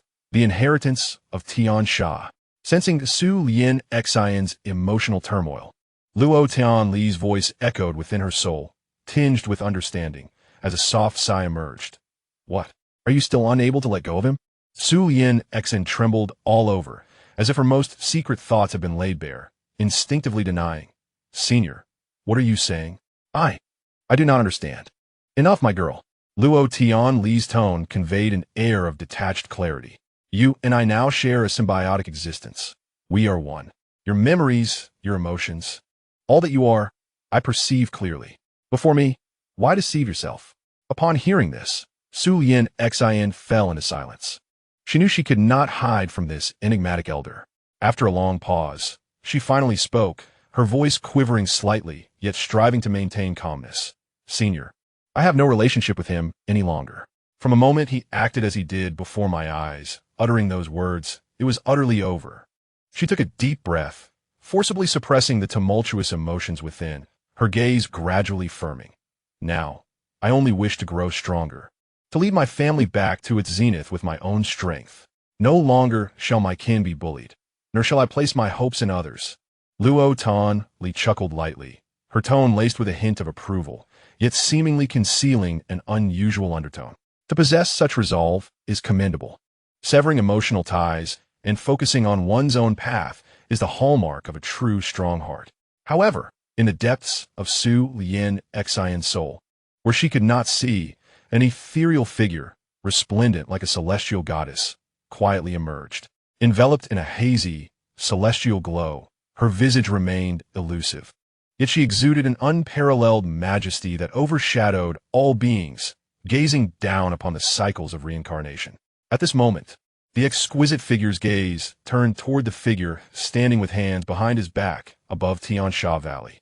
The corners of her perfect lips curled into a playful arc, capable of rendering the heavens and earth speechless. Does he possess the legendary ancient sacred body and the fated dual pupils destined for an invincible path? Two supreme talents converging within one being. It seems that this epic's long-dormant grand conflict is destined to be awakened prematurely by this individual. How intriguing, truly intriguing. Her whispers carried a sense of fateful reflection, along with an eagerness akin to discovering a novel plaything.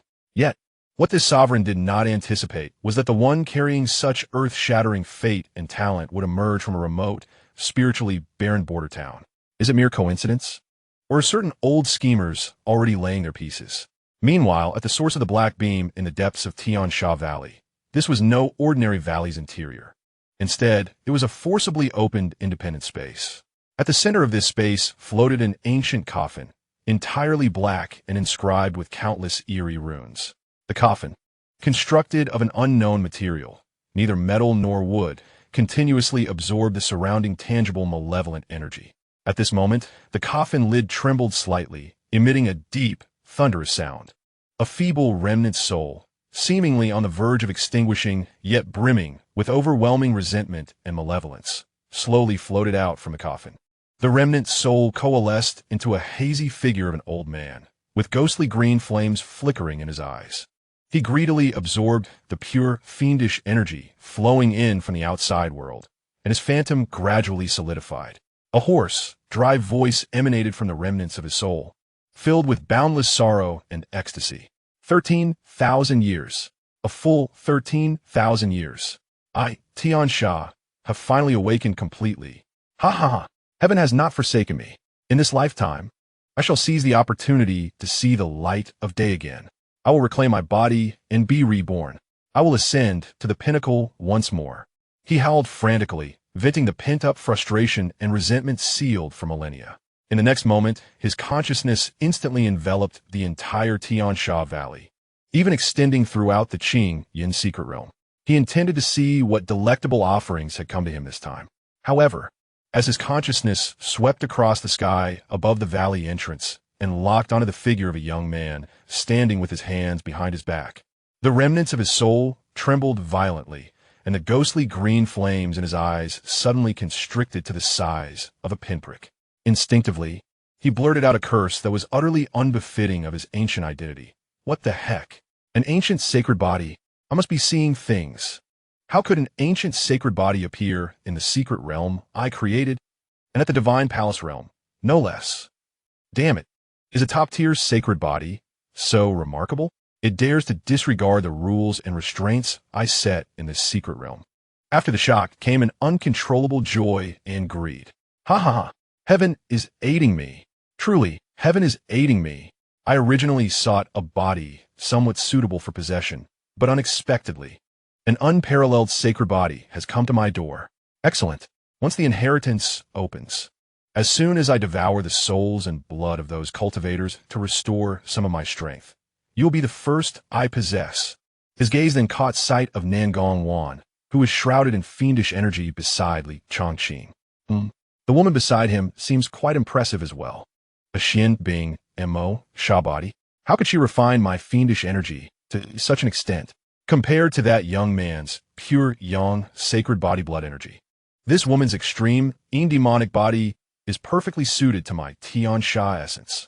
The quality of the cultivators this time is far superior to any time in the past 10,000 years. Ha ha! They are all nourishing treasures for my rebirth. He laughed maniacally, as if he could already envision himself possessing the sacred body, devouring countless cultivators, and manifesting a glorious future once more. Yet, amidst the laughter, a trace of imperceptible wariness flickered in his eyes. The lad with the ancient sacred body exuded an extremely dangerous aura, particularly from those profound eyes that even made this ancient specter feel a twinge of fear. No matter how extraordinary your talent is, this is ultimately my domain. The remnants of his soul snorted coldly, suppressing the unease within. He then concentrated the remnants of his power, and an ancient voice imbued with supreme authority and temptation thundered throughout every corner of the Qingyan secret realm. I am Xianxia Lao Run. 10,000 years ago, I roamed the northern domain, commanding respect and fear. Yet, heaven envied talent, and I fell victim to treachery. My body shattered, leaving only my remnants to create this secret realm, barely surviving until now. Today, sensing my demise is near, I cannot bear to see my transcendent cultivation and legacy vanish from the world. Thus, within the secret realm, I have set 3 trials. Any cultivator at the Qi condensation realm or above may participate. 3 days hence, the Xianxia inheritance shall officially commence. Those who pass the final trial shall inherit my mantle, acquiring the supreme technique Xianxia, Lu Xinju, and my lifetime treasures. The one who inherits my legacy shall become my disciple across the ages, with hopes of ascending to the realm of the revered and perhaps glimpsing the path of divine fire. The opportunity lies here, and all fated ones may come to compete. The resounding voice echoed throughout the secret realm, carrying an enchanting power that clearly reached the ears of every cultivator.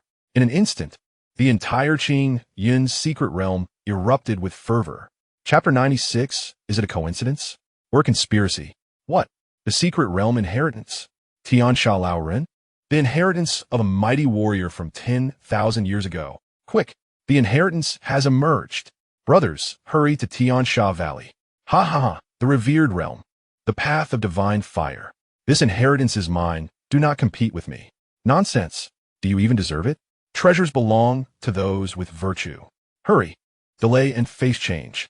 The entire Changqing secret realm was suddenly in an uproar. Whether they were originally searching for spiritual herbs or hunting fierce beasts, or cultivators secluded in hidden places, upon hearing the ancient voice resonating through the secret realm, all were shaken to the core, their eyes ablaze with fervent light. The inheritance of a mighty warrior from 10,000 years ago. Supreme techniques, lifelong treasures, hopes of ascending to the revered realm, and even the divine fire realm. Each of these titles was enough to drive all Yuandan realm cultivators into a frenzy. Streams of escaping lights shot up from various corners of the secret realm, recklessly rushing towards Xianxia Valley. In a tranquil valley brimming with spiritual energy, Chu Linger had just refined a spiritual herb that would help stabilize her realm. Upon hearing the announcement of the inheritance echoing through the heavens and earth, her large eyes instantly lit up, excitedly tugging at the sleeve of her companion.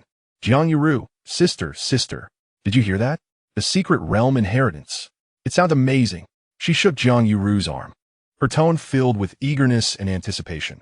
Let's hurry and check it out. Perhaps we might encounter Fu Changqing, the holy sun there. Jiang Yuru, clad in white, stood tall like a sword, her cool gaze directed towards the Xianxia Valley. With a slight nod, she acknowledged. She had originally intended to venture into the depths of the secret realm in search of the ancient sword cultivator's cave, and now, with the sudden appearance of the inheritance, it was fortuitously along the way. Yes, the matter of inheritance is of great significance and indeed cannot be missed. Her tone remained calm, revealing little emotion, but a glimmer of light flickered deep within her eyes. Then let's hurry, sister. Chu Linger was impatient, her spiritual energy surging, already prepared to set off. On the outskirts of Xianxia Valley, Li Changqing listened to the ancient voice resonating throughout the secret realm, raising an eyebrow in surprise. Xianxia Laoren, the secret realm inheritance? He had not expected that Xianxia Valley would be the hidden site of inheritance within the Changqing secret realm. What a coincidence that he happened to encounter it. Ordinarily, such legacies would be an irresistible opportunity for any cultivator. However, Li Changqing felt an instinctive sense that something was amiss. The remnants of soul from 10,000 years ago went to such lengths to create such a commotion, inviting all cultivators in the secret realm to attend. His gaze swept over the cultivators below, whose eyes burned with fervor at the news of the inheritance. He glanced at Nangong Wan beside him, whose aura was growing increasingly profound, and finally looked towards the depths of the valley, where the fiendish energy soared. This did not feel like a search for a successor. It seemed more like a cold smile curled at the corners of his mouth. Preparing for a grand conspiracy? As a time traveler well-versed in the tropes of web literature, he recognized this elaborate setup as a carefully arranged banquet, waiting for those blinded by greed to walk into the trap themselves. One must understand that in this treacherous world, where deceit reigns and strength is paramount, who would be so benevolent as to freely bestow their hard-earned legacy and treasures upon a group of strangers with whom they have no connection? Do they truly believe themselves to be favored by destiny? That their kingly aura would cause predecessors to bow down and plead for them to inherit their legacy? Ridiculous. There are no unearned loves, nor unearned hates. The remnants of Xianxia Lao Run have lain dormant for 10,000 years, and now suddenly emerge to cast a wide net. Their intentions are likely far more dreadful than the so-called inheritance. On the other side, upon hearing the proclamation of the inheritance echoing throughout the secret realm, a flicker of surprise also crossed Nangong Wan's crimson eyes. She had entered the Qingyan secret realm more than once, and Xianxia Valley had a notorious reputation. She had never heard of any secret realm inheritance. Yet, just as she followed Li Changqing to this place, and her cultivation rose dramatically due to the fiendish energy here, the inheritance had coincidentally appeared. Is it a coincidence? Or is it driven by human manipulation? Her mind raced, contemplating numerous possibilities in an instant. Although she yearned to grow stronger, to possess the power necessary to break free from Li Changqing's grasp and even exact revenge upon him, she was acutely aware that her current self would largely depend on the assistance of this domineering man to elevate her swiftly. The sudden inheritance before her seemed a stroke of fortune, yet the perils it concealed were unknown. Given her present strength and condition, recklessly pursuing it might not yield favorable results and could potentially disrupt her plans to amass power discreetly. The quest for vengeance is not a matter to be rushed. Nangong Wan suppressed her instinctive desire for the inheritance with a cold smile, deciding it wise to remain close to him for now. Utilizing his aid and the malevolent energy in the area to continue her cultivation while waiting for a more opportune moment. She tilted her head slightly, catching a glimpse of Li Changqing's profound profile out of the corner of her eye. The flames of revenge within her grew colder, yet more resolute. She understood that to escape this man's control and ultimately seek retribution, she required unwavering patience and the ability to strike decisively. Clearly, the time was not yet ripe. Thus, she spoke slowly, her tone laced with a deliberately maintained respect. Master, I sense that the Xianxia elder harbors ill intentions. This secret realm inheritance may be a deception. Oh, Li Changqing turned his head, regarding her with keen interest, a smirk playing at the corners of his mouth. You think so too? Quite astute. Nangong Wan was momentarily taken aback. Had he noticed something? Indeed, given his unfathomable cunning and strength, it was only natural for him to see through the enticing yet treacherous inheritance. She quelled the turmoil within and followed his lead with her inquiry. Since you are aware of the deception, what are your plans? Plans? Li Changqing's gaze swept over the restless cultivators below, stirred by the news of the inheritance, yet hesitant to act due to his previous display of might. His tone was casual yet cruel. Very simple, to seek prey. He paused, casting a meaningful glance at Nangong Wan. And you shall continue to absorb the malevolent energy, solidifying and enhancing your cultivation.